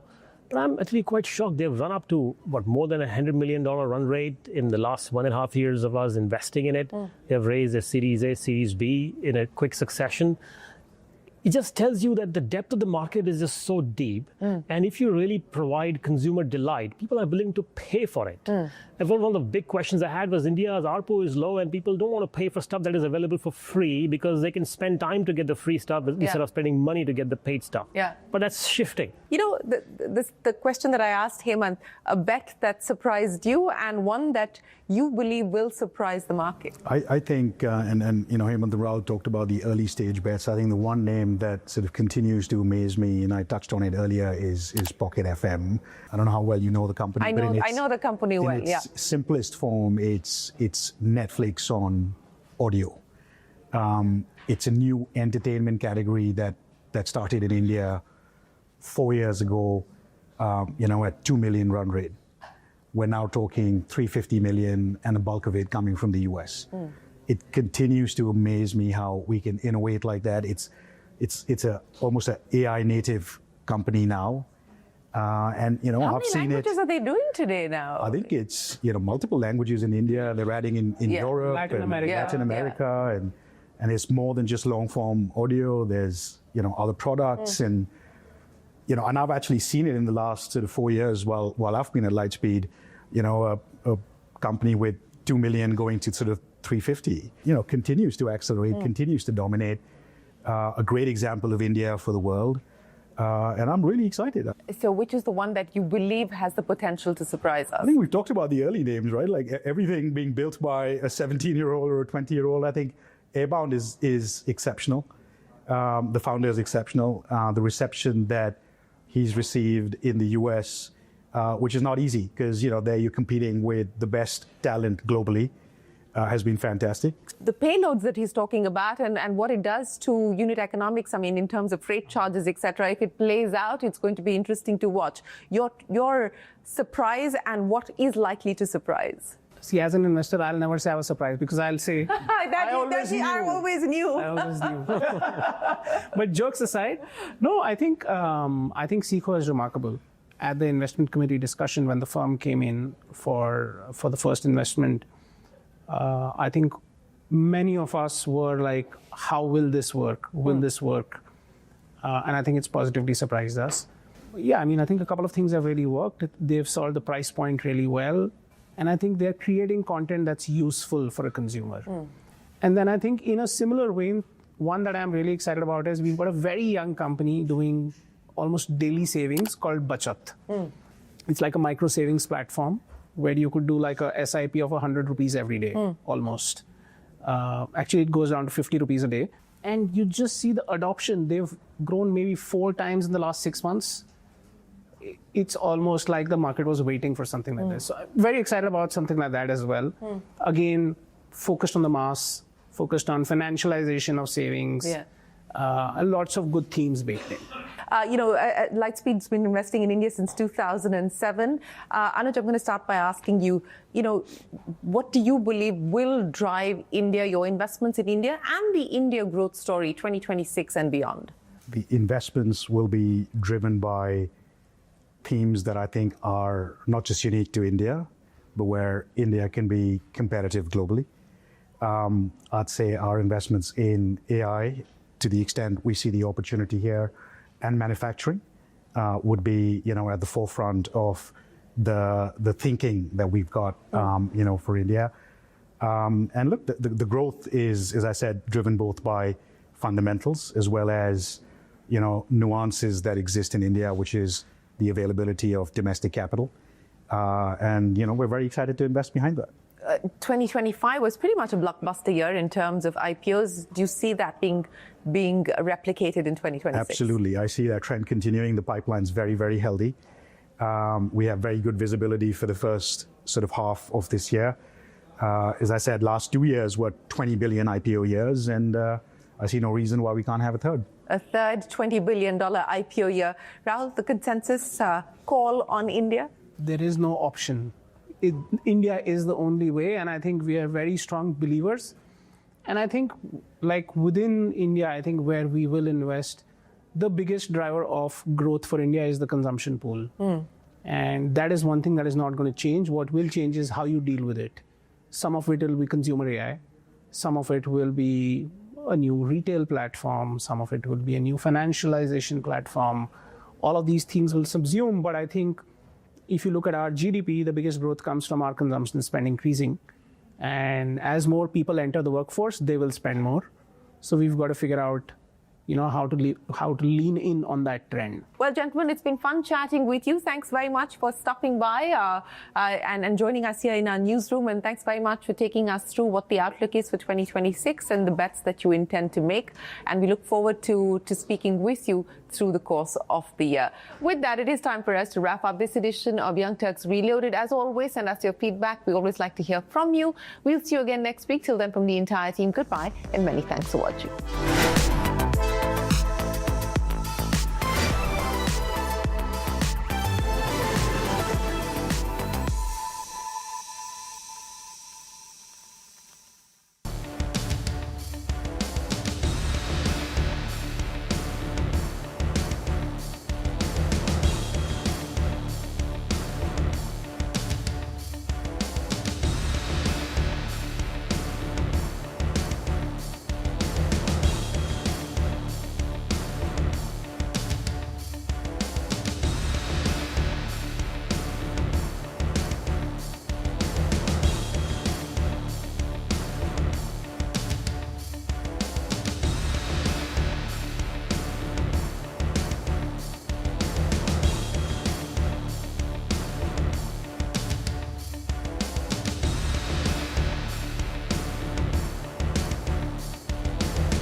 Hello and welcome to News Center. I'm Ashmit Kumar.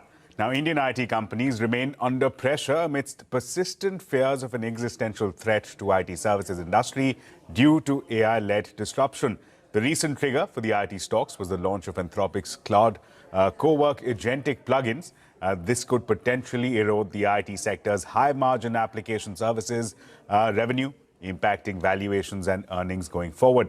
Now, brokerage firm Jefferies claims that more pain is anticipated for IT companies. They have coined a new term for the phenomena, calling it a SaaSpocalypse. Jefferies also feels that Anthropic and Palantir's latest claims are likely to impact IT firms, since application services account for nearly 40 to 70% of their revenues. Meanwhile, Motilal Oswal expects AI-led disruption to eliminate close to 10% of the industry's revenues. However, Citi is less skeptic. They feel that while AI's impact is more pervasive, their revenue streams are still at an exploratory stage.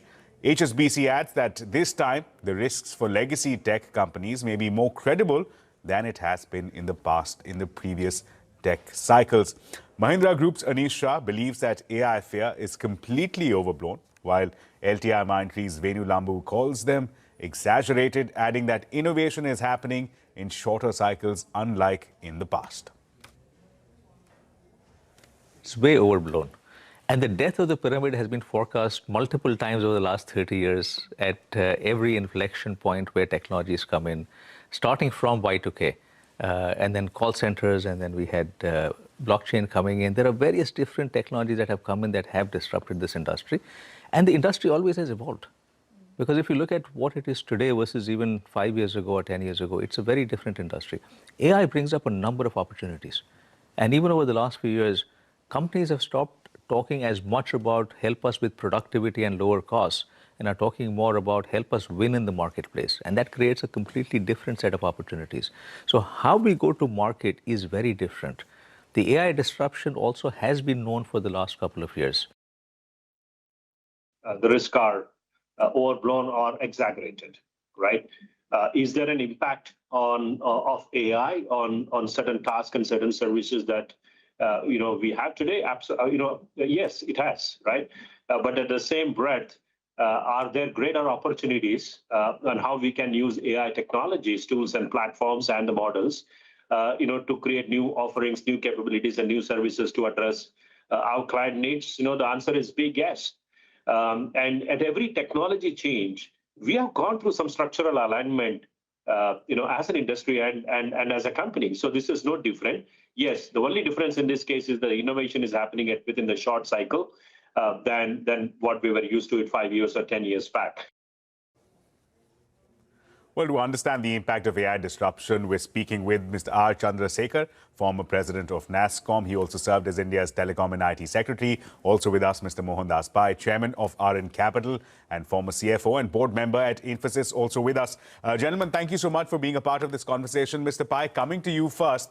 February 4th, many are calling it a day of reckoning for the Indian IT industry. That's the day when Anthropic launched its new plugins, which could automate work across legal, sales, marketing. The fear is, and like Jefferies is calling it SaaSpocalypse. JP Morgan says there's no way to hide from this latest new wave of automation. Do you share that assessment of that's where things are, that this is an existential risk for the IT industry and not just a simple tech cycle that we're seeing? No, I don't think it's an existential risk. We need to understand this better. Let me give you some data, because, whenever a new innovator comes to the table, they have to create fear to get their value up. Anthropic is raising $25-30 billion. They want a high valuation. Unless they release it and say this is the end of the world, that we are the new heroes, we are going to be the greatest guys the world has ever seen, they're not going to get that valuation, right? Because their earnings, I think, don't justify that. They have to make a noise. Palantir is highly overvalued. They have to make a noise. But let me give you some data. There is between $20 to $25 trillion of accumulated software used by global enterprises in Europe and America, which is the market. Annual spending is between the two big continental groups is between $1.2 to $1.5, $1.75 trillion. And this includes code written. Now, all this is not going to disappear in 1 or 2 days. There's no way you can take something, plug it in and say, operate my system. It's not going to work. And second, Claude is only for writing code and part of the code, and I'll explain. So one, global enterprises are still not using AI in their core work. They're using it for discovery in other areas.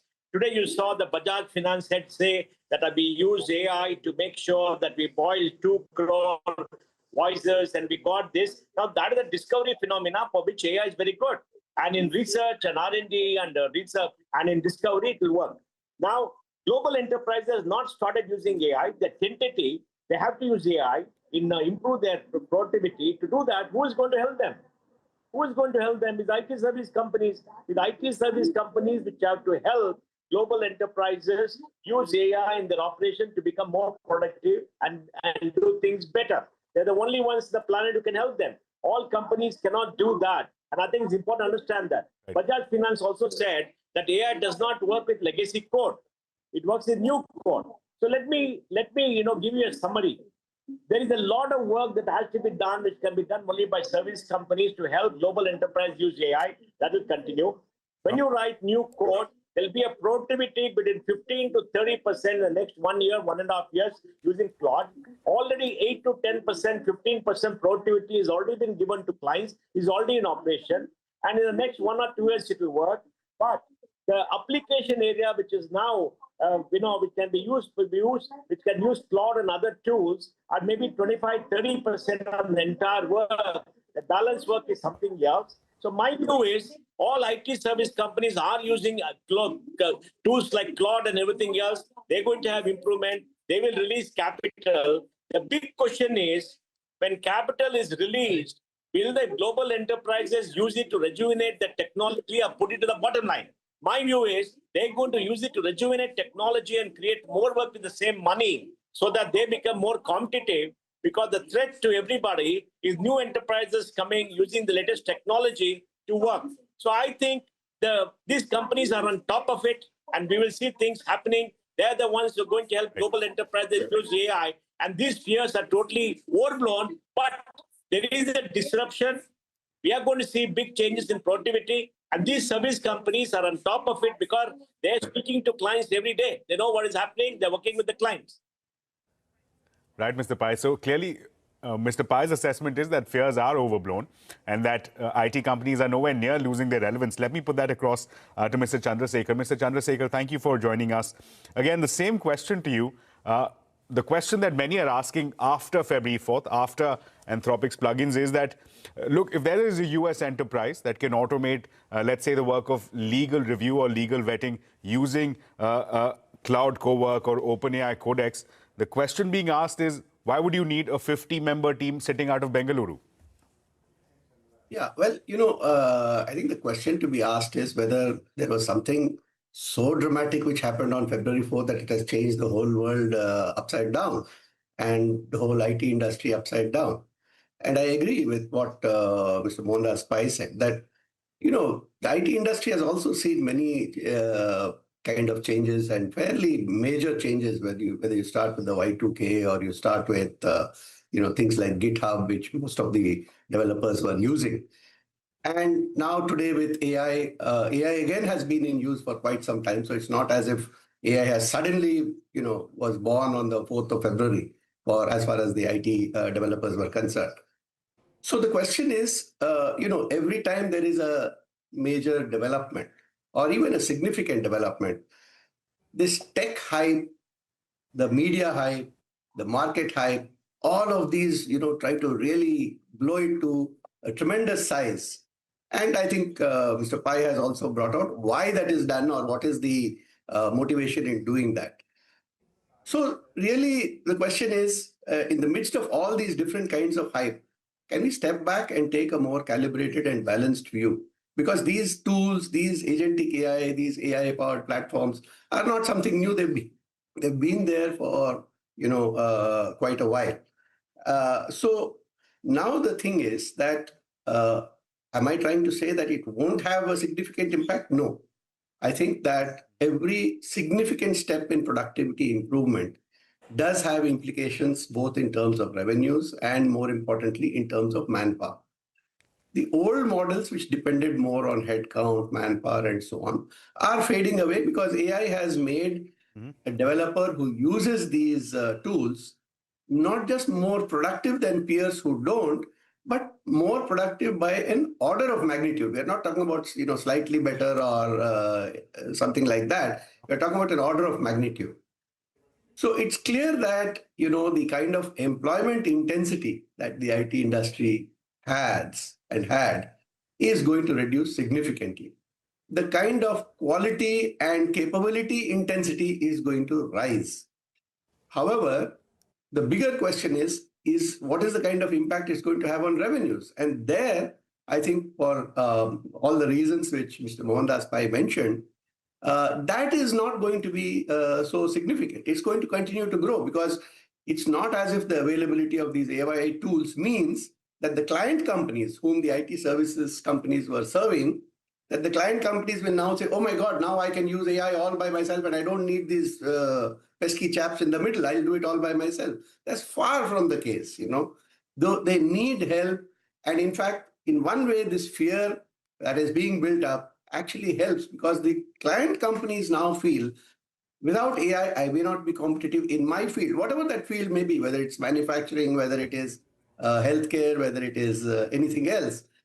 So the desire and the pressure to adopt AI-capable methods and processes and systems has also risen tremendously.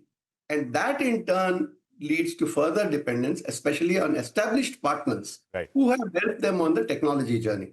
So in that sense, I think it also leads to more opportunities, but new kinds of opportunities. The question is how well positioned an individual company is to exploit those opportunities. Differentiation, in my opinion, will increase amongst companies in terms of how well they anticipate. Newer opportunities. Yeah. So if anything, there are newer opportunities, Mr. Chandrasekhar, that's what you're telling us. But since we're laboring on this point, Mr. Pai, let me come to you. The two legs that the IT industry, the model, the business model that it rests on is, number one, large teams, number two, billable hours. Do you see that getting impacted and that in a way perhaps impacting revenue going forward? Billable hours, that will or is expected to, at least some analysts say, expected to take a toll. Look, let me say this first of all. Fixed price contracts which are not based on billable hours and which are output based, about 45-50% of revenues for most IT service companies, right? There could be a productivity increase there where they do things faster. Now, billable hours are there when there is greater uncertainty. For most of it, where there's uncertainty, where people feel that we're not sure how much time it'll take, we have to control, etc. Yes, we can do things faster, and I think there will be that. But also remember, there's a huge backlog of work for large enterprises. For example, a major bank that I know has 12 to 14 different databases. They don't have one single database. And how can you run AI when you don't have one single database? They spend $15-17 billion on technology services and technology every year. You think they're going to disappear just like that? I think it's a far-fetched thing. Yes, there will be improvement. There will be productivity. There will be a lot more work that will come. And India is ideally placed because no other country globally has the capacity in project management or the kind of skilled people or the ability to handle this at scale in a short period of time. Will project stream shrink? Yes, but there'll be many more projects because you can finish projects earlier, do things better. Much of the unnecessary work or hopeless work they're doing, much of the time they spent about 8 hours, 8.5 hours a day, that will all come down. They'll be more productive. So I think it's a good development that is happening. Like when the SaaS companies came into play, remember, all the SaaS companies says, hey, we're going to destroy application development. Everything is gone. We're the great kids on the block, right? So there are waves. But we have to understand this AI is a big disruption. It's very true. AI is going to reduce the effort that goes into work. That is true. AI is going to make people more productive. That is true. The impact will be, costs will come down, but much of the cost saving will go in improving the technology business enterprises have, because they have to make themselves competitive and they have to shift from legacy to state of the art of global enterprises. And with maybe $20-25 trillion of accumulated software at work across global enterprises in the major countries, there's going to be a lot more work. And none of these global enterprises have the skill in-house today to make the transition and to change. Please understand that. Where is the skill? Where is the ability to use all this? I mean, in-house, they cannot say, hey, Claude, come do this work. It's not going to work. Claude will write some code. So, how do you use the code? How do you test the code? Somebody says, we'll have a tool for testing the code. Yes, but how much of it will be tested? So I think, this is all overblown, but I think things will be for the better. The Indian service companies will continue to do well and get more work. Right, Mr. Pai. So disruption, yes, but definitely not the end of the relevance of the IT sector. Definitely not an existential threat is what our panelists are telling us. With that, we're slipping into a very short break. We'll continue this conversation on the other side.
Well, welcome back to News Center. With us is Mr. R. Chandrasekhar and Mohandas Pai, still with us.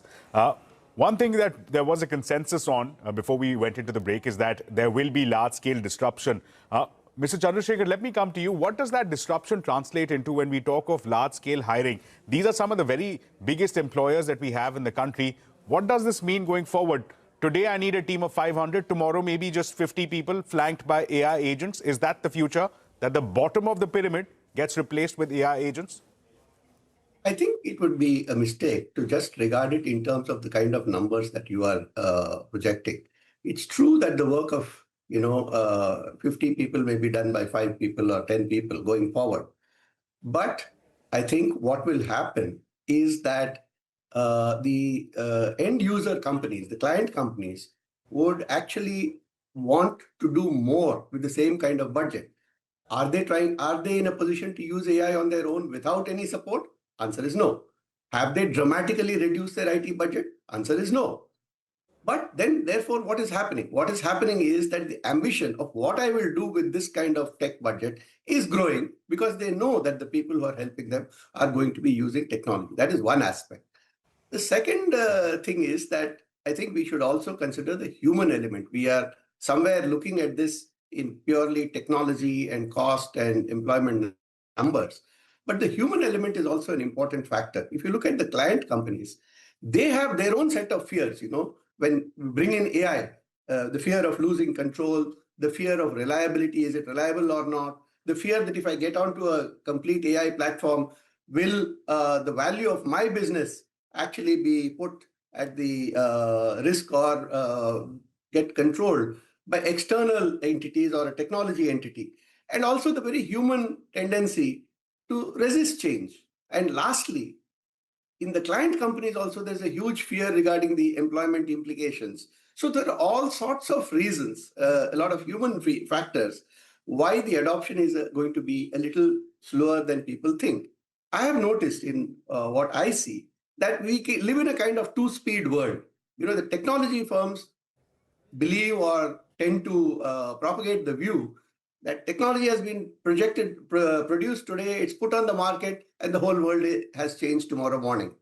But the human nature is not proceeding at supersonic speed. It is still proceeding on a bicycle for all the reasons that I was mentioning.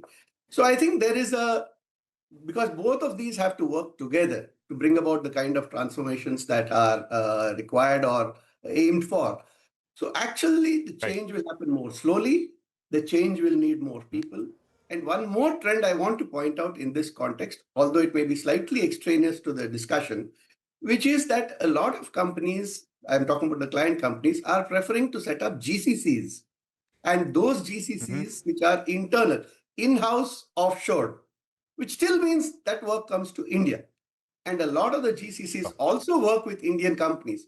So it's a far more complex picture. But the bottom line is that this only means the numbers in terms of what is required for a particular task may go down, but the demand of quality and productivity will go up, and the demand for what you do with it and what business value you deliver with it, all of these will go up. So that's the picture that I see happening.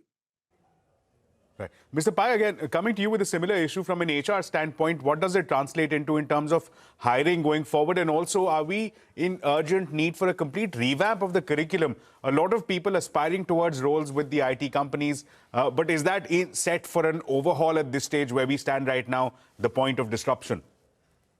Look, let me say this. This year, we have hired between 400 to 500,000 new people in the industry. This year, the attrition rate across the industry is 12%. When attrition is 12%, and on 6 million, 12% people leave, 720,000 people, where are they going? They're getting some work, right? But all the talk about work going, till now, the work is still there. People are leaving, coming some other company. And GCC have hired massively. And the GCC is also doing good work inside. That means that they shift from work in the home markets to GCCs because the quality and the delivery experience is much, much better. And I think that will continue. Second, this kind of a AI shift will accelerate spending by Indian companies within India. We are way behind. Our Indian enterprises are way behind in technology. They will hire more, and there'll be more demand for people for local industry in India. So the overall hiring next year too may not come down. That's my assessment. And the third thing is, that the third important thing to understand is, there's all this curriculum and all this stuff. I've never seen any new curriculum come in the last 10, 15 years, which has really transformed the industry. Sure. I mean, that doesn't work. The IT companies themselves are training. Out of 6 million people in the IT service export industry, they already trained about 4 to 5 million people in using AI. Every day they're training them on tools. They spend $3 to $4 billion on training. All this curriculum talk doesn't work because it never happened before for the last 30 years. There's only talk, talk, and talk because our professors and others, they're out of place in the AI world, right?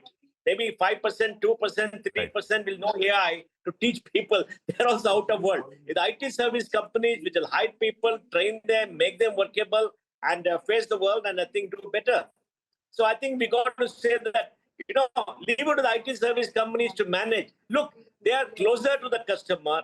They know what is happening. The customers are facing the world. They are helping them, not these analysts, not these journalists, not some silly investors in Bombay who try to short stocks and make money and create fear. I've seen some of these silly fellows make some stupid comments. Oh, tomorrow it will disappear, it will go on, it is fine. They're entitled to it. They don't understand what is happening in the first place to see that, right? Right, and Mr. look, it is a process will happen. It is a disruption. We're going to see great change. And our IT service companies are going to lead the change globally. That's my assessment.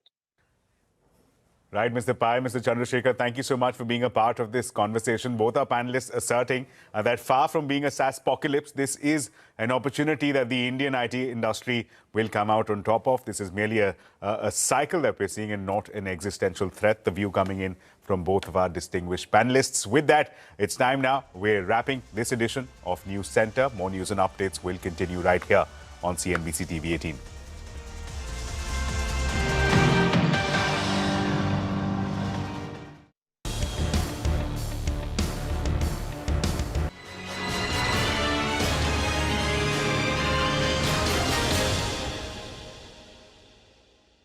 Hello and welcome to CNBC TV 18. India and the United States have finalized a joint statement whereby the two countries have agreed on an interim trade agreement, due to which the United States will reduce tariffs on Indian goods from 50% to 18%.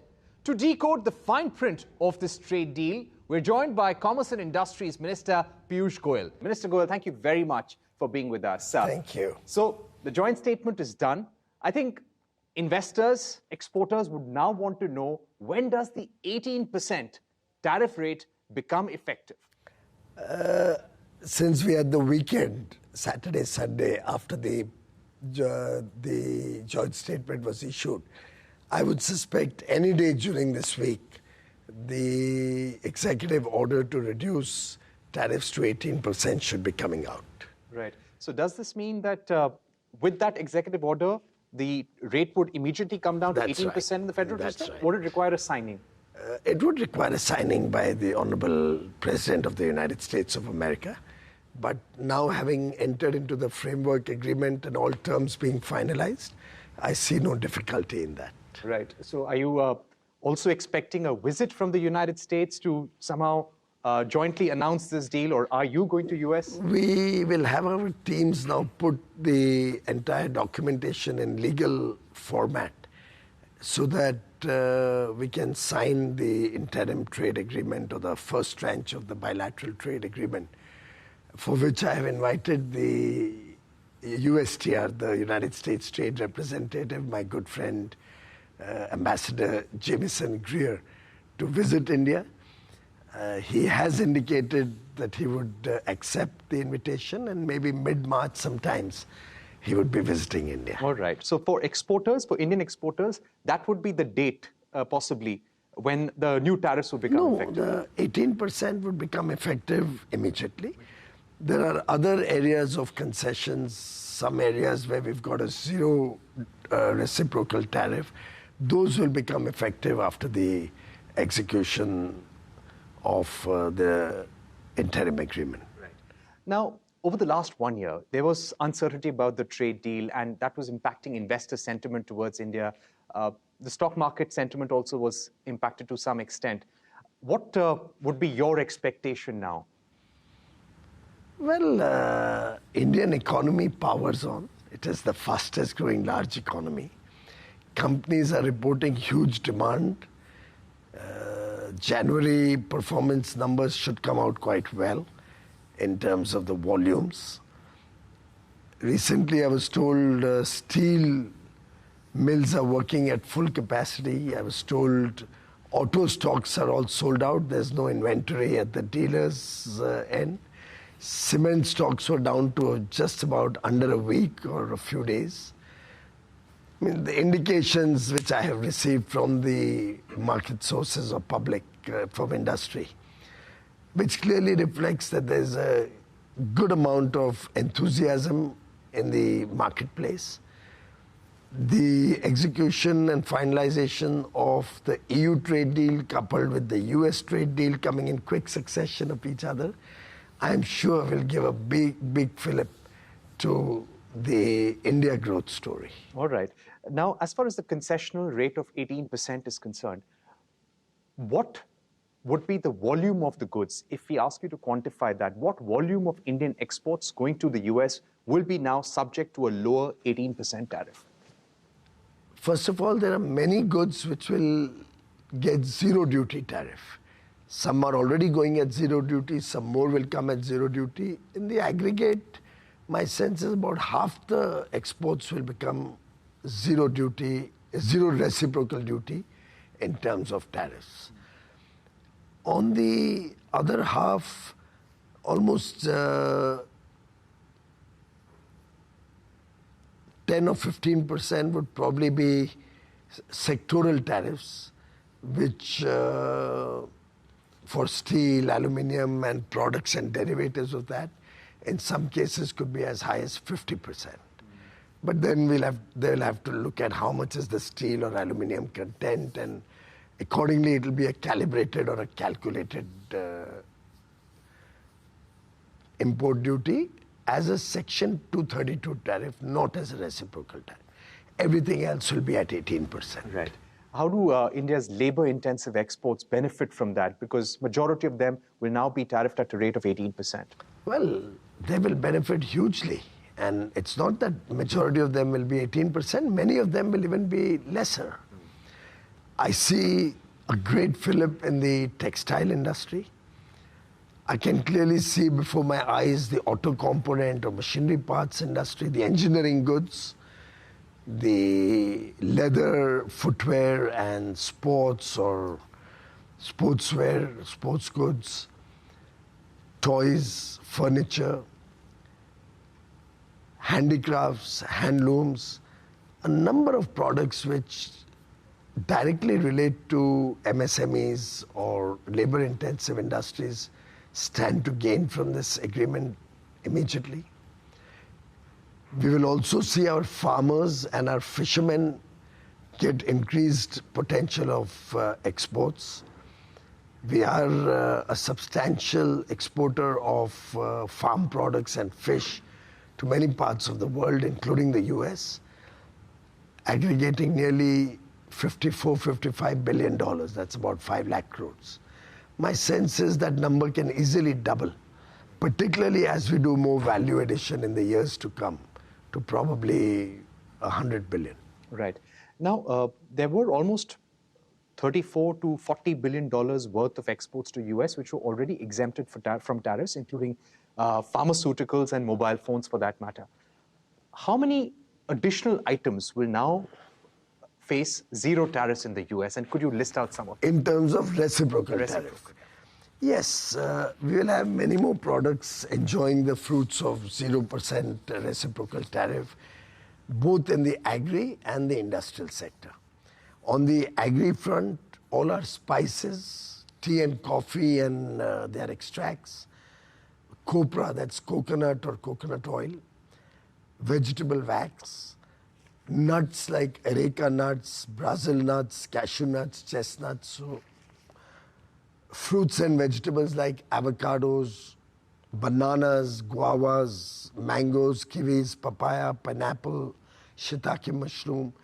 Number of very, very important products which are of great interest to the Indian exporters. Bakery products, cocoa and cocoa preparations, processed food, banana pulp, citrus juices, guava and mango paste, pineapple, and there are many more. I'm not reading out the entire list. Right. Will get zero duty on reciprocal tariffs. We also will have a number of zero duty in terms of reciprocal tariff on some more products like gems and diamonds, coins, clocks and watches, essential oils, certain home decor items like chandeliers, illuminating signs, parts of lamps, seats, inorganic chemicals like iron and hydroxides, aluminium oxides, inorganic compounds of precious metals, zinc oxides, certain instruments and apparatus, minerals and natural resources, articles of paper, plastic and wood, natural rubber. This is just an indicative list I'd kept with me. So a number of items, a number of lines have been negotiated to get zero duty. You know, you spoke about agriculture, and you've said that India's red lines have been protected. Totally. But at the same time, you've got farmer groups who have expressed concern, and they've said that this is a total surrender, and they've also called for a protest on the 12th of February. How would you address their concerns? I will be talking to the farmer groups or any associations. I would recommend to them also to carefully have a look at the exempt list, which I have spoken about on earlier occasions. All the areas of mass production where we are self-sufficient and which really the larger part of farmers are producing, like meat, poultry, all dairy items, rice, wheat, sugar, all types of GM products, soya meal, we have corn, maize, millets like jawar, ragi, bajra, kodo, amaranth, fruits like banana, strawberry, cherries, citrus fruits, some pulses like green pea, Kabuli chana, moong, oil seeds, certain animal feed, groundnuts, honey, malt and its extracts, non-alcoholic beverages, flour and meals, starch, essential oils, ethanol for fuel, tobacco, all of them are not covered under this agreement. They have been excluded, and the farmers are completely protected from any sort of imports with the high import duties that we impose on them. So I really think the farmers have nothing to worry. It is a few political vested interests or naysayers who are misguiding them. And I would like to appeal to all farmers and farmer organizations to carefully assess, and they will find that our farmers are fully protected. You know, one of the points that the Bharatiya Kisan Sangh has raised, that the dried distillers grain, now that has, you know, a GM component to it. They've also raised concern about soybean oil as well. How would you address them? Because they're seeking a clarification. Soybean oil has been imported, as has DDGS on earlier occasions, but soybean oil is imported every year in very large volumes from all over the world, including from the US. So it's not as if it's something new. The environmental protection norms are that once the product is processed, then GM does not come into play. So I would allay their concerns with full responsibility, that they need not worry. No GM products are being given entry into India. Right. Now, there was a line in the joint statement which says that India will reduce or eliminate tariffs on all US industrial goods and agricultural products, including dried distilled grain, red sorghum, tree nuts, fresh and processed fruits, soybean oil, wines and spirits, and additional products. Now, what does the additional products mean? Is there room to include more? There is a vast range of agri-products, many of which are, you know, of a certain type and names that we've never even heard of them. There's not much trade internationally or between India and any other country. Agriculture has a very long list of items, but these are the main agri items, what I just read out to you. What we've opened are items which we are already dependent on imports. For example, we import almonds, not today, but for decades. As children, we have eaten California almonds. We import pistachios, we import walnuts in the country. So these are certain products which for a long period of time have been imported. You are well aware that the demand for apples in India far exceeds the production. So we import about 5.5 lakh tons of apple every year. A lot of them come from the United States of America. We have given them a quota which is less than what they are currently exporting to India. And even within that, while the normal floor at which we allow imports is 50 rupees as a minimum import price, on which 25 rupees is the duty, so 75 rupees as a landed cost.